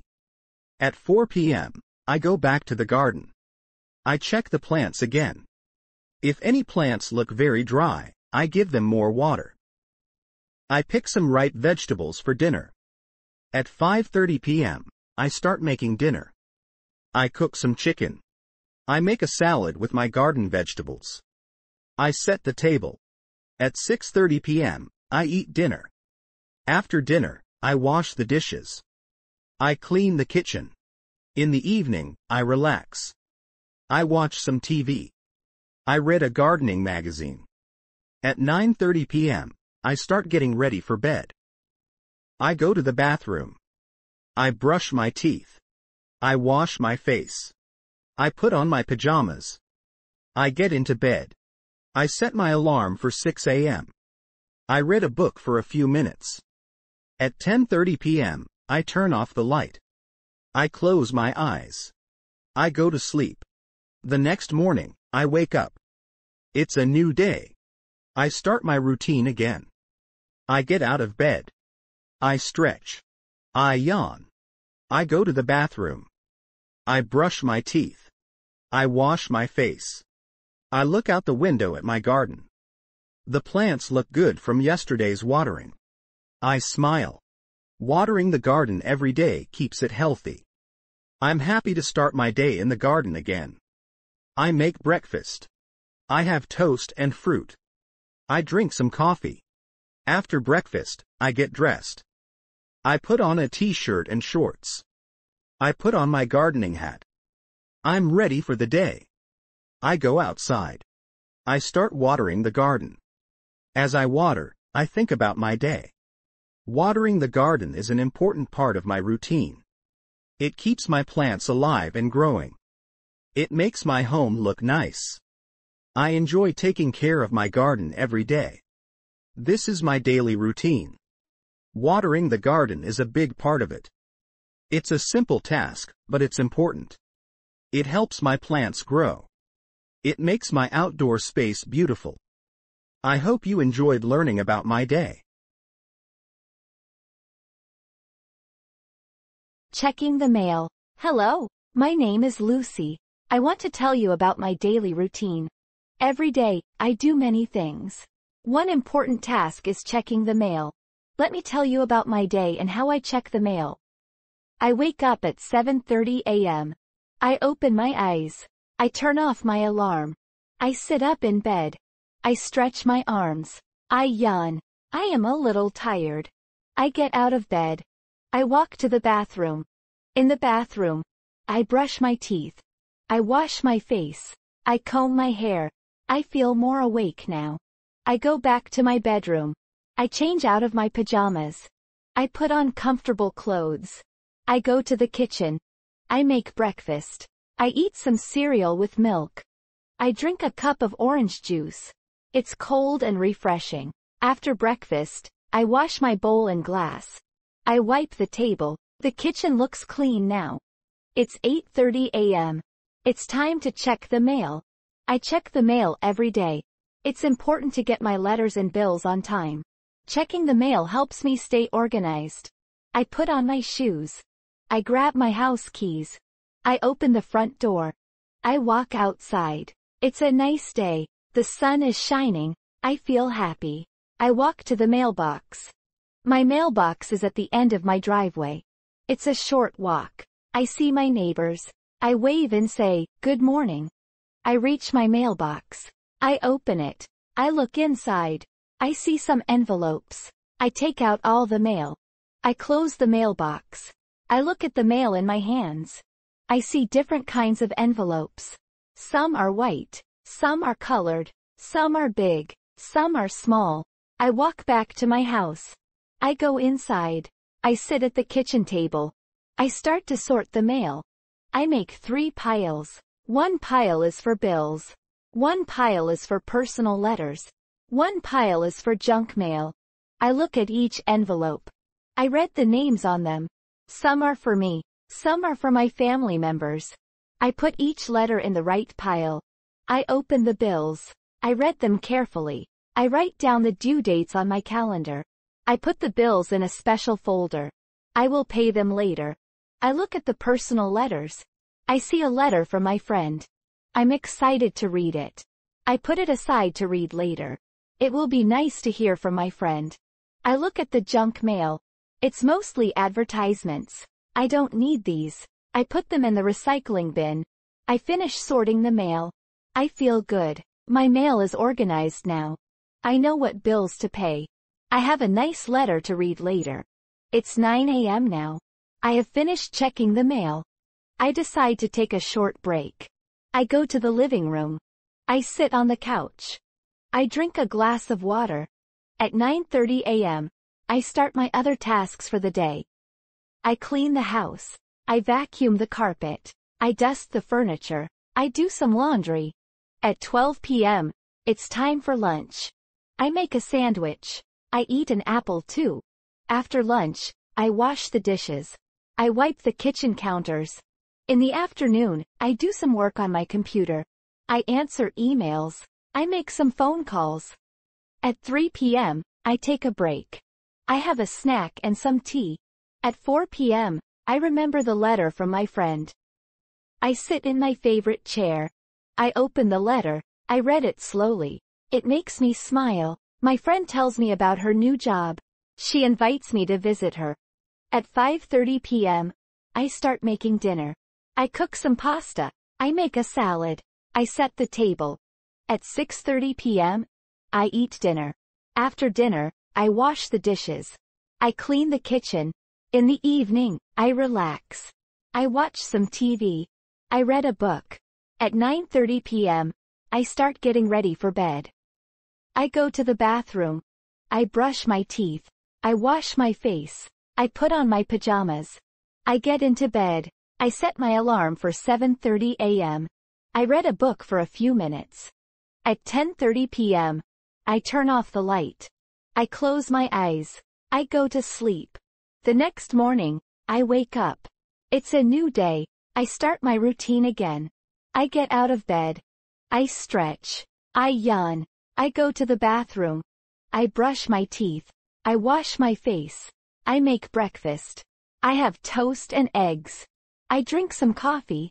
After breakfast, I get dressed. I put on a shirt and pants. I brush my hair. I'm ready for the day.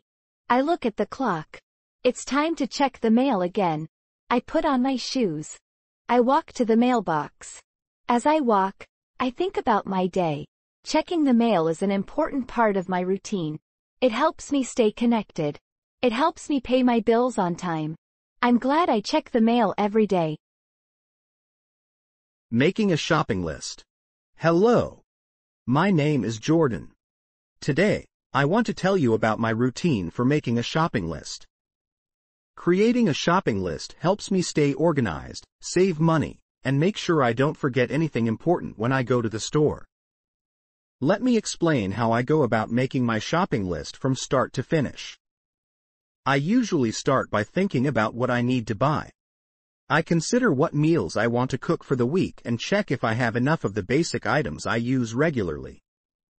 I also think about any special occasions or events coming up that might require extra items. To get started, I use a notebook or my phone to jot down a rough list of items. I categorize the items into groups, such as fruits and vegetables, dairy, meat, grains, and household supplies. Organizing the list into categories helps me shop more efficiently and ensures I don't miss anything.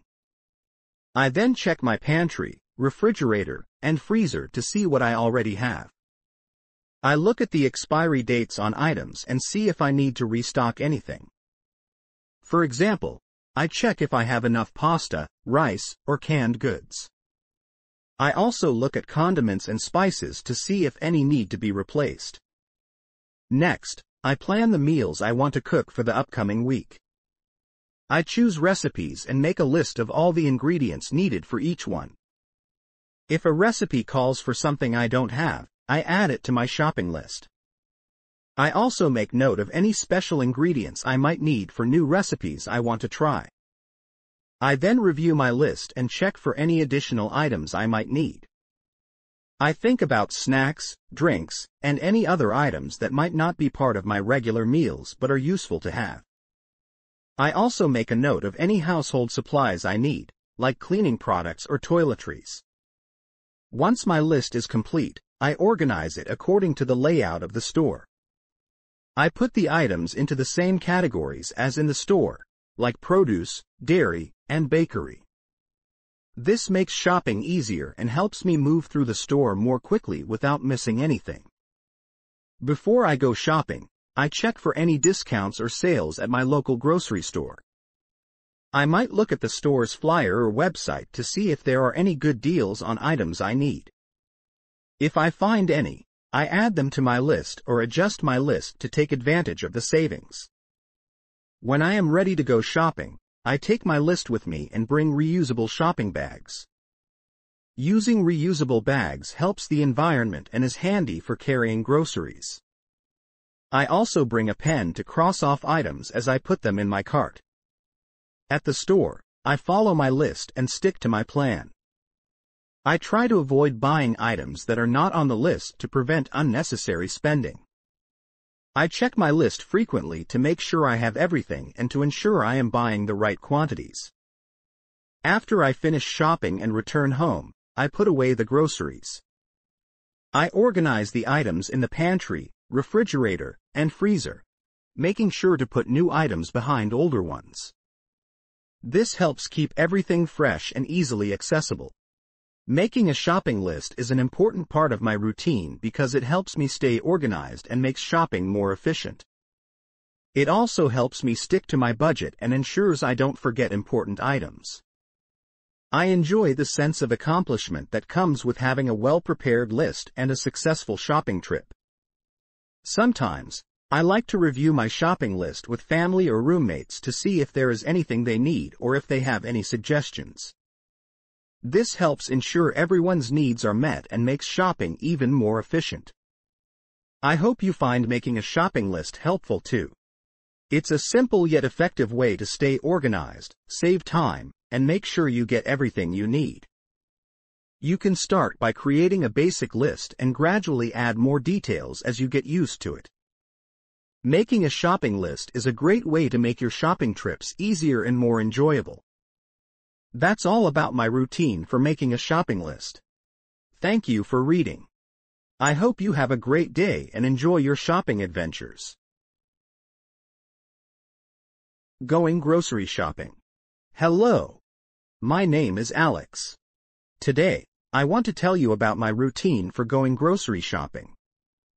Grocery shopping is an important part of my weekly routine because it helps me stock up on food and other essentials.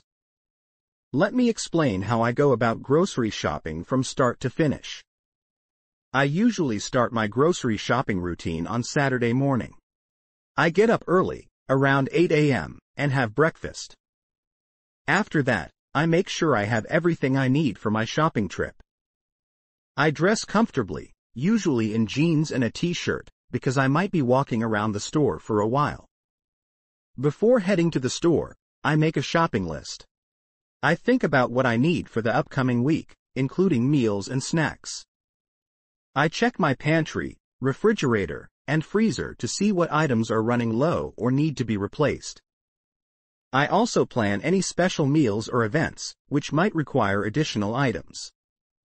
Once I have my list ready, I check for any discounts or sales at my local grocery store. I might look at the store's flyer or website to see if there are any good deals on the items I need. If I find any discounts, I note them on my list to make sure I take advantage of the savings. I then grab my reusable shopping bags and head to the grocery store. Using reusable bags helps the environment and is practical for carrying my groceries. I also bring a pen to mark off items on my list as I shop. When I arrive at the store, I start by picking up a shopping cart or basket. I begin by shopping for produce, like fruits and vegetables. I select fresh items and check for quality. I make sure to choose ripe fruits and crisp vegetables for the week.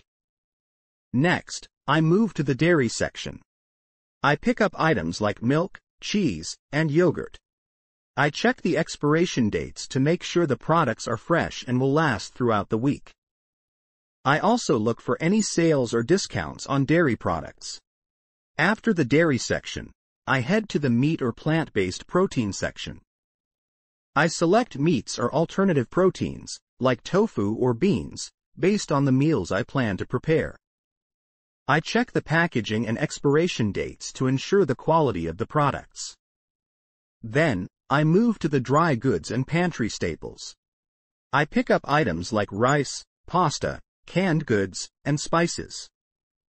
I make sure to check my list and buy the right quantities of each item. I also look for any special deals or promotions in this section. Finally, I go to the bakery section to pick up bread or other baked goods. I choose items that are fresh and within their sell-by dates. If I need any frozen foods, like vegetables or ready-to-eat meals, I pick them up from the freezer section. While shopping, I try to stick to my list and avoid buying items that are not on it. This helps me stay within my budget and prevents impulse purchases. I also check my list frequently to make sure I haven't missed anything. After I finish shopping and gather all my items, I head to the checkout counter. I unload my groceries onto the conveyor belt and wait for the cashier to scan and bag them. I pay for my items and make sure to keep the receipt for any returns or exchanges. When I get home, I unload my groceries and put everything away. I organize the items in the pantry, refrigerator, and freezer, placing new items behind older ones to keep everything fresh. I also make sure to store any perishables, like meat and dairy, promptly to ensure they stay fresh. Going grocery shopping is an important part of my routine because it helps me stay organized, eat healthy, and manage my budget. I enjoy the process of selecting fresh ingredients and stocking up on the things I need for the week. It also gives me a sense of accomplishment and helps me prepare for the days ahead. Sometimes, I like to try new grocery stores or explore different markets to find unique ingredients or better deals. This keeps grocery shopping interesting and allows me to discover new products. I hope you find going grocery shopping helpful too. It's a practical way to ensure you have everything you need and to make your week run smoothly. You can start by creating a simple shopping list and gradually refine your routine as you get more comfortable with the process. That's all about my routine for going grocery shopping. Thank you for reading. I hope you have a great day and enjoy your shopping trips. Cooking dinner. Hello. My name is Sam. Today, I want to tell you about my routine for cooking dinner. Preparing dinner is a special part of my day. It's a time to relax, be creative, and enjoy a delicious meal. Let me explain how I go about cooking dinner from start to finish. I usually start cooking dinner around 6 p.m. I first make sure I have everything I need. I check my recipe or meal plan to see what I'm going to cook. If I'm following a new recipe, I gather all the ingredients and kitchen tools I need. Before I start cooking, I wash my hands and put on an apron to keep my clothes clean. I also make sure my kitchen is tidy. I clean the countertops, put away any items that are out of place, and get my pots, pans, and utensils ready. Next, I prepare the ingredients. This might involve washing vegetables, cutting them into pieces, and measuring out spices and other ingredients. If I'm cooking meat or a plant-based protein, I also prepare it by cutting it into the right size or seasoning it. Once everything is prepared, I start cooking. I follow the recipe step by step, starting with the first instructions. For example, if the recipe says to heat oil in a pan, I do that first. I then add ingredients according to the recipe, paying attention to cooking times and temperatures. While cooking, I keep an eye on the stove and oven to make sure nothing burns or overcooks. I stir, mix, and adjust the heat as needed. I also taste the food and adjust the seasoning if necessary. This helps ensure that the flavors are just right. If the recipe has multiple steps, I try to multitask. For example, while the pasta is boiling, I might prepare the sauce or cook vegetables. This helps me use my time efficiently and get everything ready at the same time. As the meal nears completion, I set the table.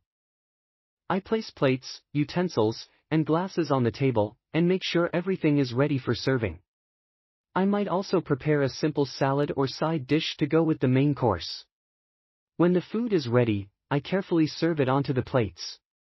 I make sure to portion out the food evenly and arrange it nicely on the plates.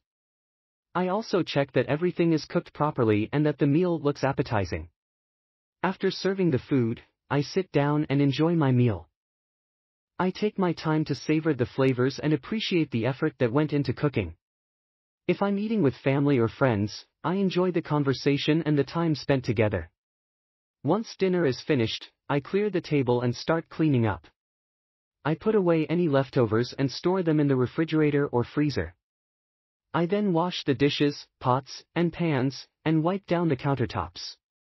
Cleaning up helps keep the kitchen organized and ready for the next meal. Cooking dinner is an important part of my routine because it allows me to be creative, enjoy good food, and spend time with loved ones. I find it relaxing to cook and take pride in preparing a delicious meal. It also helps me stay on track with healthy eating and ensures I have home-cooked meals throughout the week. Sometimes, I like to try new recipes and experiment with different ingredients. This keeps cooking interesting and helps me discover new favorite dishes. I also enjoy sharing my cooking experiences with friends and family and getting their feedback. I hope you enjoy cooking dinner too. It's a great way to express your creativity, enjoy good food, and spend time with others. You can start with simple recipes and gradually try more complex dishes as you gain confidence and experience in the kitchen. Planting flowers. Hello. My name is Alex. Today, I want to tell you about my routine for planting flowers. Planting flowers is a fun and rewarding activity that allows me to enjoy nature and beautify my surroundings. Let me explain how I go about planting flowers from start to finish. I usually start planting flowers in the spring or early summer when the weather is warm and sunny. This is the best time for flowers to grow and thrive. I might begin around late morning or early afternoon, when the temperature is pleasant and the sunlight is ideal for planting. First, I choose the flowers I want to plant. I think about the colors, types, and sizes of flowers that will look nice together. I also consider the amount of sunlight and space available in my garden or flower beds. I might visit a garden center or nursery to buy the flowers, or I might use seeds if I want to grow flowers from scratch. Once I have my flowers or seeds, I prepare the planting area. I choose a spot in my garden or a flower bed where the flowers will get the right amount of sunlight. I clear the area of any weeds, rocks, or old plants that might be in the way. I use a garden fork or shovel to loosen the soil and make it easier for the flowers to grow. Next, I add some compost or fertilizer to the soil. This helps provide nutrients that the flowers need to grow strong and healthy. I mix the compost or fertilizer into the soil and make sure it is well distributed. If I'm planting flowers from seeds, I follow the instructions on the seed packet. I usually make small holes in the soil, place the seeds inside, and then cover them with a light layer of soil. I water the area gently to help the seeds start to germinate. If I'm planting flowers from seedlings or young plants, I dig small holes in the soil, spaced according to the instructions on the plant tags. I place each plant into the hole, making sure the roots are well spread out, and then cover the roots with soil. I gently press the soil around the plants to remove any air pockets. After planting, I water the flowers thoroughly. This helps them settle into the soil and encourages their roots to start growing. I make sure not to overwater, as this can cause the roots to rot. I keep the soil moist but not soggy. Once the flowers are planted, I add a layer of mulch around them. Mulch helps to keep the soil moist, prevents weeds from growing, and maintains a consistent temperature for the plants. I spread the mulch evenly around the flowers, making sure not to pile it up against the stems. I regularly check on the flowers as they grow. I water them as needed, usually once or twice a week, depending on the weather. I also look for any signs of pests or diseases and take action if necessary. Removing dead or damaged leaves and flowers helps keep the plants healthy and encourages new growth. As the flowers start to bloom, I enjoy their beauty and color. I might take pictures to remember how they look at different stages of growth. I also like to share the flowers with friends and family or use them to decorate my home. When the growing season ends, I prepare the flower beds for the next year. I remove any dead plants and clean up the area. I might also add more compost or fertilizer to prepare the soil for new plants. Planting flowers is an important part of my routine because it brings joy and beauty to my surroundings. I love watching the flowers grow and change, and I find it rewarding to see the results of my efforts. Gardening also provides me with a sense of peace and connection to nature. Sometimes, I like to try planting new types of flowers or experimenting with different garden designs. This keeps gardening exciting and helps me learn more about plants and their needs. I hope you enjoy planting flowers too.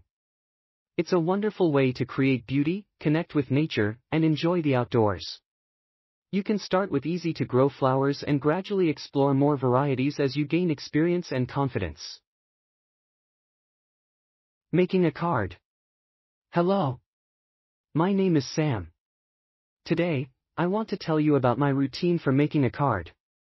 Creating a card is a fun and creative activity that allows me to express my feelings and give a special gift to someone. Let me explain how I go about making a card from start to finish.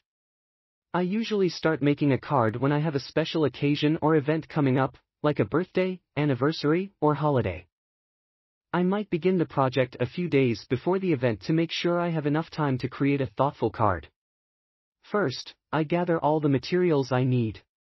I usually start with some blank cardstock or construction paper as the base of the card.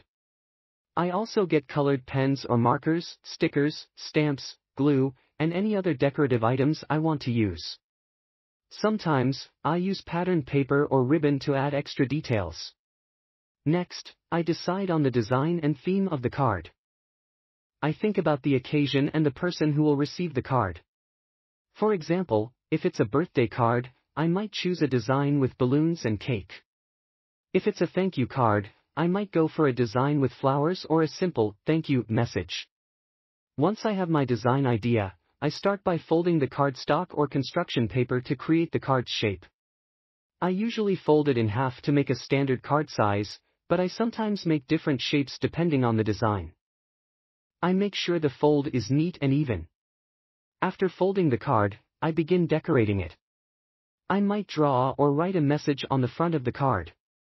I use colored pens or markers to create designs, patterns, or illustrations. If I'm using stickers or stamps, I carefully place them on the card to add fun and personal touches. I also write a message inside the card. I think about what I want to say and write it clearly. For a birthday card, I might write, "Happy birthday. I hope your day is filled with joy and laughter." For a thank you card, I might write, "Thank you so much for your kindness. I really appreciate it." If I want to add extra decorations, I might glue on some small embellishments like ribbon, buttons, or glitter. I make sure everything is securely attached and dries properly before handling the card further. Adding these details makes the card more special and unique. Once the card is fully decorated and the message is written, I review it to make sure everything looks good. I check for any mistakes or areas that might need a little extra touch. If I'm satisfied with the card, I carefully place it in an envelope. I might also decorate the envelope to match the card's design. If the card is for a special occasion, I might include a small gift or a personal note with it. I make sure everything is nicely arranged and ready for delivery. If I'm giving the card in person, I might present it with a smile and a hug. If I'm sending it by mail, I write the recipient's address on the envelope and make sure to add the correct postage. Making a card is an important part of my routine because it allows me to show my appreciation, love, or congratulations to someone special. I find it rewarding to create something personal and heartfelt. It's also a wonderful way to spend time being creative and thoughtful. Sometimes, I like to try different card-making techniques or experiment with new materials. This keeps the process interesting and helps me develop my artistic skills. I also enjoy making cards for different occasions and exploring new designs. I hope you enjoy making cards too. It's a great way to express yourself, celebrate special moments, and give a personal touch to your greetings. You can start with simple designs and gradually try more complex ideas as you gain experience and confidence. Writing in a journal. Hello, my name is Casey. Today, I want to tell you about my routine for writing in a journal. Writing in a journal is a relaxing and reflective activity that helps me organize my thoughts and keep track of my daily experiences. Let me explain how I go about writing in my journal from start to finish. I usually start writing in my journal at the end of the day. I find it's a nice way to unwind and reflect on what happened. I might begin around 8 p.m. or after dinner, when I have some quiet time to myself.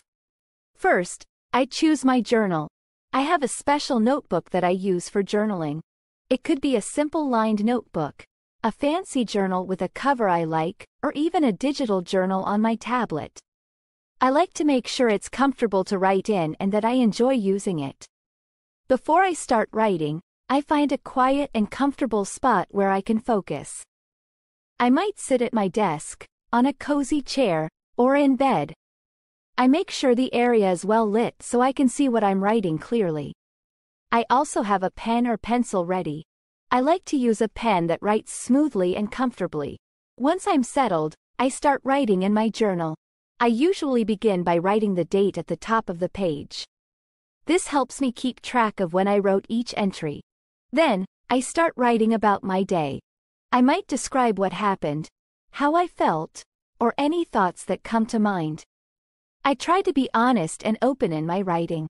I write about both the good and challenging parts of my day. For example, I might write about a fun event I went to, a new project I started, or a problem I faced and how I handled it. Sometimes, I also write about my goals, dreams, or ideas for the future. As I write, I let my thoughts flow naturally. I don't worry too much about grammar or spelling. The important thing is to express myself and capture my thoughts and feelings. If I feel stuck or don't know what to write, I might start with a question or a prompt to get my ideas going. After I finish writing, I take a moment to reflect on what I've written. I might think about how the day went or what I learned from my experiences. I find this reflection helps me understand my thoughts and feelings better. Sometimes, I add extra touches to my journal entries. I might draw a small picture, add a sticker, or write a quote that inspired me. This adds a personal touch and makes the journal more enjoyable to look back on. When I'm done for the night, I close my journal and put it in a safe place. I like to keep it somewhere private so I can feel comfortable writing freely. I also make sure to keep my pen or pencil handy for the next time I write. Writing in a journal is an important part of my routine because it helps me process my thoughts and emotions. It's a way for me to reflect on my day and keep track of my personal growth. Journaling also provides a creative outlet and a chance to relax and unwind. Sometimes, I like to read back through my old journal entries. It's interesting to see how my thoughts and experiences have changed over time. I also find it inspiring to see my progress and remember past moments. I hope you enjoy writing in a journal too. It's a wonderful way to express yourself, reflect on your experiences, and capture your thoughts. You can start with simple entries and gradually explore different topics and styles as you get more comfortable with journaling. Singing a song. Hello, my name is Jamie.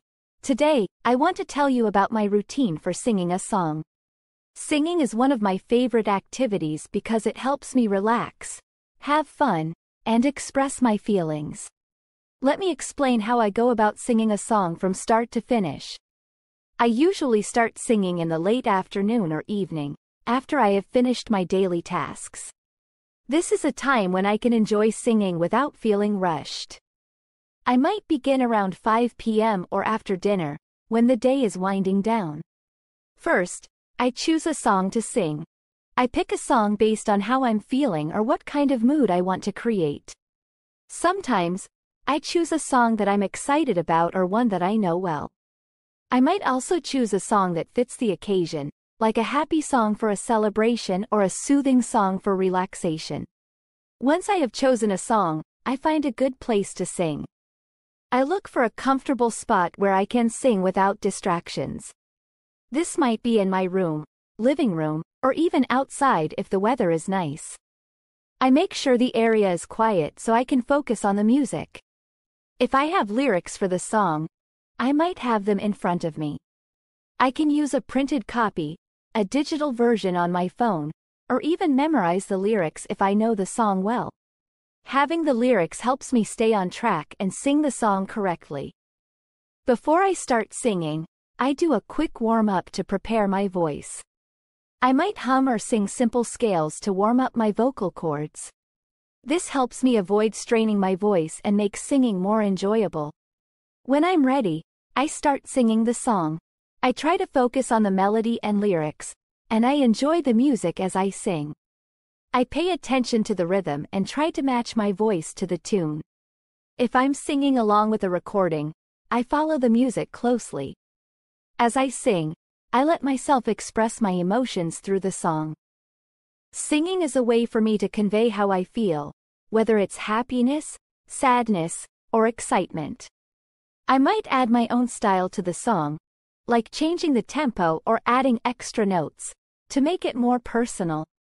If I make a mistake or forget the lyrics, I don't worry too much. I simply correct myself and keep going. Singing is about having fun and enjoying the music, not about being perfect. After I finish singing, I take a moment to reflect on how it went. I might think about what I liked about my performance and what I could improve next time. If I recorded myself singing, I might listen to the recording to hear how I sounded. Sometimes, I share my singing with others. I might sing for family or friends, or even share a recording on social media. It's nice to share my love of singing and hear feedback from others. When I'm done singing, I make sure to rest my voice if I've been singing for a long time. I drink some water and avoid straining my vocal cords. Taking care of my voice helps me stay healthy and enjoy singing more. Singing a song is an important part of my routine because it brings me joy and helps me express myself. It's a great way to relax, have fun, and connect with music. I also enjoy exploring different songs and improving my singing skills. Sometimes, I like to learn new songs or try singing in different styles. This keeps singing exciting and helps me grow as a performer. I also enjoy attending concerts or karaoke nights to see other people sing and get inspired. I hope you enjoy singing songs too. It's a wonderful way to express yourself, have fun, and connect with music. You can start with your favorite songs and explore different genres as you get more comfortable with singing. That's all about my routine for singing a song. Thank you for reading. I hope you have a great day and enjoy your singing adventures. Playing with toys. Hello, my name is Taylor. Today I want to tell you about my routine for playing with toys. Playing with toys is a fun and enjoyable activity that brings out my creativity and helps me relax. Let me explain how I go about playing with toys from start to finish. I usually start playing with toys in the afternoon, after I have finished my homework or daily chores. This is a time when I can unwind and enjoy myself. I might begin around 3 p.m. or after school when I have some free time. First, I choose which toys I want to play with. I have a variety of toys like action figures, dolls, building blocks, and board games. I think about what I feel like playing with today. Sometimes I choose a toy based on how I'm feeling or what kind of game I want to play. Once I have selected my toys, I find a good place to play. I look for a clean, flat surface where I can spread out my toys and play comfortably. This could be the living room floor, my bedroom, or a playroom. I make sure there's enough space for me to move around and enjoy playing. If I'm playing with building blocks or puzzles, I start by sorting the pieces. I might organize them by color or shape to make it easier to build or complete the puzzle. For action figures or dolls, I set up a play area or create a scene where they can interact. As I play, I use my imagination and creativity. For example, if I'm playing with building blocks, I might build a castle or a spaceship. If I'm playing with action figures, I might create a story and act out different scenes. I enjoy coming up with new ideas and seeing where my play takes me. While I play, I might listen to music or play with friends or family members. This makes the experience more enjoyable and adds to the fun. I like to share my ideas and see how others play with the same toys. Playing with others can also lead to new and exciting games. If I'm playing with a game or toy that has rules, I make sure to follow them. For example, if I'm playing a board game, I read the instructions and take turns with other players. Following the rules helps everyone have a fair and enjoyable time. If I get tired of one toy or game, I might switch to something else. I like to explore different toys and activities to keep things interesting. For example, if I get bored with building blocks, I might start playing with a puzzle or board game instead. When I finish playing, I clean up the toys and put them away. I make sure to return each toy to its proper place so that everything is organized and ready for next time. I also check to make sure nothing is broken or missing, and I fix or replace any damaged toys. Playing with toys is an important part of my routine because it helps me relax, have fun, and use my imagination. I enjoy the variety of toys and games and the creativity they inspire. Playing with toys also provides a break from everyday activities and helps me unwind. Sometimes I like to try new toys or games to see what they're like. This keeps playing fresh and exciting, and I always look forward to discovering new favorites. I also enjoy sharing my toys and games with friends and family, and playing together can be a lot of fun. I hope you enjoy playing with toys too. It's a great way to have fun, be creative, and relax. You can start with your favorite toys and explore new ones as you find out what you enjoy the most. That's all about my routine for playing with toys. Thank you for reading. I hope you have a great day and enjoy your playtime adventures. Riding in a car. Hello, my name is Morgan. Today, I want to tell you about my routine for riding in a car. Riding in a car is a common part of my daily life, whether I'm going to school, running errands, or taking a trip. Let me explain how I go about riding in a car from start to finish. I usually start preparing for a car ride by checking what I need to bring with me.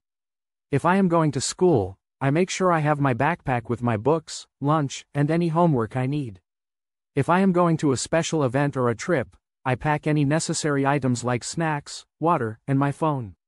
When it's time to leave, I put on my seatbelt. This is very important because it helps keep me safe while riding in the car. I make sure it is snug and comfortable. If there are other passengers in the car, I remind everyone to put on their seatbelts as well. Once everyone is ready, we get into the car. I usually sit in the back seat, but sometimes I sit in the front seat if my parents are driving. I adjust my seat in the back of the seat to make sure I am comfortable. I also make sure my feet are flat on the floor. Before the car starts moving, I check if I have everything I need. I might have a book or some music to listen to during the ride. If it's a long trip, I might also bring some games or a tablet to keep me entertained. As the car starts moving, I look out the window and enjoy the scenery. I like to watch the buildings, trees, and other cars as we drive. If I am on a longer trip, I enjoy seeing different landscapes and places that we pass by. During the ride, I might talk with the other passengers or listen to music. Sometimes we play games, like counting how many red cars we see or spotting different animals. This makes the ride more fun and helps pass the time. If we are going somewhere new or on a special trip, I might ask questions about where we are going and what we will do when we get there. I also pay attention to the directions so I know how long the trip will take. Sometimes, if the ride is long, we take breaks. We might stop at a rest area or a gas station. During these breaks, I can stretch my legs, use the restroom, and grab a snack. This helps me feel refreshed and ready to continue the journey. When we arrive at our destination, I wait for the car to come to a complete stop before getting out. I make sure to gather all my things and double check that I have everything with me. I also make sure to close the car door properly. After we get out of the car, I might help with unloading any items we brought with us. If we are visiting someone or going to a special place, I follow any instructions or rules for the visit. Riding in a car is an important part of my routine because it helps me get to where I need to go, whether it's for school, work, or fun activities. I enjoy the ride, especially when we have interesting conversations or listen to good music. It also gives me time to relax and think about the day ahead. Sometimes, I like to reflect on the trip after we have arrived. I think about what we did during the ride, how long it took, and any fun moments we had. This helps me remember the trip and enjoy the experience even more. I hope you enjoy riding in a car too. It's a great way to travel and see different places. You can make the ride more enjoyable by bringing things you like and finding ways to have fun during the journey. That's all about my routine for riding in a car. Thank you for reading. I hope you have a great day and enjoy your car rides. Taking the bus. Hello, my name is Jordan. Today, I want to tell you about my routine for taking the bus. Riding the bus is an important part of my day, whether I'm going to school, heading to an appointment, or visiting a friend. Let me explain how I go about taking the bus from start to finish. I usually start preparing for the bus ride by checking the bus schedule. I like to know what time the bus will arrive so I can plan my departure. I might check the schedule online or use a bus app on my phone. I also make sure I have my bus pass or fare ready. Before I leave home, I gather everything I need for the day. I pack my backpack with my books, lunch, and any other items I might need. I also make sure to wear comfortable clothes and shoes since I might have to walk a little to get to the bus stop. When it's time to leave, I head to the bus stop. I usually arrive a few minutes early to make sure I don't miss the bus. I wait at the bus stop, standing on the curb and keeping an eye out for the bus. I might also check the time and look for any updates about delays. When the bus arrives, I make sure to let passengers get off before I get on. I wait in line, and when it's my turn, I board the bus. I greet the bus driver with a smile and show my bus pass or pay the fare if needed. Once on the bus, I find a seat. If there are no empty seats, I might hold onto the handrails and stand. I try to choose a seat that is comfortable and where I can see out the window.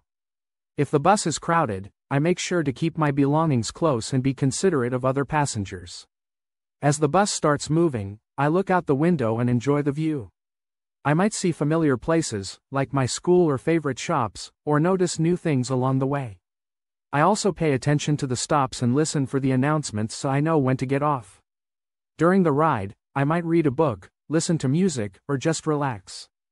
If I'm with friends or classmates, we might chat or play a game. I also keep an eye on my belongings and make sure they are secure. If the bus is running late or there are unexpected delays, I try to stay patient and calm. I understand that delays can happen, and I use the extra time to catch up on reading or enjoy the ride. When it's time for me to get off the bus, I make sure to gather my things and prepare to leave. I wait until the bus comes to a complete stop before standing up and heading to the door. I thank the bus driver as I exit and make sure to check that I have all my belongings with me. After getting off the bus, I follow any additional directions or instructions if needed. If I am going to a new place, I make sure I know the way from the bus stop to my final destination. I might use a map or ask for directions if I'm unsure. Taking the bus is an important part of my routine because it helps me get to where I need to go. I appreciate the convenience of public transportation and enjoy the opportunity to see different parts of my city or town. Riding the bus also gives me time to relax and think about my day. Sometimes, I like to reflect on my bus rides and think about any interesting things I saw or experienced. This helps me appreciate the journey and remember the moments along the way. I hope you enjoy taking the bus too. It's a practical way to travel and can be an enjoyable experience if you make the most of the ride. You can plan your trips, stay organized, and find ways to make your bus journeys pleasant. That's all about my routine for taking the bus. Thank you for reading. I hope you have a great day and enjoy your bus rides. Flying in a plane. Hello, my name is Alex. Today, I want to tell you about my routine for flying in a plane. Flying is a special experience that helps me travel to faraway places, whether it's for a vacation, visiting family, or going on a business trip. Let me explain how I go about flying in a plane from start to finish. I usually start preparing for a flight a few days before the trip. I check my flight details to make sure I know the departure time, the airline, and the terminal. I also make sure I have my tickets or boarding pass ready, either printed out or saved on my phone. Before the day of the flight, I pack my luggage. I make sure to pack everything I need, like clothes, toiletries, and any personal items. I also check the airline's baggage policy to see how much luggage I can bring and if there are any restrictions on liquids or other items. On the day of the flight, I arrive at the airport well in advance. I usually get there about 2 hours before my flight's departure time. This gives me plenty of time to check in, go through security, and find my gate. When I arrive at the airport, I start by checking in at the airline's counter or using a self-service kiosk. I might need to show my ID and ticket or boarding pass. If I have checked luggage, I drop it off at the check-in counter. After checking in, I go through security. I place my carry-on bag, any liquids, and my electronic devices in bins to be screened.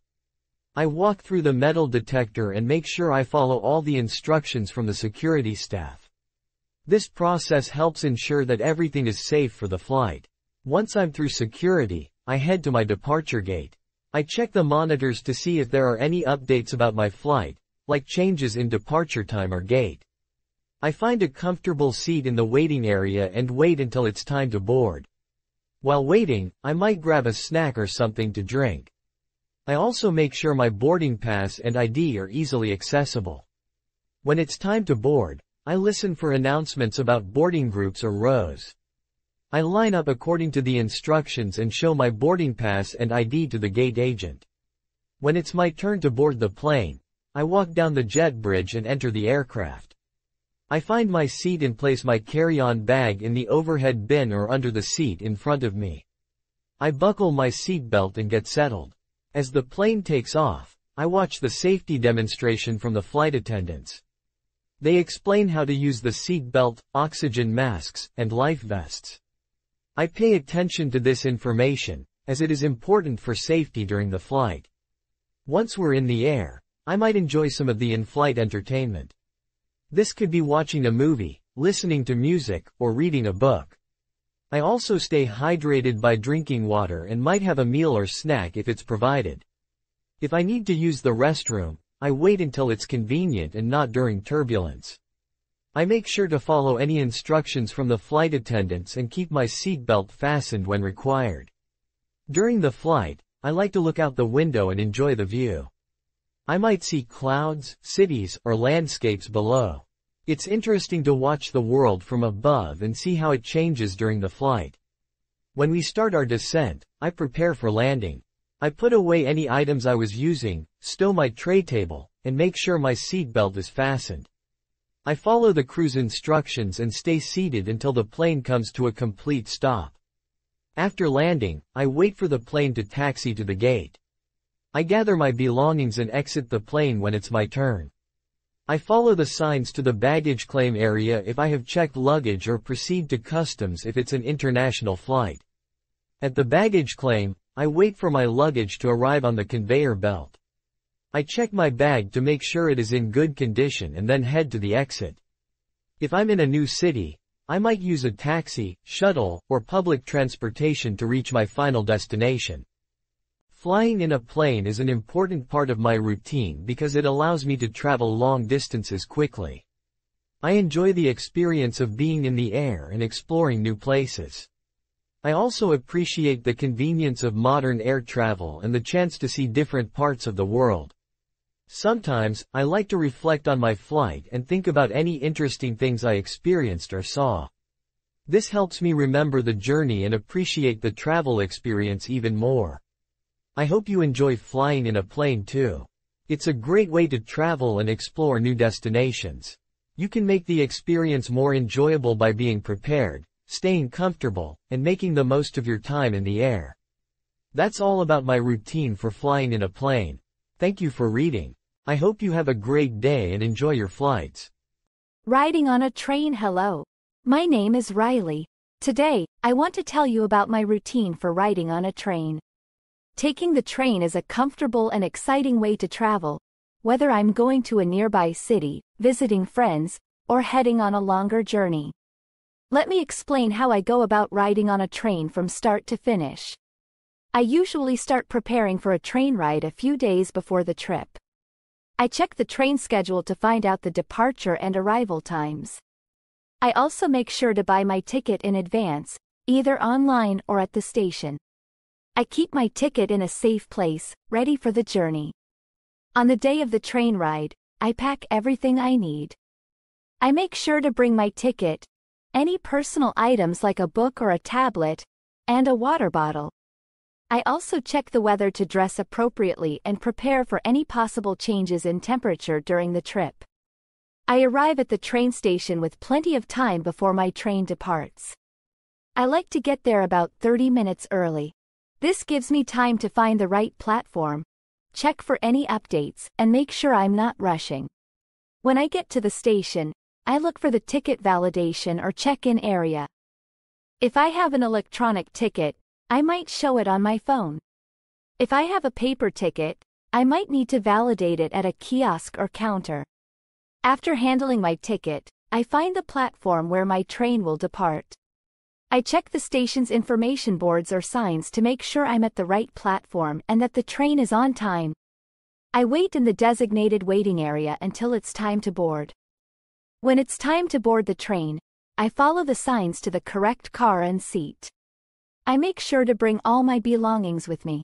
I find my seat and settle in, placing my bag in the overhead rack or under the seat in front of me. I then make myself comfortable. As the train starts moving, I look out the window and enjoy the view. I might see different landscapes, towns, and scenery as we travel. The train ride can be a relaxing way to see the countryside or cityscapes from a different perspective. During the ride, I might read a book, listen to music, or watch a movie on my tablet. I also stay hydrated by drinking water and might have a snack if I packed one. If the train has a dining car, I might visit it to buy food or drinks. If I need to use the restroom, I locate the nearest one and make sure to follow any guidelines for use. Train restrooms are usually small, but they are clean and convenient. When the train approaches my destination, I start gathering my belongings and preparing to disembark. I make sure I have everything with me and check the train schedule to know when we will arrive. I pay attention to announcements and keep an eye out for signs indicating the station. When the train comes to a stop, I exit the train and follow the signs to the station's exit or transfer points. If I have a connecting train or other transportation, I check the signs and information boards for directions. After leaving the train, I might need to collect any checked luggage or navigate the station to find my next destination. If I'm in a new city, I might use public transportation, a taxi, or walk to reach my final location. Riding on a train is an important part of my routine because it allows me to travel comfortably and see new places. I enjoy the experience of being on the train, the scenery, and the opportunity to relax and take in the journey. Sometimes, I like to reflect on my train ride and think about the things I saw or experienced. This helps me appreciate the trip and remember the journey more clearly. I hope you enjoy riding on a train too. It's a great way to travel and can be a pleasant and scenic experience. You can make the most of your train ride by being prepared, staying comfortable, and enjoying the views along the way.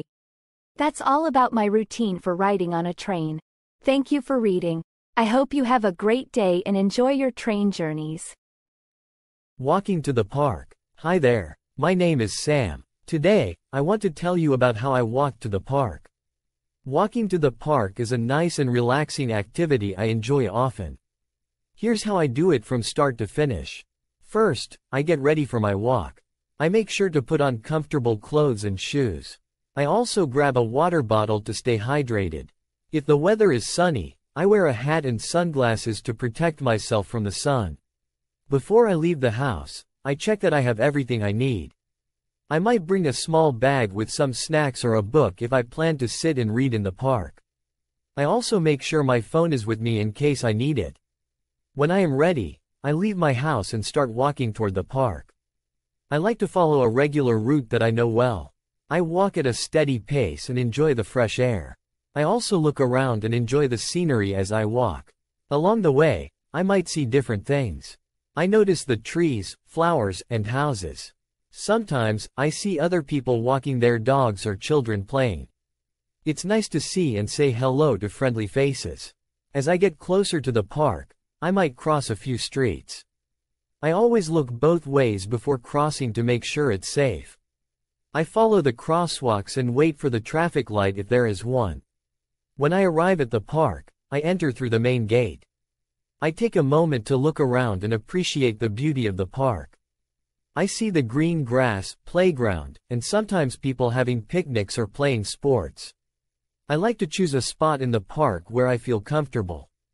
Sometimes I sit on a bench and relax, or I walk around the park trails. I might also visit the playground and watch children playing or join in if there are activities.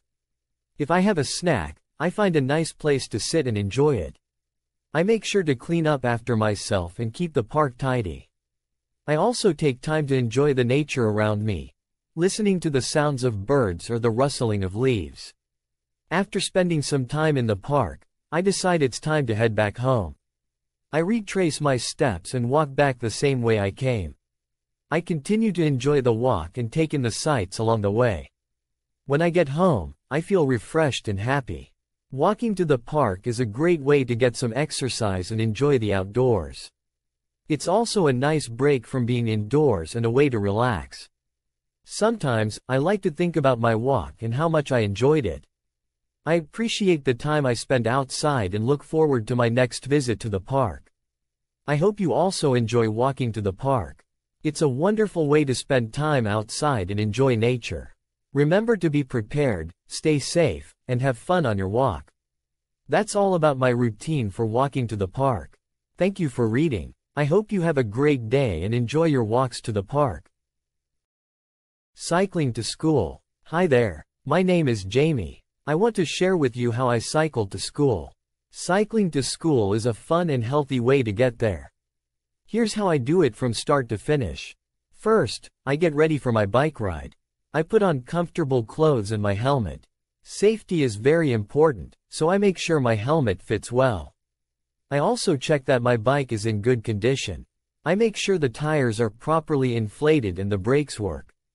Before I leave home, I gather everything I need for school. I pack my backpack with my books, lunch, and any other items I need for the day. I also make sure my backpack is securely fastened to my bike. When I'm ready, I get on my bike and start cycling towards school. I follow a route that I know well. I ride at a safe and steady speed. I pay attention to the traffic and watch for pedestrians. As I cycle, I might see different things along the way. I enjoy looking at the houses, parks, and trees. Sometimes, I see other cyclists or people walking. It's nice to smile and say hello to them. When I approach an intersection, I slow down and check for cars. I wait for the traffic light if there is one and use the crosswalk to cross the street safely.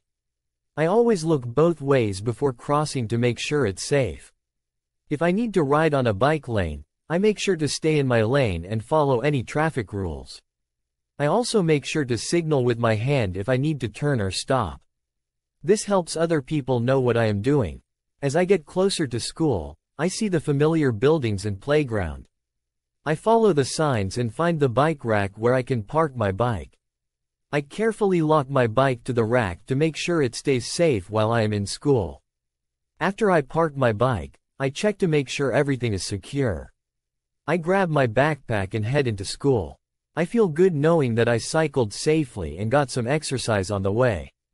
Cycling to school is a great way for me to start the day. It helps me stay active and enjoy the fresh air. I also like that it's an eco-friendly way to travel. Sometimes, I think about my bike ride and how much I enjoyed it. I appreciate the chance to ride my bike and look forward to the next day when I can do it again. I hope you also enjoy cycling to school. It's a fun and healthy way to get to your destination. Remember to be safe, follow the rules, and have a great ride. That's all about my routine for cycling to school. Thank you for reading. I hope you have a wonderful day and enjoy your bike rides. Going to the theater. Hello, my name is Casey. I want to tell you how I go to the theater. Going to the theater is a wonderful way to enjoy a live performance and experience the arts. Here's how I prepare for and enjoy a theater visit from start to finish. First, I choose a show that I want to see. I think about the type of performance I am interested in, such as a play, musical, or dance show. I check online or at a local box office for information about upcoming performances. I find out the date, time, and location of the show. Before the day of the performance, I buy my tickets. I can purchase tickets online, by phone, or at the theater's box office. I make sure to keep my ticket in a safe place, as I will need it to enter the theater. On the day of the show, I prepare by checking the weather forecast. If I need to walk or take public transportation to the theater, I dress appropriately for the weather. I also make sure I know the start time of the performance so I can arrive on time. When I arrive at the theater, I find a place to park if I am driving. If I am taking public transportation, I plan my route and schedule. I arrive at the theater a little early to avoid missing the beginning of the show. I follow the signs to the entrance and go through any security checks if needed. Once inside, I find my seat. I might need to show my ticket to an usher, who will help me find my seat if I am unsure. I take a moment to look around and get comfortable. If there is a program or brochure, I might pick one up to learn more about the show. As the performance begins, I sit back and enjoy the show. I watch the actors, listen to the music, and follow the story. I try to be quiet and respectful of other audience members.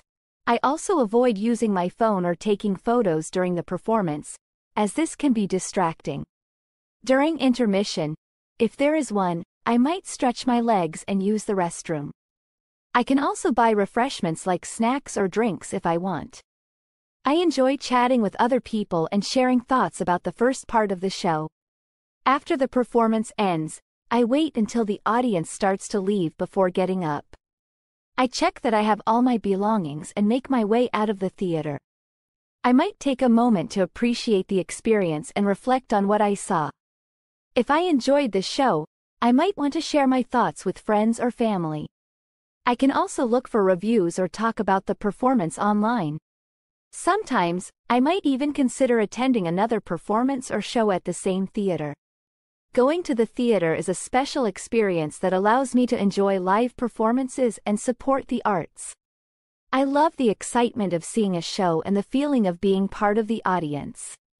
I hope you also enjoy going to the theater. It's a fantastic way to experience culture, entertainment, and creativity. Remember to plan ahead, arrive early, and enjoy the performance. That's all about my routine for going to the theater. Thank you for reading. I hope you have a fantastic time at your next theater visit and enjoy every moment of the performance.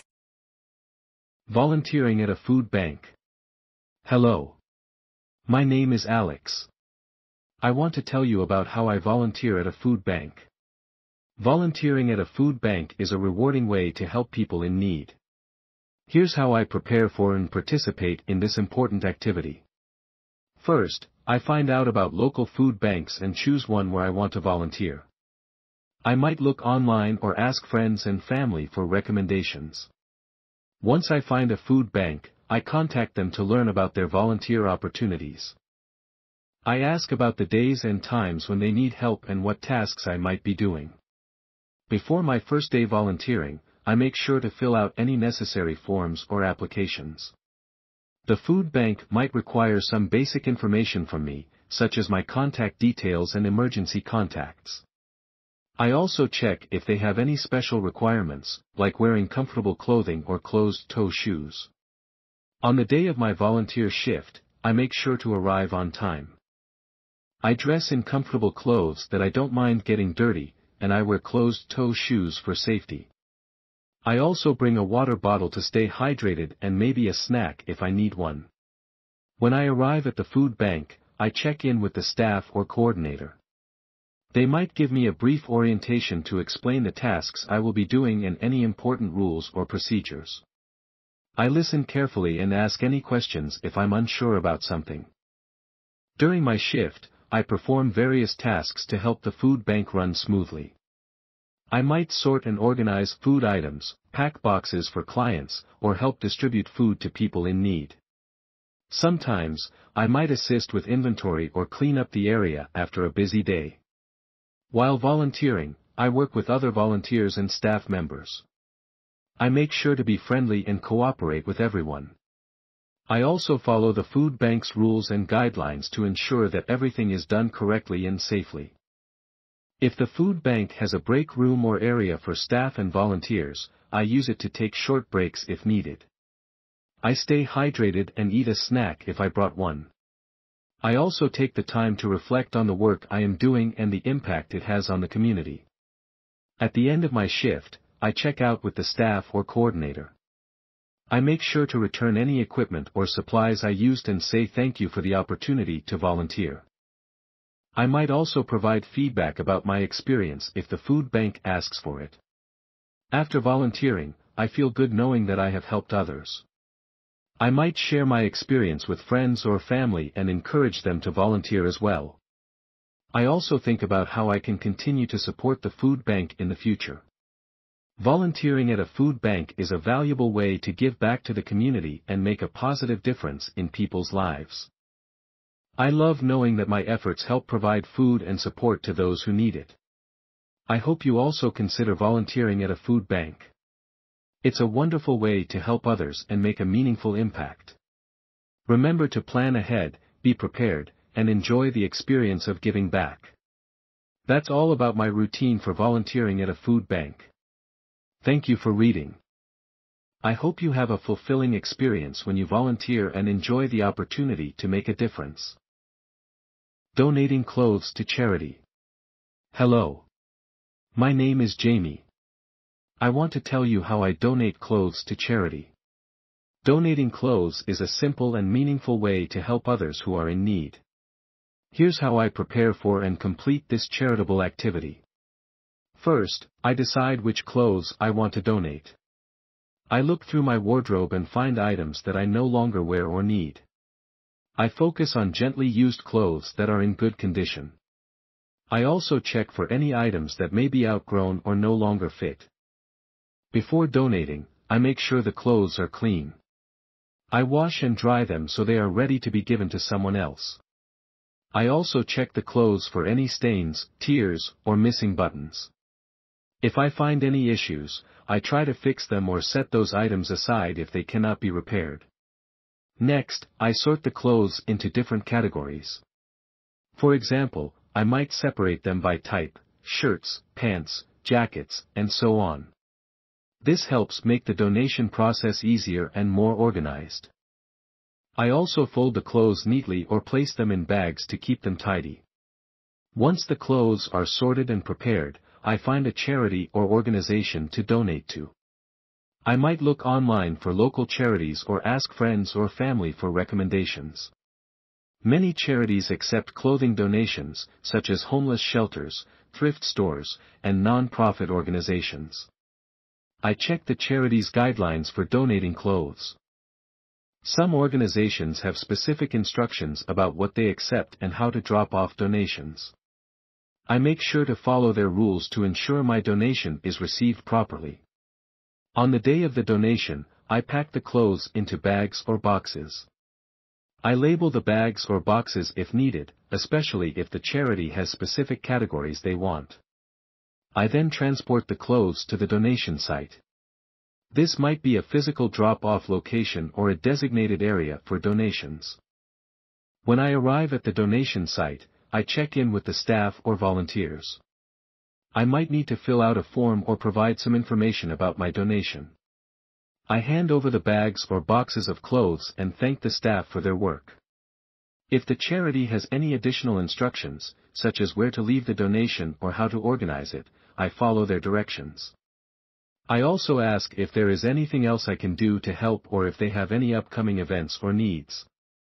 After donating the clothes, I feel happy knowing that I have helped others in need. I might share my experience with friends or family to encourage them to donate as well. I also think about how I can continue to support charities and make a positive impact. Donating clothes is a valuable way to support people in need and make a difference in the community. I love knowing that my gently used clothes can help someone else and contribute to a good cause. I hope you also consider donating clothes to charity. It's a simple and effective way to give back and help those who are less fortunate. Remember to prepare your donation, follow any guidelines, and enjoy the positive impact you make. That's all about my routine for donating clothes to charity. Thank you for reading. I hope your donation experience is rewarding and that you enjoy the satisfaction of helping others. Attending a community event. Hello. My name is Taylor. I want to share how I attend a community event. Going to a community event is a great way to participate in local activities, meet new people, and support your neighborhood. Here's how I prepare for and enjoy a community event from start to finish. First, I find out about the community event. I look for information about upcoming events in my area. This could be through community bulletin boards, local newspapers, social media, or announcements from local organizations. I check the date, time, and location of the event. Before the event day, I make a plan. I decide how I will get to the event. I might drive, take public transportation, or walk if it is nearby. I also check the weather forecast to dress appropriately for the day. If there are any special requirements, such as bringing a donation or wearing specific attire, I make sure to prepare for those. On the day of the event, I make sure to arrive on time. I give myself plenty of time to get there and find parking or the event location. If the event is outdoors, I dress comfortably and bring any items I might need, like sunscreen or a hat. If it's indoors, I might carry a small bag or purse with essentials. When I arrive at the event, I check in if required. Some events have a registration desk where you might need to sign in or show a ticket. I also take a moment to look around and get a sense of the event layout. I find out where the main activities, food, or information booths are located.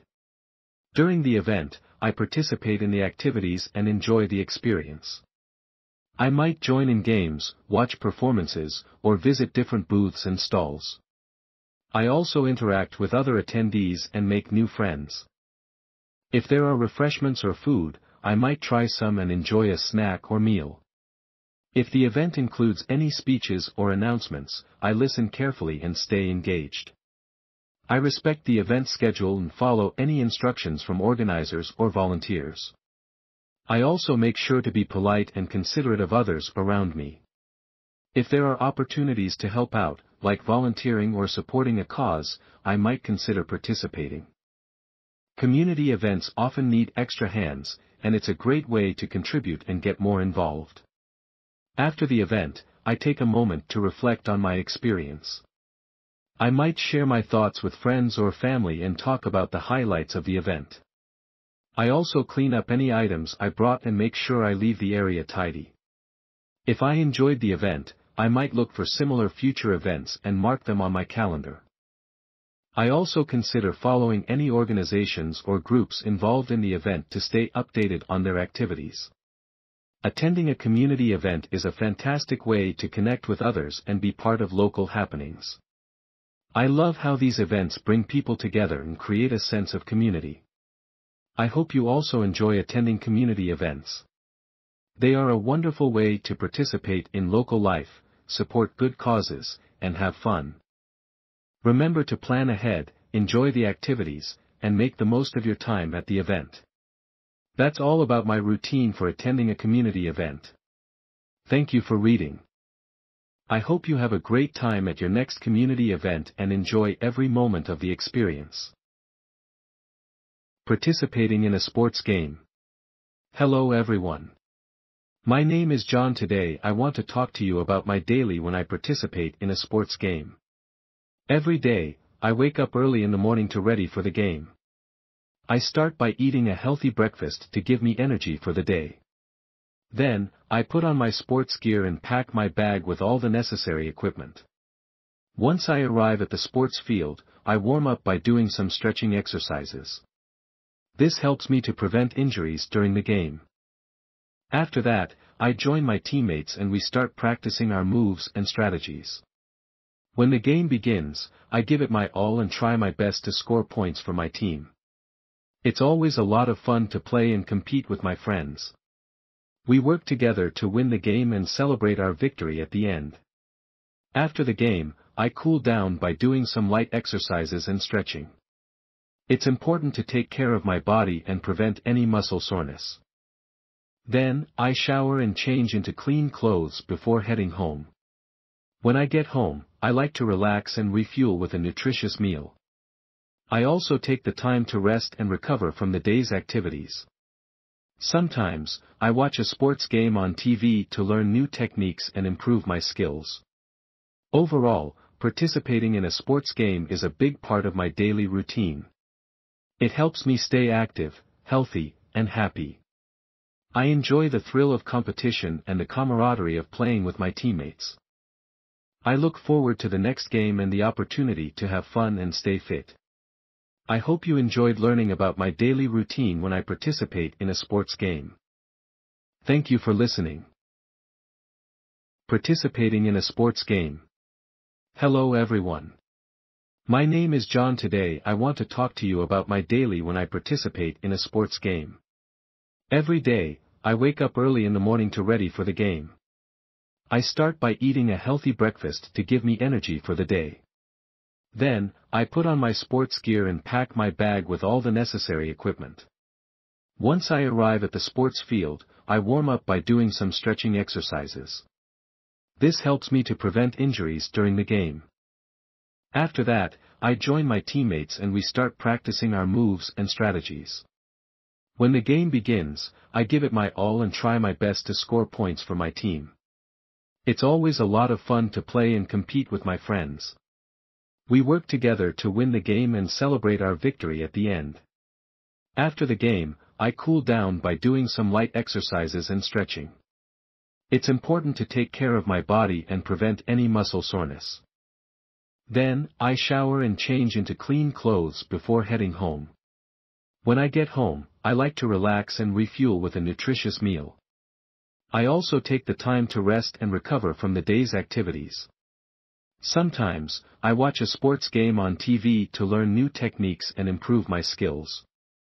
Overall, participating in a sports game is a big part of my daily routine. It helps me stay active, healthy, and happy. I enjoy the thrill of competition and the camaraderie of playing with my teammates. I look forward to the next game and the opportunity to have fun and stay fit.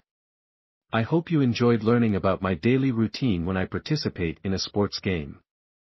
Thank you for listening. Attending a community event. Hello. My name is Sarah. I want to tell you how I attend a community event. Attending community events is a great way to meet people and enjoy local activities. Here is what I do to prepare for and attend a community event. Finding out about the event. First, I find out about community events in my area. I check local newspapers, community bulletin boards, or online websites. I look for events that interest me, such as festivals, markets, or neighborhood gatherings. I note the date, time, and location of the event. Preparing for the event. Next, I prepare for the event. I check the weather to make sure I dress appropriately. If it is sunny, I wear sunglasses and sunscreen. If it is rainy or cold, I wear a raincoat or warm jacket. I also make sure to wear comfortable shoes since I might be walking or standing for a while. Bringing essentials. I gather a few essentials to bring with me. I take a small bag or purse to carry my phone, wallet, and keys. I might also bring a water bottle to stay hydrated. If the event is outdoors, I might bring a hat or a foldable chair for comfort. Arriving at the event.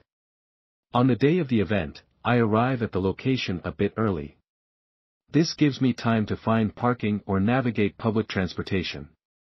I make sure to follow any signs or directions to reach the event area. If there are any tickets or registration needed, I have them ready. Enjoying the event. Once I am at the event, I start by exploring the area. I look for information booths or event schedules to see what activities are available. I might visit food stalls, check out local vendors, or watch performances. I take my time to enjoy each part of the event and participate in any activities that interest me. Meeting people. Community events are a great opportunity to meet new people. I might strike up conversations with other attendees or volunteers. I am friendly and open to talking about the event and sharing experiences. It is a great way to learn more about the community and make new friends. Staying safe and respectful. While at the event, I make sure to stay safe and respectful. I follow any event rules and guidelines. I respect other people's space and clean up after myself. I also keep an eye on my belongings and be aware of my surroundings. Leaving the event. When the event is over, I start preparing to leave. I make sure I have all my belongings and check the area to make sure I didn't leave anything behind. I also thank any volunteers or organizers if I had a positive experience. Reflecting on the event. After leaving the event, I take a moment to reflect on how it went. I think about what I enjoyed and what I might want to do differently next time. I might also share my experience with friends or on social media to let others know about the event. Attending a community event is a fun and enjoyable way to connect with others and experience local culture.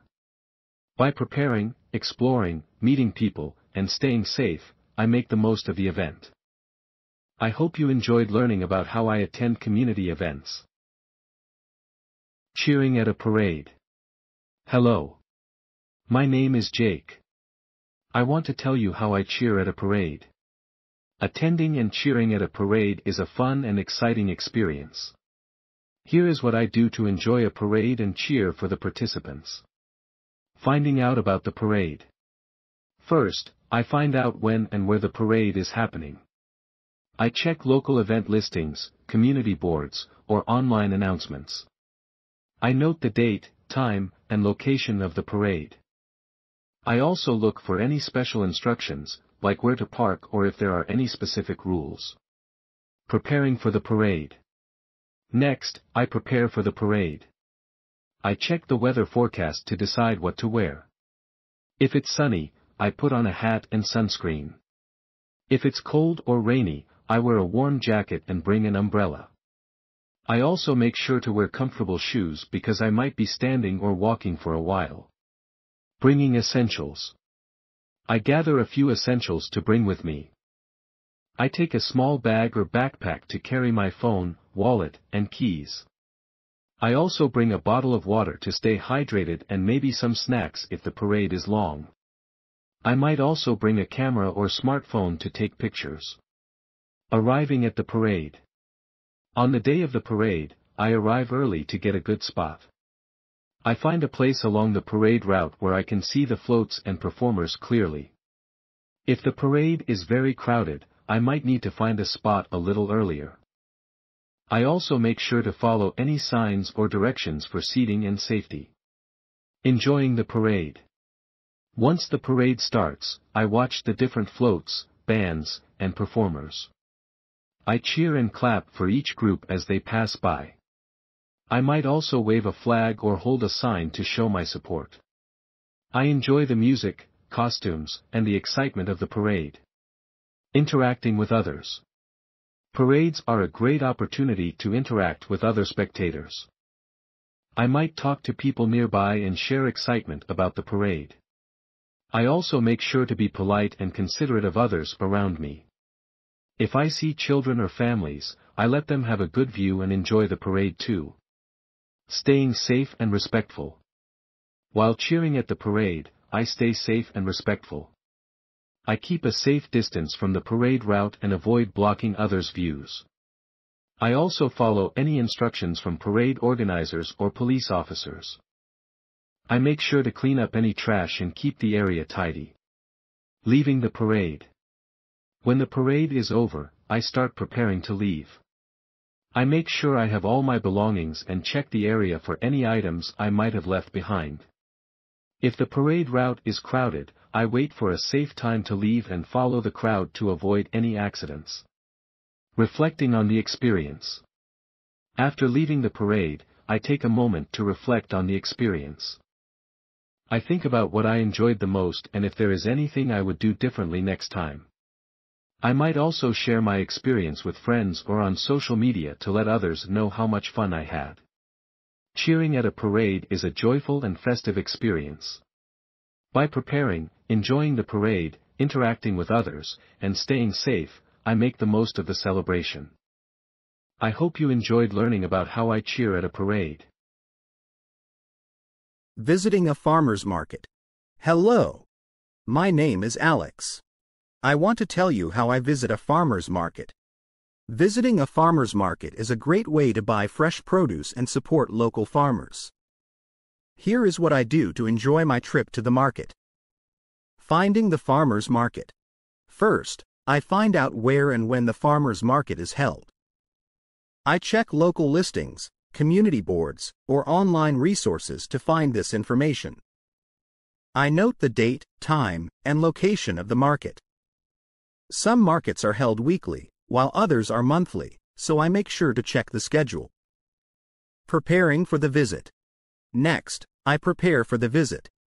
I dress comfortably and wear comfortable shoes since I will be walking around.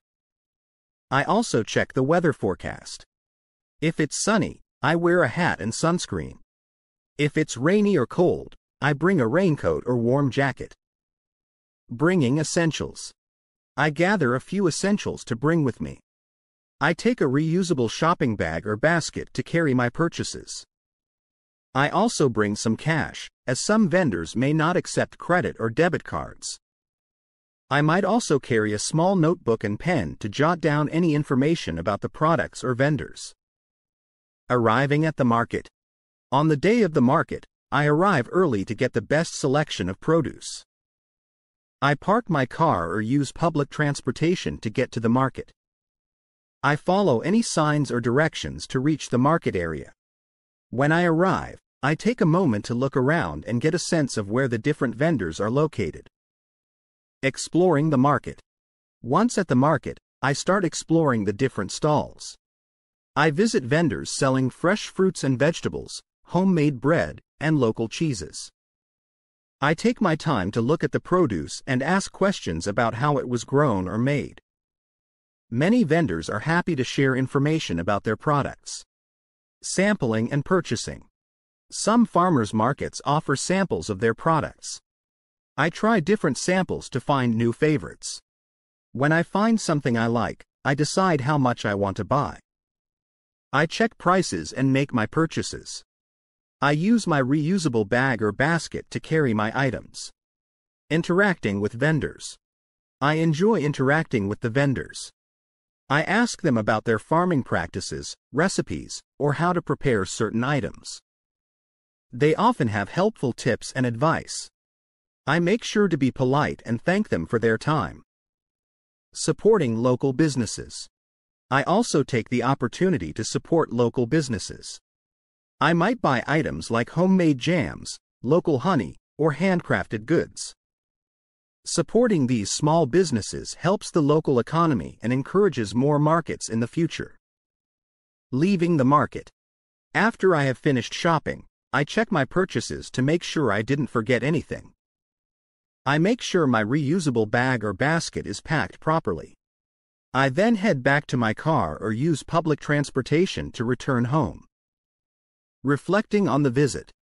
Once I am home, I take a moment to reflect on my visit to the farmer's market. I think about what I enjoyed the most and if there are any new products or vendors I want to visit again.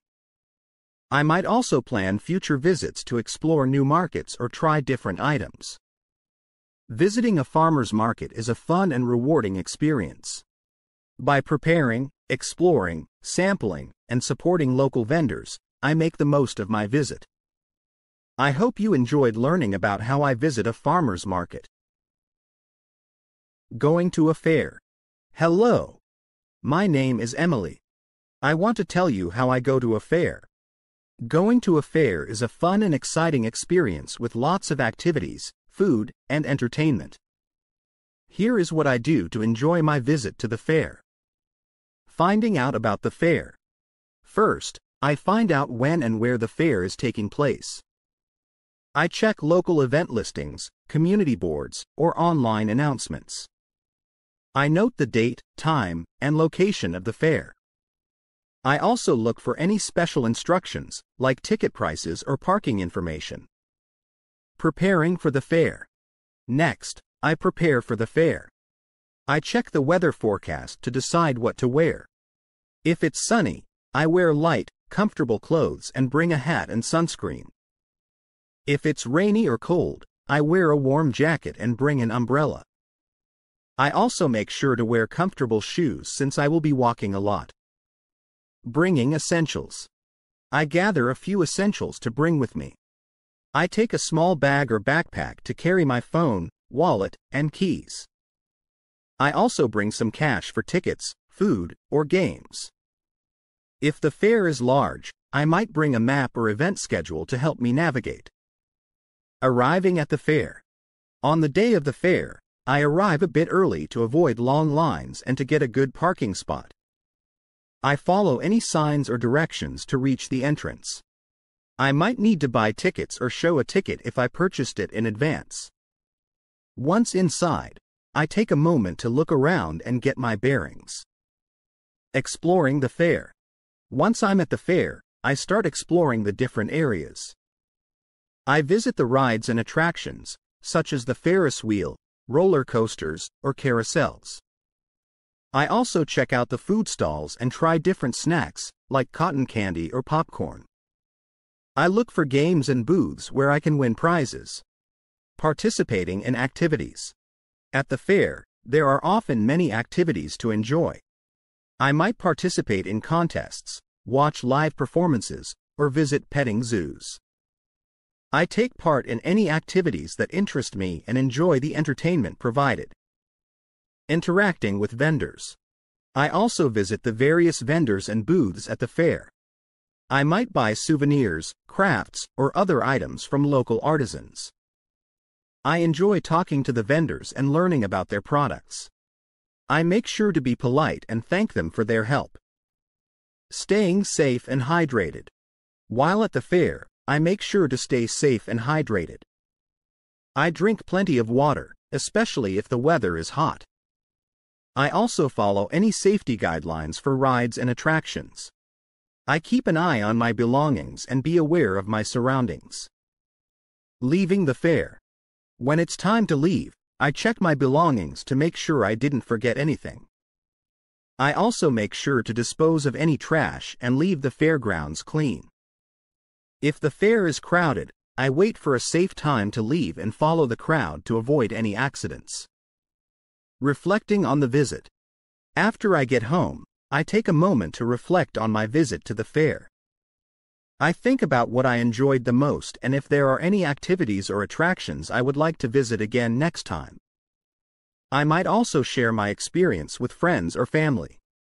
Going to a fair is a fun and enjoyable experience with many activities and attractions. By preparing, exploring, participating in activities, and staying safe, I make the most of my visit.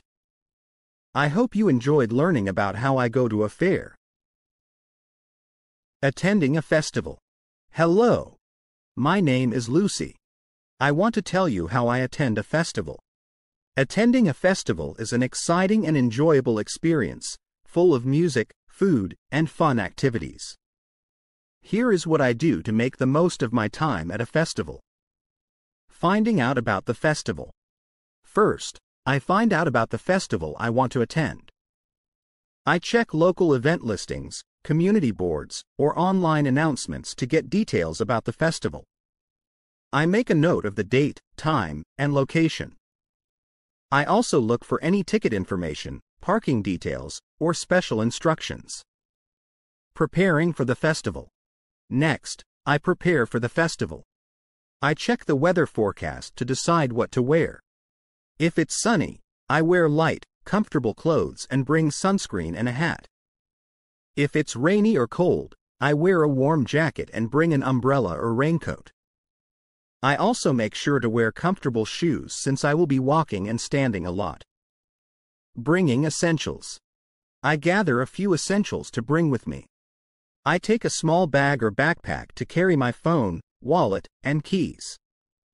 I also bring some cash for food, merchandise, or activities. If the festival is large, I might bring a map or schedule to help me find my way around. Arriving at the festival. On the day of the festival, I arrive early to avoid long lines and to get a good spot. I follow any signs or directions to the festival entrance. If I need to buy tickets, I have them ready. Once inside, I take a moment to explore the area and get a sense of where everything is located. Exploring the festival. Once I'm at the festival, I start exploring the different areas. I check out the various food stalls and try different snacks and drinks. I visit the booths and vendors selling crafts, souvenirs, or other items. I also enjoy the live music, performances, and any other entertainment available. Participating in activities. At the festival, there are often many activities to participate in. I might join in games, workshops, or special events. I take part in any activities that interest me and make sure to have fun. If there are interactive exhibits or demonstrations, I enjoy exploring them. Meeting new people. Festivals are a great opportunity to meet new people. I might strike up conversations with other festival goers or vendors. I am friendly and open to talking about the festival and sharing experiences. Meeting new people can make the festival experience even more enjoyable. Staying safe and hydrated. While at the festival, I make sure to stay safe and hydrated. I drink plenty of water, especially if it's hot. I follow any festival rules and guidelines, and I keep an eye on my belongings. I also be aware of my surroundings and stay in designated areas. Leaving the festival. When it's time to leave, I check my belongings to make sure I didn't forget anything. I also make sure to dispose of any trash and leave the area clean. If the festival is crowded, I wait for a safe time to leave and follow the crowd to avoid any accidents. Reflecting on the visit. After I get home, I take a moment to reflect on my visit to the festival. I think about what I enjoyed the most and if there are any activities or performances I would like to see again next time. I might also share my experience with friends or on social media. Attending a festival is a fun and memorable experience full of activities, food, and entertainment. By preparing, exploring, participating, and staying safe, I make the most of my time at the festival. I hope you enjoyed learning about how I attend a festival. Exploring a forest. Hello. My name is Tom. I want to tell you how I explore a forest.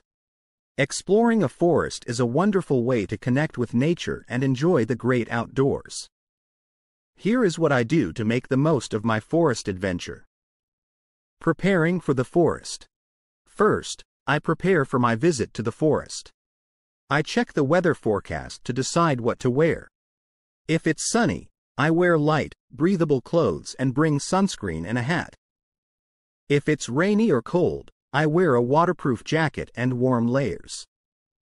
I also make sure to wear sturdy, comfortable shoes for walking on uneven terrain. Gathering essentials. I gather a few essentials to bring with me. I take a small backpack to carry important items like a map, compass, and a bottle of water. I also bring some snacks to keep my energy up while exploring. A flashlight or headlamp is useful if I plan to stay late or explore dark areas. Additionally, I carry a first aid kit in case of minor injuries. Arriving at the forest.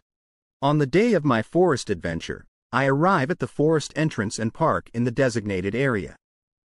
I make sure to follow any rules or guidelines posted at the entrance. Before starting my hike, I check the map to plan my route and decide which trails I want to explore. Starting the exploration. Once I am ready, I begin exploring the forest. I start by following marked trails or paths. I pay attention to trail signs and markers to stay on the right track. As I walk, I enjoy the sights and sounds of the forest, such as birds singing, leaves rustling, and the smell of fresh pine. Observing nature. While exploring, I take time to observe the nature around me. I look at the different types of trees, plants, and wildlife. I might take photos of interesting sights or make notes in a journal about what I see. I also listen for animal sounds and watch for any signs of wildlife like tracks or nests. Staying on the trail. To ensure safety, I stay on marked trails and avoid wandering off into unknown areas. This helps prevent getting lost and minimizes impact on the environment. If I need to take a break, I find a safe spot off the trail to rest and enjoy my snacks. Respecting the environment. I make sure to respect the forest environment. I follow the leave number trace principles, which means I pack out all my trash and avoid picking plants or disturbing wildlife. I stay on established trails to protect the natural habitat and avoid causing damage to the forest. Finishing the exploration. When I am ready to finish my exploration, I head back to the forest entrance. I retrace my steps along the trail or follow the map to return safely. I take a final look around and enjoy the peacefulness of the forest before leaving. Reflecting on the experience. After leaving the forest, I take a moment to reflect on my adventure. I think about what I enjoyed the most and any new discoveries I made. I might share my experience with friends or family and plan my next visit to explore new trails or areas. Exploring a forest is a refreshing and enjoyable experience that connects me with nature. By preparing, observing, respecting the environment, and reflecting on my visit, I make the most of my time in the forest. I hope you enjoyed learning about how I explore a forest. Relaxing on the beach. Hello, my name is Mia. I want to tell you how I relax on the beach. Relaxing on the beach is a wonderful way to enjoy the sun, sand, and sea. Here is what I do to make the most of my beach day. Preparing for the beach. First, I prepare for my beach trip. I check the weather forecast to ensure it will be sunny and warm. I pack a beach bag with essentials like sunscreen, a hat, sunglasses, and a beach towel. I also bring a swimsuit, flip-flops, and a light cover-up for when I am not swimming. Gathering essentials. I gather a few more essentials for a comfortable beach day. I pack a reusable water bottle to stay hydrated, some snacks like fruit or chips, and a good book or magazine to read. I also include a beach umbrella or a beach chair for added comfort. If I plan to swim, I bring a waterproof bag for my phone and keys. Arriving at the beach. On the day of my beach trip, I arrive early to find a good spot. I park my car in the designated parking area and carry my beach bag to the sand. I look for a comfortable spot where I can set up my towel and umbrella. I make sure to follow any beach rules or guidelines posted at the entrance. Setting up. Once I find my spot, I set up my beach towel and umbrella. I spread out my towel on the sand and position the umbrella to provide shade. I set up my beach chair if I have one and arrange my snacks, water, and book nearby for easy access. Enjoying the beach. After setting up, I take some time to enjoy the beach. I start by relaxing on my towel or chair, feeling the warmth of the sun and the gentle breeze. I might read my book or listen to music. If I want to swim, I head to the water and take a refreshing dip. I make sure to follow any safety guidelines and swim in designated areas. Exploring the beach. I also take some time to explore the beach. I might walk along the shore, collecting seashells or taking pictures of the scenery. If there are any interesting rock formations or tide pools, I take a closer look. Exploring the beach helps me enjoy the natural beauty around me. Staying safe and respectful. While at the beach, I make sure to stay safe and respectful. I apply sunscreen regularly to protect my skin from the sun. I stay hydrated by drinking plenty of water and avoid staying in the sun for too long. I also respect other beachgoers by keeping noise levels down and avoiding any disruptive behavior. Cleaning up. When it's time to leave, I clean up my area. I gather all my belongings, including trash, and make sure to leave the beach as clean as I found it. I fold up my towel and umbrella and pack everything back into my beach bag. Reflecting on the day. After leaving the beach, I take a moment to reflect on my day. I think about what I enjoyed the most. Whether it was relaxing in the sun, swimming in the sea, or exploring the shore. I might also plan my next beach visit and think about new activities or spots to explore. Relaxing on the beach is a great way to unwind and enjoy nature. By preparing, setting up, enjoying the beach, and cleaning up, I make the most of my time by the sea. I hope you enjoyed learning about how I relax on the beach. Camping in the mountains. Hello. My name is Oliver. I want to tell you how I go camping in the mountains. Camping in the mountains is a great way to enjoy nature and experience the beauty of the outdoors. Here is what I do to make the most of my mountain camping trip. Preparing for the camping trip. First, I prepare for my camping trip in the mountains. I check the weather forecast to see if it will be sunny, rainy, or cold. I pack my camping gear, including a tent, sleeping bag, and camping stove. I also bring warm clothes, a hat, and gloves because it can get chilly in the mountains. Gathering essentials. I gather a few more essentials for my camping trip. I pack a backpack with important items like a map, compass, and a first aid kit. I also bring food and drinks for the trip, such as canned goods, snacks, and a water bottle. I include a flashlight or headlamp for when it gets dark. If I need to start a fire, I bring matches or a lighter. Arriving at the campsite. On the day of my camping trip, I arrive at the campsite and find a good spot to set up my tent. I choose a flat area that is clear of rocks and sticks.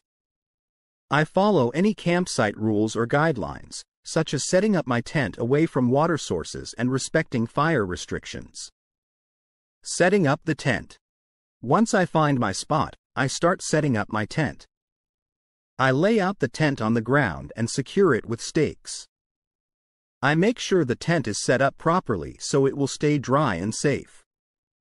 Inside the tent, I arrange my sleeping bag and pad for a comfortable place to sleep. Exploring the area. After setting up my camp, I take some time to explore the area. I might go for a hike on nearby trails or visit a nearby river or lake.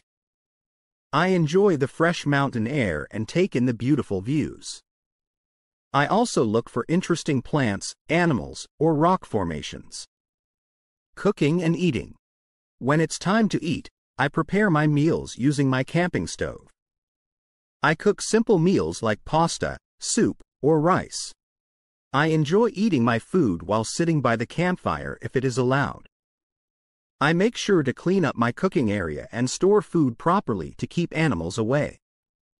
Relaxing at the campsite. After eating, I relax at the campsite. I might sit by the campfire, read a book, or simply enjoy the quiet surroundings. I listen to the sounds of nature, like birds singing or the wind rustling through the trees. If it is allowed, I might make a small fire to keep warm and cook s'mores. Staying safe and respectful. While camping, I make sure to stay safe and respectful. I follow any campsite rules and guidelines, such as no loud noises and no littering. I keep my food stored securely to avoid attracting wildlife. I also follow any fire safety rules and make sure the fire is completely out before leaving the campsite. Packing up. When it's time to leave, I pack up my campsite. I take down the tent and fold it neatly. I gather all my belongings and make sure I leave no trash behind. I clean up the campsite and leave it as I found it, so others can enjoy it too. Reflecting on the trip. After leaving the campsite, I take a moment to reflect on my camping trip. I think about what I enjoyed the most, whether it was hiking, relaxing by the campfire, or just being in nature. I might also plan my next camping trip and think about new places to explore. Camping in the mountains is a wonderful way to experience nature and enjoy the outdoors. By preparing, setting up, exploring, and following safety guidelines, I make the most of my mountain camping adventure. I hope you enjoyed learning about how I go camping in the mountains. Hiking in the woods. Hello, my name is Sarah.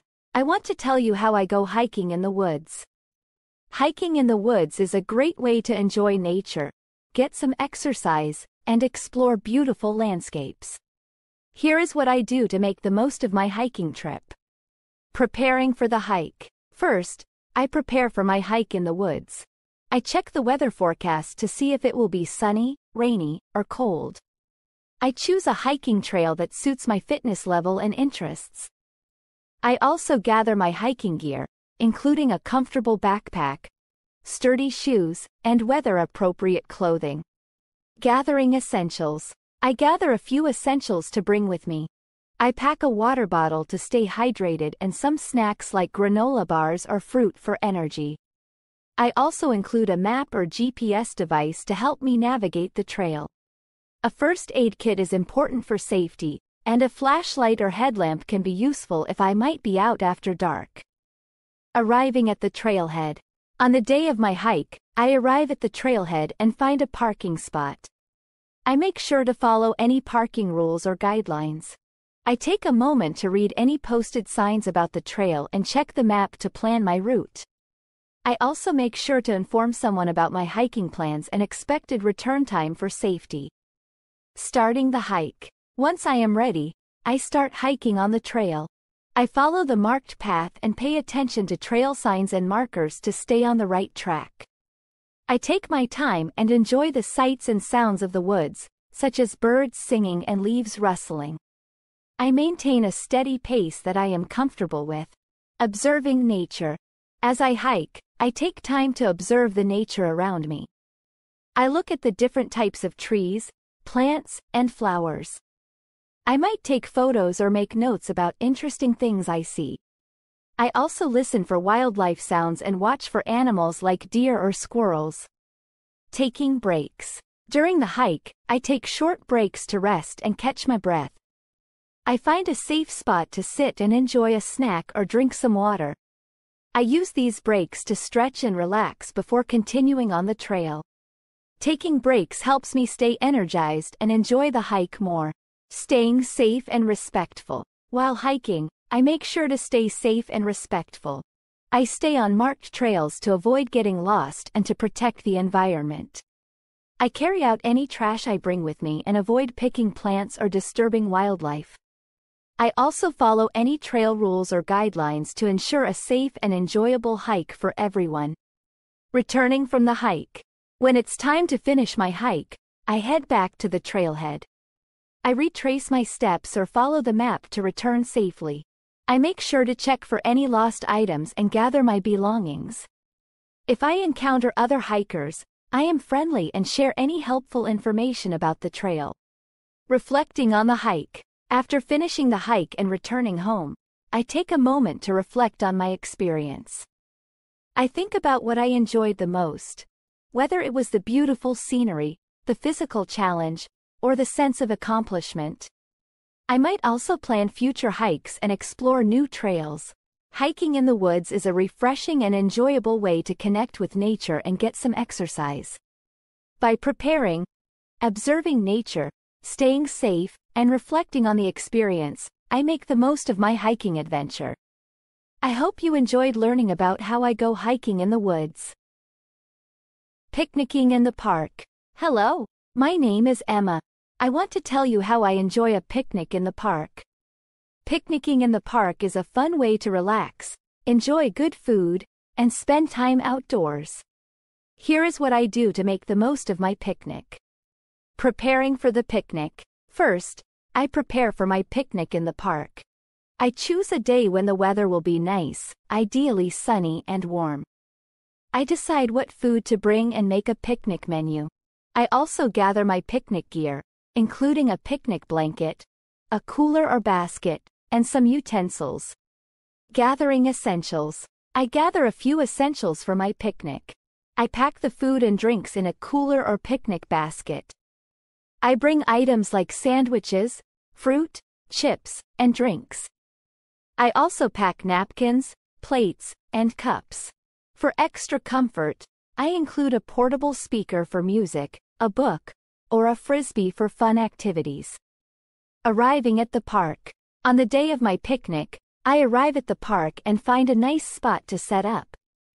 I look for a place with some shade if it's sunny, or a spot close to a playground if there are kids with me. I lay out my picnic blanket and arrange the food and drinks on it. I also make sure to follow any park rules, such as cleaning up after myself. Enjoying the picnic. Once everything is set up, I start enjoying the picnic. I serve the food and drinks and invite everyone to sit on the blanket and eat. I take time to relax, chat, and enjoy the food. I listen to music, play games, or read a book if I'm alone. If there are kids, I might play some outdoor games like tag or hide and seek. Exploring the park. After eating, I like to explore the park. I might take a walk along the trails or visit any nearby playgrounds or ponds. I enjoy the fresh air and take in the natural beauty of the park. If the park has sports fields or other facilities, I might try out some activities like basketball or soccer. Staying safe and respectful. While picnicking in the park, I make sure to stay safe and respectful. I keep an eye on my belongings and make sure not to leave anything behind. I follow park rules and guidelines, such as keeping noise levels down and not disturbing wildlife. I also make sure to keep the picnic area clean and dispose of trash properly. Cleaning up. When it's time to leave, I clean up the picnic area. I pack up all the food, utensils, and trash, making sure to leave no litter behind. I fold up the picnic blanket and check to make sure I have all my belongings. I make sure the area looks as nice as it did before I arrived. Reflecting on the day. After leaving the park, I take a moment to reflect on the picnic. I think about what I enjoyed the most, whether it was the delicious food, the relaxing atmosphere, or the fun activities. I might also plan future picnics and think about new parks or picnic spots to explore. Picnicking in the park is a wonderful way to enjoy a meal outdoors and have a great time with friends or family. By preparing, enjoying the picnic, exploring the park, and cleaning up, I make the most of my day in the park. I hope you enjoyed learning about how I go picnicking in the park. Visiting a farm. Hello. My name is Jack. I want to tell you how I visit a farm. Visiting a farm is a fun and educational way to learn about farming, animals, and the countryside. Here is what I do to make the most of my farm visit. Preparing for the farm visit. First, I prepare for my visit to the farm. I check the weather forecast to decide what to wear. If it is sunny, I wear comfortable clothes and bring a hat and sunscreen. If it is rainy or cool, I wear a raincoat and sturdy shoes. I also bring a camera to take pictures and a small bag for any items I might buy at the farm. Gathering essentials. I gather a few essentials for my farm visit. I pack a water bottle to stay hydrated and some snacks in case I get hungry. I also bring a notebook and pen if I want to take notes or make drawings. I include a pair of binoculars if I am interested in bird watching or observing animals from a distance. Arriving at the farm. On the day of my visit, I arrive at the farm and check in at the entrance if needed. I follow any instructions or guidelines provided by the farm staff. I take a moment to look at any maps or signs to understand the layout of the farm and where different activities or attractions are located. Exploring the farm. Once I am ready, I start exploring the farm. I visit the different areas, such as the animal pens, crop fields, and barns. I enjoy seeing the farm animals like cows, pigs, chickens, and sheep. I might watch the farmers feed the animals or learn about how they care for them.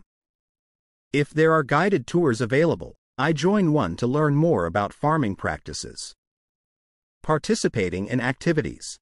Many farms offer fun activities for visitors. I might try activities like feeding animals, picking fruits or vegetables, or riding a tractor. I enjoy participating in these activities and learning more about farm life.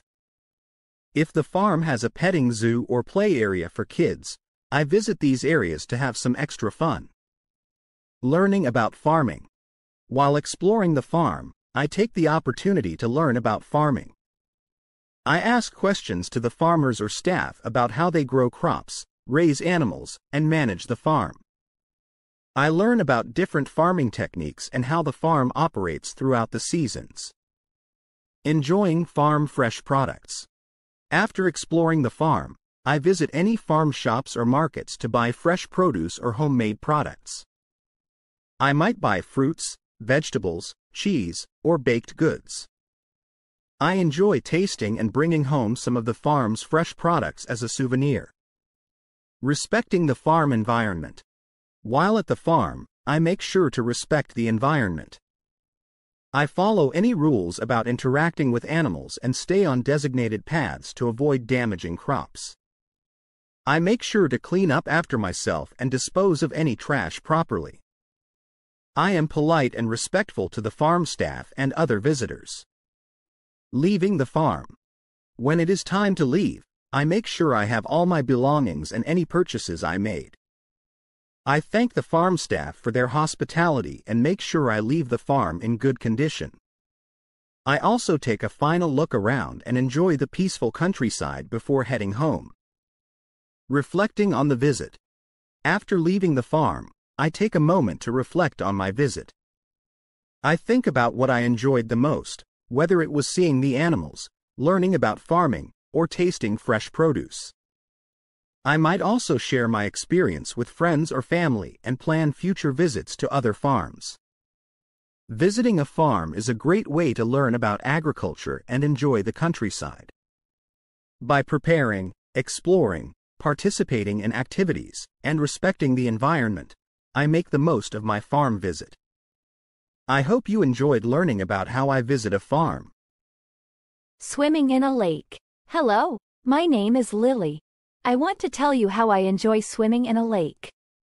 Swimming in a lake is a refreshing way to cool off, have fun, and enjoy nature. Here is what I do to make the most of my lake swimming experience. Preparing for the swim. First, I prepare for my swim in the lake.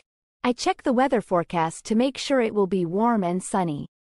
I pack my swimming gear, including a swimsuit, a towel, and a pair of water shoes or sandals. If the lake is far from home, I also pack a change of clothes and some snacks. Gathering essentials. I gather a few more essentials for my lake visit. I bring sunscreen to protect my skin from the sun, and I pack a hat and sunglasses to keep the sun out of my eyes. I also take a waterproof bag for my phone and any valuables. A bottle of water is important to stay hydrated, and I might bring a book or a floaty for relaxation. Arriving at the lake. On the day of my swim, I arrive at the lake and find a good spot on the shore. I look for a place with a clear view of the water and some shade if needed. I lay out my towel and set up my things. If there are any signs or rules about swimming, I make sure to read and follow them. Getting ready to swim. Once I am set up, I get ready to swim. I change into my swimsuit and apply sunscreen to protect my skin. I put on my water shoes or sandals to protect my feet from sharp objects. I also make sure my belongings are safely stored in the waterproof bag. Swimming in the lake. When everything is ready, I head into the water. I start by wading in slowly to get used to the temperature. I enjoy the feeling of the cool water as I start swimming. I make sure to stay in designated swimming areas if there are any and be aware of other swimmers around me. Having fun and staying safe. While swimming, I have fun by floating, splashing, or swimming laps. If I am with friends or family, I play games like water tag or relay races. I also take breaks to rest on the shore or use a floaty. I make sure to stay safe by not going too far from the shore and avoiding rough or deep areas. Respecting the environment. While at the lake, I make sure to respect the environment. I avoid disturbing wildlife and stay on designated paths to protect the natural surroundings. I clean up after myself and dispose of any trash properly. I also avoid leaving any items or litter in the water. Leaving the lake. When it's time to leave, I dry off with my towel and change back into my clothes. I pack up my belongings and make sure I have everything I brought with me. I take one last look at the lake and enjoy the peacefulness before heading home. Reflecting on the swim. After leaving the lake, I take a moment to reflect on my swim. I think about what I enjoyed the most. Whether it was the refreshing water, the fun activities, or the beautiful scenery.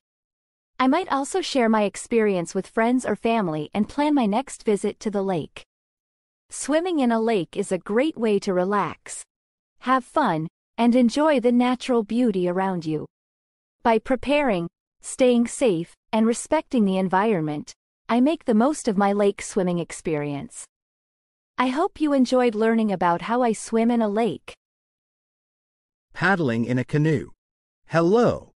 My name is Alex. I want to tell you how I enjoy paddling in a canoe. Paddling in a canoe is a great way to explore the water, enjoy nature, and get some exercise. Here is what I do to make the most of my canoeing adventure. Preparing for the canoe trip. First, I prepare for my canoe trip. I check the weather forecast to ensure it will be sunny and calm. I gather my canoeing gear, including a life jacket, a paddle, and some comfortable clothing. If I am going on a long trip, I also bring a waterproof bag to keep my belongings dry. Gathering essentials. I gather a few essentials for my canoe trip. I pack a water bottle to stay hydrated and some snacks like fruit or granola bars for energy. I also bring sunscreen to protect my skin from the sun, a hat for shade, and sunglasses to protect my eyes. A map of the area or a GPS device is helpful for navigation. Arriving at the launch site. On the day of my canoe trip, I arrive at the launch site and check in if needed. I look for a safe place to unload my canoe and gear. I inspect the canoe to ensure it is in good condition and check that my paddle and life jacket are ready to use. Getting ready to paddle. Once everything is set, I get ready to paddle. I put on my life jacket and make sure it fits properly. I place my gear and snacks in the waterproof bag and secure it in the canoe. I also make sure that the canoe is balanced and ready to go. Paddling on the water. When everything is ready, I carefully get into the canoe and push off from the shore. I start paddling slowly and evenly to get used to the canoe's movement. I use my paddle to steer and move the canoe forward. I enjoy the feeling of gliding on the water and taking in the surrounding scenery. Exploring and enjoying nature. While paddling, I take time to explore the area. I might paddle along the shoreline to see plants and animals or explore small coves and inlets. I listen to the sounds of nature, like birds singing or water splashing. If I see any wildlife, I observe them quietly without disturbing them. Staying safe and respectful. While canoeing, I make sure to stay safe and respectful. I wear my life jacket at all times and follow any safety guidelines provided. I avoid paddling too close to other boats or swimmers and be aware of any water hazards. I respect nature by not disturbing wildlife and staying on designated waterways. Taking breaks.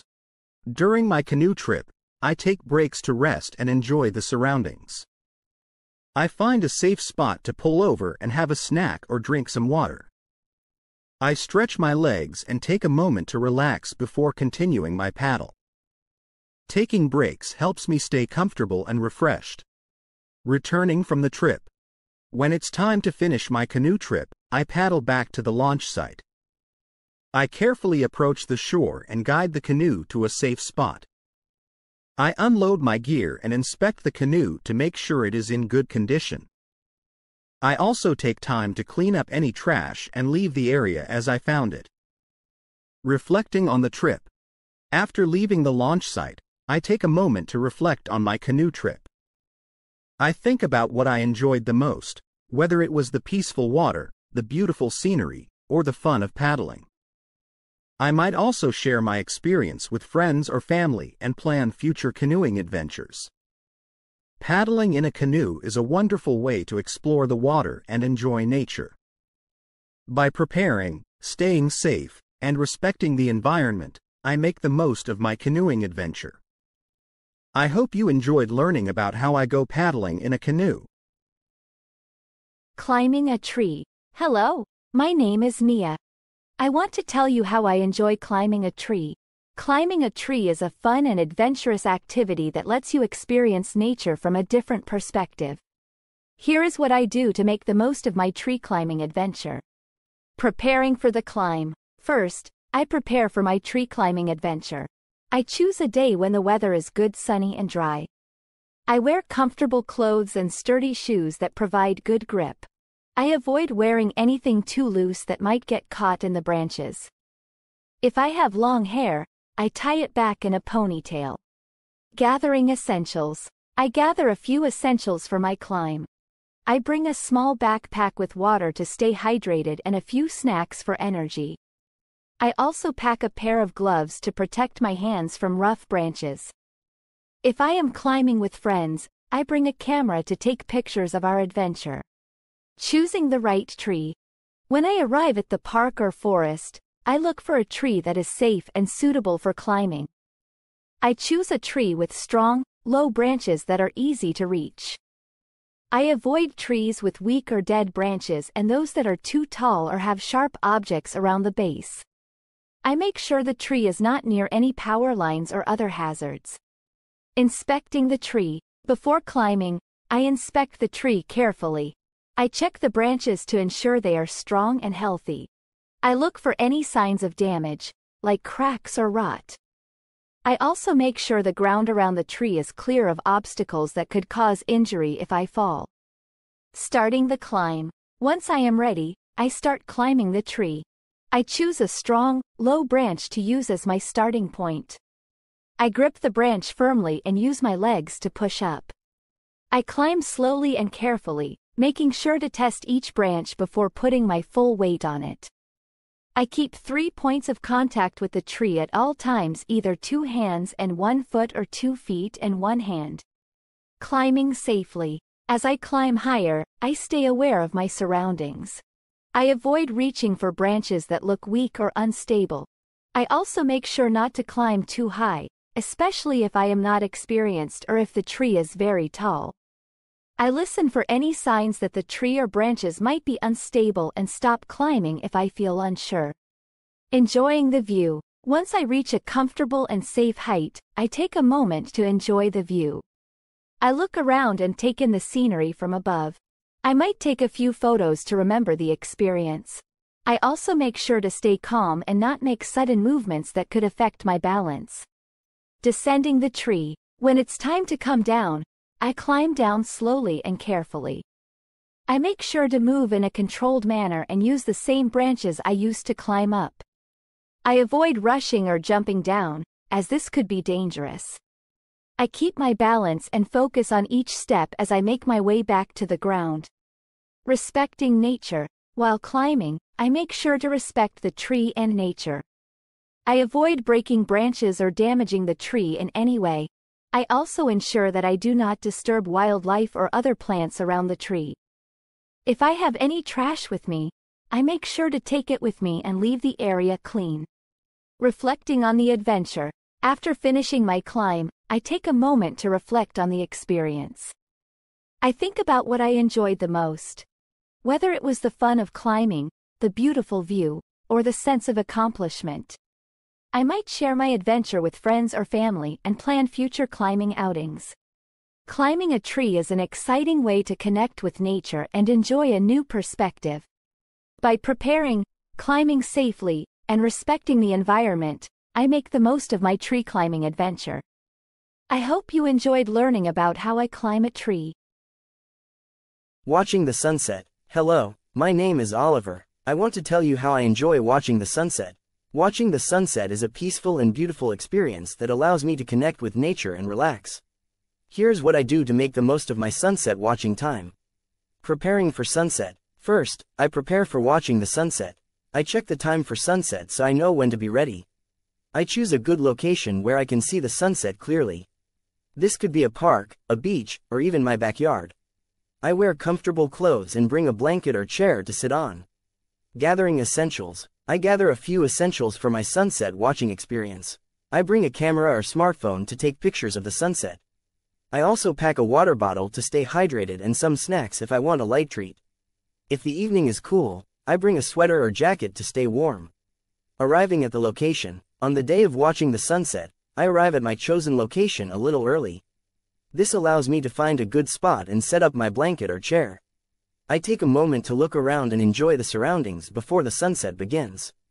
If there are other people around, I find a spot where I can still see the sunset without being too close to others. Waiting for the sunset. As I wait for the sunset, I relax and enjoy the view. I might listen to some calming music or simply enjoy the sounds of nature. I take in the colors of the sky as the sun begins to lower. I also take time to breathe deeply and appreciate the peaceful atmosphere. Watching the colors change. As the sun gets closer to the horizon, I pay attention to the changing colors in the sky. I notice the warm hues of orange, pink, and red that spread across the clouds and horizon. The colors often shift and blend beautifully, creating a stunning display. I take some photos to capture the moment and remember the beautiful sunset. Reflecting on the moment. While watching the sunset, I take a moment to reflect on the day and my thoughts. The sunset provides a calming and relaxing atmosphere, and I use this time to relax and appreciate the beauty of nature. I might think about what I am grateful for or simply enjoy the present moment.